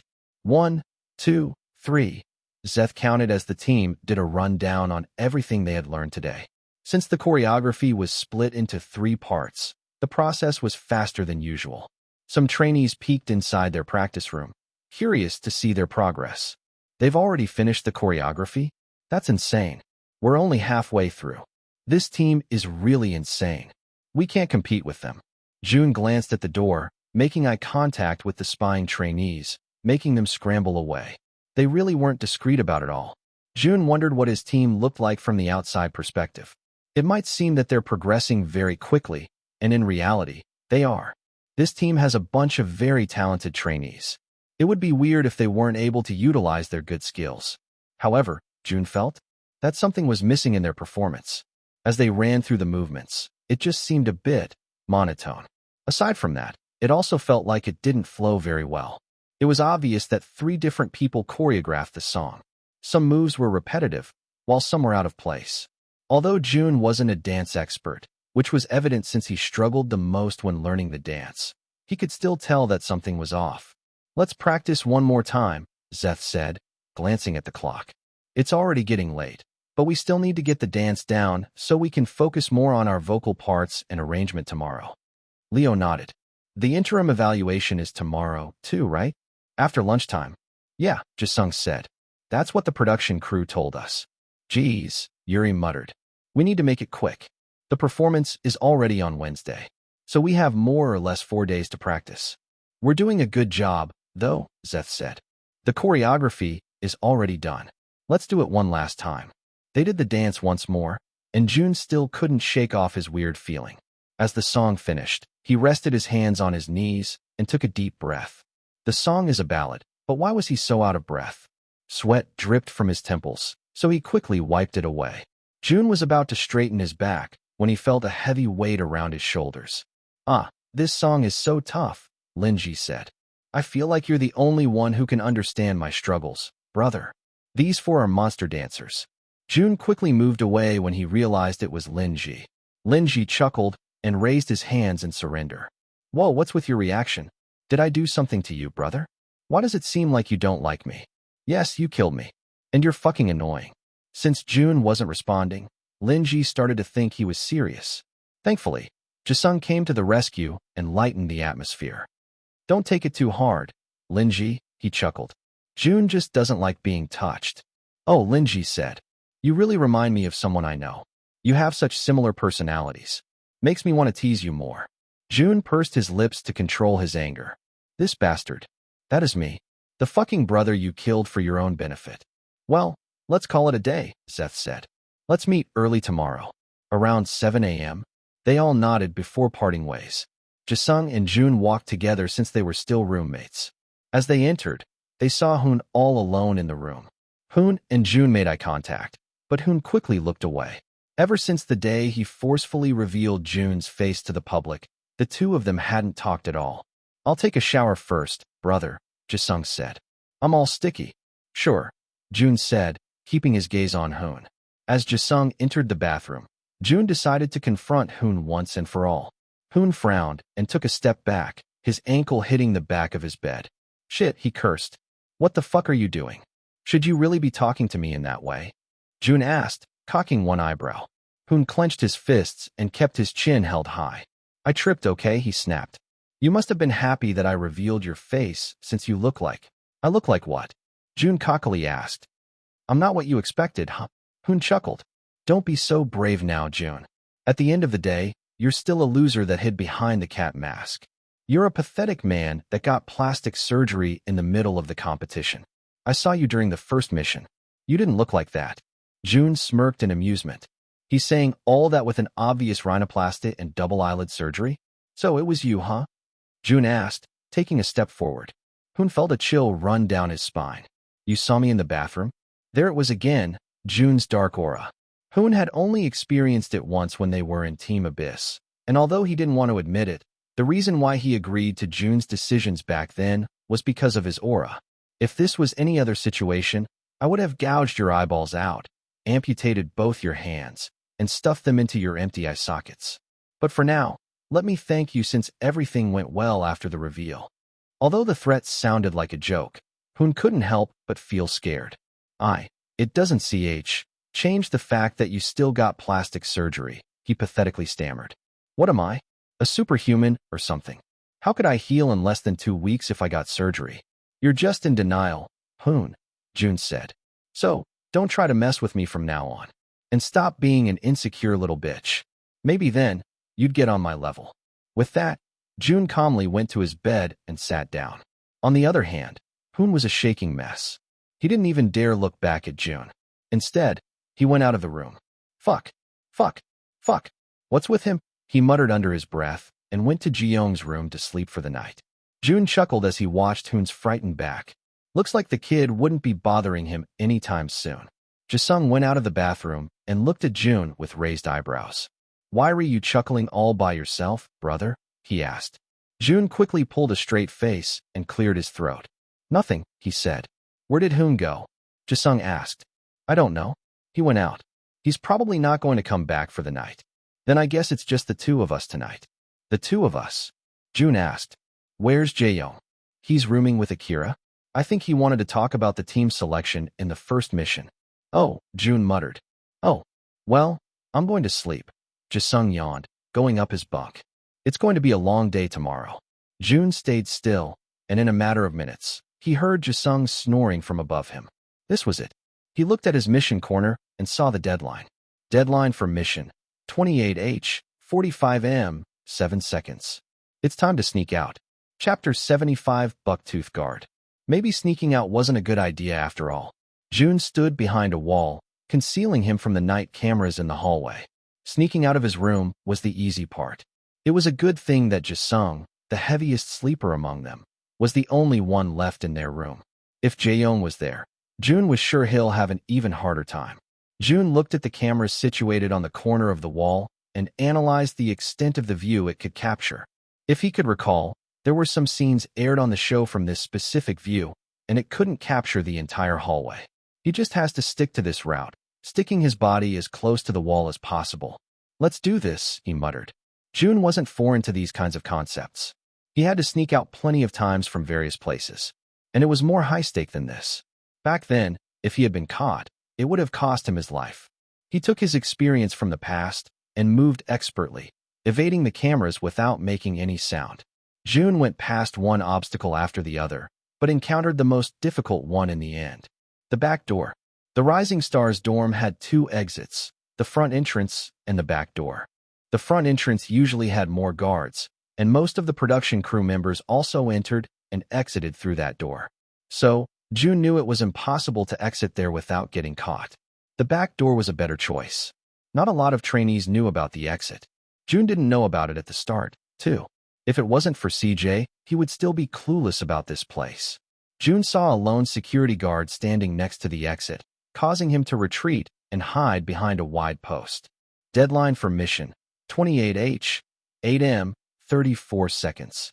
Jun continued looking at the door, hoping the security guard would suddenly feel the urge to go to the restroom. Unluckily for him, the guard settled comfortably on his seat, laughing at something on his phone. Heck, what is that Bucktooth doing here? Jun suddenly heard a familiar voice. He usually flirts with the janitress during these times. Did they break up or something? Another voice asked. Jun frowned and peeked from behind the post. Those voices. He couldn't be mistaken. Jun sighed in disbelief when he saw Jang-moon and CJ on the wall adjacent to the post. Their figures were hidden by a cabinet, occluding the guard's view of their bodies. However, Jun could see and hear them clearly. "I'm hungry. I want a sausage," Jang-moon whined. "And I'm craving a soda. They don't have any junk food in the pantry here." CJ clicked his tongue. "Be patient. Let's just wait until that buck-toothed guard falls asleep." Jang-moon groaned. "And when will that be?" His eyes are practically glowing while watching on his phone. "We'll be the first ones to sleep here if that happens." "Then tomorrow?" CJ asked. "We can sneak out tomorrow and go to the convenience store." "But I'm craving something now," Jang-moon whined. Jun observed the two of them. It seemed like it wasn't their first time doing something like this. Just then, Jun thought of a brilliant idea. He rummaged through his pockets and brought out a couple of coins. Jun smirked and looked back and forth between the guard and his two friends. "Sorry," he thought. "Just think of it as payment for letting me suffer when we were still teammates." The guard turned off his phone for a bit and stood up, stretching his body and letting out a yawn. This was his chance. Jun aimed at Jang-moon and CJ and threw the coins over their way, creating a loud clinking sound paired with Jang-moon's dramatic wail. "Shoo!" CJ shushed, but that, in itself, was already loud. Jun smiled when the guard's attention was successfully taken. He brought out his flashlight and pointed it straight at Jang-moon and CJ. They froze for a moment while the guard shook his head and clicked his tongue. "Rising Stars trainees, huh?" the guard said, his voice resembling someone that had inhaled helium. "Run!" Jang-moon screamed, and the two of them scrambled away from the guard. The guard was surprised, but he soon started running after them. Jun took that as a chance to walk through the back door, internally rejoicing when he felt the cool night breeze against his skin. He kept his mask and hoodie on since he didn't want to risk running into anyone from the production crew. Jun then continued walking until he saw a convenience store on the side of the road. "There'll probably be people who can recognize him here, right?" Jun entered the convenience store and finally took off his hoodie and mask, hoping someone would recognize him right away and ask for his autograph. However, as he opened the door, he didn't find anyone except for a scrawny little teenager playing games on his phone. He didn't even bother to glance at Jun as he came in. "Welcome," the part-timer nonchalantly said, still looking at his phone. His game sound effects were on full volume, so it could be heard in the entire store.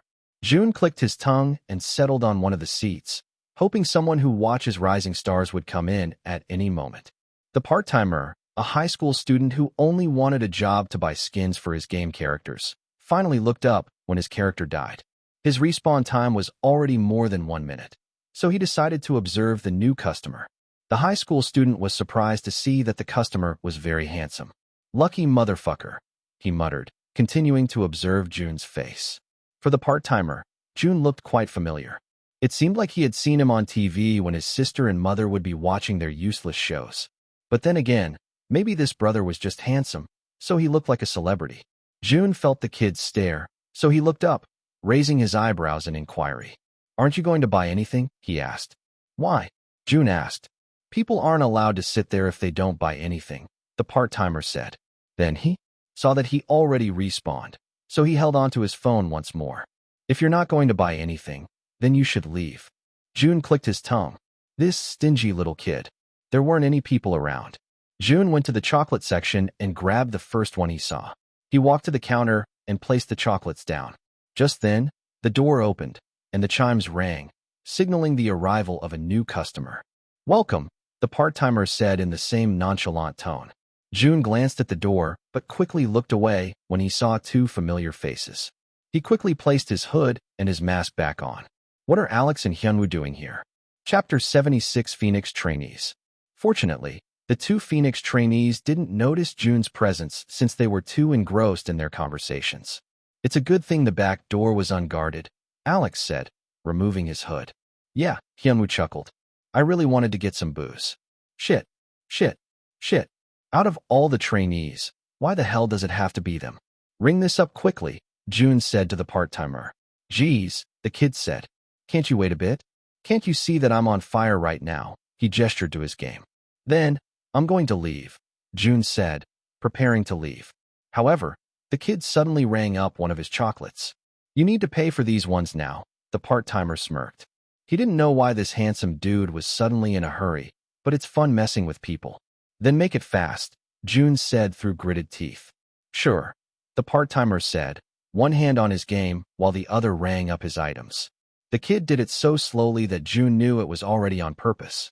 Jun pursed his lips and was about to scold the younger teen when he suddenly felt Alex and Hyunwoo's presence behind him. This is enough, right? Hyunwoo asked. Should we get some snacks too? No need, Alex said. Anderson only told us to get some booze. We need to make it fast since Mad Hatter is waiting for us in the alleyway too. All right, Hyunwoo said. By the way, that trainee, doesn't he seem familiar? Alex hummed. That Jun guy. Jun froze. Shit, they're talking about him. Would you like to pay using cash or card? The part-timer asked. Jun didn't say anything and handed him a $10 bill, looking him in the eyes to urge him make it faster. However, the kid merely smiled and took the $10 bill in his hands, inspecting to see if it was real. Then, he went back to his game to buy some items. Kid, he said in a serious but soft voice. I'm serious. Make it fast, he said, leaning closer so Alex and Hyunwoo wouldn't be able to hear him. The part-timer raised his eyebrows in surprise. Then, he heard the sound of his character dying, making him annoyed. Ah, seriously. You made me die. You're just jack shit in the game. Jun wanted to retort, but decided not to. Just, give me back my change, Jun whispered. The part-timer smirked. This brother is obviously in a hurry. Let's mess with him more. While Jun urged the part-timer to make it faster, he could still hear Alex's and Hyunwoo's conversation behind him. He reminds me of someone, Alex said. But they're different. Too different. You don't think it's him, right? Hyunwoo asked. It's been a year. I'm sure he's not pursuing to become an idol after everything that happened. I don't know, Alex said. But I better not see him again. He's the reason why we got kicked out of Chaos. Now, this is our last chance to debut. Jun frowned. Are they still talking about Choi Joon-ho? These are vodka chocolates, brother. I need an ID to confirm your age. Jun's eyes widened in surprise. He wanted to say something more, but fighting with this kid will just prolong his time in the convenience store. So he brought out Choi Joon-ho's ID from his wallet and showed it to the part-timer, making sure to cover it from Alex's and Hyunwoo's view. All right, the part-timer said, finally feeling satisfied with teasing the handsome brother. Here you go, he cheerfully said, handing Jun the chocolates he bought like he didn't just waste Jun's time and piss him off. Thanks, Jun squeezed out, taking the bag of chocolates and his ID card from the annoying little high schooler. Jun swears kids are getting scarier these days. As Jun abruptly left the convenience store, Hyunwoo and Alex looked at each other with perplexed stares. That guy sounded familiar. Hey kid, Alex said, taking the high schooler by surprise. What? Hyunwoo chuckled. Snarky, aren't you? What if we fucking punch your mouth close, huh? The high schooler, named One, felt a chill run down his spine. These two brothers were also handsome, but One didn't like them at all. And although the handsome brother who just left threatened him too, these two felt like bad news. What do you want? One nervously asked as he rang up their liquor. He didn't even bother getting their IDs since he was too scared. That guy a while ago, Alex said, gripping the counter. What was his name? I don't know, One said, giving them their bag of booze. Hyunwoo chuckled. You saw his ID. I don't remember it, he shakily responded. Alex suddenly brought out a shiny material from his pocket, making the part-timer freeze in fear. I said, what was his name? Jun sighed in relief when he finally made his way to an empty alley. It was dark, and only a flickering street light illuminated the place. However, Jun found solace in the ratchet place. He sat down on the elevated concrete and unwrapped one of his chocolates. He popped it into his mouth. This better be good. I suffered so much because of this. Jun grimaced as soon as the flavors hit his tongue. He quickly spat it out. It tastes like shit. Just then, a gaudy-looking man came and stood at the end of the alley, just under the street light. After him, the two boys that he was trying to escape from showed up once more. Fuck, he cursed. What are they doing here again? They carried bottles of alcohol in their hands and went straight to the strange man underneath the street light. Jun was a bit far away from them, but Jun could still see their faces from where he was sitting. This wouldn't do. He needed to get out of there fast.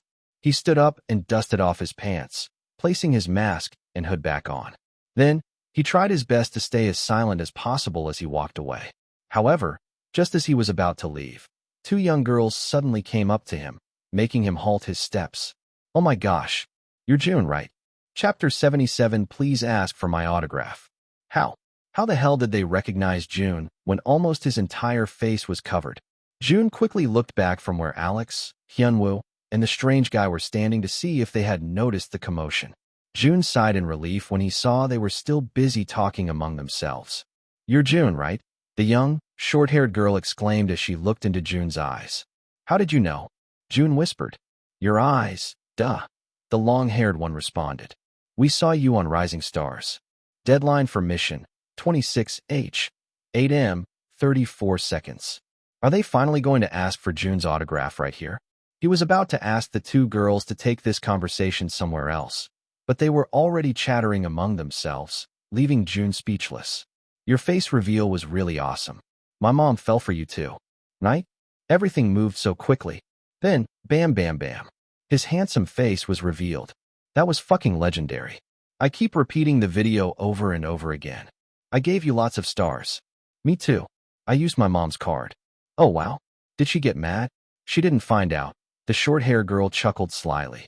Jun pursed his lips. He didn't want to interrupt the two since he didn't want to be rude to people who supported him on Rising Stars. Do you need anything?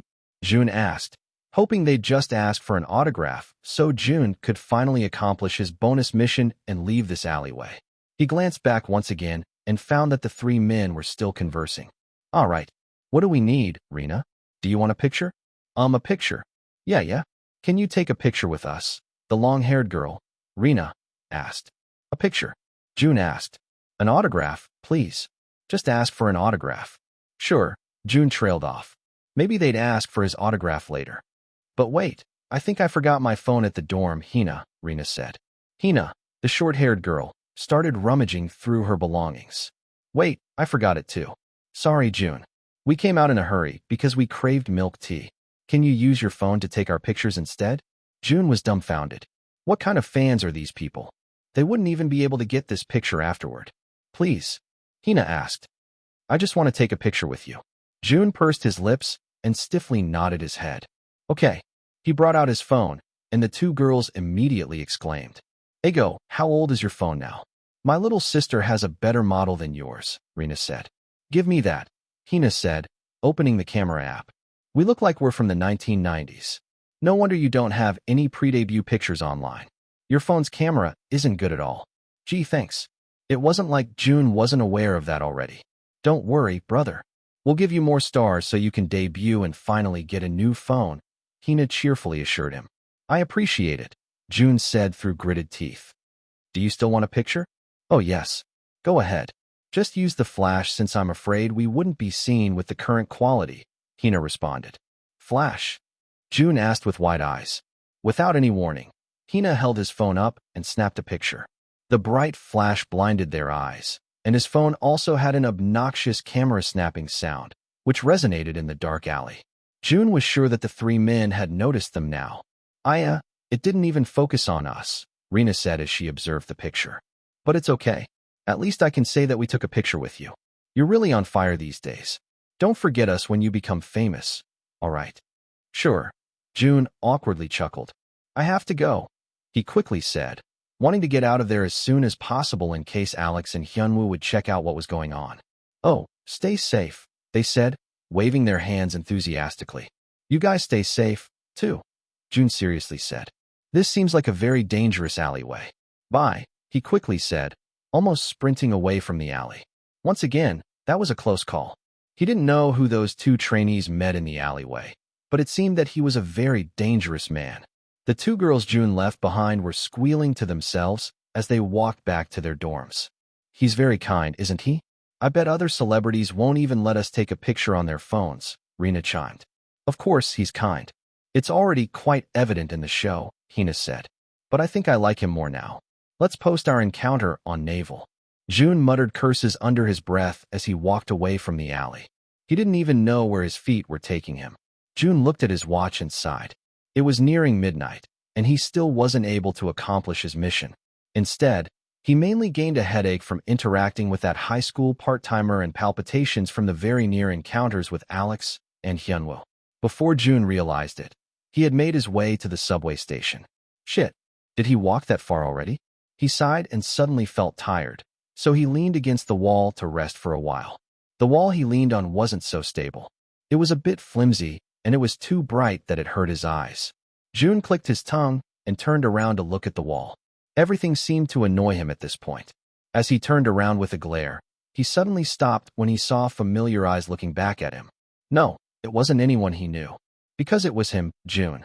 In particular, it was the moment when Jun revealed his face during the eliminations. His skin was glowing, and his cheeks and lips were unusually pink. It seemed that they had edited him into a Sanrio character. However, above all the exaggerated editing, Jun found it fascinating.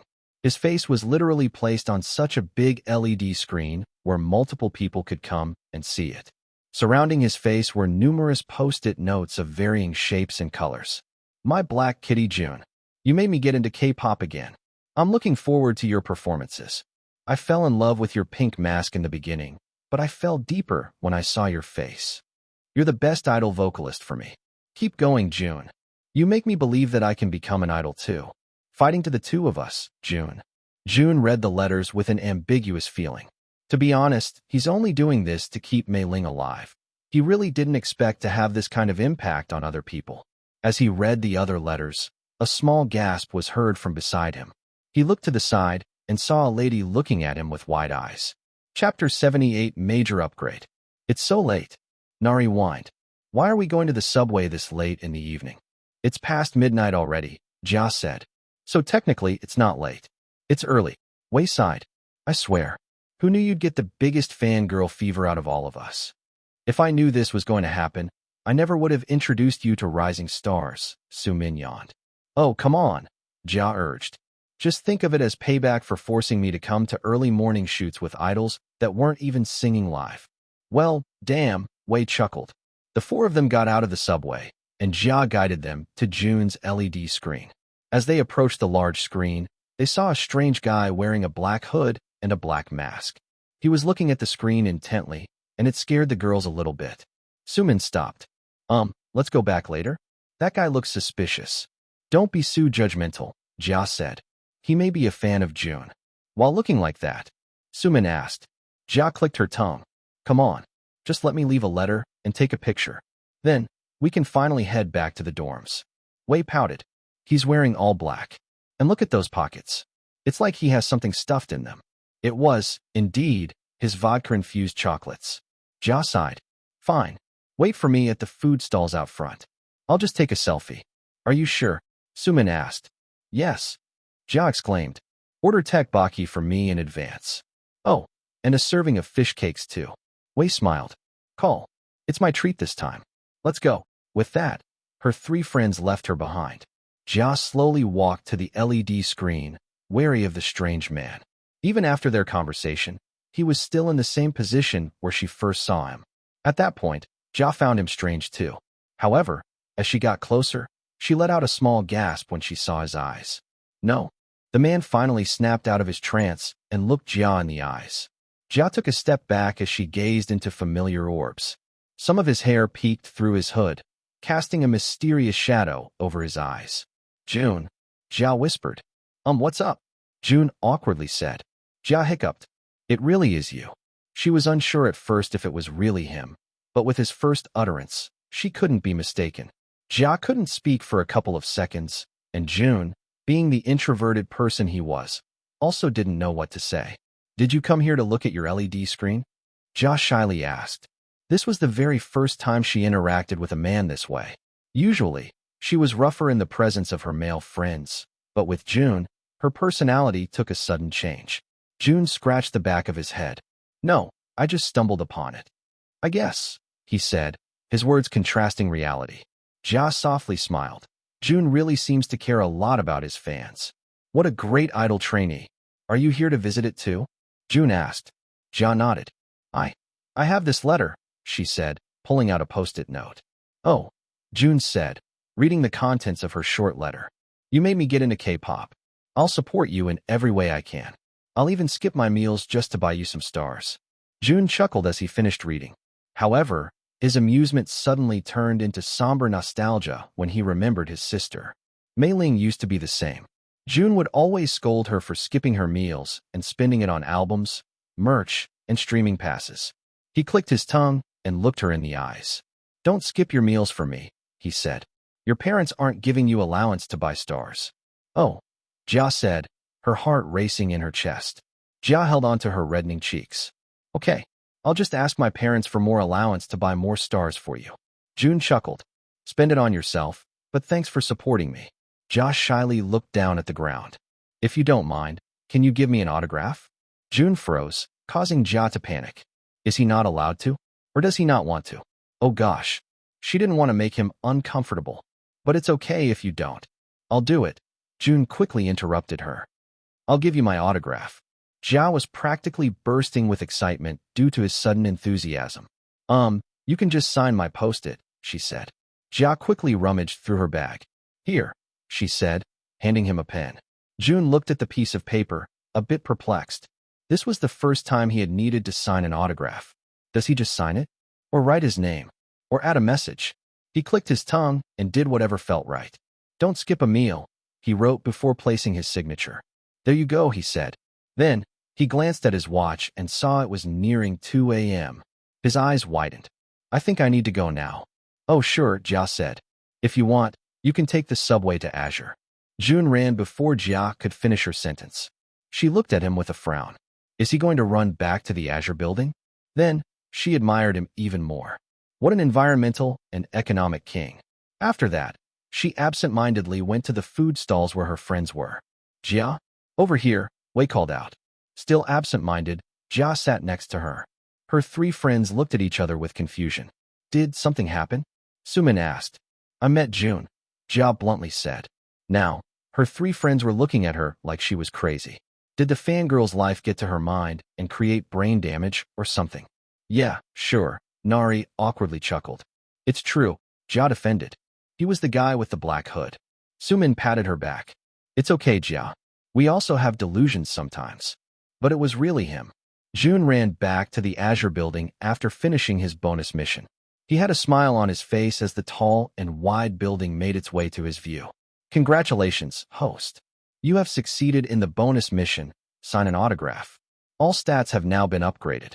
Your current stats are vocals, A, dance, B, visual, B, rap, E+, charm, D, leadership, C+. Mission reset will occur within 24 hours. The morning after, Jia went to Naval to create a thread using her Stan account. How I met Rising Stars June and got his autograph. He even wrote me a message, she wrote, attaching a picture of the post-it note he had signed. The Naval thread blew up right away, and Jia was expecting envious comments that would boost her ego. However, as soon as she opened the comments section, her face fell. "Yeah, sure. And my father's Michael Jackson. It's time to get checked into a mental asylum. Did you have your little brother write that for you?" The handwriting is that of a middle schooler. Just then, a new comment popped up. "Hina and Rina. Oh my gosh. I met him too. We even took a picture on his phone." Jia chuckled in disbelief as she read that comment. "My kitty June, stop lying. Why would he take a picture with you on his phone?" "Hina and Rina. It's real. His phone was as shitty as a potato, but he was really nice."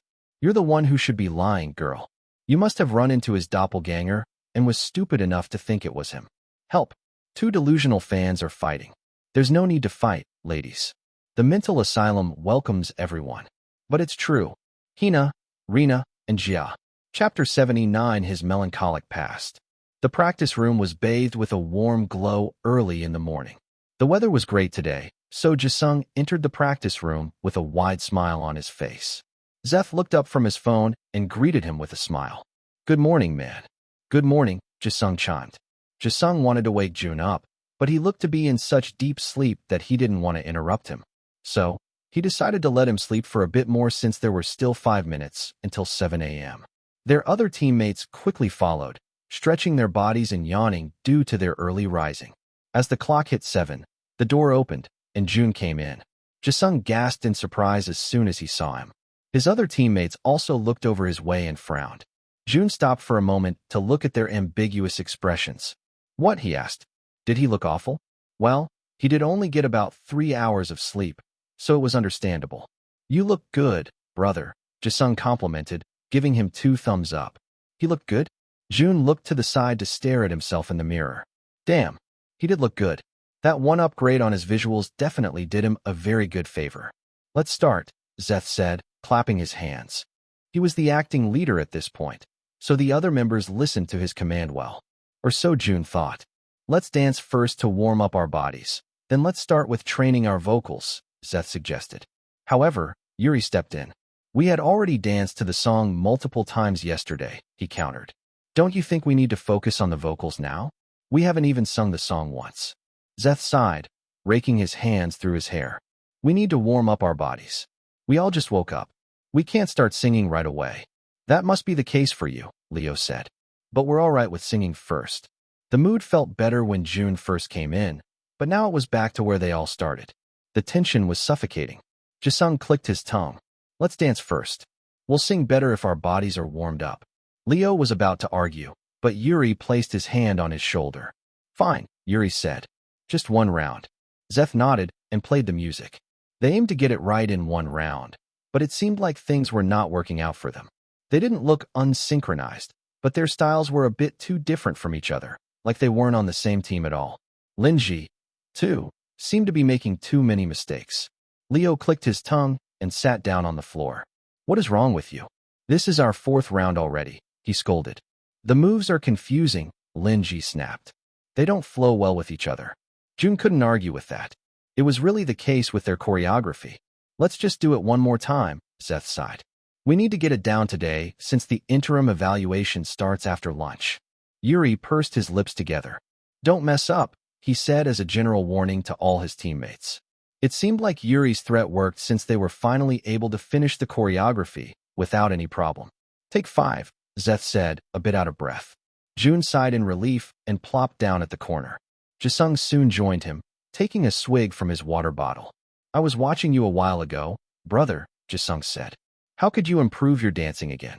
You weren't like this on the first mission. Jun sighed. Of course, he's already at AB-.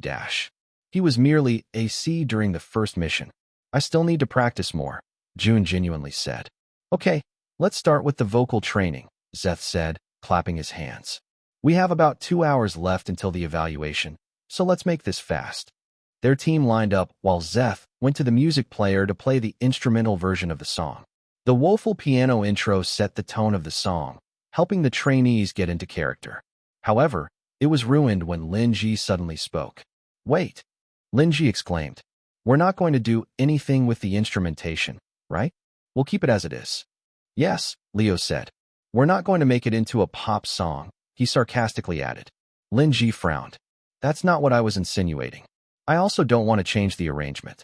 Hey, brother, tell me, do you have a problem with me? Jisung's eyes widened in surprise. Leo and Linji looked at each other with subtle hatred, and Jun was reminded of the person Linji used to be. He had to commend Leo, though. He's not backing down despite being in the presence of a killer. Let's start, Jun said, his voice cutting the tension like a knife. Frankly, he was a bit annoyed by their constant, passive bickering. His sleep-deprived self wanted to get this over with. His teammates lined up, and Zeth went back to the music player to restart the song. The mellow intro of the song sent Jun back into the past. Shit, this was what he wanted to avoid. For some reason, this song always evoked intense feelings inside him. It must be because of the meaning it had in his life when he first sang it.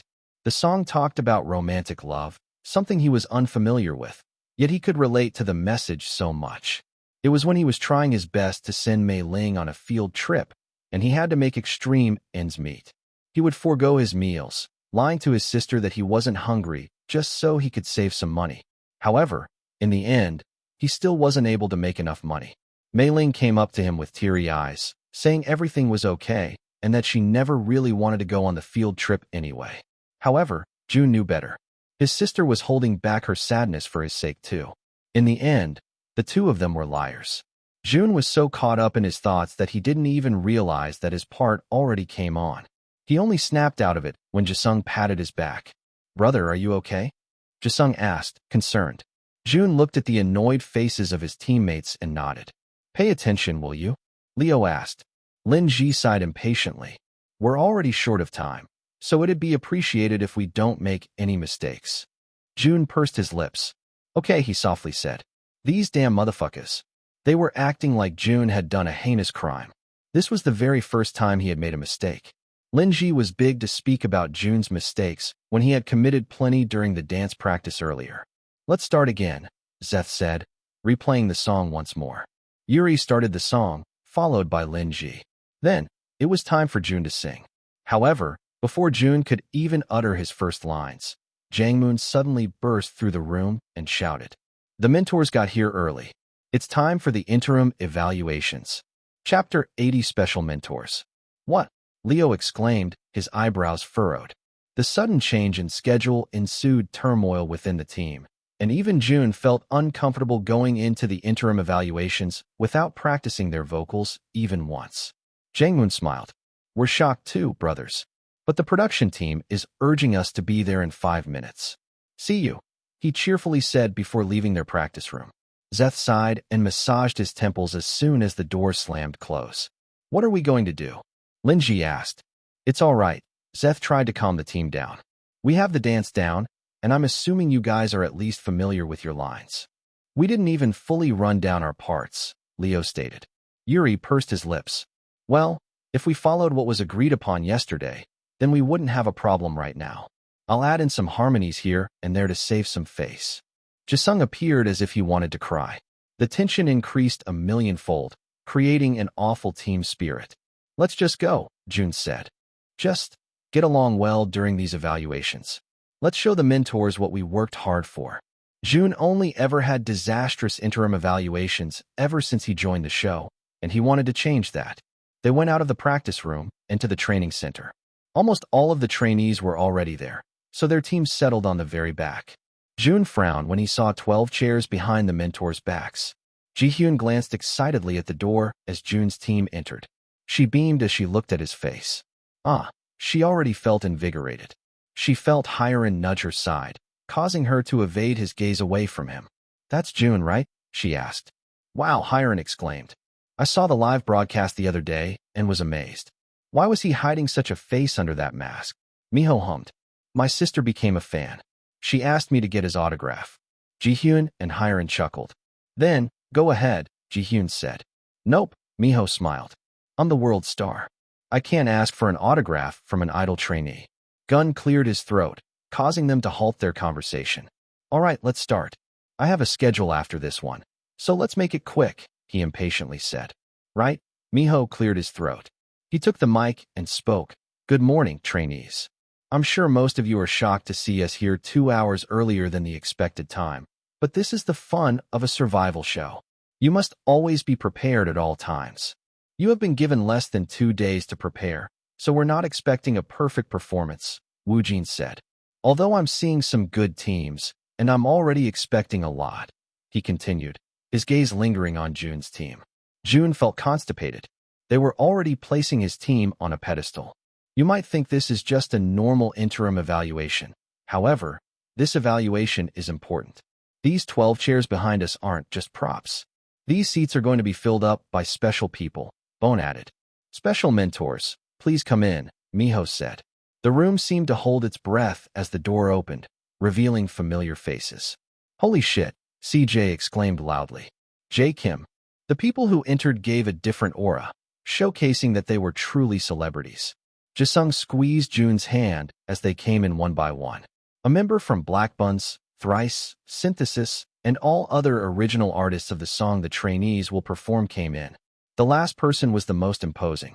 With a cane in his hand, dark sunglasses, and a straw fedora, the room bowed as the presence of a well-known senior, Hwan, entered the room.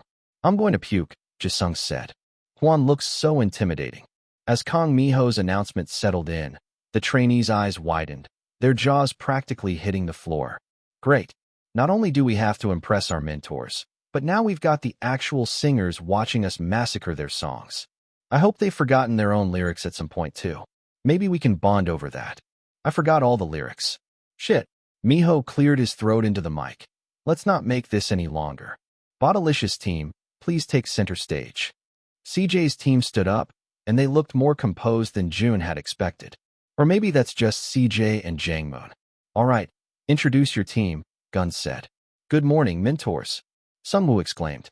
We are Team Yummy Bodies. The mentors and trainees stifled a laugh after hearing their team name. Jun shook his head. It felt like he already knew who came up with such a straightforward name. Team Yummy Bodies, huh? Jae Kim said. Well, since it seems like you have embodied my song with your team name, I'm looking forward to your performance. I wouldn't, Gun whispered.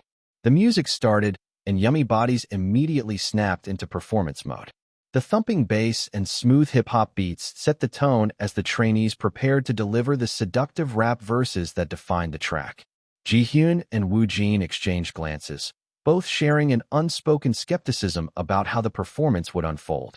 Some of the trainees within the team had the reputation of being comedic reliefs rather than being talented, so they already buried their expectations underground. The opening move was slow and sensuous, surprising the mentors.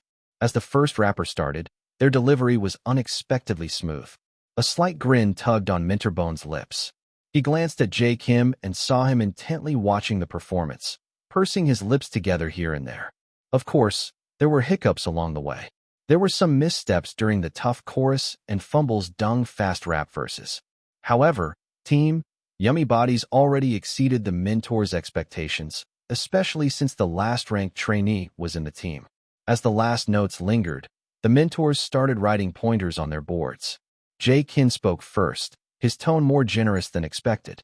Honestly, I was expecting a disastrous performance after seeing your ranks, but you guys did unexpectedly okay. I think your teamwork is the most commendable.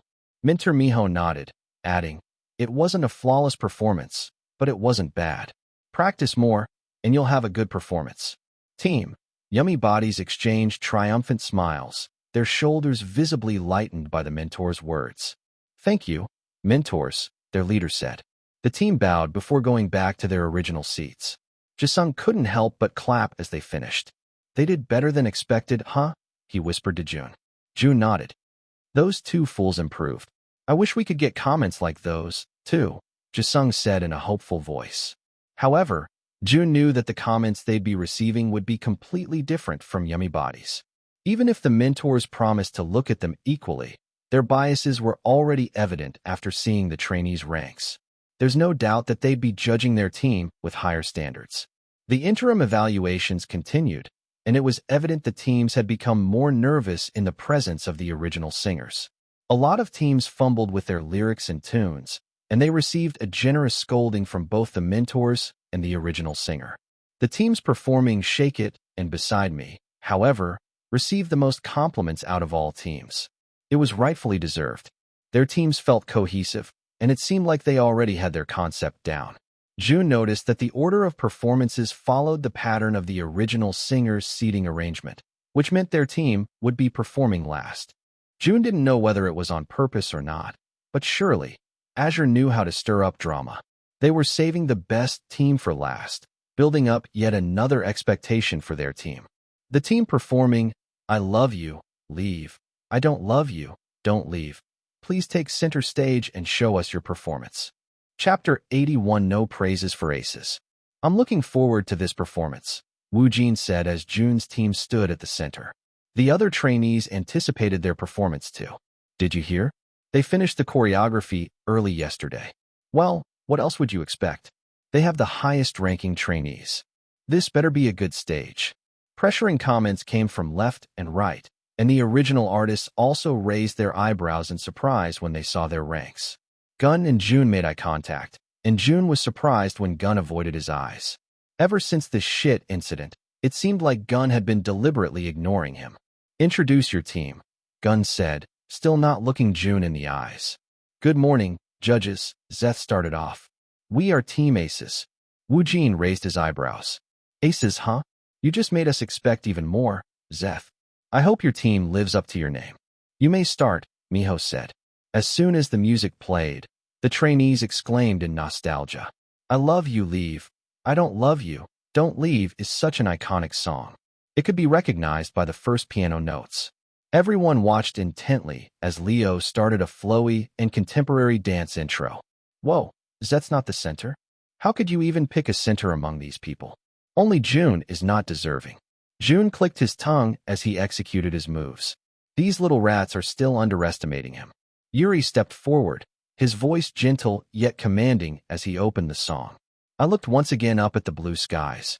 A memory, long lost, held within my eyes. His vocals filled the room, capturing the audience's attention instantly. It was a well-known fact that Yuri was a good singer, one of the best among the trainees. He had the same grade as Rin and Jun under A-, but Jun was able to upgrade his vocals due to the bonus round, so he now ranks the highest in terms of vocals among the trainees. Lin-ji followed, his husky voice contrasting with Yuri's. I held you back, kept feelings at bay. Now we're adrift, worlds away. Then, he chimes in during the chorus, his voice blending with Yuri's. Surprisingly, their voices matched each other pretty well. However, there was a slight dissonance when they sang the high notes. Ji-hyun pursed her lips together as she listened to their voices. There's something iffy about their performance. With a bit of a fumble, Zeth and Jisung emerged as centers during the chorus, their unsynchronized dancing somewhat uncomfortable to watch. Their styles were too different, and it was highlighted during their pair dance. Jun sang the first part of the second verse, already feeling tired after the countless jumping and ballet-inspired movements during the chorus. There was no doubt that the choreography was tiring, and by the second verse, their vocals started getting shakier. At first glance, it seemed like a flawless performance. However, as the bridge approached, and as Lin-ji sang the high notes, a subtle unease settled over the room. While their performance was technically impressive, there was a lack of genuine connection to the emotions behind the ballad. Despite their powerful movements, the mentors' expressions remained somewhat unimpressed. As Lin-ji sang the last notes, Leo took the center and did a back tumble, making the trainees exclaim in shock. After their performance, the trainees applauded. Although, it quickly faded when they noticed the somber expressions on the mentors' faces. I thought it was good, but why do the mentors look so disappointed? Yeah, it was good, but it isn't anything special. It's like they just wanted to show off their skills. Now that you've mentioned it. Yeah, it was disappointing. Team Aces, once the object of high expectations, now found themselves at the center of doubt and uncertainty. Gun was the first one to speak. He sighed into the microphone, making the atmosphere even heavier. While practicing, Jun couldn't pinpoint what their team lacked. They were definitely good, but something was missing. And now, Jun finally knew what the problem truly was. They weren't a team. They were mere individuals who performed their respective parts without regarding its emotional aspect. Let me critique the dance, Gun said. The choreography isn't bad. There are some good elements, but how do I say this? It's somewhat repetitive.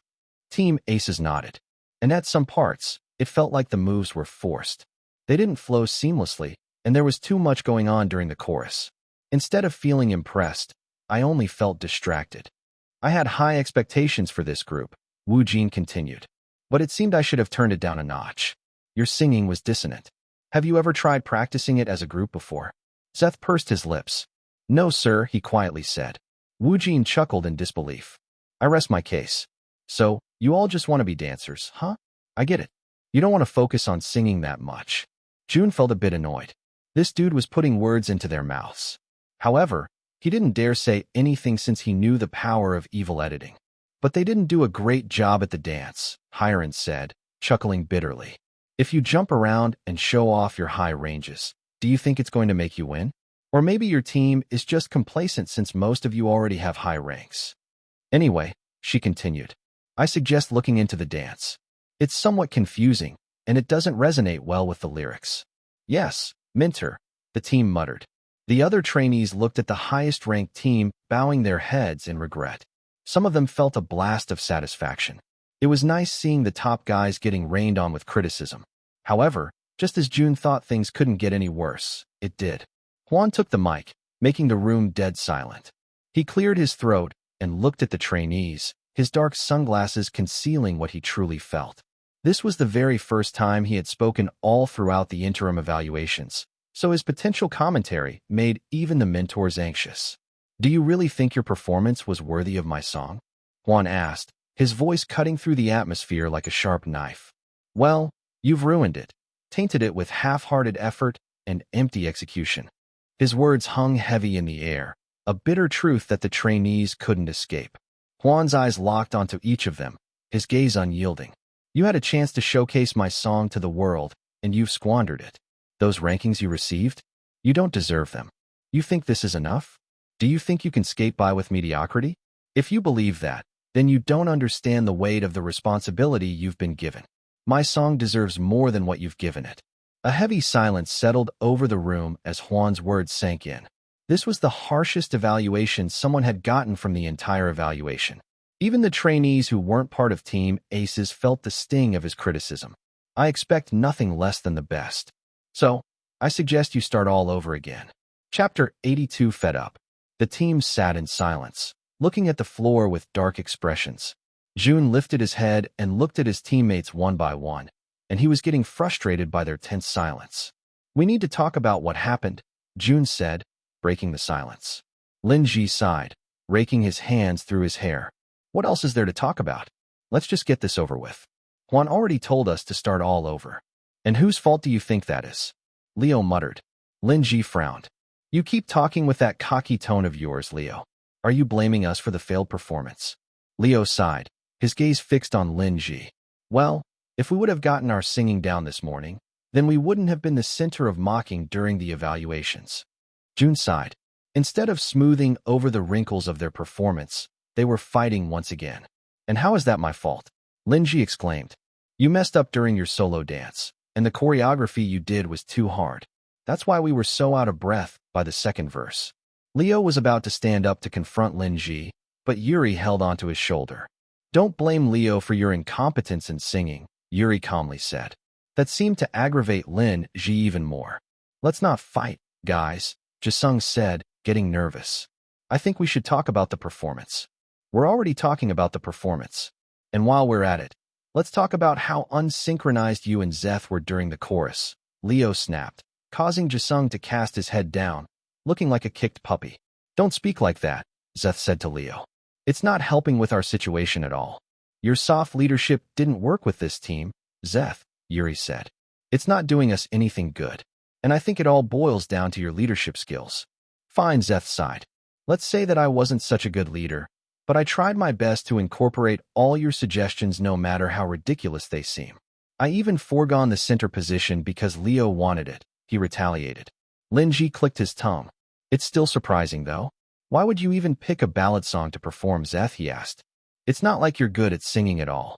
Jun raised his eyebrows in surprise. Zeth, too, seemed to be taken aback by Lin Ji's statement. It was a big blow to his ego as the first-ranked trainee.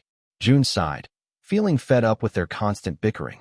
Zeth was about to retaliate when Jun finally spoke. If y'all don't stop, I'm going to bang your heads together until you all become incapable of thinking. Ah shit. He couldn't help himself. His teammates all looked at him with surprise. Jun sighed and decided to finish what he started. Y'all are blind and deaf if you think only one person has something to do with the outcome of the interim evaluations, Jun started. This is a collective fault. I have been observing from the very start, and I have a lot to say.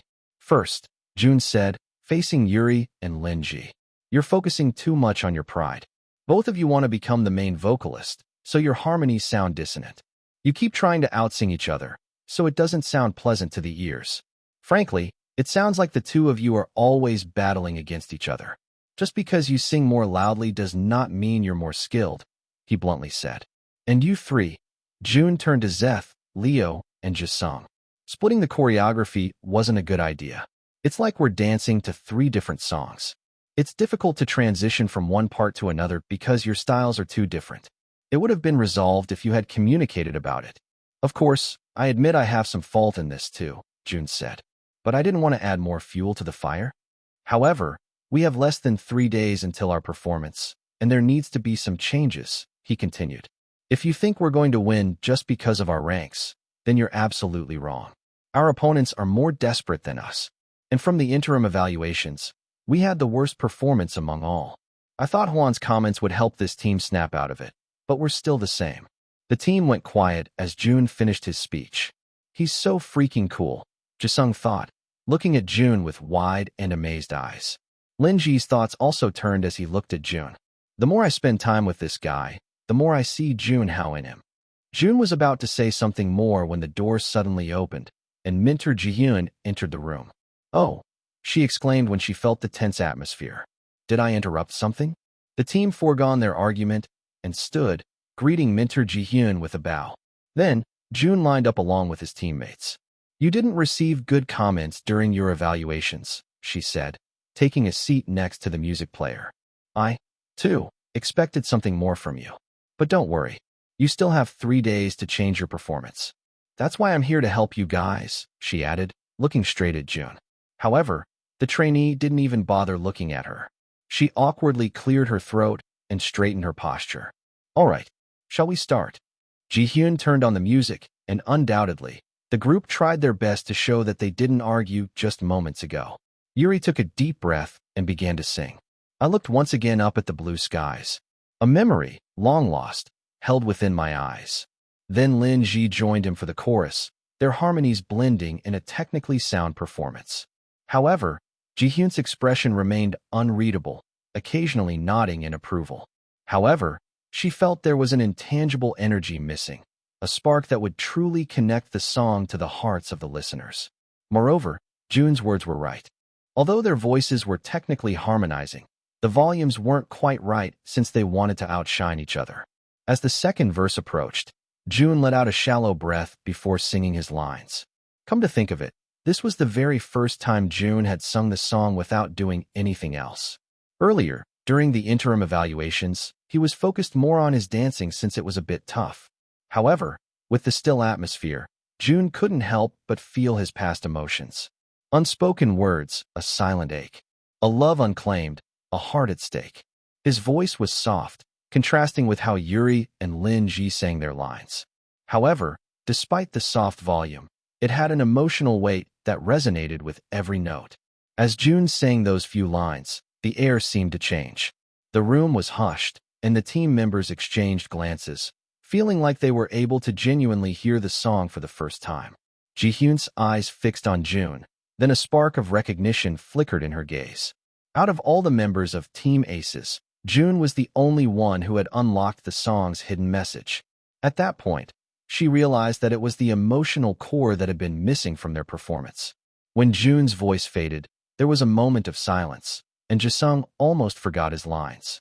However, the performance continued, but Ji-hyun's mind still lingered on Jun's lines. It was far too little for someone as talented as him. As the song finished, Ji-hyun turned to Jun and said, "Jun, could you sing the bridge part just by yourself?" Chapter 83 Switching Parts. Jun raised his eyebrows in surprise while Lin Ji frowned. "You mean my part?" he asked in an incredulous tone. It didn't take a genius to see that Lin Ji didn't want another person to sing his part. However, Minter Ji-hyun remained insistent. "Yes," she said. "I don't have to repeat myself." She manipulated the music player to start just before the bridge. "Jun, sing the bridge," she said, her gaze locked onto his. Although Jun was still confused, he took a deep breath and began singing the bridge.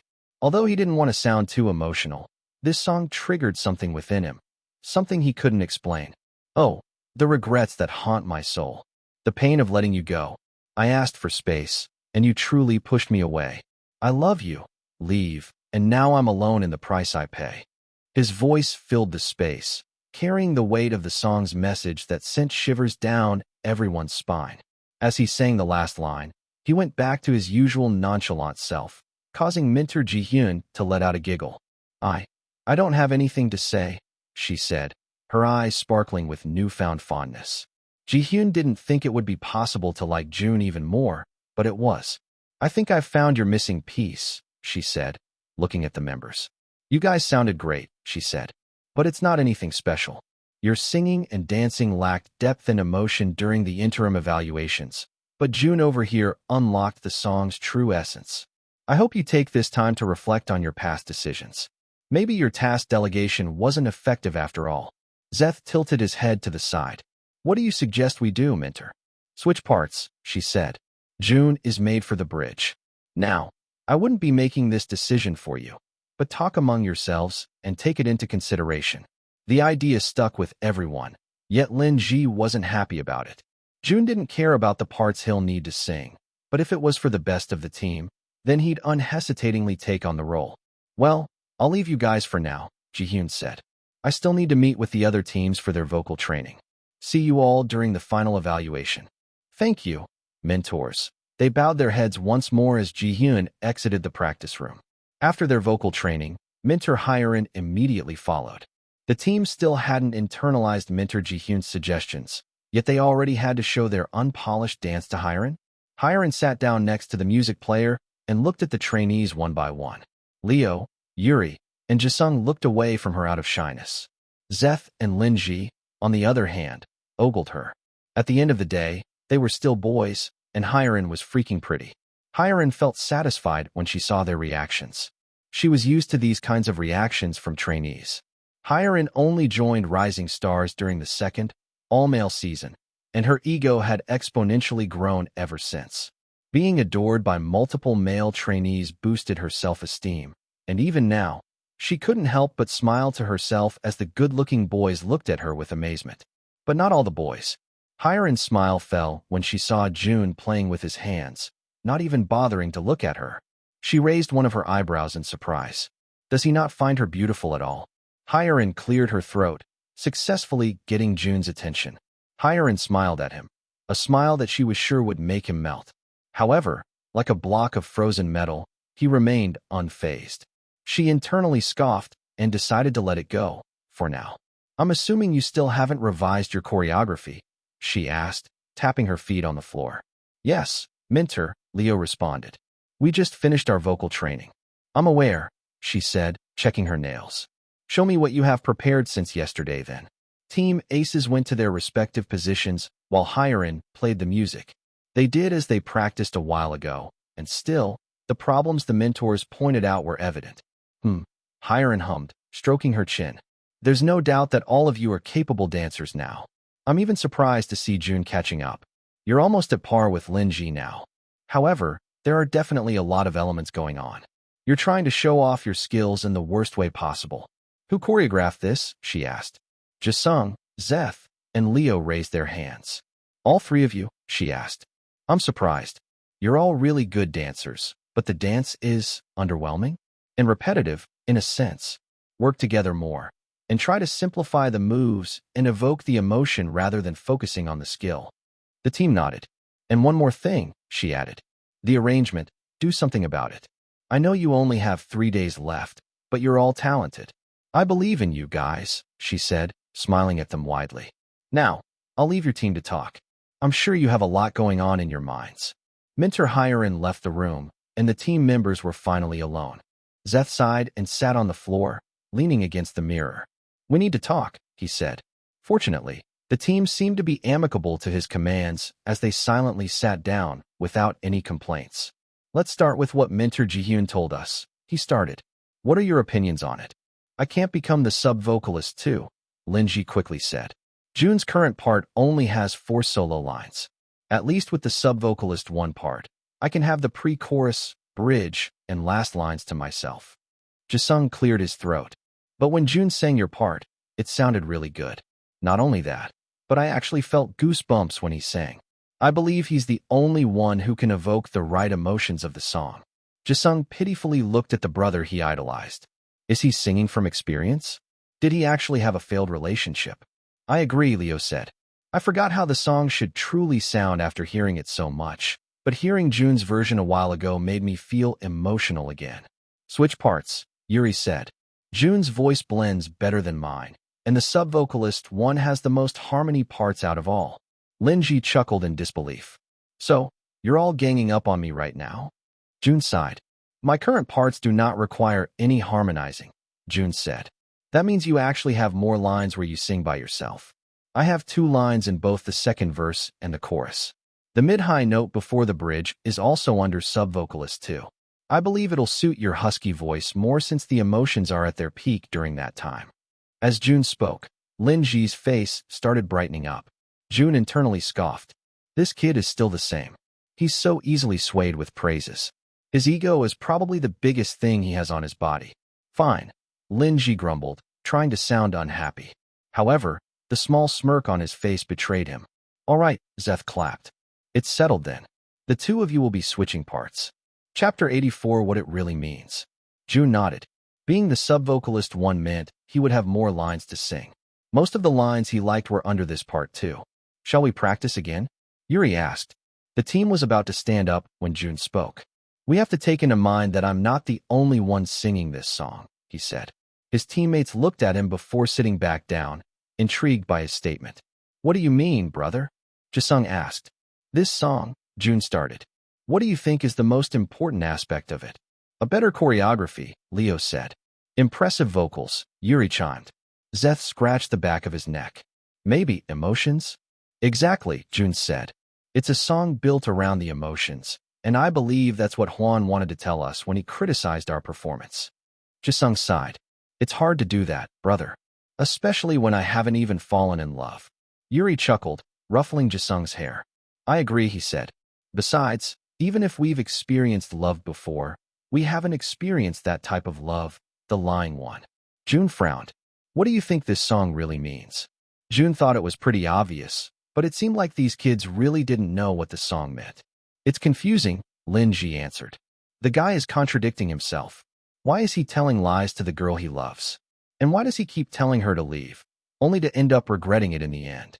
I think the song means that the guy didn't love the girl deep enough." "Yeah," Yuri said. "But honestly, who's ever had that kind of love? It's like something out of a movie," he chuckled. "What about you?" Jun asked Zeth. Zeth shrugged, looking a bit down. "I don't know. Whatever you guys said, I guess. Oh, and maybe it's teaching people to be more truthful in their relationships." The group nodded in agreement, and a hint of frustration settled within Jun. It was clear they felt disconnected from the song's emotional depth, which reflected on their performance a while ago. As they discussed the song's emotions, a shadow flickered across Jun's eyes, a distant memory resurfacing. He hesitated for a moment, but eventually concluded that it would be for the betterment of the team if he shared what he thought. "Then, let me tell you what I think it really means," Jun said. His teammates turned to him, paying attention. "I'm sure we've all had moments where we had to put on a facade, a brave face, where we tell ourselves that everything's fine even when things are falling apart." Silence settled over the group, the weight of Jun's words hanging in the air. "The song we're singing, 'I love you, leave. I don't love you, don't leave,' is not just about romantic love." Jun remembered Mei Ling's innocent face. Oh, how he missed that little rascal. If he had known that they weren't going to be seeing each other for a long time, then Jun should have bought her that concert ticket. Now, all he could do was regret. Jun sighed before continuing. "It's about the kind of love where you hold on to hope, where you pretend you're okay because that's the only way to keep moving forward." He glanced around and saw a mixture of emotions on their faces, so he decided to bring up something that they could all relate in. "It's like the life of a trainee, where everything is uncertain. We don't know when we'll debut." He chuckled bitterly. "We don't know if we'd even debut after all. But we tell ourselves we're okay because this is our dream, and we've already sacrificed a lot for this dream." He glanced at Lin Ji, whose face suddenly twisted into regret. "Not only that," Jun continued, "but our loved ones have also invested a lot in this dream, and as much as we try to deny it, I'm sure they're expecting something. Anything that would signify that we've fulfilled it. So, when they call, we tell them that we're okay, even when we're struggling inside. I'm okay, but I'm not. I love you, leave." Jun's words hung in the air, leaving his teammates in silence. He finally snapped out of his emotional state to observe their faces. Sniff. He was surprised when Jisung suddenly started tearing up, looking at him with wide eyes. That was beautiful, brother. Now I think I know what you mean." Yuri, too, had teary eyes. However, he quickly blinked his eyes to get rid of them. "Yeah," he softly said. "I get it now." Leo swallowed the lump in his throat before nodding. "I was mistaken, I guess," Linji quickly said. Zeth still seemed to be deep in thought, so he let him be for a while. Then, Jun stood up and clapped his hands. "Now that we've got the emotions down, let's start with practice." As they practiced the song with their newfound perspectives, each note seemed to carry a deeper meaning. Jun nodded in approval as they finished. Their performance was already 100 times better than what they had performed earlier. It somehow created a domino effect as the three choreographers huddled together, discussing the routine and how to make it more cohesive. They had made the dance routine simpler, but it was somehow more impressive. Their movements seemed to flow seamlessly, with each member expressing the song's emotions through their gestures. It was as if everything had finally fallen into place, and the energy in the room was much brighter. "I think that's it for today," Zeth said. Good job to us, guys. We worked really hard today. Have a good rest. We'll meet here tomorrow. Same time. Ugh, finally, Lin Ji groaned, stretching his body. I'm starving. With that, the team members left one by one. However, Jun couldn't shake off the feeling that not everything was okay. He turned back around to look at Zeth, who was still sitting down on the floor, appearing to be deep in thought. Jun cleared his throat. Are you okay? He casually asked. Zeth turned to him, surprised. Then he nodded. Yeah, everything's fine. Chapter 85. One chip is all it takes. Jun went back to his room to freshen up. His stomach grumbled as he lathered his body with soap. Jun was so damn hungry since they practiced until 11 p.m. without having any dinner. Jae-young and Hoon were already knocked out on their beds, while Jisung went to the cafeteria to eat before showering. Jun felt too sticky, so he decided to take a shower first before eating. He was in the middle of his shower when a pop-up showed up. New missions are in. After the bonus mission, you have now unlocked the feature, 2 missions. Instead of 3 given missions, only 2 at a time will be generated. Missions will regenerate once those 2 missions are accomplished. This allows better regeneration time. Damn, Jun muttered, looking at Fu's new user interface. You're looking better. Since the host has upgraded his skills, Fu is also being upgraded. Anyway, here are your 2 missions. 1. Create an SNS account. 2. Evoke an emotional response. Make someone cry from the trainees. Good luck. Jun stopped mid-lather to look at his new missions. He frowned. What the hell was this second one all about? Make someone cry from the trainees? Won't that put him into trouble? Ow, he suddenly exclaimed when some of the soap bubbles got into his eyes. He quickly turned on the shower and rinsed his eye out. He sighed and got out of the shower, looking at himself in the mirror. He cursed silently when he saw his eyes had turned red because of the soap. Great. It's because Fu always has great timing. Why the hell would he give him his new missions in the shower? And 2 ridiculous missions, at that. As a 28-year-old man in his past life, he didn't know much about SNS accounts. He didn't even know how to take a good picture of himself, so he was sure he wouldn't be able to do that all alone. The second mission is just plain ridiculous. Jun got out of the shower with wet hair, red eyes, and a scowl on his face. Meanwhile, Jisung entered the room with a smile plastered on his face, satisfied by the meal he had just eaten. Oh, brother, he whispered. The meals are probably gone by now. I don't think there's food left for you to eat. What? Jun exclaimed, causing Jae-young to groan. Jisung scratched the back of his head. I know, he said. Apparently, the other trainees were crazy hungry after their practices and went crazy on the dinner selection. What did you eat then? Jun asked. The remaining buffet, Jisung sheepishly chuckled. But there might be some snacks left. You can check it out if you want. Fine, Jun grumbled. He needed to get something in his digestive system. Otherwise, he wouldn't be able to sleep with his stomach grumbling. He went to the cafeteria and saw that almost all the lights were closed. The cafeteria ladies were already out of sight, and the only light source shone upon the snack section. Azure calls it a snack section, but it's truly just a bunch of fruit and some tasteless crackers. They wanted the trainees to stay fit throughout their stay at the dorms, so they didn't serve them any junk food. Sometimes, there would be a sweet granola bar among the snacks, so Jun wanted to eat that, at least. However, as he got closer to the basket of snacks, he could only feel disappointed. The snacks left were hardtacks and a fire chip? What the hell is a fire chip? He looked around the cafeteria and saw that there wasn't any food left, so he let out a sigh and picked those 2 snacks. Jun opened the packet of hardtacks and popped one inside his mouth. He immediately grimaced as the cracker sucked all the moisture in his mouth. They were shitty, so Jun decided to eat the fire chip instead. He observed the big piece of chip inside the clear box and frowned. Who the hell sells individual chips? Has the world changed so much when he died that manufacturers already make something like this? However, Jun's curiosity got the best of him as he popped the whole chip in his mouth. At first, it was fine, like a normal barbecue-flavored corn chip. It was a little bit spicy, but not anything Jun couldn't handle with his Chinese tongue. However, as time progressed, he suddenly felt an aching burn on his tongue.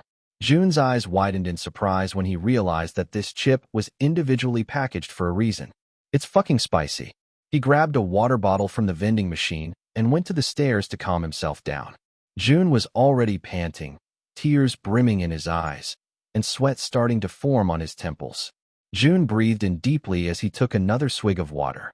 However, it felt like fire going down his throat. He coughed, sniffed, and panted out loud, and he was sure he looked like a crazy dog at that point. As he continued to struggle, someone suddenly came into his view, causing him to freeze. Jun, Zeth said, looking at Jun's teary eyes and red face. Are you okay? I'm fine, Jun tried to say without struggling, but it was practically impossible with his burning tongue. He was surprised when Zeth chuckled sadly and sat next to him. Now, why wasn't he going away? I see. We must be on the same boat, huh? Jun wiped the tears from his eyes, causing Zeth to pat his back. It's all right, brother. We all have our days sometimes. Jun scratched the back of his head. I'm not crying, he explained, sniffing as some mucus ran down his nose. Sure, Zeth smiled, obviously not believing him. You don't have to explain yourself. I know that feeling too. I feel it all too well, honestly. Jun raised his eyebrows. Are you all right? He asked, finally calming down from the aftermath of the chip. That damn chip made him lose 20 years of his life. Zeth smiled and fiddled with his fingers. You know, no one has ever asked me that question before. Jun froze. Oh geez, is this going to be another therapy session? Jun just wanted to eat some damn dinner. Everybody just seems to assume that I'm all right, you know? Zeth said. Just because I'm the first-ranked trainee, just because I'm talented, just because I have supportive parents. All right. Now, he was just bragging. I never thought I'd be saying these thoughts to anybody else, but seeing you intensely cry made me feel more at ease, he softly said. It was the damn chip. I wasn't. Sniff. Jun's statement was cut off. I feel like I could share this with you, brother, Zeth said, looking at Jun with tears streaming down his eyes. Chapter 86, Comforting the First. Zeth's crying. He's really crying. And all Jun could think of was his mission. I succeeded, right? I made him cry, he said in his mind. Trainee Zeth did not cry because of you, host. He merely cried because of his struggles. Jun let out a sigh, causing Zeth to turn to him. You understand me, right? He asked, still with teary eyes. Jun wasn't even paying attention. Thinking this could be a way to finish another mission, Jun decided to sit down and listen to Zeth's rants. He sighed before reluctantly squeezing his shoulder. Jun didn't know much about comforting another person. When Mei Ling's favorite groups would disband, he'd usually just give her some of her favorite snacks. Jun rummaged through his pocket and found the open hardtacks in them. With an awkward cough, he placed it in Zeth's hands, causing the talented boy to look up at him with wide eyes. How did you know that this is my favorite snack? He asked, popping a piece into his mouth. You seem like the guy to like hardtacks, Jun reasoned out. Zeth chuckled and continued eating the snack. You're really a good person, brother. I thought your friends were joking because you always looked serious, but now I think I understand them. Jun felt awkward. He wasn't used to his attitude being complimented. So, what's on your mind? Jun asked. Zeth placed the hardtacks down and took a deep breath as he began to open up. Have you ever experienced being at the top? Zeth asked. No, Jun bluntly said. There was no doubt that he's had a shitty life. He had never experienced getting first place, so he couldn't relate to what Zeth was saying. Do you want to? Zeth suddenly asked. Jun hummed. No, he honestly said.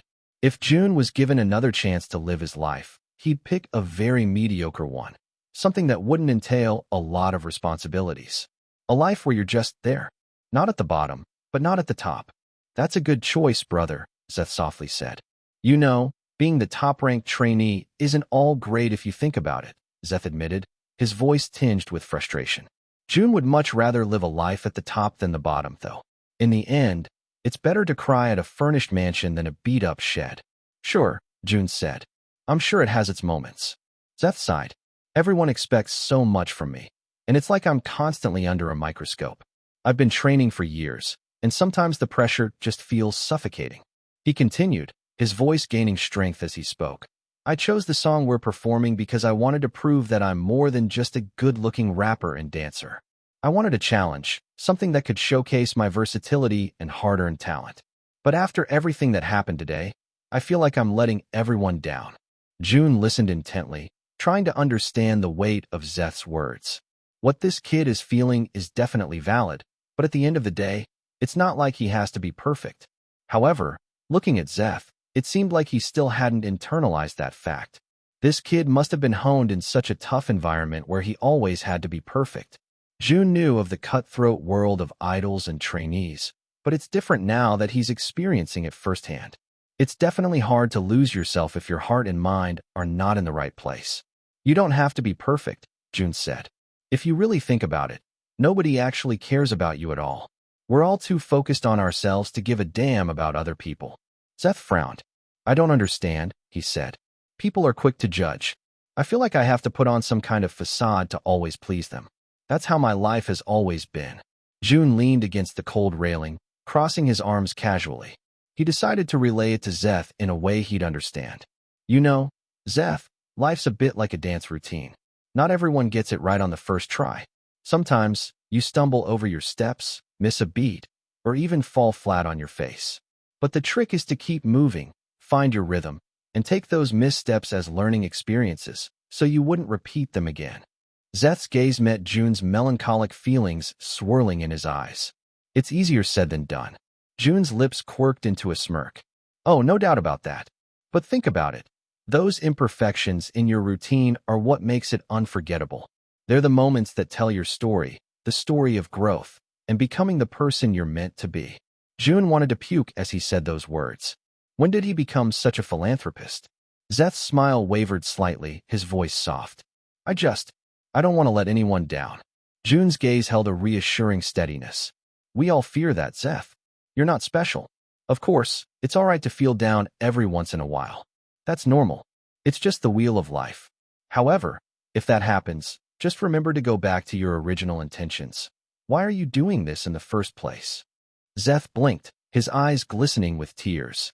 Jun chuckled. Come on, man. Don't cry. You're making me look bad here. Cry. Cry. Fucking cry. Jun internally rejoiced when tears fell from Zeth's eyes. He patted Zeth's back, trying to hold back his smile. Congratulations, host. You have fulfilled the mission. Evoke an emotional response. Make someone cry. Please pick an aspect to improve. How about charm? Or maybe rap? Let's go for rap first since I don't even know what charm does. Rap. Wise choice. Rap +1. Current grade, D-. All skills are now on the D tier. You have earned a healing potion. Jun wanted to roll his eyes. This potion only unlocked right now? He doesn't need it anymore. Thankfully, Seth only cried for a couple of minutes. He sniffed and smiled. His signature golden retriever smile that Jun hadn't seen since the start of the second mission. It seemed like Zeth was finally back to himself. I think we should head back to our rooms, brother, Zeth said, his tone suddenly becoming friendlier, like he had become fonder of Jun. We still have to think about the arrangement tomorrow. I still don't have a clue on how to arrange the song. Jun groaned. Don't remind me. Hey, Zeth patted his shoulder. Don't get discouraged now. Take your own advice. Remember your original intentions, he smiled. Jun paused. Wait, original intentions? As the two of them walked back to their rooms, a loud monstrous sound broke the tranquil night. Zeth laughed out loud and pointed at Jun's stomach. I think you forgot to feed the hungry monster in your stomach. Jun froze. Then he suddenly clutched onto his stomach. It wasn't the hungry monster. It was the fiery chip. Shit, he muttered. I gotta go, he said, running to his room and going straight to the bathroom. The chip felt painful coming in, and it sure as hell felt painful coming out. Chapter 87. Nothing beats the original. Jun thought about it all night long. He had his earphones in, and one song played over and over again. He listened to it in his sleep, and he was now listening to it as he woke up. Jun entered the practice room, and he was surprised to see a much brighter atmosphere than before. Jisung and Leo were polishing their dance routine, while the two other vocalists practiced among themselves. Zeth, on the other hand, appeared to be in a better mood. However, there was a frown on his face as he listened to the instrumental version of the song. Zeth lifted his head, his eyes brightening when he saw Jun enter through the door. Little brother, Zeth exclaimed, standing up from the floor and running toward Jun. Jun raised his eyebrows in surprise. Little brother? When the hell did Zeth decide to call Jun that? In his past life, Jun could be his uncle. Jangmoon already called him Big Brother, and now he has become a little brother? Zeth, like a big puppy, hugged Jun's arm, squeezing it tight. Jun groaned and forcefully removed his hold. Zeth laughed, slapping Jun's back. It's nice to see you today.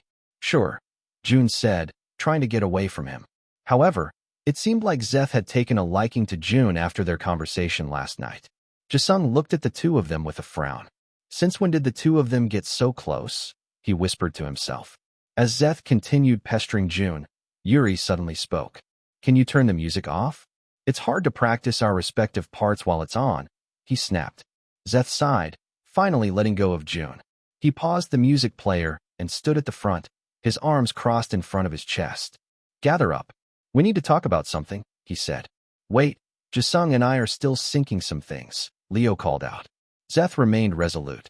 I said, come here, he exclaimed louder, causing his teammates to look at him with surprise.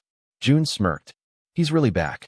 Jun sat in front of Zeth, and the other members reluctantly followed. All right, let's talk about this, Zeth said, sitting down. I just want to say that we did a good job yesterday. Special thanks to my little brother, Jun, for helping us understand what the song really means, Zeth smiled. Jisung nudged Jun's side. You've become friends? Jun shrugged. Not by choice. The dance has also been revised by the three of us, but there's still something we need to settle. Tomorrow night, we will be having our performance. However, the song arrangement still hadn't been settled. Our concept is still unclear. All I know is that we're performing something contemporary.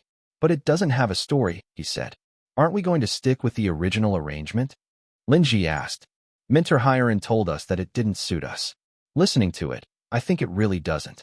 The dance looks a bit awkward since it only has a piano accompaniment, Zeth responded. Leo sighed and nodded in agreement. Although it would be such a hassle to arrange the song, I also think it'd be better to add more instruments. But would it be possible to arrange it at this time? Is somebody skilled in arranging? Zeth sighed. If only Run was here. I only know how to write harmonies, Leo said. I never learned how to make musical arrangements. Jisung scratched the back of his head. I'm not skilled in that area. Lin Ji raised his hands. Don't look at me. I'm an idol, not a producer. Leo shook his head. I majored in dancing. Then, the five of them turned toward Jun with hopeful looks. Jun sighed. He only knew how to play the piano. And although he assisted with the arrangement of mermaid melodies, Akira was mainly the one who talked with the ANR team about the changes needed. We're doomed, Lin Ji said. Can't there be any pre-made instrumentals that we can just use? There is, Jun said, causing his teammates to look at him. He brought out his phone and went to Uwatch. Zeth sat next to him. Did you find a cover on Uwatch? No, it's not a cover, Jun responded. It's the original. There was a frenzy among the group. The original? Yuri asked. This isn't Huan's song. No, Jun said. The original song is sung by a Chinese singer named Zhang Mi. This came out 2 years before Huan released his version. Lin Ji chuckled in disbelief. I'm the Chinese one here, but I've never even heard of this song, he said. When did you find this, brother? Jisung asked. It only has 5,000 views. It was a song I listened to when I was young, Jun responded. Zeth chuckled. Just when were you born, brother? He joked. I swear, it sometimes feels you're older than me. Because I am. Just listen to it, Jun said, pressing play on the video. Honestly, his teammates weren't expecting a lot. However, when the song was played, they were immediately enamored. Huan's version was already an emotional masterpiece, but the original was even better. The start of the song sounded more raw. It's as if the sound of the pianist's fingers hitting the piano keys could even be heard. Then, some light percussion was heard in the second verse, making Lin Ji nod his head in approval. Leo also naturally started moving his body, and he could already tell that the song was better to dance to compared with Huan's version. However, that wasn't the best part. As the bridge approached, the instrumentals stopped overall, and only the singer's voice was heard, amplifying the emotions of the song.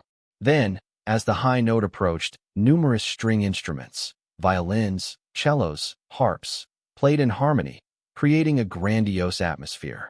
Holy shit, Zeth couldn't help but curse. He quickly covered his mouth and continued listening to the song. As the end approached, the instrumentals dialed down once more, and they were back to the sentimental piano sound from the beginning. The room became silent as the song ended, and the team fell into an agreement. Zeth wrapped his arm around Jun and squeezed his neck, causing him to choke.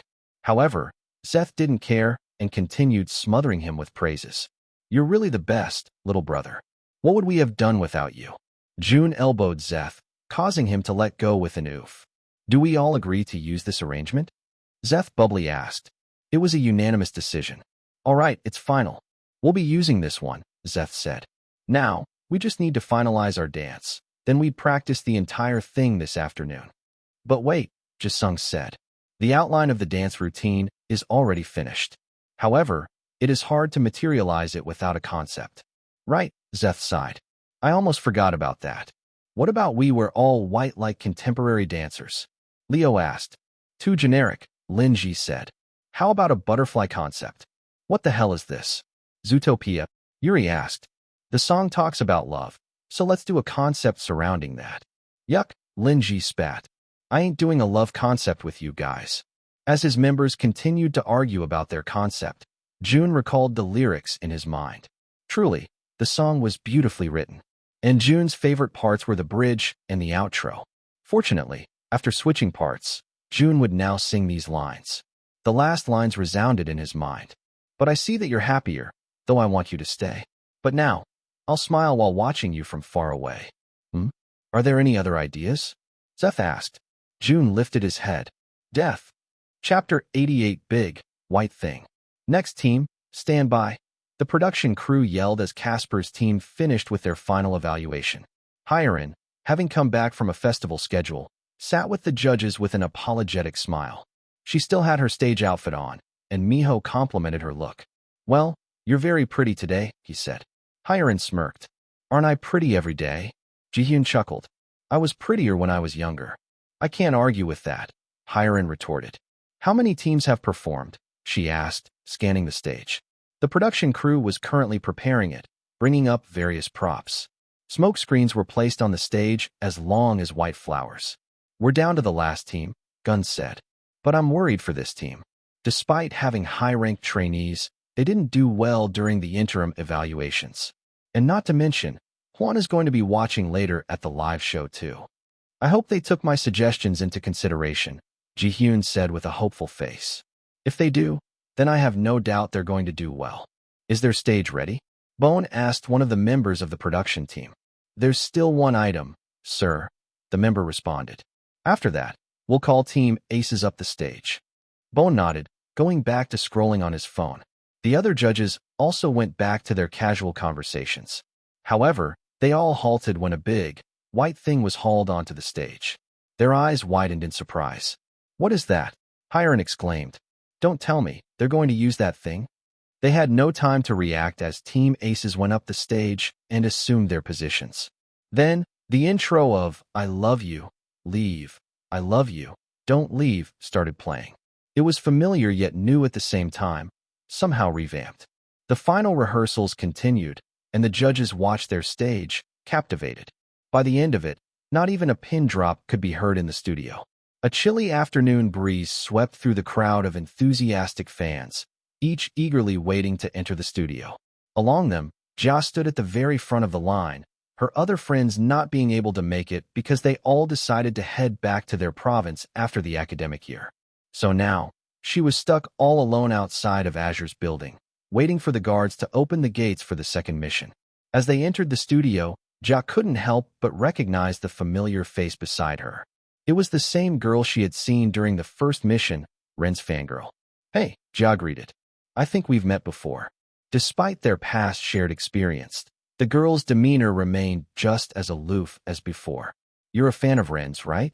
Jia asked. The girl hummed. And you were the girl with annoying friends. I'm surprised they aren't here this time. Jia chuckled awkwardly. Yeah, that was me, I guess. If you don't mind me asking, what's your name? I feel like we'll be seeing each other more often from now on. Since their summer break would last a month, Jia wanted to befriend another person because her friends would only come back to the city in time for the fourth mission. Bora, the girl replied, her tone casual. And you? Jia, I said. I'm a fan of Jun's. If you're open to it, I can tell you all about. No thanks, Bora cut her off. I don't care about your favorite. I only care about Ren. Oh, Jia said, pursing her lips. On another note, she doesn't want to be friends with this girl anymore. As they waited for the event to begin, the chilly air around them seemed to freeze. However, the chilly air thawed when Kang Miho stepped onto the stage. The excitement was exhilarating, and the fans' cheers echoed off the walls of the recording center. "Hello, everyone." Kang Mi-ho's voice rang out, a warm smile lighting up his face. "Are you ready for the XX battle?" Fans were curious about the new battle mission, wondering what XX battle could mean. They erupted into cheers, their enthusiasm matching Mi-ho's infectious energy.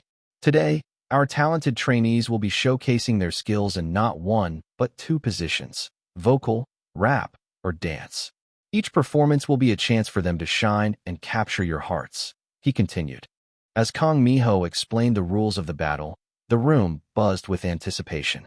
After each performance, you, starlights, will have the power to vote for the most eye-catching member. And that lucky member will receive a special benefit. But remember, it's not just about the benefit. Your vote can be a source of encouragement and support for these hard-working trainees. Kang Mi-ho's gaze turned serious as he concluded, "By the end of today's show, we'll also be voting for the team that performed the best in each category. So choose wisely because your votes will shape the course of the competition." Without further ado, let me call the first team onto the stage. The team performing Beside Me by Thrice, please come to the stage. It's time to shine. The crowd's cheers intensified as Mi-ho stepped back, allowing the spotlight to shift onto the trainees. Bora, who was calmly scrolling through her phone just a while ago, turned into a different person when she saw that this team had Rin in it. She screamed like a manic person, causing Jia to look at her in shock. Jia didn't look like that when she fangirled, right? The lights dimmed, and the stage came to life as Team Beside Me stepped forward. The audience's cheers filled the air as the trainees took their positions, each holding a different instrument: guitars, drums, and more. The band concept was a refreshing departure from the norm, and the anticipation for their performance was obvious in the crowd's energy. Bora's hands were pressed against her cheeks, her eyes sparkling as she focused her gaze on Ren. The music enveloped the room, and she seemed utterly captivated by the scene unfolding before her. The trainees' synchronized movements and the lively melody had an infectious quality, and as they transitioned to the chorus, the band concept seamlessly blended into a vibrant dance routine. The energy was high-teen, as if the performers had channeled the essence of youthful enthusiasm into their every move. Beside Me, You and I, a dance that feels so right. Our friendship turned into love under the moonlight. Guided by the music, our hearts begin to sway. Together at this moment, forever here to stay. Bora's fangirling reached a new level, her excited squeals almost drowning the sea of cheers around them. Jia couldn't help but give her some space, afraid that Bora would accidentally slap her. As the performance concluded, Jia clapped and glanced at Bora once more. This woman is truly scary. She was back to her nonchalant self once again. Bora's excitement had already died down, and she wanted to leave the floor after voting for Ren. However, her vote would only be valid if she stayed until the end of the show, so she decided to stay. With a sigh, Bora resigned herself to scrolling on her phone. Countless performances later, her boredom only seemed to increase. Jia, too, couldn't wait for Jun's team to perform. If she recalled right, Mi-ho said that there would be 12 teams performing, one for each category.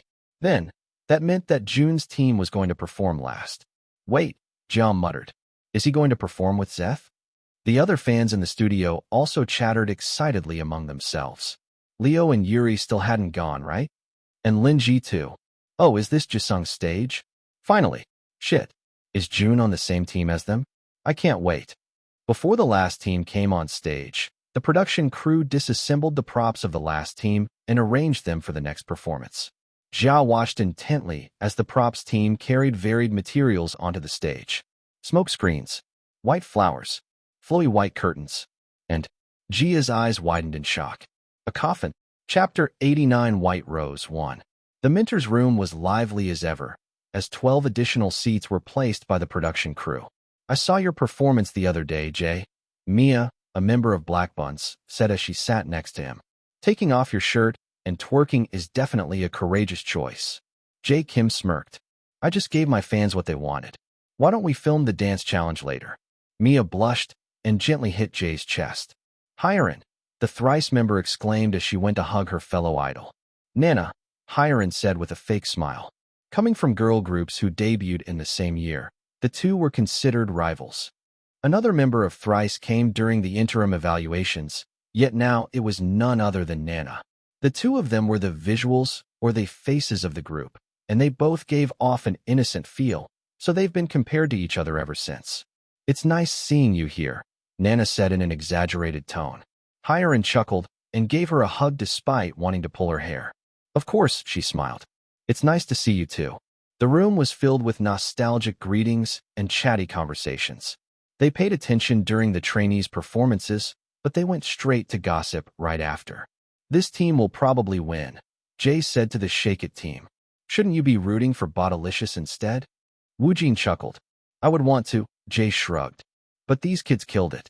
Their ranks are high too. The night continued with exciting performances. And now, it was time for the last team of the night. I'm worried about them, Mia suddenly said. I was shaking when Juan said those comments. Even as a veteran idol, I felt quite fearful. Tell me about it, Jay said. I couldn't even sleep that night. Just then, the chatty atmosphere turned silent when an enigmatic presence entered the room. The group of artists turned to the door where Juan's imposing figure stood. They all stood and bowed their heads in respect. Good evening, Senior, Ji-hyun said. It's great to have you join us tonight. Juan merely nodded before sitting on his chair. The artists resulted to whispering after Juan came, all worried about the outcome of the performance. However, the mentors who had watched the performance already knew better. Look forward to their stage, Ji-hyun said with a proud smile. A coffin? What song needs a coffin, to begin with? Is it going to be a spooky performance again? Jun already did that, so I hope he doesn't repeat the same concept. I heard that they're performing a ballad song. Huh? Then what's with the coffin? After the setting of props, the trainees went up the stage. Then, the stage lighting shifted, causing gasps to ripple through the audience. The trainees watching backstage also exclaimed in surprise. What the hell? So handsome. This is unfair. Their cheers are so loud for this team. There was no doubt that this team had the most fans in the audience. Zeth's fandom alone can already overturn one group. And not to mention that they all looked very handsome under the stage light. However, it couldn't be denied that the audience's gazes strayed to one person, Jun. The people in the studio took sight of Jun in person for the first time, and Ja already felt like she was going to pass out any second. Beautiful. Jun was too damn beautiful. Bora, who had been on her phone for the entirety of the show, finally lifted her head. Her eyes instantly widened in surprise when she saw Jun in front of her. She had seen his photos and videos before, but being in his presence was an entirely different experience. He exuded a charisma that was impossible to ignore, and the collective enamored gasps from the audience echoed her own reaction. Ja, standing beside Bora, seemed to have lost all semblance of composure. Her hands sought out Bora's arm, squeezing it in excitement. Oh my gosh, look at him. He's even more handsome in person. Bora couldn't help but agree. However, she didn't want to admit it out loud. She brushed off Jia's hand and clicked her tongue. Don't bother me. Good afternoon, everyone, Zeth said in a bubbly voice. Vocals, eh? Leo exclaimed. Dance, Jisung shyly said. We ace every aspect, Linji boasted. We're team aces, they said in unison, and the cheers became even louder. The anticipation in the room grew as the lights dimmed. Jia held onto the railings and squeezed them tightly. She was so damn excited for this performance. She was even more excited than the time she passed her dream university's entrance test. Bora, too, couldn't help but feel intrigued. I guess let's watch this last stage, she thought, pocketing her phone. The boys spread out on stage, each occupying a section. Then, the soft strains of the piano began to echo in the air. They're performing this song? Ah shit. I love this song so much. My mom loves this song. It's a classic. The crowd fell into silence, their attention focused on the stage ahead. As the sad melody of the ballad filled the space, they found themselves entranced, captivated by the raw emotion that emanated from the music alone. The LED background illuminated, revealing a stunning moving image of a sunlit hill blanketed with pristine white flowers. The scene gave off a sense of serenity, yet there was an underlying melancholy that tugged at their heartstrings. The performers, dressed entirely in white, seemed to blend seamlessly with the ethereal backdrop. Yuri stood at the forefront of the stage, clutching a single white rose in his hand. I looked once again, up at the blue skies. A memory, long lost, held within my eyes. Under the sun, I held you close but not too near, afraid to let my heart be clear. His voice quivered with emotions as he began to sing. His mellow voice held a delicate vulnerability that touched the audience's heart. Hwan raised his eyebrows in surprise. The other artists who were in the interim evaluations were also shocked. How could their performance improve this much? As Yuri's voice filled the room, he reached out to Jun, who walked toward him. He passed the white rose onto Jun's hand, as if passing the emotional baton. Then, Jun opened his mouth to sing. Chapter 90 White Rose, 2. I love you. Leave, my heart believes. A paradox of tangled leaves. With every word, I push you away, hoping you'll choose to stay. Jun's voice emerged like a whisper, tender yet powerful. It carried the weight of sorrow and longing, and the crowd watched with awe as his heartfelt delivery seemed to pierce through the very soul of the song. As the song's chorus approached, their voices intertwined in a harmonious blend that sent shivers down the audience's spine. I love you, leave. I don't love you, don't leave. My mouth spewed lies of make-believe. Promises unravel, a fragile game we play. I don't love you, don't leave, don't let this slip away. Jisung and Zeth stepped forward, their movements synchronized as they danced at the center of the stage. Their mirrored choreography created a captivating visual symphony that held the audience spellbound. The transition to the second verse was seamless, and the spotlight shifted to Lin Ji. Zeth once again passed him the white rose, and he looked at it with deep sadness. Unspoken words, a silent ache. A love unclaimed, a heart at stake. His voice, infused with a rich depth of feeling, painted a vivid picture of heartache. The remaining members followed suit, each delivering their lines with an intensity that mirrored the emotions embedded in the lyrics. Their collective performance was a testament to their dedication and talent, drawing the audience even deeper into the story they were telling. In the spaces between our stolen glances lies the truth of missed chances. The mentors and artists watched in amazement, their hearts thumping to the subtle percussion sound. Then, Hwan let out a small gasp. This version, were they using the original? I love you. Leave, a silent plea. Afraid to show the real me. I held you back, kept feelings at bay. Now we're adrift, worlds away. The chorus once again approached, and the sound of multiple string instruments resonated in the studio, opening the hearts of the watchers. I love you, leave. I don't love you, don't leave. In this paradox, we're meant to grieve. A love once pure is now lost in the night. Two souls forever apart from the light. Hwan felt something tug on his heartstrings. Indeed, they were using the original instrumental. The fact that someone was aware of the version already softened his heart. This song was very special to him as a young artist. It was the one that boosted him to stardom. And then, the moment everyone had been waiting for arrived, the bridge. The music swelled, and the LED background changed, casting an ethereal glow over the performers. Jun stepped forward, his presence commanding the stage as he prepared to deliver the most emotionally charged part of the song.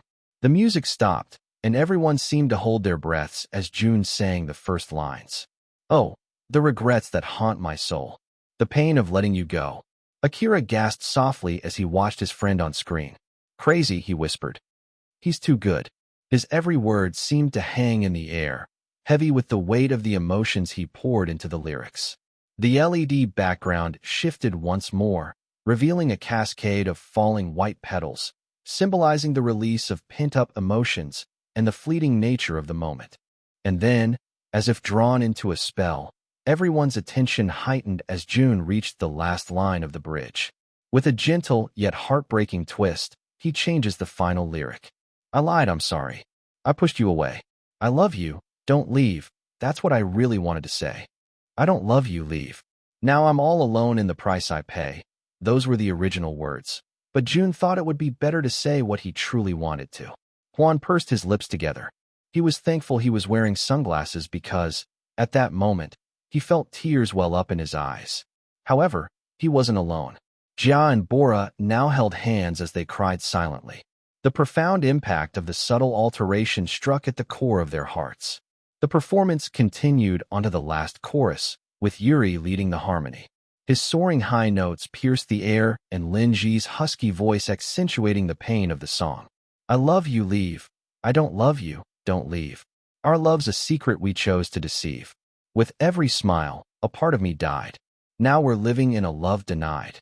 The chorus served as a crescendo of emotion, a heart-rending culmination of the journey the team had taken the audience on. And then, as the final notes of the song hung in the air, the studio seemed to hold its breath. The audience was silent for a moment, the weight of the performance still lingering in the space. The studio was filled with emotion, yet it still wasn't over. Jun stood at the center for the outro of the song. The other members of the team stood still, their gazes fixed on Jun. All other lights were turned off, and only the stage was illuminated. As Jun uttered the final words, a subtle change occurred on the LED background, a shadow of a girl standing with someone else. I love you, don't leave, please don't leave. Those were the words I wanted you to receive. The bittersweet reality of the situation was reflected in the screen, a visual representation of the girl's happiness with another, even as Jun remained in the shadows of her life. Jun's smile remained genuine and filled with an amalgamation of sadness and contentment. He leaned against the coffin, his gaze directed downwards, seemingly lost in thoughts that stretched beyond the stage. And then, as the camera zoomed in, the truth was revealed. The coffin was a mirror. The gasps from the audience resonated throughout the studio, the realization that they had been drawn into a narrative twist leaving them stunned. Hyerin covered her mouth to stifle a sob. She had already watched the stage, but this plot twist wasn't seen on screen a while ago. But I see that you're happier, though I want you to stay. But now, I'll smile while watching you from far away.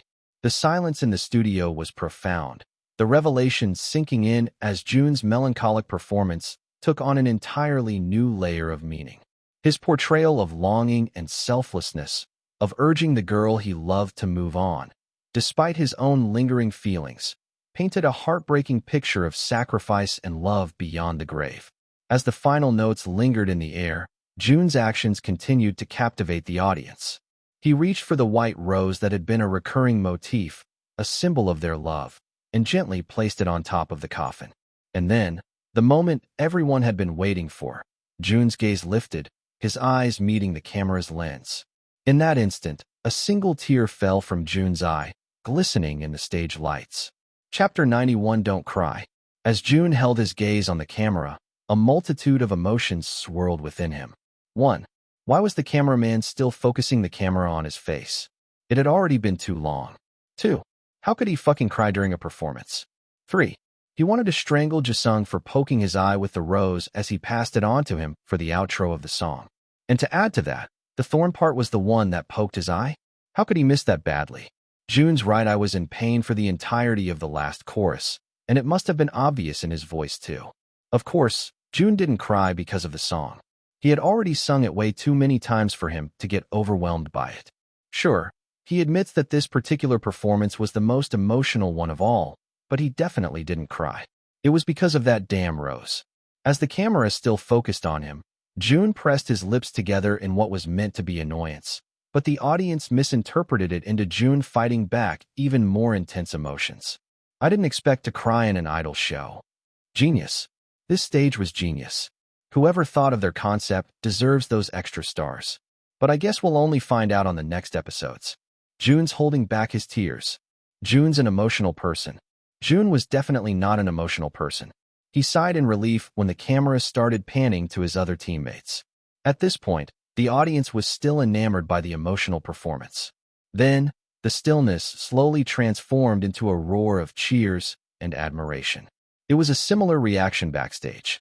The camera panned to capture the reactions of the other trainees, and the scene was nothing short of chaotic. Most of them were wiping away tears, their expressions a mix of awe, surprise, and intense sadness. Jae-young, who was known for his cold and tough exterior, seemed to be fumbling something inside his pocket. Then, with careful movements, he hastily wiped the unshed tears from his eyes. However, Akira's gaze was quick as he pointed at him. Oh goodness. Jae-young's crying, he screamed, causing the other trainees to look his way. Jae-young's eyes widened in surprise, and he quickly pocketed the wet tissue. I am not, he defended. However, his shaky voice betrayed him, and some of the trainees burst into laughter. Akira laughed the loudest out of them all. Jae-young had always been a tough nut. When they disbanded, he didn't even cry in front of the members. However, he actually cried during this performance. "Don't worry, leader," Akira said. "Their performance was really good. I can't deny that it was very emotional." Jun, that bastard, did it again. He shook his head. How could their stage transform from an emotionless mess to this masterpiece? In the other corner of the room, CJ and Jang Moon held on to each other as they sobbed.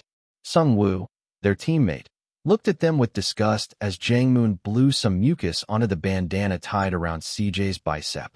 "My big brother," he wailed. How could his voice hold so much pain? "It's really unfair," CJ sniffed. "Why is he so good now?" The scene of trainees crying and struggling to keep their composure backstage was both heartwarming and amusing. The profound impact of Jun's performance had caught them all off guard, shattering their expectations and leaving them genuinely moved. Even those that underestimated Team Aces after seeing their interim evaluations quickly swallowed their words. Compared to the noisy trainees' room, the mentors' room was filled with quiet stillness. Their jaws hung open, and they couldn't even give any commentary as the screen faded to black. However, despite the screen going off, the audience's applause continued to resonate in the studio. It was clear that none of them had moved on after the spectacular performance. Then, a sniff broke the silence.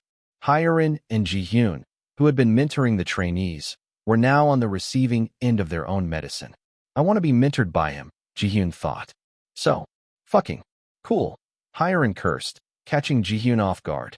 It was a rare occurrence for Hyerin to curse since she was upholding a very pure reputation. The two of them seemed to be in a silent agreement that they had somehow taken a liking toward Jun. Nana, Hyerin's rival, was also amazed by their performance. The rehearsals were nothing compared to the actual stage. Bone exclaimed, "These kids are insane." Miho nodded in agreement. "I must say, I don't have anything negative to say." Jae Kim chuckled out loud. "I can't believe trainees are putting out such high-caliber performances. I really thought the team that sang beside me would win, but I guess not." Even Gun, known for being an avid hater of Jun, was visibly impressed. "It's good, I guess," he quietly said. The meek compliment from Mentor Gun brought smiles to Hyerin and Ji-hyun's faces, their eyes alight with pride and satisfaction. "Jun's growing on you, isn't he?" Ji-hyun teased. Gun looked at her with raised eyebrows. "Now, where did you get that idea?" "I'm complimenting the entire team. They all did a great job." Hyerin and Ji-hyun turned to each other with knowing smiles. Although Gun's compliment was surprising, the most surprising moment was yet to come. As the mentors discussed among themselves, Hwan, known for always wearing sunglasses and a straw fedora, stood up while slowly clapping his hands. It was a standing ovation. A singer of 20 years actually stood up for a bunch of trainees. However, that was just the tip of the iceberg. The most surprising thing of all was that his dark sunglasses were absent, revealing his eyes which were filled with tears.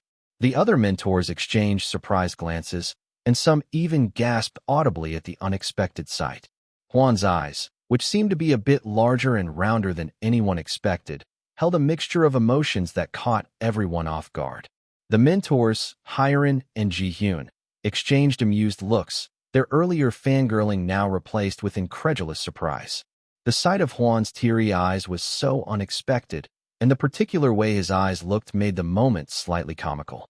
So, that was the reason why he always wore sunglasses. Hwan looked like a kick dog without them. Chapter 92 Close Match. Team Aces finally left the stage, yet the impact of their performance still lingered in the air. The audience chattered among themselves about their newfound admiration.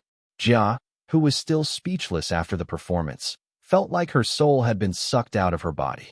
Watching their performance was an out-of-body experience, and her fondness for Jun increased exponentially after it. However, she wasn't alone in her emotions. Bora, who stood there in shock, slowly turned towards Jia. She tugged on Jia's sleeve, causing the latter to snap out of her daze. "What?" Jia asked with one eyebrow raised. "Jun," Bora said his name. "What about him?" Bora smiled, curiosity twinkling in her eyes. "Tell me more about him." As Team Aces made their way backstage, Jisung slung an arm over Jun's shoulder. "Are you all right?" he asked with a concerned look. "I saw you cry a while ago." "It's because of you," Jun screamed in his mind. Zeth joined in on their conversation with a sad smile. I saw that too. I felt like I was about to burst into tears after seeing you, little brother.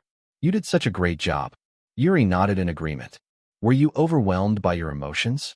Not really, Jun nonchalantly said. My eyes just hurt. Lin Ji laughed out loud, slapping his knee. As expected, he chuckled. You're back to yourself again. You can tell us if you're a crybaby or something. We promise we won't laugh. Jun sighed. I'm telling the truth. Well, whatever the truth is, Leo butted in. I think it was a very good choice. It was a very emotional performance, and I believe we did a great job. Seth smiled. Damn right we did. The audience was going nuts for our performance back there. Team Aces, one of the production crew members called for their attention. Please head to the results room right now. Afterward, join the other trainees for the overall rankings and some announcements. Zeth let out a deep breath, looking a bit nervous. Let's go, he seriously said. Just a while ago, they were a team. But now, they were back to being individual trainees. At the end of the day, this was still a competition. Jisung nudged Jun's side, causing the latter to look at him. I was amazed, brother, he genuinely said, showing 2 thumbs up. It would only be fair if you got first place, he whispered. Jun smirked, but didn't respond. He sat next to Jisung as they arrived at the results room. Jun knew better than to expect the best results. Being on this team, he already had low expectations. All his members were in the top 10, and although his rank wasn't low, there was a clear difference in their fan bases. It was already pretty obvious in the audience today, too. Zeth's placards dominated everyone else's. So, for Jun, it wouldn't be too surprising if he would be the last place in their team. The screen finally lit up, and the team watched in anticipation as their ranks were shown one by one. The trainees and mentors were also monitoring their rankings backstage, and Juan, whose eyes were still exposed, was secretly rooting for Jun. In his mind, he was the one who embodied the song the most. In contrast with his teammates, Jun didn't feel nervous at all. He was already sure that he wouldn't win, but it was clear that their team would be taking the group benefit. So, there wasn't any bitterness in his heart. 6. Lin Ji, 182 votes. Jun's eyes widened in surprise. The team turned to Lin Ji and saw a scowl on his face. His fists were clenched, and it was obvious he didn't like the outcome of the voting. Jun was surprised because he genuinely thought he'd place last. If he wasn't last, then maybe he'd be 5th. 5. Leo, 197. Now, this was even more surprising. The trainees backstage also gossiped among themselves. I didn't expect that. Leo is in the top 5. That's so few votes. Is it really possible for Jun to rank higher than him? He didn't stand out for me. It's just expected. Jun let out a sigh. He's 4th. He can already feel it. 4. Jisung, 243. This was ridiculous. Jun's actually in the top 3? Jisung squeezed Jun's arm and smiled at him, his eyes crinkling in delight. I think you'd get the personal benefit, brother. Jun shook his head. I'm next, he said. Yuri's the current top 6, and he also had the most lines in the group. It would make more sense if he was 3rd. 3. Yuri, 256. With each member shown on screen, Ji-hyun's heart leaped out of her chest. She couldn't vote for Jun, but if she could, she'd do it 100 times. Maybe, she should have taken a leave just to join the audience and vote for Jun. Holy, Akira whispered. Jun's actually competing with Zeth. Rin frowned. For quite some time, Zeth had been at the top. He had always been the #1 trainee in their company. During monthly trainee evaluations, pre-debut projects, modeling gigs, and a lot more. In this group of trainees, only Casper stood a chance against him. However, here comes Jun, an independent trainee who had been unknown in the idol industry before he joined Rising Stars. And to think he was actually going head-to-head with Zeth? The screen showed both of their names. Zeth versus Jun. Everybody seemed to hold their breaths as the final numbers were shown. The trainees gasped when they finally saw the final results. Zeth's victory, the screen showed. Sighs were heard across the room. Some were sighs of disappointment, while some were of relief. Gun was one who sighed in relief. As much as he hated to admit it, Jun did a very good job in this performance. However, he's still not convinced about his fast improvement. For him, it was unfair for a trainee to display such drastic improvement in less than 2 months. Zeth won, Rin frowned. He expected it, of course. At the end of the day, he's still the #1 trainee in the competition.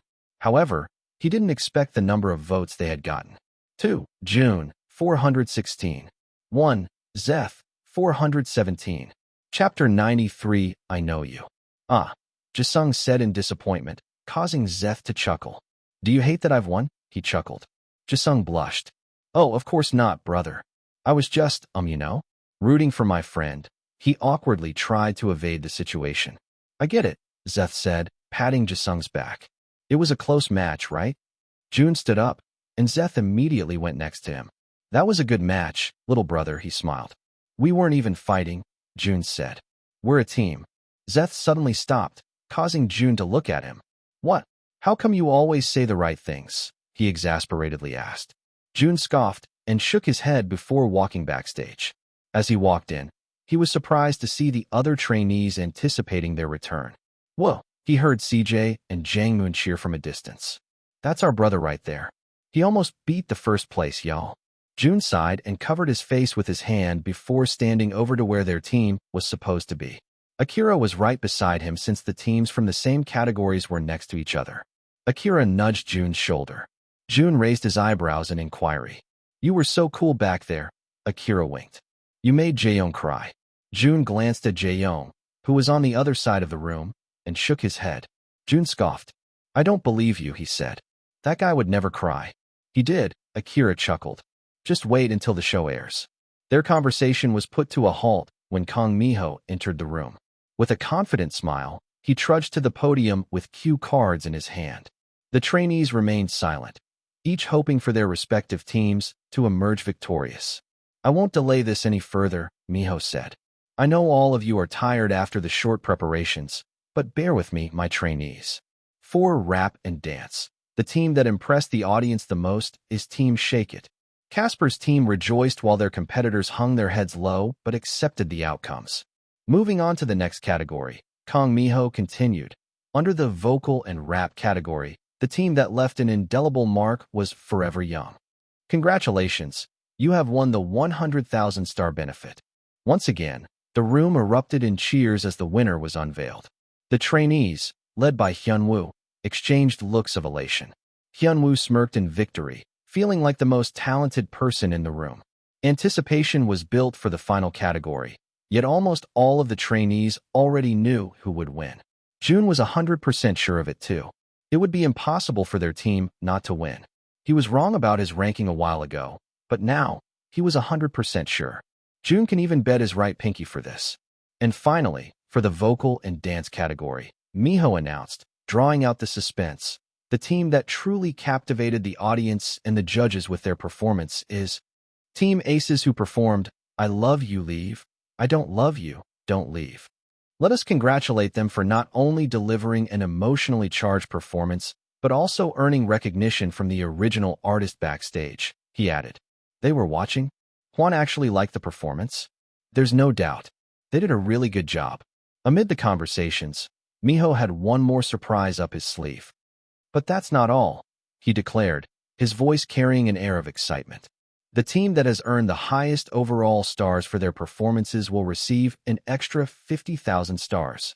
A hushed silence fell over the room as the magnitude of the additional reward sank in. And then, with a dramatic pause, Mi-ho announced, and the team that has earned the overall highest stars is none other than Team Aces. Damn, Akira whispered by his side. You just packed 150,000 stars. Give some to me, bro. June chuckled as he looked at CJ and Jangmoon, who were cheering even louder than he was. I think they'd need it more than you do. After the announcement of the winners, it was now time for some auxiliary announcements. Mi-ho cleared his throat, and the room turned silent once more. As you all know, after the missions, there's an inevitable event that comes right after, the eliminations. A collective sigh was heard in the room, causing Mi-ho to chuckle.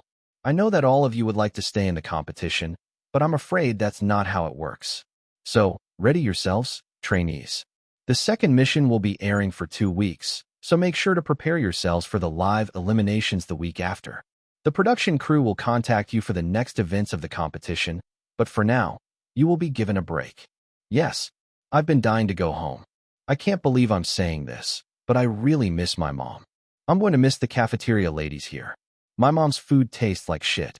So, with that, We shall be seeing you after next week's episode for another mission. Make sure to stay tuned for updates. Thank you, trainees, Miho said, waving his hand goodbye. Thank you, mentor. The trainees bowed their heads until Kong Miho was out of sight. As soon as he was gone, his friends huddled over at Jun. What are you guys going to do on this break? Nothing, Jun said. He was telling the truth. He wanted to do nothing at all. Maybe he'd upgrade his skills from here and there, but he wants to relax after the tiring week. Oh, come on, brother. Why don't we go out, huh? Akira asked. Can we come to your place again? That's right. Let's watch the next episode at your place. Jang-moon bounced. Jun sighed. You're not going. CJ smirked and crossed his arms in front of his chest. Too late. Expect us there, brother. Jun shook his head. I won't open the door for you. So I'm serious. Don't come, he seriously said. CJ raised his arms in surrender. Gee, sorry, brother. We won't come. Jisung checked his phone and smiled. My parents are here to pick me up, he said. I'll get going first. Sure, Akira said. My uncle's on his way too.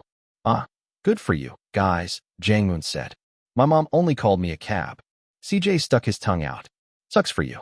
I'm going out for dinner with my family today. Jang-moon rolled his eyes. Whatever, he spat. What about you, big brother? Is someone picking you up? Jun shook his head. I'll go on my own. Oh, right, Minx said. Your parents aren't from here, right? Yeah, Jun nonchalantly said. They're in heaven. Or hell. He didn't know, but they definitely weren't here. I need to take the bus, so I have to go, Jun said, robotically waving at them before leaving. He didn't bother turning around as CJ called for him. He just wanted to go home and have a good night's sleep. It's been a while since he's had an 8-hour sleep. However, just as he was about to leave the building, somebody suddenly tugged on his arm and pulled him to a secluded area. Jun Hao. Chapter 94 Past Chronicles. Jun squinted his eyes at the two people in front of him, Alex and Hyunwoo. Alex chuckled out loud when Jun didn't respond. Yeah, you're really Choi Joon-ho, aren't you? I almost didn't recognize you when you first revealed your face, but it's definitely you. Alex taunted, his grip on Jun's wrist tightening. Your eyes are still the same. Jun nonchalantly looked into his eyes before retreating his wrist. I don't know what you're talking about, Jun said. Currently, he doesn't know what these two have to do with Choi Joon-ho, and frankly, he wants to keep it that way. Jun could feel that they had a connection, but he could also tell that it wasn't good. These two appeared like predators in front of Jun. Alex and Hyunwoo glanced at each other. Still acting dumb until now, huh? Hyunwoo smirked. You acted innocent with us during our training period, but in reality, you were the company's lackey. Such a good boy you are. However, they still let you go in the end, he said, teasingly ruffling Jun's hair. However, Jun was having none of it. He clicked his tongue and swatted Hyunwoo's hand away. Hyunwoo raised his eyebrows in surprise, looking a bit annoyed. I see. You've grown some guts, haven't you? Alex frowned as he observed Jun's face. It was strange. The Jun-ho he met back then was meek, silent, and always followed orders. Despite not being the most talented trainee, the company kept him around because he was good at running errands. He was the most hardworking out of them all, too. Choi Joon-ho never fought back. That was a fact. Yes, Jun's eyes were the same as they were in the past, anatomically, that is. But right now, there was a certain glint of fire in Jun's eyes that set him apart from the Jun-ho they knew. Alex chuckled in disbelief. You can put up an act and show a brave facade, he said. But it doesn't take away the fact that you were the one who ruined our chances to debut back then. And now you're here? Trying to make it into another idol group? Don't you have any conscience for what you've done? What did I do? Jun asked out of genuine curiosity.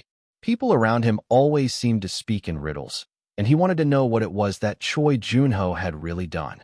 Hyunwoo's jaw clenched, while Alex glared at him with profound hatred. However, Jun remained calm throughout their ordeal, which confused the other two even more. How could he act like such a different person within the span of less than a year? It was impossible. Come on, Jun taunted. Tell me what I did, then maybe I'll make it up to you. What do you guys want? Want some chocolate as compensation for what I did, huh? He said in a teasing tone. Hyunwoo clenched his fists and appeared like he wanted to hit Jun. However, Alex held on to Hyunwoo's hand and shook his head. Jun smirked. Come on, man. Hit me. Hyunwoo really wanted to hit Jun, but Alex's expression told him otherwise. Physical violence was a disqualifying offense in Rising Stars. and they'd come too far to ruin their chances of debuting. Instead, Alex stepped forward to whisper in Jun's ears. "We'll show you what you did instead," he smirked. He stepped back and winked at Jun, a murderous glint in his eyes. With that, the two of them walked away, leaving Jun confused. Jun clicked his tongue and shook his head. Those two kids looked like a joke while they threatened him. They were merely teenagers when they trained with Choi Joon-ho. Jun didn't know much about Jun-ho's past, but based on what Fu had told him, Jun-ho had been training at Phoenix for 6 years and left less than a year ago because a trainee replaced him for the debut position. Fu never mentioned a past with Alex and Hyunwoo, so Jun didn't make much of a big deal out of it. With that, he decided to head home. He already missed his small apartment. He quickly put on his hood and mask since he didn't want to risk the chance of getting recognized and flocked. Jun left the building and walked to the bus station. He sat on one of the benches and waited patiently. Then, a young girl with her brother sat down next to him. She had lopsided pigtails on, and it appeared like they went out to eat some ice cream. However, only the little girl was eating ice cream. The guy, who looked like he was Minx's age, sat her down, looking at her fondly while wiping her messy mouth. "Look, brother," the little girl cutely said, pointing behind Jun. "It's the show I like." Jun subtly turned his head to the side and was surprised to see a Rising Stars poster behind him. Kong Mi-ho was the face of the show, and behind him were the 100 trainees. They appeared like background characters, their faces not being seen since they were a bit blurred. "Right," the young guy chuckled. "The next episode is already near. Let's watch it together." The little girl nodded. "I want to see Jasunji." Jun smirked. "Good choice, little girl. How about Jun? Don't you like him?" the guy asked, and Jun listened intently. "No," the little girl exclaimed, causing Jun to frown. "I don't like him. I like his pink mask. He should cover his face again." Jun scowled. "All right, this little girl is the same as Minjun. They both speak the same way too." The guy chuckled. "Jun's good, though. He's probably my favorite." Jun smiled in satisfaction. This young man will succeed someday. However, his smile quickly fell when the little girl started crying. "No," she wailed. "Why is he your favorite? He shouldn't be your favorite.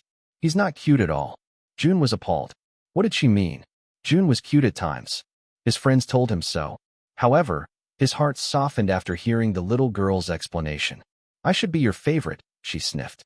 "If Jun's your favorite, then how about me?" The young man chuckled as he ruffled his sister's hair. "Of course," he said. "You're my favorite in the entire world. Not even Jun can compare to you." "Promise?" the little girl cutely said. "Promise." Jun let out a quiet sigh. This exchange just made him miss his little sister. "Hey," the little girl exclaimed. "Then, if I'm your favorite, can you buy me a doll, brother? The cute one in front of our neighbor's house." The young man scratched the back of his neck. I'll make you one.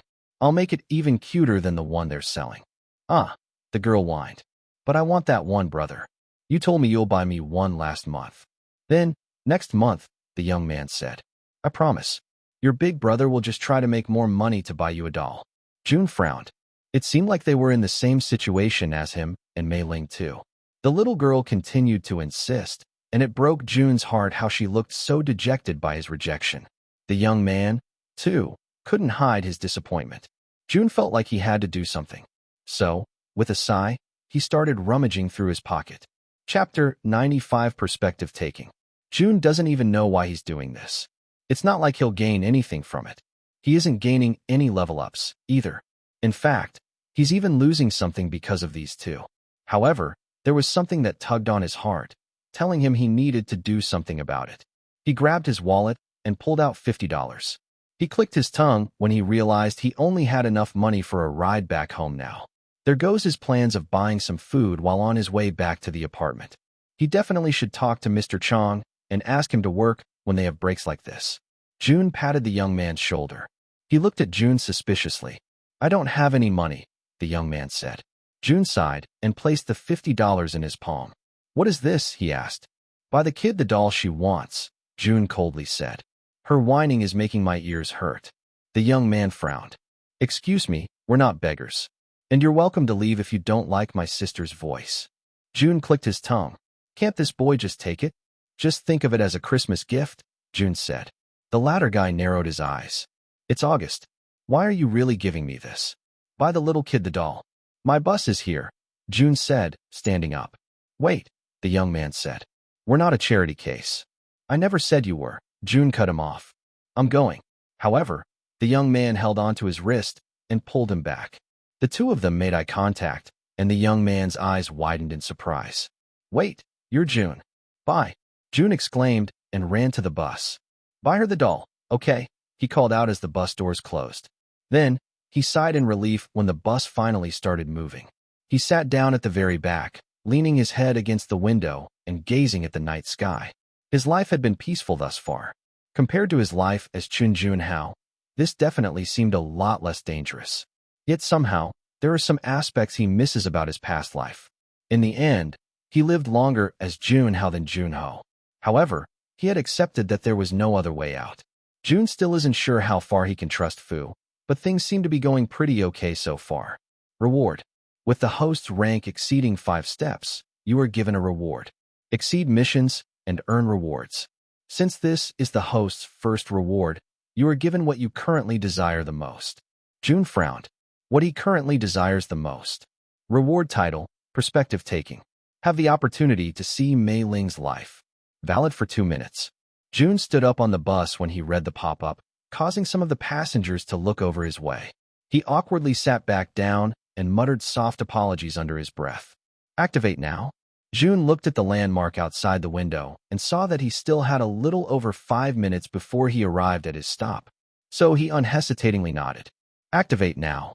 After uttering those words, Jun's vision instantly blurred, and when it was cleared, he wasn't on the bus anymore. Instead, he was in a room that felt foreign yet warm. A scene materialized before his eyes. He found himself in a cozy kitchen, the aroma of homemade food filling the air. It was a place he had visited many times, even if he hadn't been physically present. He was now seeing through Mei Ling's eyes, and he watched as she stood in front of the stove, carefully stirring a pot of simmering soup. Her fingers deftly worked, and when she glanced at herself at the mirror of the cabinet, Jun confirmed his suspicions. He is, indeed, in Mei Ling's perspective. Jun could feel the warmth of the kitchen, the comfort of familiarity, and the love that had gone into preparing the meal.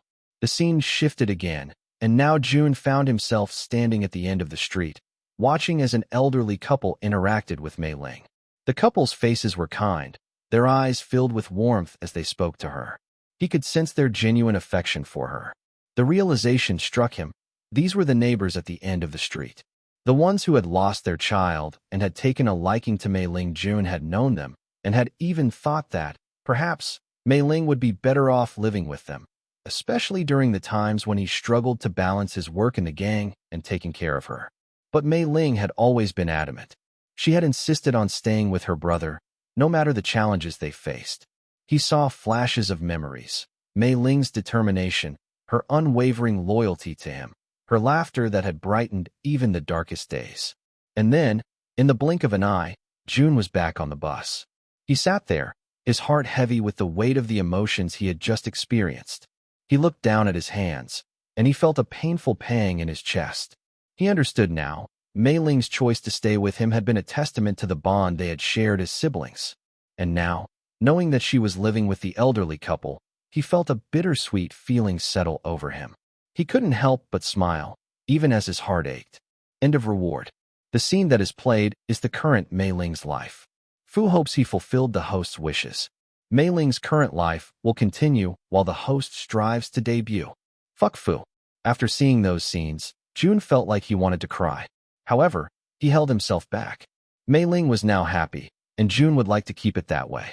And there's only one way to keep her safe. He needed to debut. Chapter 96. Minjun's loaded. Jun arrived at the apartment, still feeling a bit down, when he bumped into Grandma and Minjun along the way. He removed his hood and mask and greeted them with a smile. Well, if it isn't our favorite trainee, Grandma exclaimed. Did you get another break?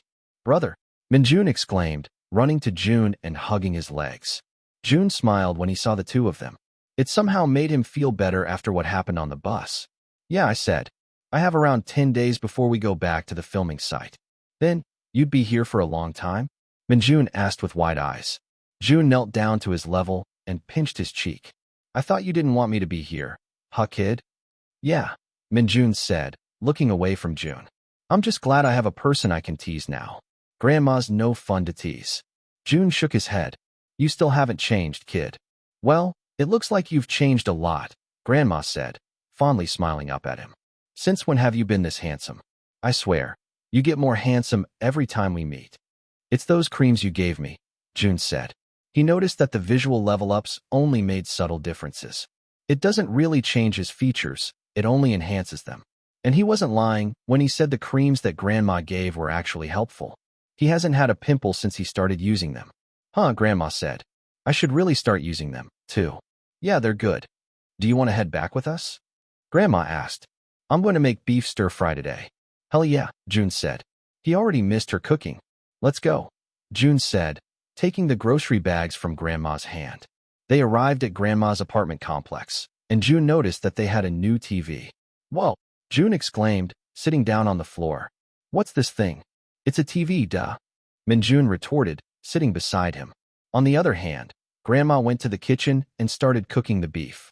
It wouldn't take a long time since the thin beef slices didn't take that long to cook. Jun scoffed. I know that. Your old TV was fine. Why'd you buy a new one? Minjun kept quiet and played with his fingers. Grandma chuckled and answered from the kitchen. He wanted to get a better quality one so he could see you clearer. He begged her mom to buy it for us. Fortunately, since his parents are working in the States, they bought the latest model.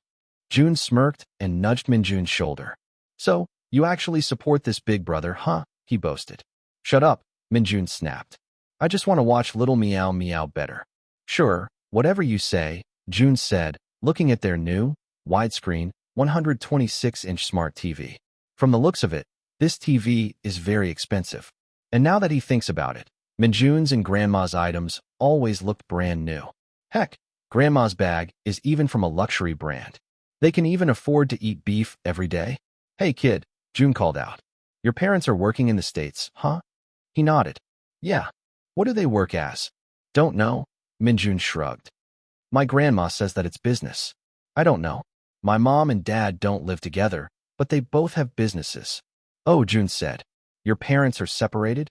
Yup, he nonchalantly said. But it's okay because Grandma is with me.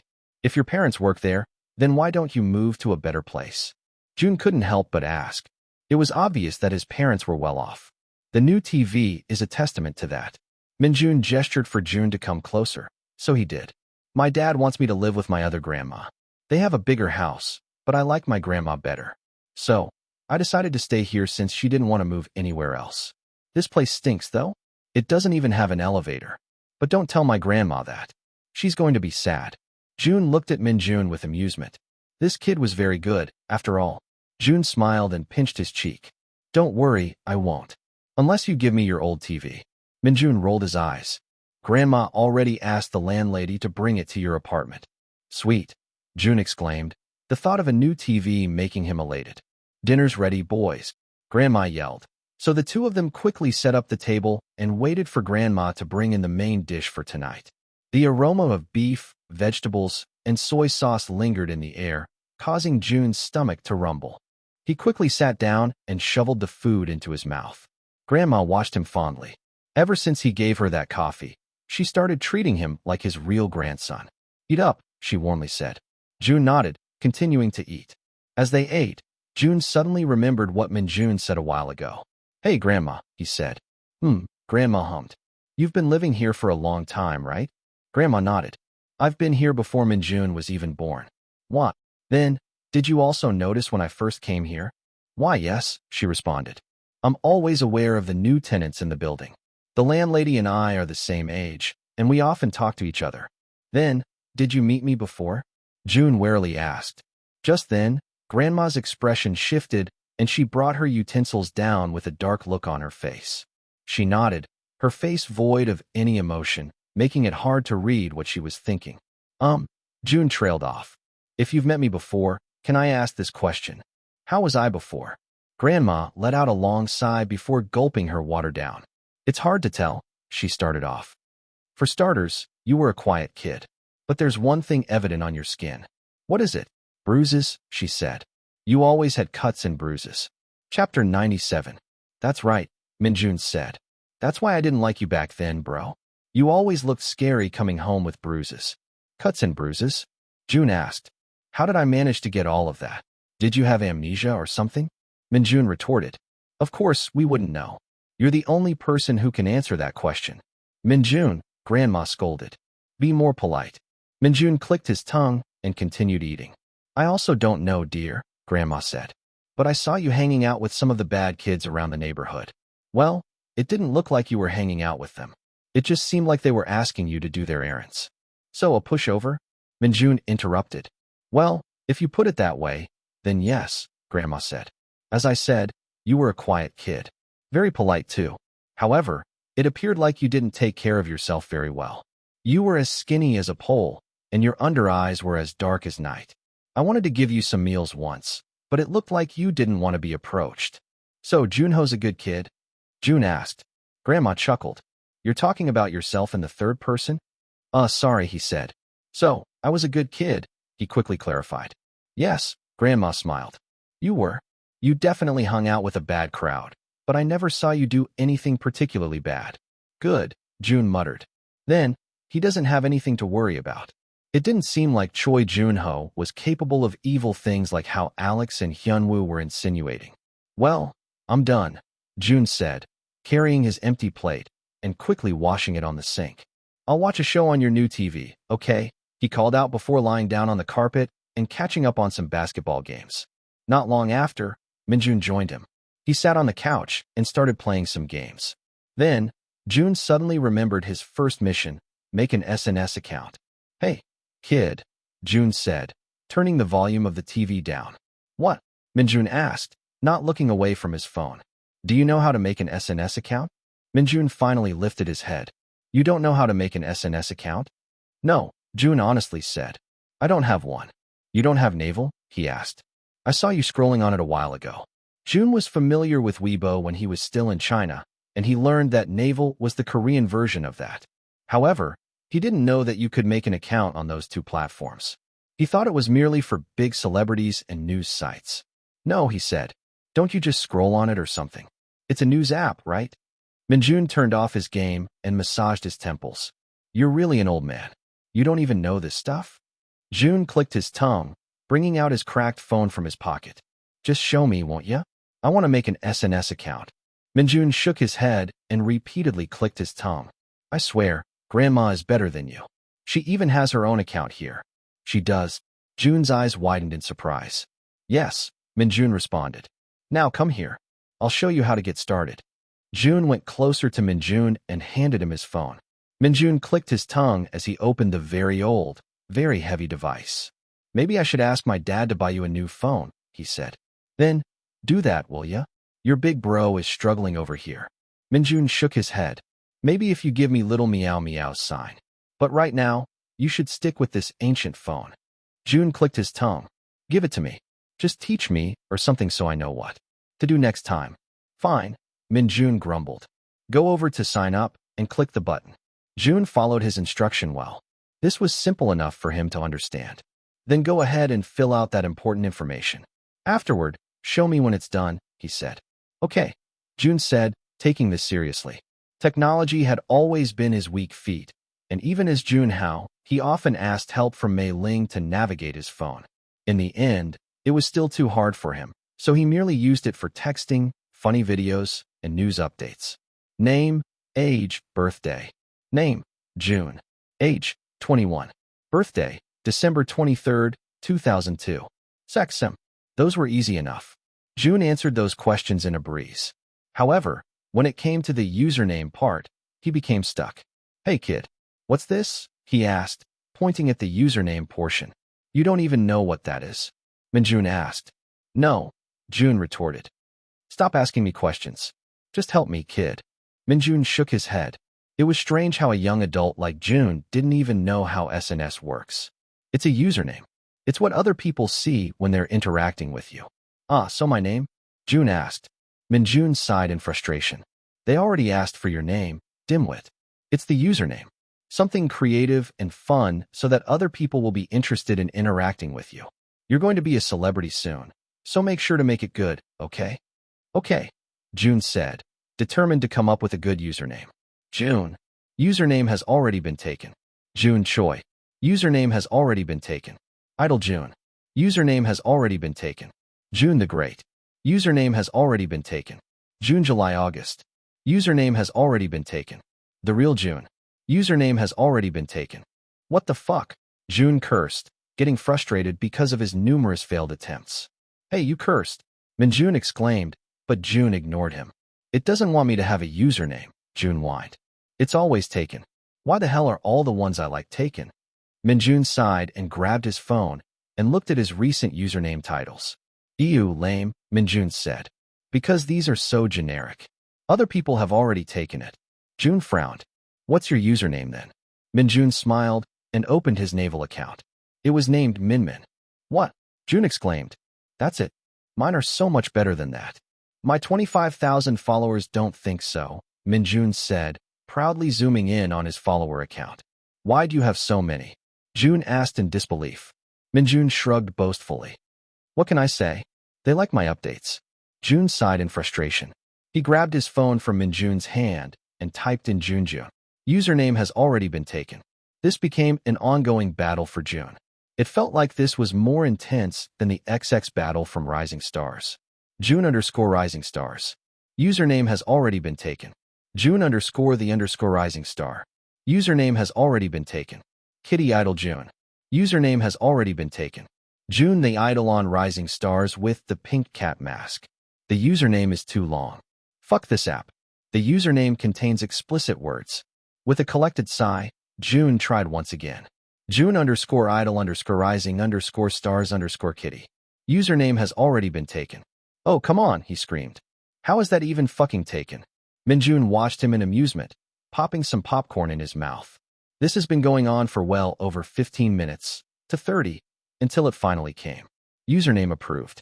He sighed in relief and plopped down on the carpet when it was finally done. Minjun raised his eyebrows and picked up his phone to look at the username June had created. I'm Kitty JunXR1S1INGSD4R5. Chapter 98 Ramen Thief. This username sucks ass, Minjun said as he looked June in the eye. Minjun. Grandma yelled, just having finished her night shower. Don't curse, you foolish child. I'm just telling the truth. Minjun yelled. Look at his username, Grandma. You can't tell me it doesn't look bad? He said, showing her June's phone. June looked at Grandma with wide, bright eyes. It wasn't too bad, right? However, Grandma quickly pursed her lips when she saw his username. See, it's bad. Minjun chuckled. Grandma let out a sigh. It is pretty bad. Why didn't you stick with a much simpler username? She asked. I tried everything, June said. That's the most I could do. Who would have thought that this would be hard? You have a navel too, right, Grandma? He asked. Grandma nodded. I made one with Minjun last month since I wanted to monitor your progress on Rising Stars. What's your username then? June asked. I'm sure you also had a hard time making one. Grandma shook her head. The first thing I typed worked. June frowned. What's your username then? Is it similar to mine? Grandma opened her phone and went to Naval. She quickly navigated her page and showed June her user interface. Here, she said. June couldn't believe his eyes. This is your username? He asked. She nodded with a smile. Isn't it cute? Do you know someone from Naval? How could you have such a simple username? Well, it wasn't taken, Grandma nonchalantly said. Your username's good too. It's one of a kind. June sighed. Grandma's username was Grandma, and it wasn't taken by other people? It seemed like the world had it out for June. Congratulations, host. You have completed your mission. Create an SNS account. Please pick an aspect to improve. Dance. Wise choice. Dance +1. Current grade, B. The soft glow of the sunset spilled into June's bedroom, casting a warm ambience in the small room.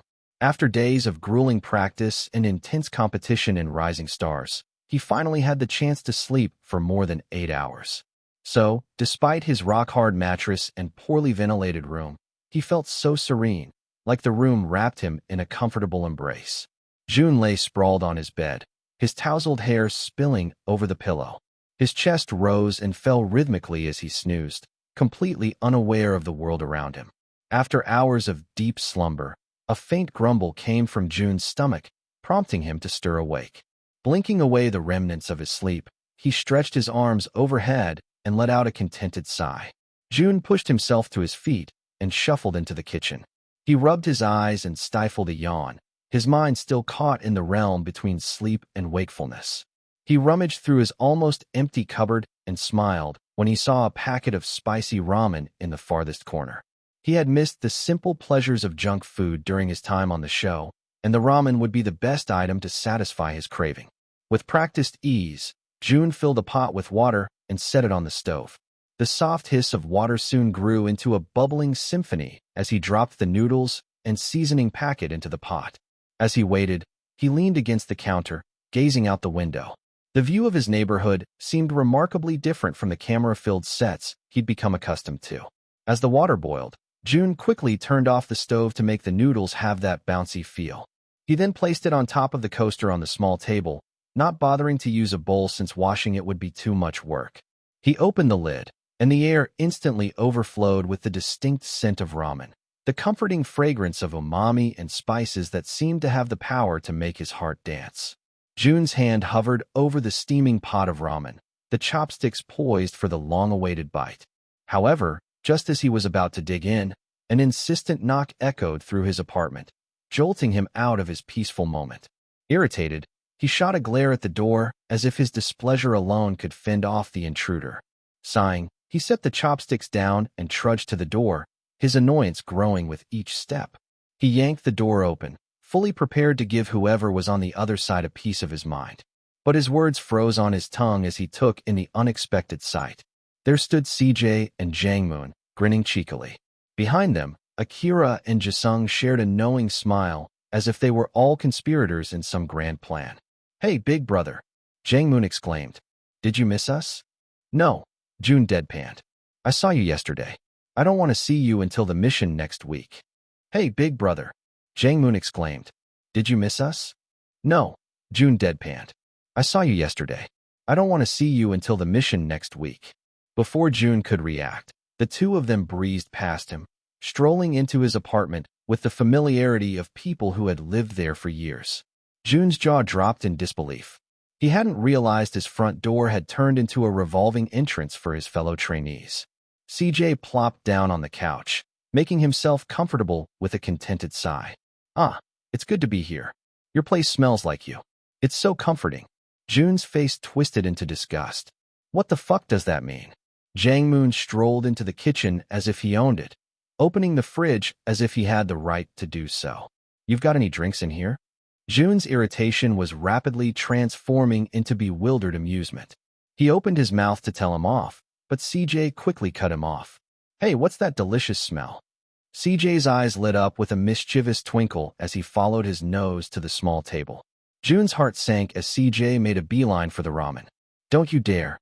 But it was too late. CJ and Jangmoon each sat at the table and plunged their chopsticks into the bowl of ramen, slurping away with enthusiasm. Jun's frustration reached a boiling point. "Are you kidding me? That's mine." "Damn," CJ sighed in satisfaction. "You're really a great cook, bro. Why does this taste so much better than when I make it?" Jun's eyebrows knitted together as he watched his friends feast on his treasured bowl of ramen. With a huff of surrender, he finally spoke up. "Okay, seriously, what are you all doing here? I told you not to come." Akira wrapped his arm around his shoulder. "We came here to watch Rising Stars with you," he said. "Jisung even bought food," he said, gesturing to the plastic bag in Jisung's hand. "Leave that here, then go home. Watch it at your house." Akira clicked his tongue. "But we came this far already, and we even have a surprise guest." Jun's confusion deepened as Akira made a grand gesture toward the doorway. "He's a bit shy, so he's been hiding behind that wall." Jun frowned and squinted his eyes. "Jaeyoung," he muttered. "Hey," Jaeyoung mumbled. "What the hell are you doing here?" Jun asked. Jaeyoung scratched the back of his head. "Well, the other guys said they're going to come to your place, so I wanted to come too." He said the last statement so quietly that Jun didn't even hear it. "Go home," Jun said to the five of them, but it seemed like they weren't listening. Instead, they made themselves feel at home, turning on Jun's new TV and opening the packets of food they'd bought. Jun stood at the doorway and sighed. He can never have a peaceful day, can he? Chapter 99 Murder on my mind.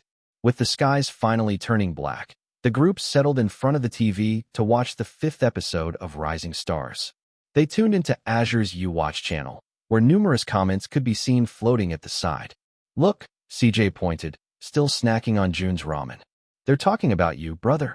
You've become so popular that you can even compete with Jaeyoung's fans. Jun squinted his eyes to read the comments. Jun is my little kitty cat. I raised him, fed him, and taught him how to use the toilet. Please give him lots of love. I can't wait for Jun's team to suffer again. I'm always looking forward to watching Jun struggle during these missions. It's my joy in life. Fighting Jun. Let's see a fight this time. Jun sighed. It's hard to decipher whether these are really fans' comments or not. How come Jaeyoung and the others get such cute comments from their fan bases? Jangmoon cracked up as he read the comments out loud. Truly, Jun's fans were the funniest of their kind. Jun clicked his tongue and placed a piece of lettuce in Jangmoon's mouth, effectively shutting him up. The song choosing is up first, Jisung said. This was legendary. I really thought the bottom ranks would finally be able to pick the songs first. CJ sighed. I thought so too. But of course, Azure wouldn't give us what we wanted that easily. The scene continued until it was time for Jun to choose a song. The people in the comments were excited to see another stage from Akira and Jun, but little did they know. Rin came into the room, pacing back and forth between the two song choices. In the end, he mercilessly kicked Jun out of team beside me. So he naturally went to I love you, leave. I don't love you, don't leave. Jun and Akira. But it's okay, at least he'll be with Jisung. I wonder how they're going to perform this song. The team has so many good members already. This song is tough to sing, isn't it? I don't have a good feeling about it. Then, Ren's interview was shown on screen. I had to do it, he said. Hwan's song had way too many competitors. It'll be very hard to arrange too. Jun sighed. He understood Ren's reasoning. As one of the few members of the show who actually has producing skills, I love you, leave.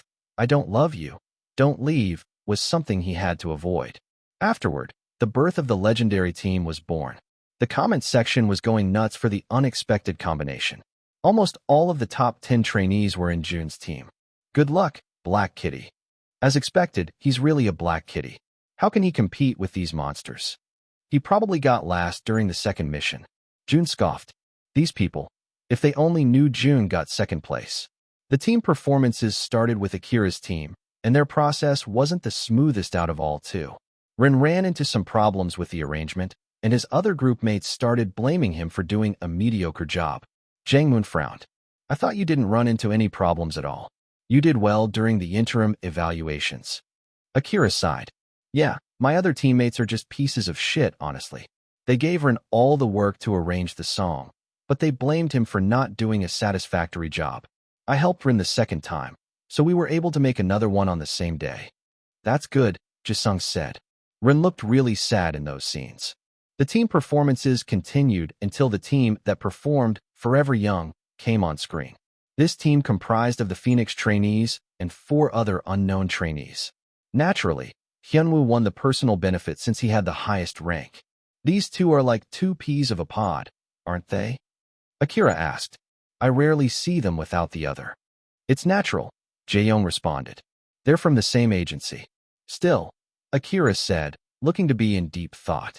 There's something strange between them. I wonder if they've trained together for a long time. They have, CJ suddenly said, causing Jun to turn to him. You know them? Jun asked. Duh, CJ said in an obvious tone.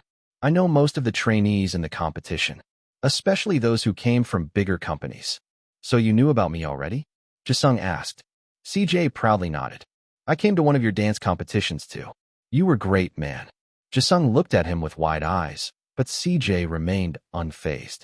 Akira, too, was weirded out. Just how much do you gossip around? Akira asked. A lot, he responded. You'd be surprised by what I know. What do you know? Jun couldn't help but ask. Maybe he could learn about Alex and Hyunwoo through CJ. Let's start with the basics, the kid stuff.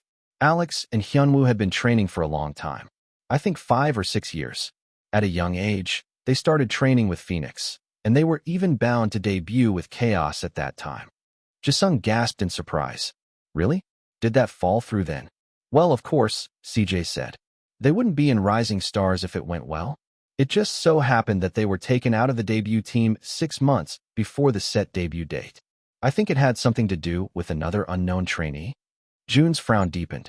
The unknown trainee? Do you know about him? No, CJ said. I don't keep up with the unknown losers. Ah, so you don't keep up with yourself? Jang-moon nonchalantly asked as he continued eating.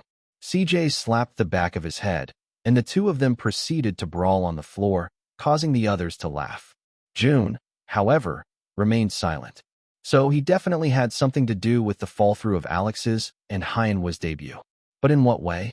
Jun cleared his throat. Don't you have any other details on why they didn't debut?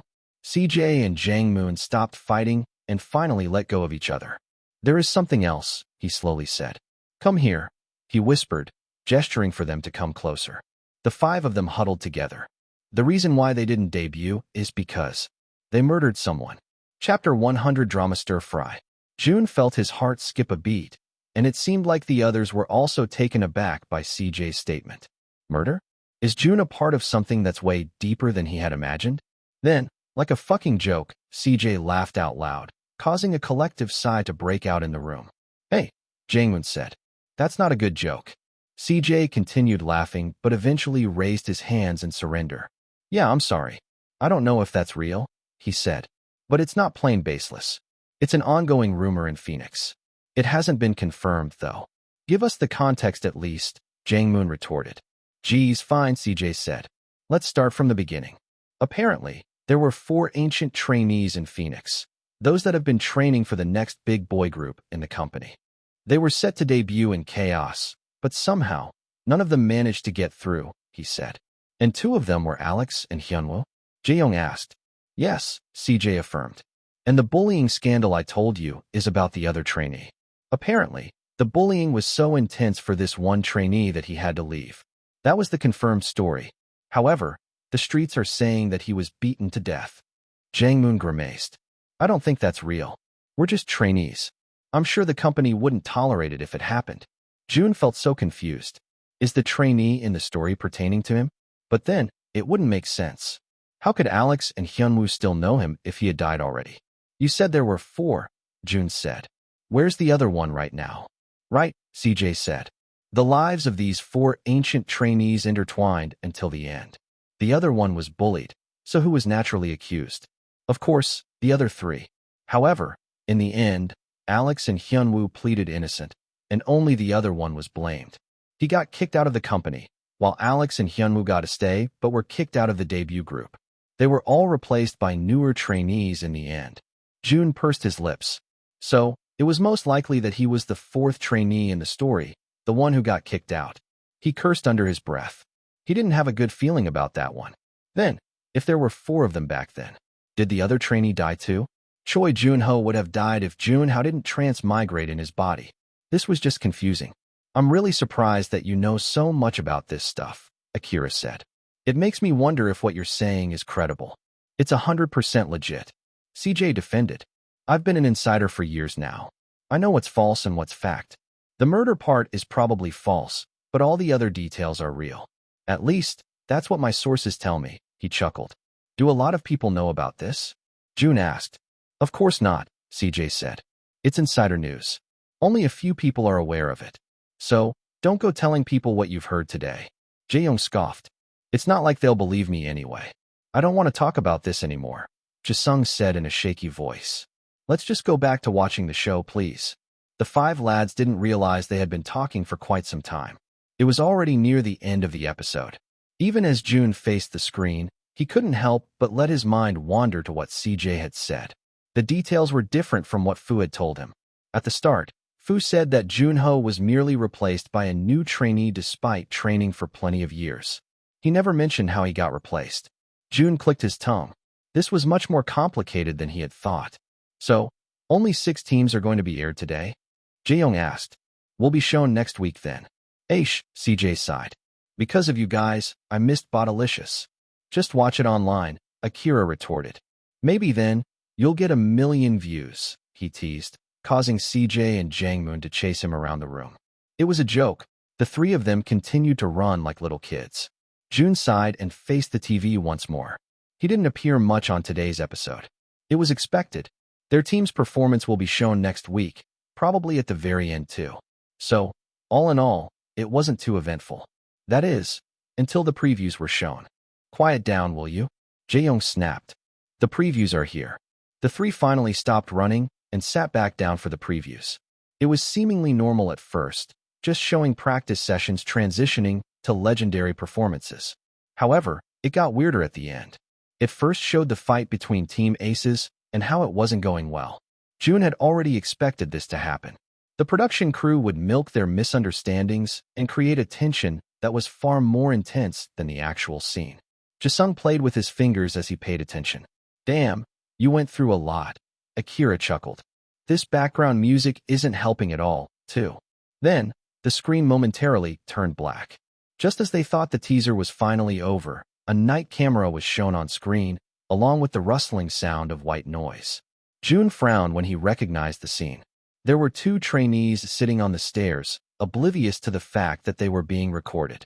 Brother, that's you, Jisung said, pointing at the screen. And Zeth.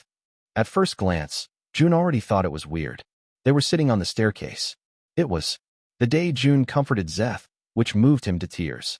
However, the shot made it look like Zeth was crying because of Jun, and it wasn't anything good. It was blurred, and their distance seemed to be letting on an unspeakable tension. Then, Jun opened his mouth. Nobody actually cares about you at all.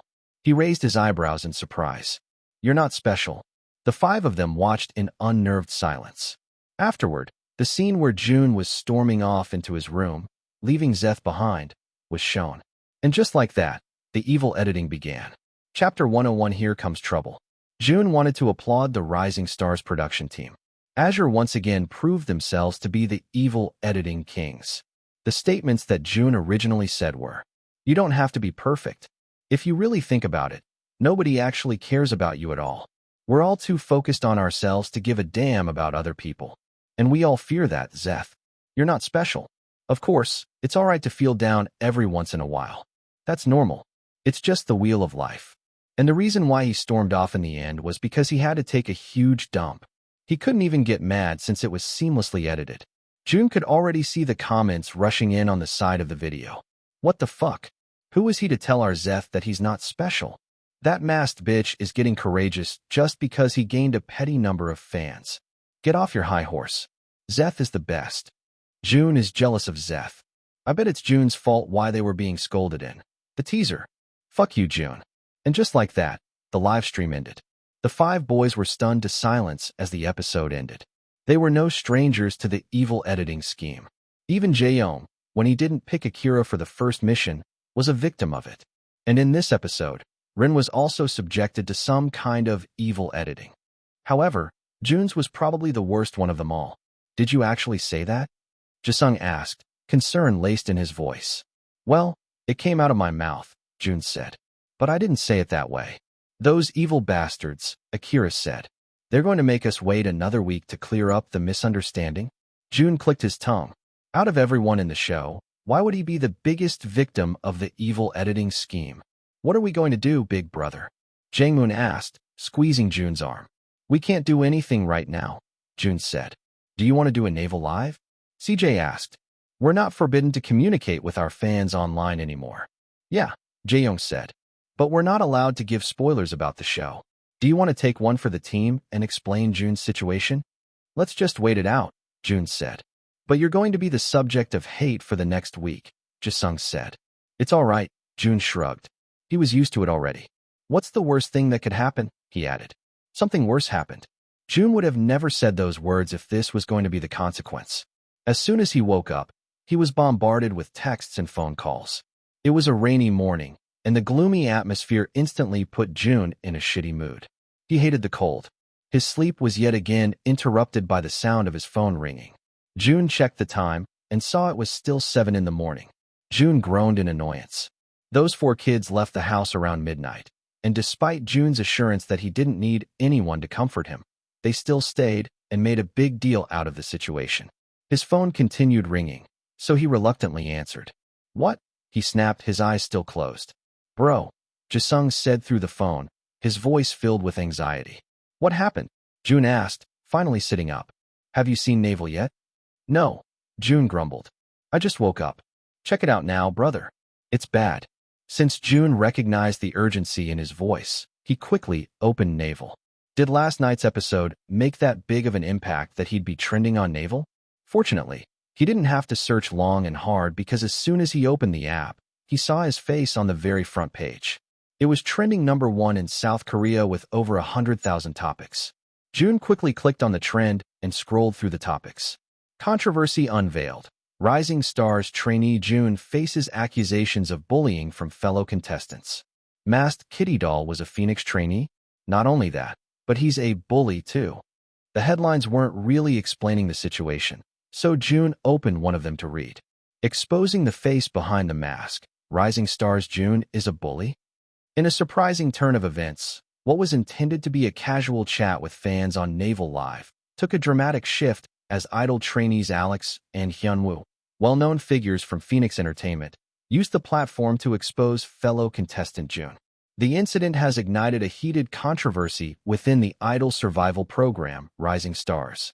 During the live stream last night, the two trainees were asked by fans if there were any trainees they didn't particularly like. Their response, marked by an unexpected burst of laughter, took viewers by surprise. The atmosphere quickly turned tense as they proceeded to reveal alleged negative aspects of Jun's past. Did last night's episode make that big of an impact that he'd be trending on Naval? Fortunately, he didn't have to search long and hard because as soon as he opened the app, he saw his face on the very front page. It was trending #1 in South Korea with over 100,000 topics. Jun quickly clicked on the trend and scrolled through the topics. Controversy unveiled. Rising Stars trainee Jun faces accusations of bullying from fellow contestants. Masked Kitty Doll was a Phoenix trainee? Not only that, but he's a bully too. The headlines weren't really explaining the situation, so Jun opened one of them to read. Exposing the face behind the mask, Rising Stars Jun is a bully? In a surprising turn of events, what was intended to be a casual chat with fans on Naval Live took a dramatic shift as idol trainees Alex and Hyunwoo, well-known figures from Phoenix Entertainment, used the platform to expose fellow contestant Jun. The incident has ignited a heated controversy within the idol survival program, Rising Stars. During the live stream last night, the two trainees were asked by fans if there were any trainees they didn't particularly like. Their response, marked by an unexpected burst of laughter, took viewers by surprise. The atmosphere quickly turned tense as they proceeded to reveal alleged negative aspects of Jun's past.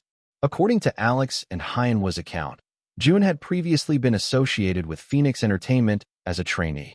However, they claimed that his actions had led to them missing out on opportunities, including a chance to debut.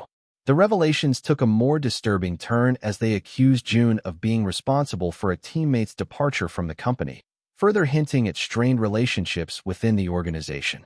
Jun, who had garnered significant popularity among viewers, described as the masked trainee and Black Kitty idol, kept his identity concealed for the majority of the show. His charismatic performances and charming personality had earned him a strong fan base. The exposure video has generated mixed reactions from fans and the general public alike. Many expressed their disappointment and shock at the allegations made by Alex and Hyunwoo. Moreover, following last night's episode, where a cryptic preview of Jun's conversation with first-ranked trainee Zeth was shown, many viewers are starting to believe that Jun is, indeed, evil behind the mask. Stay tuned for more updates. Jun let out a cold chuckle as he finished reading the news article. So it has started, huh? Amidst thinking of his next course of action, a pop-up suddenly appeared. Missions have been reset. Here are your new missions. 1. Post a selfie on your SNS account. Gain over 100,000 interactions. 2. Kick someone out of the competition. As usual, Fu always has great timing. Chapter 102 Mission Fluffernutter. These new missions were just adding up to Jun's frustrations. Posting a selfie? That would just get him murdered on the streets. He was already being murdered online by Zeth's dedicated fans, the Phoenix's trainees' enthusiastic fangirls, casual viewers, and people who just love to hate on others. And kick someone out of the show? At this point, he'll be the one kicked out if nothing changes. Jun sighed in frustration as he raked his hands through his hair, leaving it a mess. And just then, he received another text. Pay your rent this month, the monster texted. Great. The landlady has the same perfect timing as Fu. Jun leaned against the counter of the convenience store, absent-mindedly scanning the shelves while his thoughts swirled in a whirlwind of frustration. The flickering fluorescent lights cast a pale glow over the rows of snacks and drinks, creating an eerie ambience. Thankfully, Mr. Chong gave him another opportunity to work at his store while Jun was on a break. However, Jun felt like he wasn't on a break at all. Last night's accusations hung heavy on his mind. Accused of bullying those two hooligans? Jun couldn't believe it. He clenched his jaw, the muscles in his arms tensing. He grabbed a pack of instant noodles from the shelf and tossed it into his basket with a little more force than necessary. Jun's thoughts were abruptly interrupted when the bell above the entrance chimed, announcing a new arrival. He looked up nonchalantly as he saw a familiar face walking into the store. Hannah, the girl whose money he returned, and the same girl on the soju bottle. "Hey," she exclaimed, her eyes brightening when she saw the familiar worker. Jun sighed quietly and went behind the counter. "What do you want?" he asked in a rough voice, still feeling frustrated with what was happening. Hannah chuckled, amused. Ever since she met the blunt worker in the convenience store, she went almost every week in hopes of meeting him again. She didn't know what drew her into such a cold person, but it just felt refreshing not to be perceived as a famous celebrity. Fame sometimes gets tiring, you know. "Are you a student or something?" Hannah asked, obviously intrigued. "You only work here from time to time." Jun sighed. Only his eyes were seen, so the annoyance wasn't as evident in his face. "Something like that," Jun responded. Then, he impatiently tapped his fingers on the counter. "Are you buying anything?" He couldn't believe he was turning into that part-timer in the convenience store near Azure, but he couldn't help it. He really wasn't in the mood. Hannah smiled and grabbed a pack of gum. "Just this," she said. Jun quickly rang the item and gave it to Hannah. "Are you working here tomorrow?" Hannah asked, leaning against the counter. "No," Jun deadpanned. Hannah smiled. "Got it. See you tomorrow," she exclaimed as she left the convenience store. Jun sighed and shook his head. Is he a people magnet or something? Why are people so adamant about meeting him when he's done nothing but push them away? And speaking of people he didn't want to see, Jisung, CJ, Jangmoon, and Akira entered the store with concerned looks on their faces. "Big brother," Jangmoon screamed, jumping up the counter to hug Jun and inspect his features. "Are you okay? Are you hurt?" he dramatically asked. Jun clicked his tongue and pushed him away. "I didn't get into an accident," Jun said. Although, that would honestly be better. Akira sat on the counter while Jisung stood next to him. CJ proceeded to snack on a discarded bag of chips while Jangmoon kept clinging to him. "I'm starting to believe that Jun is a black cat in his past life. You're lucky and unlucky all at the same time," Akira chuckled. CJ nodded. "Tell me about it." "He always gets himself into shitty situations, but he somehow gets through them in the end. I'm sure you'll get through this one too. It's not like you really trained at Phoenix, right?" CJ chuckled. "True," Jangmoon chimed. However, Jun remained silent, causing the four to look at him with inquiry. "Wait," Akira awkwardly chuckled. "Don't tell me." "I did," Jun said, looking into their eyes. "I trained at Phoenix." "What?" they exclaimed. "How many years?" CJ asked. 7, Jun responded, causing their eyes to bulge out of their sockets. "Holy shit," Akira cursed. "Then, are you part of the ancient trainees that CJ was talking about?" Jun shrugged. "How could you be so nonchalant about this?" CJ asked, leaning over the counter to shake Jun's body. "Then, are you saying you're the 4th trainee in my story? The one that was kicked out because of the bullying scandal? Then, that also means that what Alex and Hyunwoo are saying is all true." Jangmoon asked. "Their chances of debuting were halted because of you? Did you do something when you trained at Phoenix? Or maybe it's all just a big misunderstanding." Jisung bit his lip in anxiousness while the others urged him to respond. That was the point. Jun would be able to prove that he isn't a bully if he knew what truly happened. However, the truth was, "I don't know." The other four were stunned to silence. Jangmoon took a step back, seemingly wary of Jun's presence. The others' expressions weren't any different. They all looked suspicious of Jun. Jun sighed in frustration. "Look," he started. "I don't know what truly happened. I can't fully refute what Alex and Hyunwoo said because I genuinely don't know. But one thing's certain, those two aren't good people. I'm not asking you to believe me or anything like that, but I think you can judge my character. You guys tell me if I'm really capable of doing something like that." His friends didn't speak for a while. Then Jangmoon slowly scooted over to him, capturing him into a warm hug. Sorry, big brother, Jang-moon said. I just got scared. But now that I think about it, I don't think you're capable of doing any of that. Yeah, Jisung quickly nodded. You're a good person, brother. You're right when you said that Alex and Hyunwoo were not good people. I met them once before Rising Stars, and they were laughing at a disabled trainee, telling him he wouldn't debut because of his disability. Akira frowned. And they have the audacity to accuse someone else of bullying? He scoffed. Don't worry, Jun. We're with you. We'll help you prove your innocence. Jun sighed. Thanks. He muttered, not expecting their support. Of course, CJ said, patting his back. Who else would have your back, brother? We're with you until the end. Before the airing of the 6th episode, let's all prove your innocence, he exclaimed. Let's name it. Mission Fluffernutter, busting the nutty case of Jun's innocence. Chapter 103 Girl on the Soja Bottle. That's a shit name, Akira retorted. What the fuck is a fluffernutter? And did you just say that Jun will bust a nut? I kinda wanna see that, Jang-moon said. Ayo, Jisung exclaimed. Shut up, CJ said. It's not like you can come up with a better name. You like it, right, Jun? No, Jun deadpanned. I thought so, CJ smiled. So, let's get down to business. How are we going to do this? As Jisung, CJ, Jang-moon, and Akira gathered around Jun, the convenience store suddenly became a hub of absurd suggestions. CJ waved his arms dramatically, his eyes shining with enthusiasm. I say we challenge them to a dance-off. Show them we can't be bullied on the dance floor. Jang-moon raised an eyebrow, his expression skeptical. Dance-off? Are we in a cheesy 80s movie? Jang-moon leaned in, his voice conspiratorial. What if we hire a team of trained pigeons to fly in formation spelling Jun is innocent? Akira couldn't help but chuckle at the sheer absurdity of the idea. Yeah, because nothing says innocence like pigeons with banners. Jisung, always the emotional optimist, clapped his hands together. I've got it. We'll write a heartfelt ballad about the injustice of the situation and perform it on Naval Live. Akira tilted his head, a bemused smile on his lips.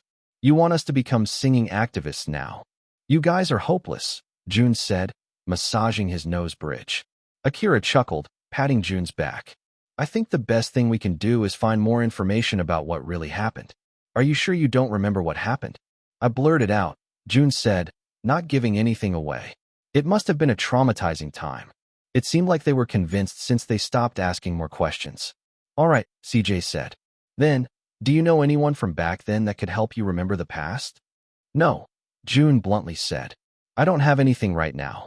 A collective sigh was heard in the store, and CJ slumped on the counter. Then, I also don't know how to start, he said. He saw a glimpse of the sparkling green bottle and quickly grabbed it. Why don't we drink it out? I'm down, Jang-moon said. But is there a different brand of soju around here? The actress on this bottle just turns out to be a part of our enemy. Well, she used to be a part of them, but her blood is still running with their genes. Jun frowned, grabbing the bottle from CJ's hand. It was none other than Hannah, the woman he met 2 times already. Hannah, Jun asked. She's an actress? The 4 of them looked at Jun like he had grown 3 heads. No, the circus clown, Akira chuckled. Yes, the actress. How could you know her name, but not her profession?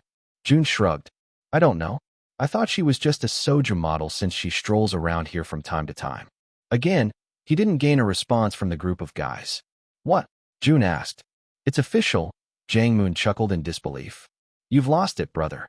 Hannah Lim is an A-list celebrity. Why would she be lingering in a place like this? It's true, Jun said. She even came around this morning and talked to me. They all huddled over in laughter, tears streaming down their faces. All right, don't get too ahead of yourself now, big brother, Jang-moon said, slapping his knees. We know that you're handsome, but someone like Hannah Lim wouldn't even look our way. Jun tiredly sighed. Fine, believe what you want to believe. But why did CJ say that Hannah has the enemy's blood? You're clueless, CJ said. And you want us to believe that you've actually met her? Just tell me. Before Hannah Lim became an actress, she trained as an idol in Phoenix. After a long day of work, Hannah finally plopped down on her soft couch in her luxurious apartment. Hannah was wearing worn-out shorts, a freebie oversized shirt, and thick reading glasses. Her underwear was worn out too. Argue all you want, but new underwear sucks ass. A smile grew on her face as her mind lingered on the encounter at the convenience store. The young man, who looked cute and rebellious at the same time, continued to treat her with a nonchalant attitude. It was refreshing to meet someone who didn't recognize her as the famous actress she was. Hannah didn't know why she felt so drawn to the worker, whose name she didn't even know. However, before she even knew it, she found herself going back to the convenience store from time to time, hoping to meet him once again. Aside from that, the convenience store sold goods for a much lower price than the supermarket. Then, her mind strayed to the person from her past, the one she was reminded of when she spoke to the convenience store guy for the first time. The person who brought profound sadness whenever she thought about him. It was strange. The two of them were so different. But Hannah could sense the genuineness in their attitudes. She tried to shake off those thoughts since she hadn't seen him in a long time. Today was supposed to be her escape from the relentless world of fame and unending work. She was currently filming a period drama, and it had been the most exhausting filming process she had ever done. This week was a rare chance for her to relax and do what she wanted before she got enslaved by the demanding filming schedule, so she wanted to make the most of it. While popping greasy chips in her mouth, she turned on the TV and scrolled through countless channels. However, much to her disappointment, nothing seemed to be appealing to watch. A cake bake-off, but with kids. A modeling competition, but with kids. A zombie simulation movie, starred by kids. Hannah sighed in frustration since all of them somehow involved kids. Sighing, Hannah picked up the remote and began scrolling through the channels she usually didn't watch. She hesitated when she reached a channel that typically featured idol-related shows, Azure. Since leaving Phoenix and retiring from being an idol trainee herself, she had purposely distanced herself from anything resembling her former life. However, curiosity got the best of her, and she settled on the channel. Rising stars were written on the corner. Hannah was familiar with the show. Of course, she was. She'll have to be living under a rock for her not to recognize the famous show. She also knew that it was currently airing, but she stayed away from the show because she was aware of the enjoyment of the two Phoenix trainees, Alex and Hyunwoo. Hannah scowled as she remembered those two. Even their names left a bitter taste in her mouth. Her mood dampened even more when Alex was shown on screen, seemingly choosing a song for this particular mission. Hannah clicked his tongue and was about to turn off the TV when she suddenly caught a glimpse of a familiar-looking person. She stopped in her tracks and squinted her eyes, hoping the camera would focus on that person again. Then it happened. Illuminated on her very HD television was Jun with a nonchalant look on his face. Choi Joon-ho. Chapter 104 Remember Me. 10% low battery. Jia cursed under her breath as she switched from her phone to her tablet. She had been on fire since dawn, defending Jun from countless haters left and right. It wasn't a good day to be a Jun stan. Luke Defender 87. Fucking bully. Let me punch your mouth so it caves in. My faves could never do that. My kitty Jun. Bitch, you're a Luke stan. Your fave got caught doing drugs and was kicked out of Raven. Jun could never. Alex S. feed. I had a bad feeling about that Jun ever since he removed his mask. He's a twat who can't sing, dance, or rap. My kitty Jun. And you have a foot fetish. Your fave's statements haven't even been proved yet. Zeth loves me. It doesn't need to be confirmed anymore. Did you see how he treated Zeth in the previews? You're delusional if you think Jun is innocent. My kitty Jun, it's a preview. I hope you swallow your words once the episode actually airs. And you're talking about delusions? You're fucking delusional for thinking Zeth loves you. He doesn't even know you exist. Hi and well my daddy. Jun is fucking ugly. Fix your face, bitch. My kitty Jun, fix your daddy issues first. Jun wanted to laugh as he read the hate comments under his topic. However, he realized there wasn't anything to laugh about. He's being cancelled online despite the lack of evidence on Alex's and Hyunwoo's part. And the preview with Zeth on the last episode wasn't helping his situation either. Although some loyal fans are defending him and rational people are waiting for official statements, most have already labeled him as a bully and are petitioning for him to get kicked out of the show. He kept scrolling through his phone when the bells chimed, signaling the arrival of another customer. Jun was secretly hoping for someone to arrive, and fortunately, the person he was waiting for came in. Hannah returned to the convenience store, her feet bouncing with anticipation as she entered. Her eyes scanned the store until they landed on Jun, and a subtle smile played on her lips as she approached.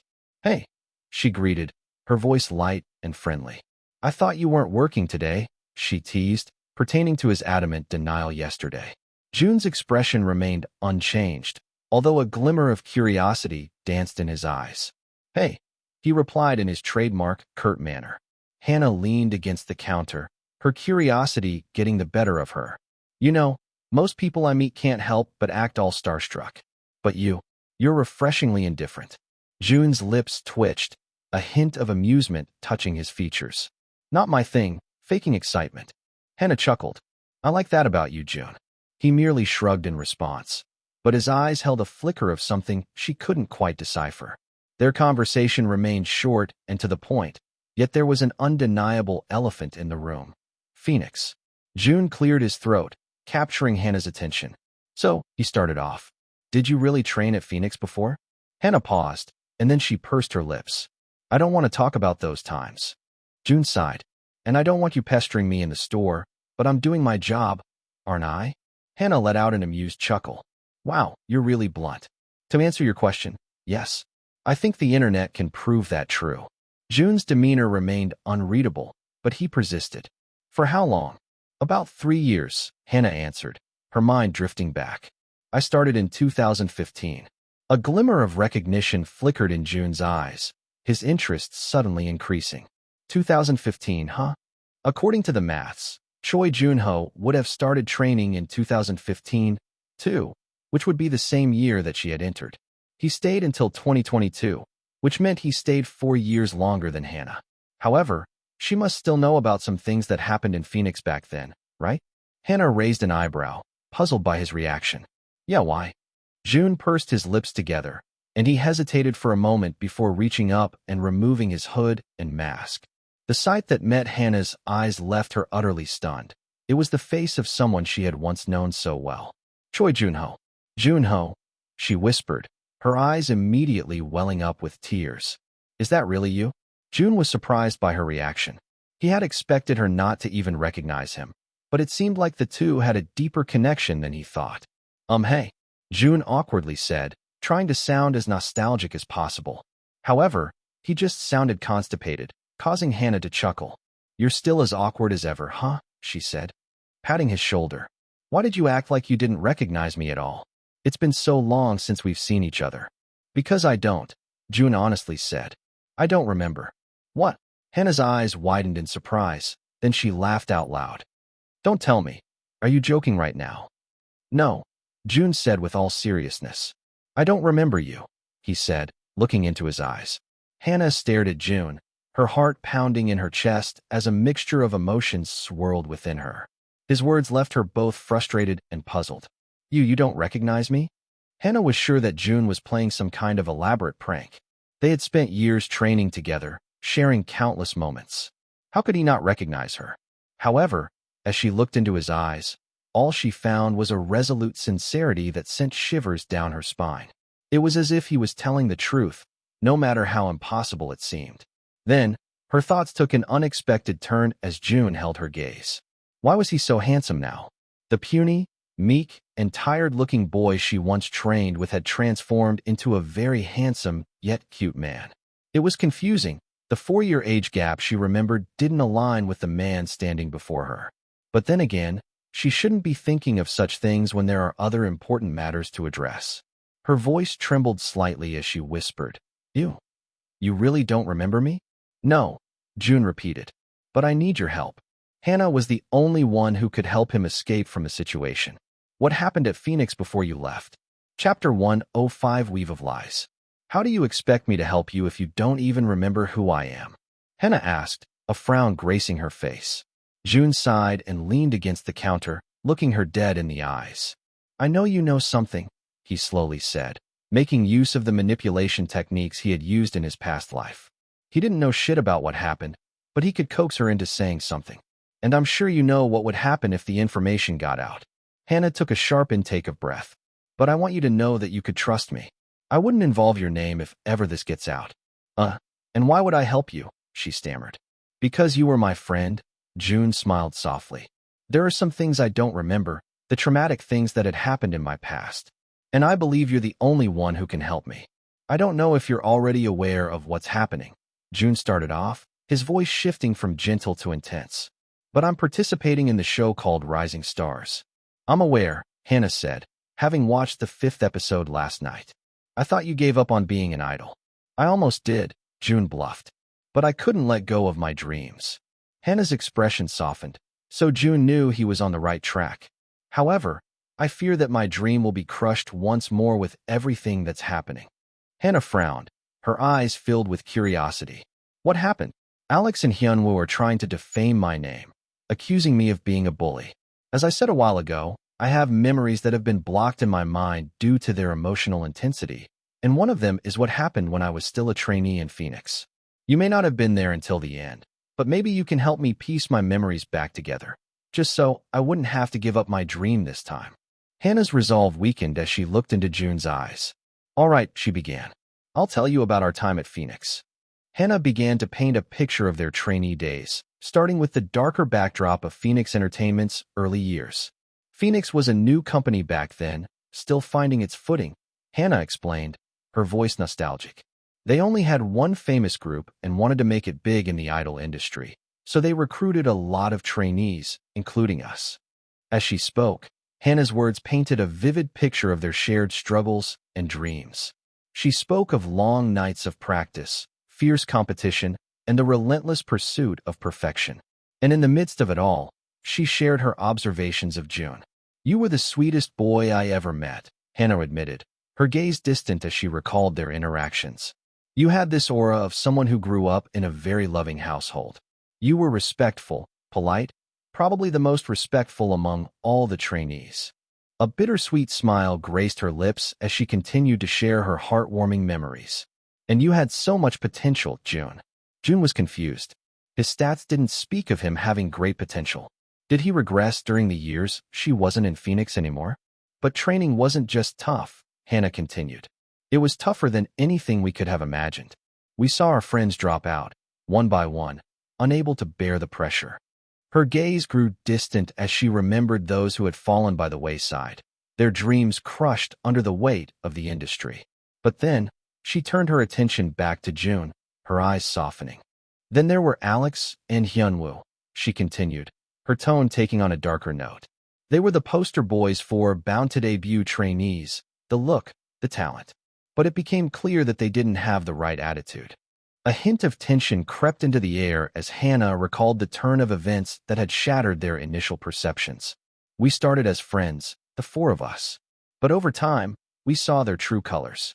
Alex and Hyunwoo were different behind closed doors. Jun's gaze remained steady, but there was an underlying recognition in his eyes. They were manipulative, controlling, Hannah added, resentment heard in her voice. They used their looks and their talent to get ahead, without any regard for the people they trampled on. I tried to call them out, she chuckled. But you always try to stop me. However, in the end, you were the one who would run errands, do things for others, and take the blame, all without a second thought. You were the selfless heart among us. Jun couldn't help but frown as he listened to her story. So Choi Joon-ho was a wuss. Then came the darkest year, 2018.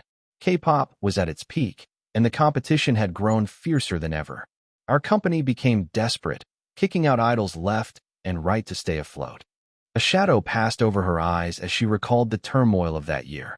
It was a time when dreams were shattered and bonds tested. But then, her expression softened as she spoke of a new addition to their group. Haru, Hannah said. He joined us that year, and it didn't take long for us to become friends. Haru. That was a new name, someone Jun had never heard of. We trained together, hoping to debut soon, as we had trained the longest. However, Phoenix changed after that. They started overworking us, pushing us beyond our limits. Alex and Hyunwoo remained the same, still manipulative, still using their tactics to get ahead. Her gaze met Jun's, and her voice lowered as she shared the most heart-wrenching part of their shared history. And you went through something unimaginable. Your parents died in a car crash, and you were left all alone to endure it. Hannah paused for a while to gauge Jun's reaction. However, Jun remained nonchalant, leading her to continue. Hannah's eyes glistened with unshed tears as she recounted the depths of Jun's pain. You struggled to keep up with practices, to balance it all. There were times you couldn't come to practice because of work and the bullying. It had gotten worse, to the point of becoming physical. Jun's jaw clenched. One thing he took from this is that Alex and Hyunwoo were lying. He was not the bully of the story. And I'm still so sorry that I left that year, Hannah whispered, her voice breaking. I was given an offer at my current company to be an actress, and I was truly desperate. I didn't want to leave Haru and you alone, but I felt like I had no choice. I'm really, really sorry. There's nothing to apologize for, Jun calmly said. You didn't do anything wrong. Hannah looked down at the counter, still feeling guilty. After that, I didn't keep up with Phoenix anymore. I started training to become an actress, and I assumed you were doing the same as an idol trainee. And this Haru guy? Jun couldn't help but ask. Where is he now? I don't know, she frowned. The last thing I heard was Haru left the company, Alex and Hyunwoo stayed, but got kicked out of the debut group, and you. Jun raised one of his eyebrows. You killed yourself. Chapter 106 Damage Control. Jun paused, his posture becoming rigid. Again, he didn't know the full story behind Choi Joon-ho's death, but Fu told him that the timid trainee killed himself after years of struggling. But that doesn't seem to be the case, right? Hannah said, her voice filled with relief. Because you're standing in front of me right now. Jun stiffly nodded. Anyway, that was just a rumor I heard because nobody seemed to know where you were. I also tried searching for you on SNS, but failed to do so. In the end, I hoped you went out of the radar to live a more peaceful life. I never expected that you'd continue pursuing the idol dream. Is that all you know? Jun asked. She nodded. Again, I didn't keep up with Phoenix anymore because of all the bad memories I've incurred, but I'm assuming it didn't get any better. Chaos debuted with people I didn't even know. Jun sighed. Although the last years of his training period weren't disclosed, it felt safe to say that Alex's and Hyunwoo's statements were false. They twisted the story so Jun could become the villain. And he was pretty sure they were also feeding on the fact that the Starlights were currently on the edge of their seats after watching the preview of Rising Stars on the 5th episode. So, Alex and Hyunwoo are accusing you of being a bully? Hannah asked. Yes, Jun said. But I'm glad you clarified that their stories aren't true. Those bastards, she clenched her fists. They still hadn't changed. It's so frustrating for people like them to still be given chances. So, what are you going to do now, she asked. Those stories, Jun trailed off. Do you have any evidence of them happening? Sadly, no. She looked down at the ground. We weren't allowed to use phones in the practice room as trainees, so we don't have any evidence against them. Jun sighed, and Hannah felt quite bad for him. I don't think I can provide a statement either, she said. It hasn't been that long since I started doing well as an actress, and my career is currently at its peak. As much as I would like to help you, I fear I can't taint my reputation right now. Maybe in the future if my career is already stable. But I'm afraid that will already be too late. I understand, Jun said, his mind running 1,000 miles an hour to find a solution to his problem. It would be too much to ask Hannah for help when she'd already shared so much, so he knew that he had to fight this war alone. Do you need help with anything else? Hannah asked. Jun paused and thought of it for a while. Do you know where Alex and Hyunwoo live? She froze, and then she slowly nodded. If they didn't change addresses, then I still know where they live. Show me. In the modern building of Azure, the Rising Stars production team answered countless calls. Interns ran around with cups of strong coffee in their hands. The head of the production team hadn't slept for the past 2 days, thinking of ways to control the damage that had been done. Without a doubt, this has been the worst scandal they had to handle after what happened in the 3rd season. Yejin and Yena lead the meeting with the other directors and producers, all of them stumped to silence as they thought of their next course of action. So, Yena started. What are we going to do about Jun? Yejin sighed as she raked her fingers through her greasy hair. She hasn't washed since the night the scandal broke out. There isn't any solid proof that he was indeed a bully. We conducted a thorough investigation on his background, and this kid has nothing, she exclaimed. No social media accounts. No school stories. I think he stopped going to school in 2018 or something. At least, that's what the private investigator said. And Phoenix, the head producer asked. Have they released a statement? Yena shook her head. No statements from them either. Apparently, past trainees aren't their responsibility anymore. They don't want to give out a statement. But Alex and Hyunwoo are their trainees. Yejin exclaimed. It seems like they're supporting their trainees, though, Yena responded. They want to kick Jun out of the show. Rising Stars is getting martyred online, and the intern said. She scrolled through her phone and read some comments from the public. Rising stars became bullying stars. How can they accept such a trainee into the show? Remove Jun from the show. Jun's a big bully. He bullied Alex, Hyunwoo, and Zeth. They seemed pretty enraged that we're still keeping Jun on the show, and said. Yin sighed in frustration. Shall we kick him out then? It'll be easier than us solving the problem from its roots. One of the shareholders raised his hand. I don't think that's a good idea. Jun is one of the main attractors of the show. Zeth, Casper, and the others garnered more votes. But Jun had made Rising Stars more known to the public. His face reveal itself garnered a 34% real-time rating. Azure stocks raised through the roof when that happened. Not only that, a producer said, but the pink mask he wore had become a trend in the country. It's being sold by an Azure affiliate. So kicking him out will be like kicking out one of our assets. But we can't deny that Alex and Hyunwoo also bring a lot of viewers to the show. Chris, a guy who doesn't like Jun, said. We can't disregard their statement just because of those reasons. At the end of the day, Jun will be a passing craze. People only care about him now because he just revealed his face.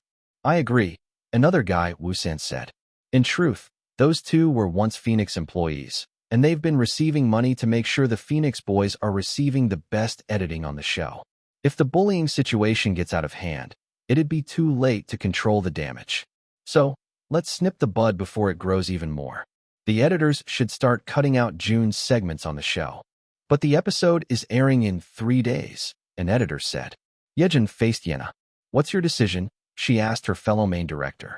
Yena bit her lip in frustration. Let's give Jun until tomorrow, she said. If the bullying accusations aren't debunked by then, we'll have no choice but to kick him out of the show. Chapter 107, Just You Wait. It was time to confront the ghosts of his shared past, Alex and Hyunwoo. With a murderous glint in his eyes, Jun stood in front of their dorm, with the help of Hannah, of course. It was nighttime, and the hallways were dimly illuminated, creating an eerie atmosphere. Jun stood there for a second, then he reached out into his pocket and felt the small metal material in it. He never knew what could happen, so it's best he protected himself. Of course, Jun would only use the weapon as his last resort. He'll make sure to stay in the hallways to talk, so he can escape easily if something does happen. Then, he stepped closer to their door, knocking on the pristine wood. The sound of his knocks echoed in the silence of the night. Who the fuck is knocking in the middle of the night? He heard Alex curse. The door creaked open, revealing Alex and Hyunwoo, their expressions twisting into surprise. Seeing Jun under the dim lights, his murderous eyes being emphasized, seemed to send a chill down their spines. Something about the look in his eyes was unsettling, a contrast from the boy they thought they had known. Jun. Alex's voice wavered slightly, his gaze locked onto Jun's with confusion. Hyunwoo's eyes widened, his usual smugness momentarily gone. What are you doing here? Jun's voice was calm, yet there was an undercurrent of something else. I came to talk. The atmosphere seemed to thicken with every passing moment, like the past had suddenly caught up to them. I think it's time we had a conversation, Jun continued, his gaze steady on Alex and Hyunwoo. About what happened back then. The silence that followed seemed to stretch, tension mounting in the air. And as Jun's eyes bore into them, it became evident that something had shifted within him.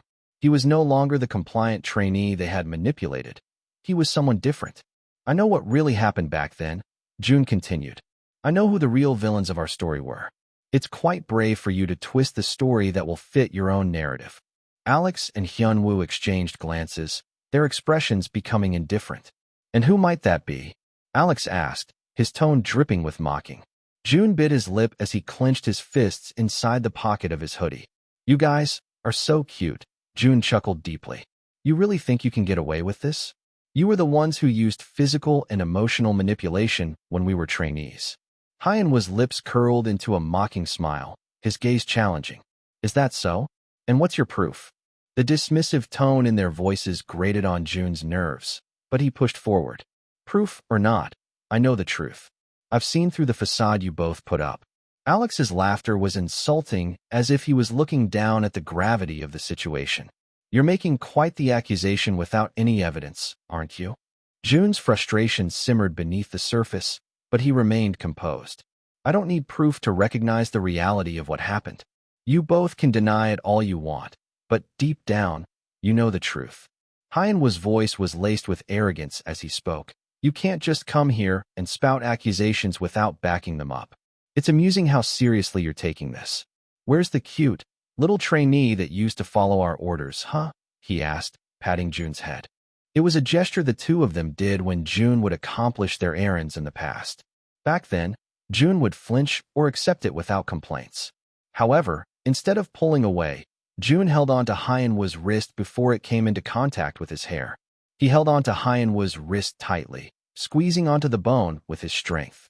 Hyunwoo chuckled and tried to pull his wrist away, but Jun held on, his gaze never leaving Hyenwa's eyes. Hyunwoo tried to escape his grip once more, but Jun held on tighter.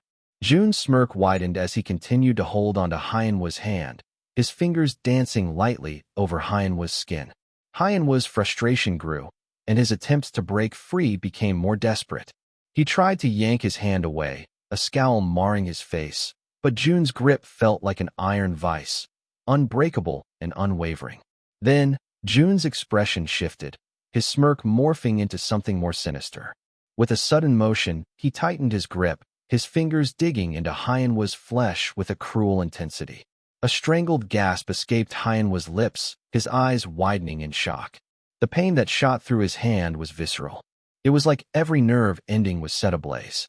Jun's fingers seemed to transform into instruments of torment, the pressure cruel and unrelenting.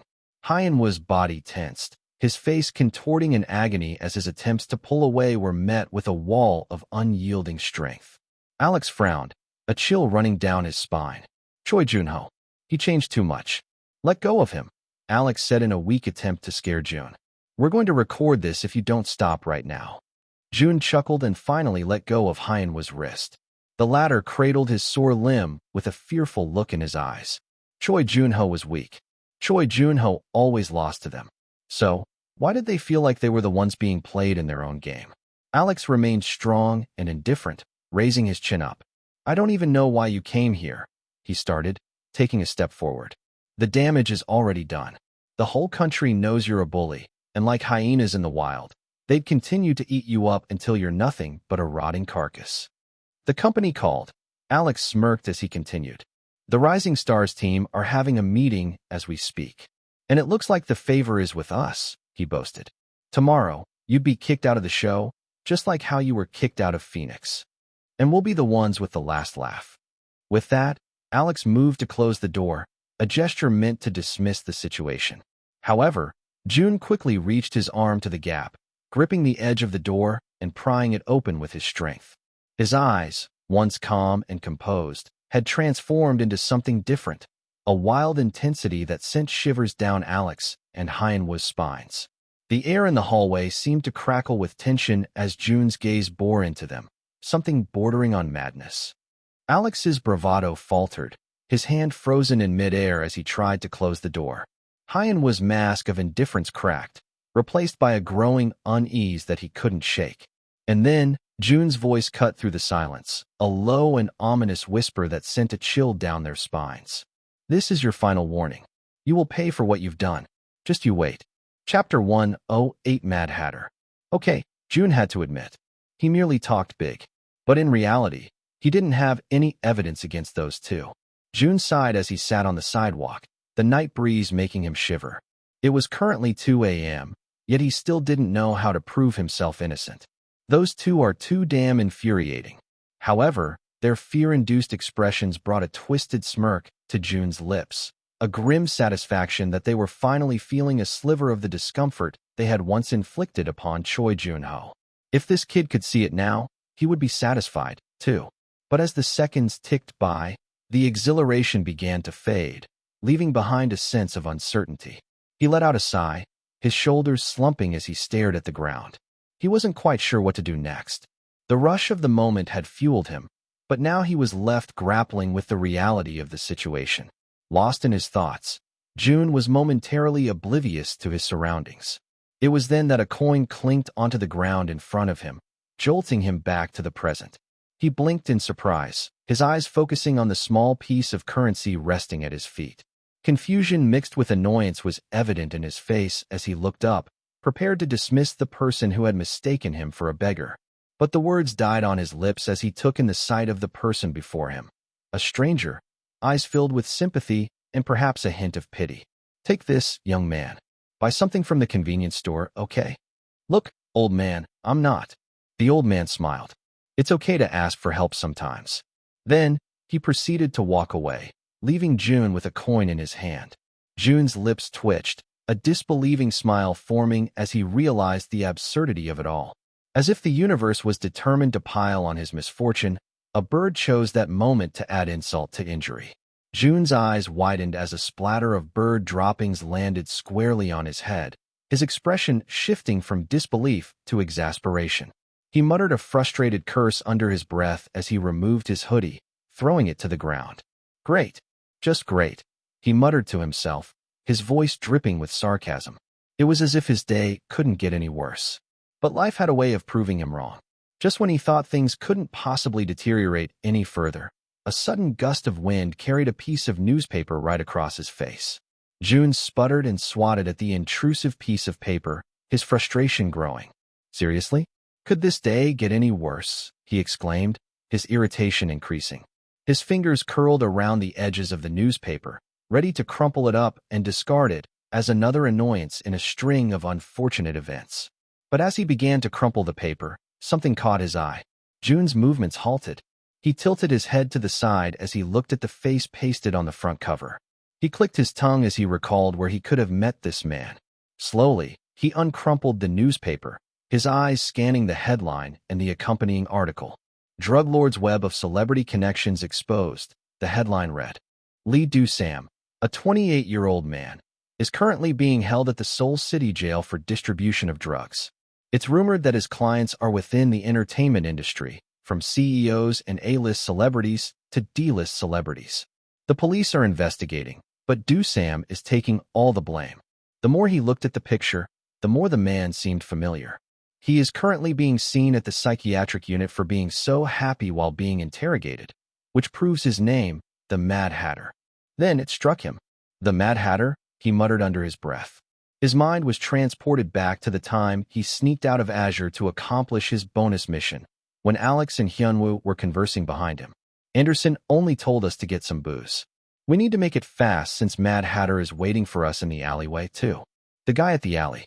Jun observed his face once more, and it all made sense.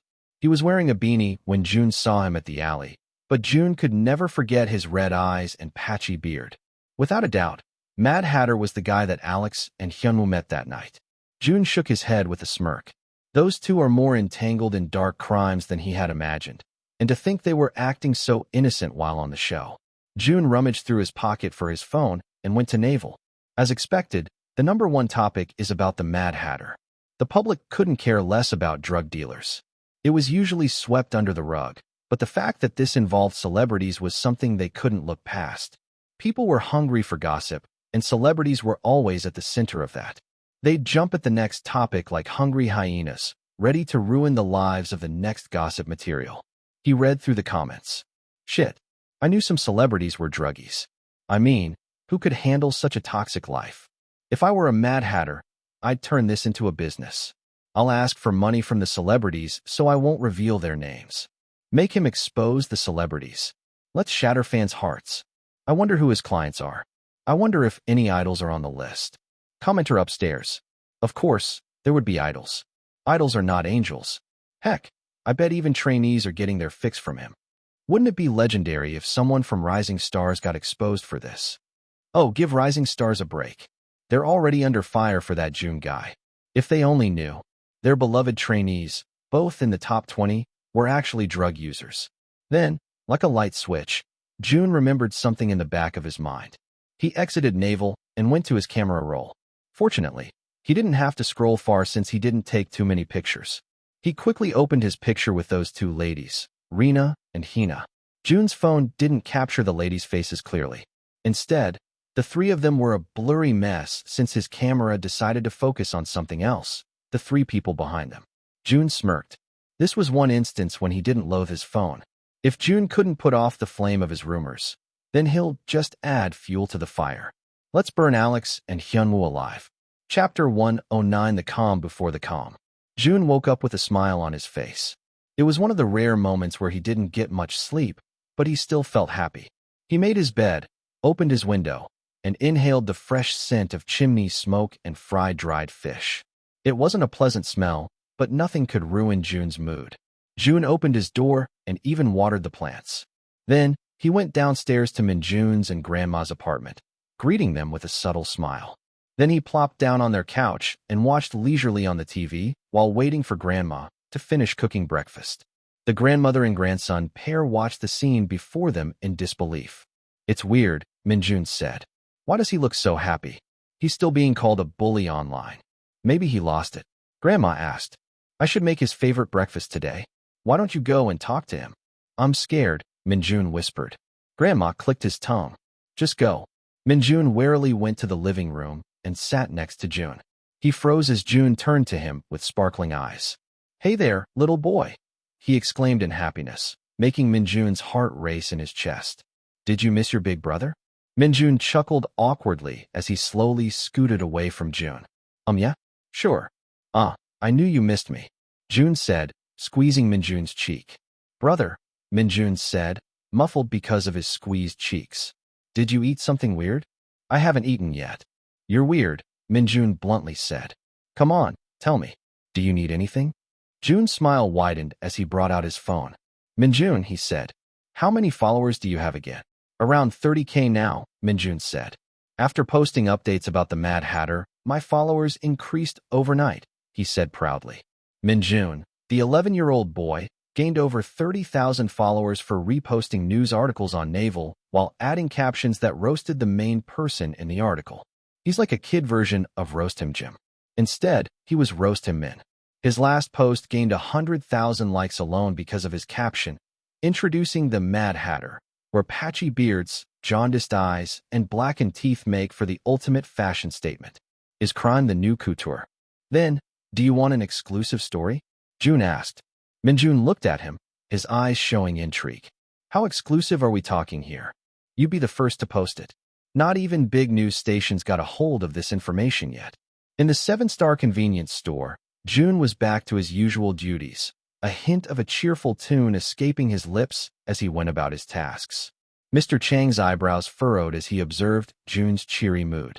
It wasn't often that his part-time worker displayed such unabashed happiness, especially after what seemed to have been a rather eventful day for him.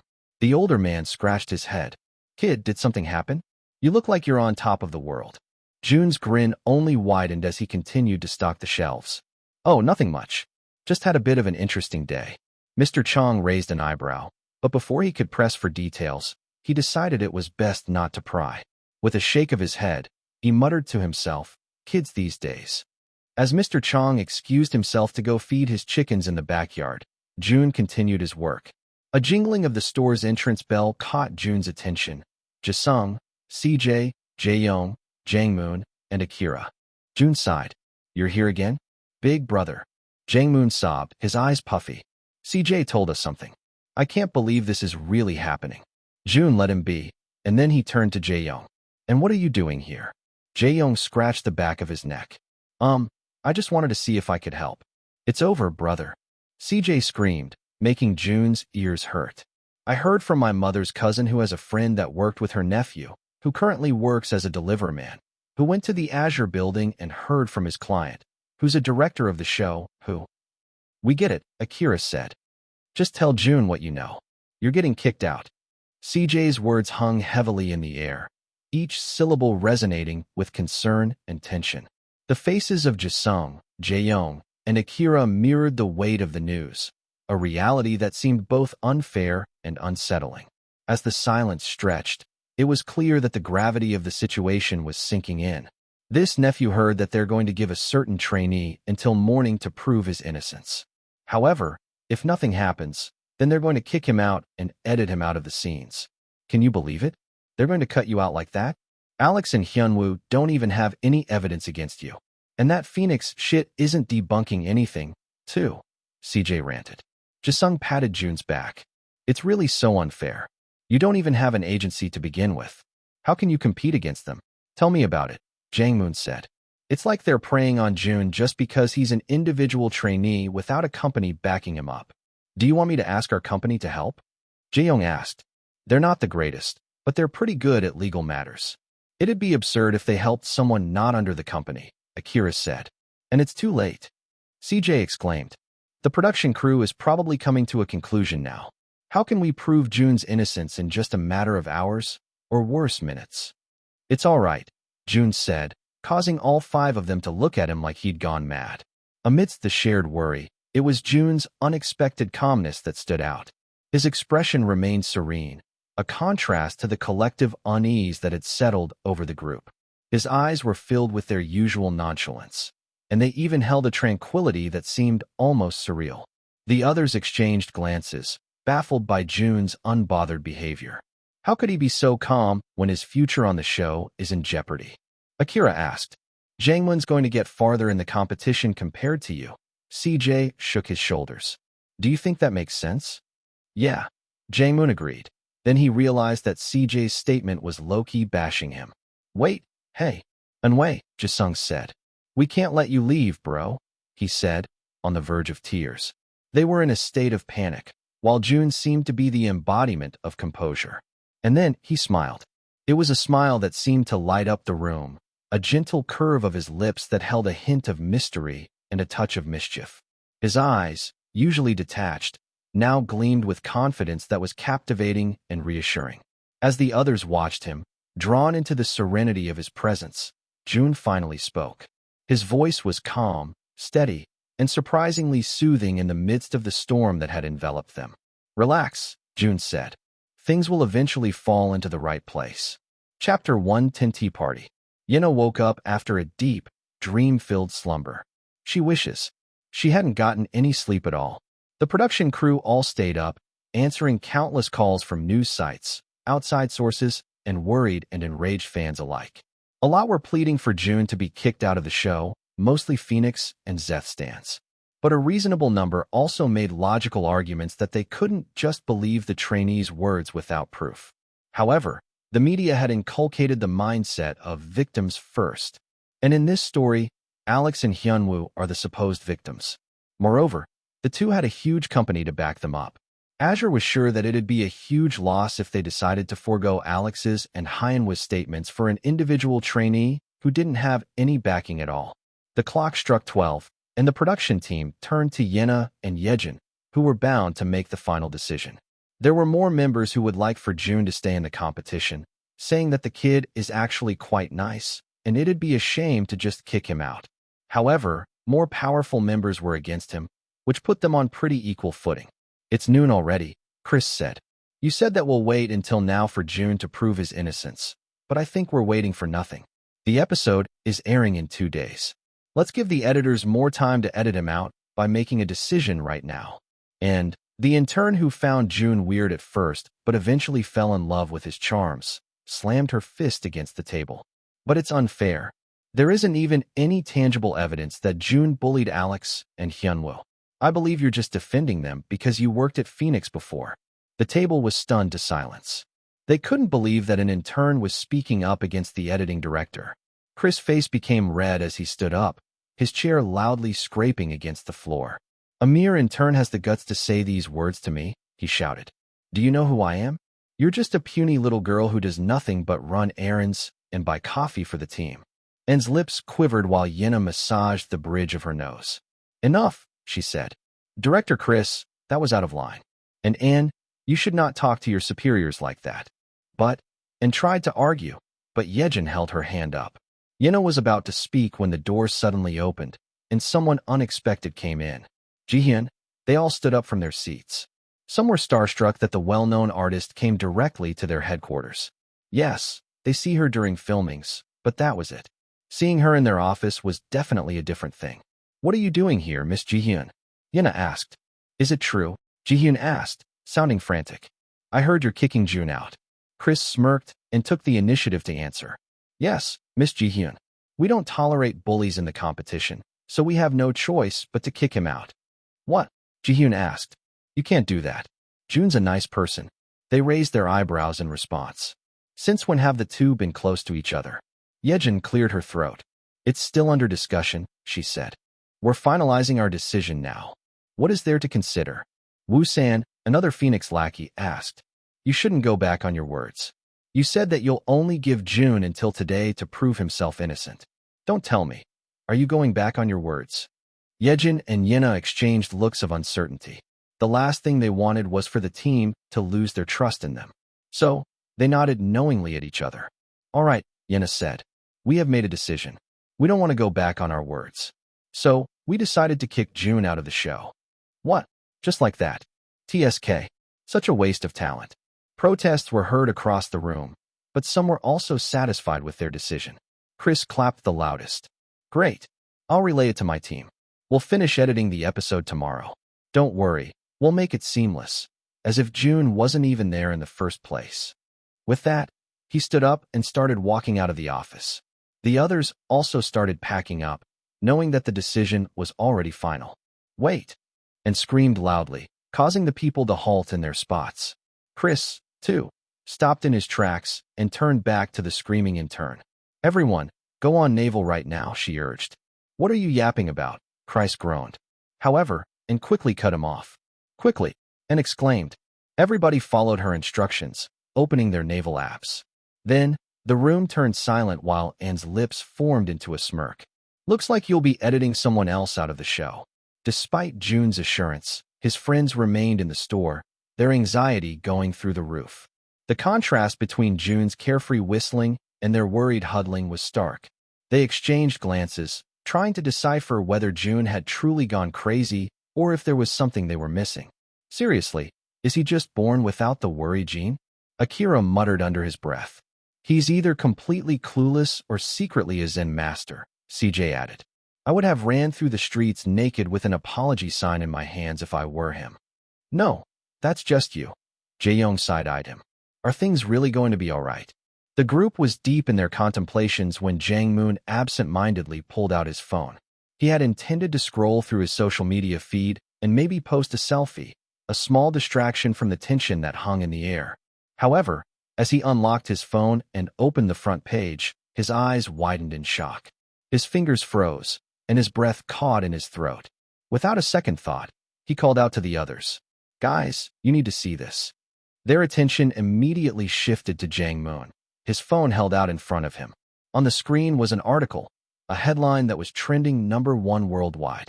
As they read the headline, a collective gasp filled the air. Drama rising through the stars, the Mad Hatter's celebrity extravaganza. Tea Party takes on a whole new meaning. Chapter 111. Akira took the phone from Jang Moon's hand and started reading it out loud. In a story that could rival the most sensational K-drama plotlines, new stars have emerged on the scene. Two familiar faces from rising stars are finding themselves in a celebrity scandal, and this rabbit hole goes deep, my friends. Get ready to sip your tea with an extra dash of spice. Yes, we're talking about none other than Alex and Hyunwoo, those D-list darlings who somehow managed to trade in fame for infamy. Sources, which have been so kind as to leave no room for speculation, have revealed that Alex and Hyunwoo have a not-so-secret talent, indulging in substances that seem to rival the hallucinations present in Alice's Wonderland. Jun let out a little chuckle. Minjun is definitely going places. How can an 11-year-old write this well? Previously, Alex and Hyunwoo have tried to deflect the spotlight onto none other than Jun, another trainee from Rising Stars, accusing him of bullying during their trainee days. Were they also stoned when they came up with this brilliant accusation? The others, too, couldn't help but chuckle. And before we end, can we talk about their appearance? Let's face it, it's been more obvious than a neon sign at a dark alley that these two have been dabbling in something other than skincare. Their new looks are less refreshed and more refreshingly obvious, leaving even the most optimistic fan wondering if their mirrors have been lying to them all this time. Those red eyes, yellow teeth, and chronic cough gave it all away. To add credibility to the story, Akira turned the phone and showed the picture attached to the article. They gasped as they looked at the picture of the Mad Hatter handing Alex and Hyunwoo a packaged white powder. It's legit, CJ muttered. I thought it was a joke with how it's written, but it's real. Who posted it? Minmin. Akira said, looking at the poster's information. They have around 120k followers now. Jun smirked. He bets that kid is jumping for joy right now. The five of them continued looking at the picture, not believing their eyes. Jun crossed his arms in front of his chest as he observed their shocked faces. In a college dorm in Seoul, Hina and Rina were walking to their next class when they came across the article. "Hey, doesn't this look familiar?" Hina asked, pertaining to the attached photo. Rina tilted her head to the side as she stared at the picture. "Nope," she said. "Never seen that photo in my life." "Look at it intently," Hina insisted. "Isn't this my forehead?" she asked, placing the phone next to her forehead. Rina laughed out loud. "You're crazy. Why would you be in a photo with some druggies?" Hina clicked her tongue. "I've definitely seen this picture before." "You haven't," Rina convinced her. "Let's focus on the more important thing here. Alex and Hyunwoo are proven to be pathological liars. Our Jun will be finally free from rumors." "Right," Hina chimed happily. "I still can't forget our interaction. Do you think we can message him to ask for our picture together?" "Message him on what?" "Email," Rina asked. "That man does not have any social media presence." Hina pouted. "You're right. Let's wait until he makes one then. I bet he'll have a really cute username." Back to the 7-star convenience store. Jun's smirk widened as he scrolled through the comments section.